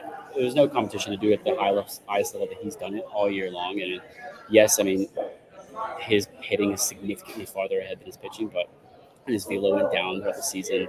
And here in Omaha, just some forearm tightness he had, or fatigue. But that athletic of a human being, he doesn't even look like a call. He looks like he could play in the show right now. The size, the swing, and the maturity at the plate, it's crazy. So the game of baseball in college level has I think its best talent that we've seen in quite a number of years. And with the game growing, it's on more of a full display. And then with the best of the best playing at the highest level, it's getting easier and easier to watch. More and more people are tuning in, talking about it on social media. And then you see these guys like Paul Skeens, and who's the guy? Nolan Chanel for FAU, and then Zach Neto for Campbell, all surge, and Wyatt Langford, how could I forget? Surge through the minor league rankings and go to the pros so quickly, just showing how good the talent in college baseball is. Because I had a conversation with a friend at lunch today about, the minors, you lose guys compared to other sports. You get drafted by the NBA, you go straight to the league pretty much. You get drafted in the NHL, you go straight to the league pretty much. And baseball, it's not that way. I think that's it kind of sucks because it's just how it's always been, but it kind of puts the game of college baseball on the back burner, and it shouldn't be because of those guys like Paul Skeens, who he was MLB ready at LSU. And then he did it in MLB in less than 4 months, and it goes, and it's unbelievable. He's setting records. He's putting college baseball world, and everyone that doesn't watch it, I'll notice that saying, hey, you need to start watching college baseball. Basically what he's saying with how well he's playing. Everson, from your experiences in Omaha, and you've talked to a lot of players, coaches, has there been an interaction that surprised you or maybe just has stood out? Maybe there was a guy that you had you thought one thing about, and then from talking to him, you learned something else, or like a guy that, has impressed you a lot? Like, has there been a memorable interaction that you can recall during the 9 days or so you've been here? Memorable interaction. I know there's been a lot of those for you, but has there been just like one guy that's like you really are going to walk away with the week and like, man, that guy there's more to him than I maybe first thought, if you will. Yeah, and I'm going to have to go. I've talked to him a little bit. Haven't done an interview with him yet. I'm still working on that. He's very well media spoken, I will say, too, so I'm looking forward to that. It's got to be Christian Moore. Just seeing him play in person. I've seen him play all year. Seen him play in person, just the physical presence he has and the demeanor and how he carries himself, maturity, the coachability that he allows, with his shoes, and just how the athletic ability is off the charts. Just you could easily make a case he's a 5'12" player. I think he is. But I think, like I said, those things and how he carries himself and coachability and whatnot. And seeing him play in person is different. You can say that for like watching Paul Skeens and then on TV and then watching him in person. It's completely different. It's a really cool experience. And I just think he's probably what's been most impressive to me, and just all those things I mentioned as well. And it's awesome to see that. And it's been fun to talk to him about that. He's been super nice off the field, super cool guy. I've talked to him just about, we're chopping it up about baseball. It's like, how everyone's throwing 95, 97 starters in MLB. And it's like, well, I asked him, I said, do you ever see like a guy like Greg Maddox be able to pitch in the major leagues, this day and age, which is like, 80, 890, 182, but pinpoint accuracy with several off-speed pitches per strike? He goes, honestly, no. Just the way that he trains, and he told me about his training, which I'm not going to share, about how he trains for everything and just prepares. It's unbelievable how players prepare now. But he goes, it's just going to give me so much more reaction time. He goes, it's going to be easier. So just the maturity in which it's unbelievable. I'm a big fan of Christian Moore. I know Texas Sports Unfiltered is probably not a lot of Aggies fans on here aren't thrilled to hear that, but just a mature player. That's interesting. He is very well spoken, by the way. You and I both sat in on the pressers they have in the main room. He's extremely well spoken, articulates his points very well. That is really interesting what he said about the Maddox point. They're more than like we're never going to go backwards in velocity. We're never going to go backwards. They will never be. Because 10 years ago, Chris, the average MLB fastball of a starting pitcher was 92 miles an hour. I think maybe 93. This is 10 years ago. It's now 95. 3 miles an hour doesn't sound like a lot, but it's 95, 96. And it's like they're averaging that. So those starters, instead of, being 90, 93, 94, they're 94, 97, 98, 99. The big league scout that I talked to in Hoover, the White Sox, we were watching Chris Cortez pitch, and everyone's dialed in when he's pitching because he's throwing 100-mile-an-hour sinkers and 90-mile-an-hour sliders and changeups. He said, "This is big. This is stuff that comes out of big league bullpens right now. Right now, it's filthy, Chris. It just makes you feel and think about, dang, like I was seriously not that good. It's one of those things that it makes society feel like I could never." I say that, and I hope that people realize how hard it is to get a hit. When people think they can luck into a hit, no shot. If you had 100 at-bats against like an average person that didn't play past high school, if you had 100 at-bats versus a major league pitcher, how many hits do you think you get? Like that how many person. I get? No, how many that person that didn't play past high school? 100 at-bats. Probably zero. I'd say one. Maybe one. I'd give him a dying quail. Here's the thing, though, man. If you didn't play past high school, I think you would become so frazzled after those first 20 at bats that I don't know how you'd get a hit. Maybe you start just kind of blindly sticking your bat out there, Maybe. I mean, it is a based little bloop single over second or something. I right, think right, one. right. But I don't think more than one. I mean, no. Like, people would stay in the box and think like, how does the ball move like this? And How does like it move they this can, fast? yeah. And if they can just throw you anything, yeah, you're done.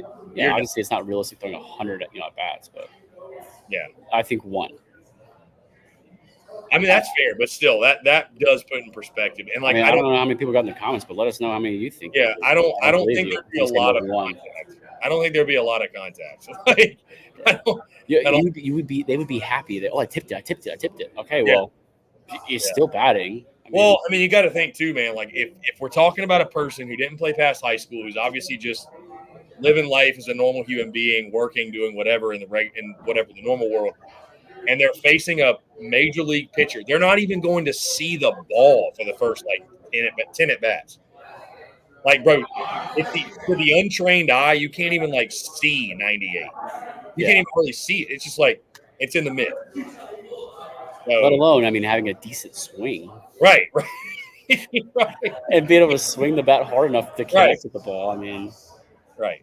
I think that's you wouldn't even see it. I was going to ask, what do you think about people? Because I had this conversation with somebody a couple of days ago about the equipment in baseball and the whole. I heard somebody say that they feel like the offense is outpacing the pitching at the college level, which is why we see so much more offense.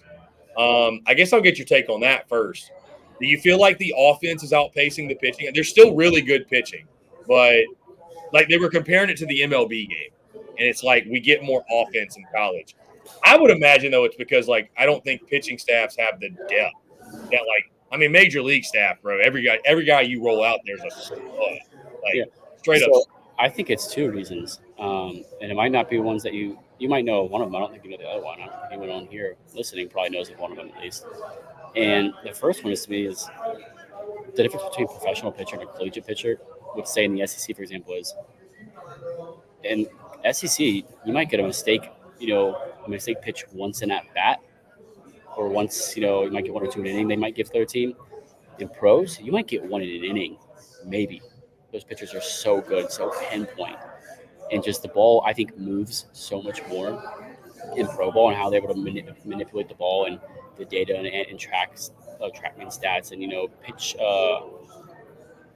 I guess I don't want to say sequencing, but pitching labs that they have and how they're able to manipulate the baseball and tweak it and everything. Professional level is so much more advanced than the collegiate level across the board, and so you talk about a dude's vertical break and horizontal run of pitches. You go watch an SEC baseball game, and then you go watch a pro game and see how much faster the ball is moving a little bit, and how much more run the ball has in movement, and then how much more consistently of strikes they're throwing. I think that's why it's so much more ahead. But the hitters in the professional leagues are better. If you get that mistake pitch, they're going to make you pay for it, right?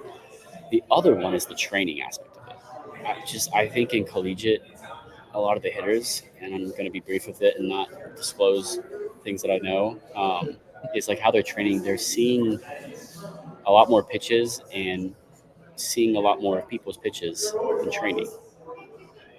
They're sitting in the box watching off the machine 100 sliders every week. Yeah, 100 sinkers, 100 whatnot.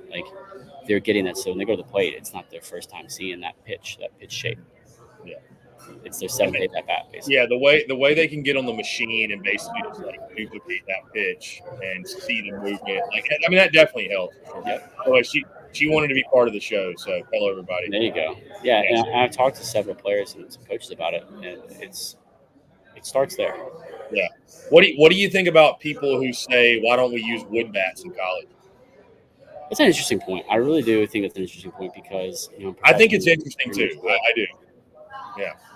I think it would backtrack the game from a fan perspective because less run, the ball travels not as far and whatnot. But it's interesting because in every other sport, right? In hockey, all the measurements are the same pucks, same sticks. Basketball, obviously, there's less equipment, but same ball. Football, same equipment, same balls, and everything. Baseball, different, right?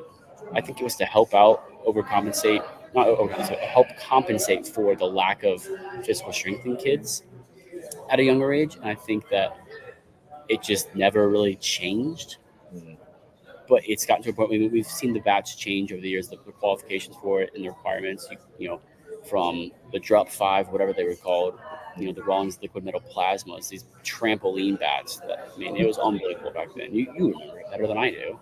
And so, you know, the BBSR or the BSR and then the BB core now, and just player safety is a big thing. And like I said, the training aspect, everyone's bigger, faster, stronger, all these hitters. I mean, see, if you put Jack Caglione 10 years ago in the game of baseball, you'd think he's, you know, an alien. Look how big he is. I mean, you think he's, what's his face, Drago from Rocky from Russia, just like a machine, right? His numbers off the charts. I mean, because everyone's bigger, faster, stronger. And you're like, we said earlier, this guy, if you told me he was a 25-year-old, you know, 5th year, I'd believe it. He's a freshman. Gavin Gobert's a freshman. Yeah. It's unbelievable. And so that's why I think the game in the offense is better in college, because of those hitters being able to do all those things that we just talked about. But then the transition in pro ball is different. It's a big jump. You know, I was talking to a buddy of mine who played at Tennessee, Connor Pavoloni. Tennessee, I think, a very, very well-known Tennessee player, former catcher, drafted by the Orioles, I believe, with the Orioles now, in Double A or Triple A. I said, what's the difference, like the biggest difference in, you know, SEC pitching and Major League pitching? He goes, you know, you'd see 95, you know, like this. He goes, but you'd see it every single day, and you'd see guys with just disgusting off-speed pitches. Everyone has disgusting off-speed pitches, and they'll throw it in any count, anywhere, and they're able to do that. That's the biggest difference, you know, because the SEC is a big fastball league, right? It's probably the highest fastball velocity average of any league, I think, in college baseball. But he goes, you're seeing that on a nightly basis in pro ball, but you're seeing just filthy 88, 85 mile an hour sinkers, sliders, cutters, sweepers, changeups, everything, and it's just they're able to locate it better. They can throw it in any count. They can pitch you backward. He said the SEC is a big fastball dominant league, and that's kind of the primary pitch. But he goes in MLB, like minor leagues right now, so far he's seen, because it's completely opposite. It's all a lot of backwards guys that are throwing you, you know, and then you got to catch up at 95 at the end, or, you know, they work, just how they work hitters is way different. So that was really cool to hear from him. And he's a catcher too, so he knows both sides of it. Yeah. So Omaha native right there. Not native. Oma Voles. Connor Pavoloni. Oma Voles. It's going to be interesting to see, Harrison, how the game continues to evolve and grow. And do we 10 years from now, where we got the average fastball velo 90, 97, 98? It's going to be wild. Yeah. So again, as in closing, you got Texas A&M, Harrison. I've got Tennessee. It's going to be an electric weekend. Two great teams. That's the guarantee. You want a prediction? It's going to be an incredible series. You and I both think it's going to 3 games. Hopefully it's walk-off. That'd be awesome. 3 more walk-offs. God, I don't know. I don't know if those 2 fan bases, the heart can handle it. I don't know if there's enough jello shots for that. Oh, my God. Because, I mean, I just hope we don't get what we got last year. An insane game 1, blowout in game 2, and the other team blowed out in game 3. I just hope we don't. I don't see that. I don't see that. I mean, maybe I guess people were stunned by that as well last year, but I don't see that. Yeah, the biggest thing for me is, like, it's going to be interesting to see, like, if you're not a big baseball fan, or you are, pay attention to how the strategics in kind of maneuvers of pitching, of the coaches with pitching, who, when, and how long and whatnot, and who comes in a pinch hit. I think that's going to be huge, crucial pieces. So, yeah, we'll see, Chris. We got almost 24 hours away from the championship series. Yeah, it's going to be awesome. Harrison, enjoy the time in Omaha, my friend. I appreciate you taking the time. Guys, thank you all so much for tuning in again. We're live right here every single day, 4 to 5 p.m. Eastern, 2 to 3 Mountain as well. That's Monday through Friday. Again, stay tuned to Texas Sports Unfiltered for all of your content there. And, of course, tune in to SEC Unfiltered, X, Facebook, Instagram, TikTok, YouTube, podcast, wherever, guys. We have daily content there. And, of course, full College World Series coverage also at our website, secunfiltered.com. But College World Series coverage everywhere that you guys, like I mentioned, appreciate you all tuning in. Thank you all so much. For Harrison Fant from the College World Series, I am Chris Phillips. Appreciate each and every single one of you, and we will talk to you all on Monday.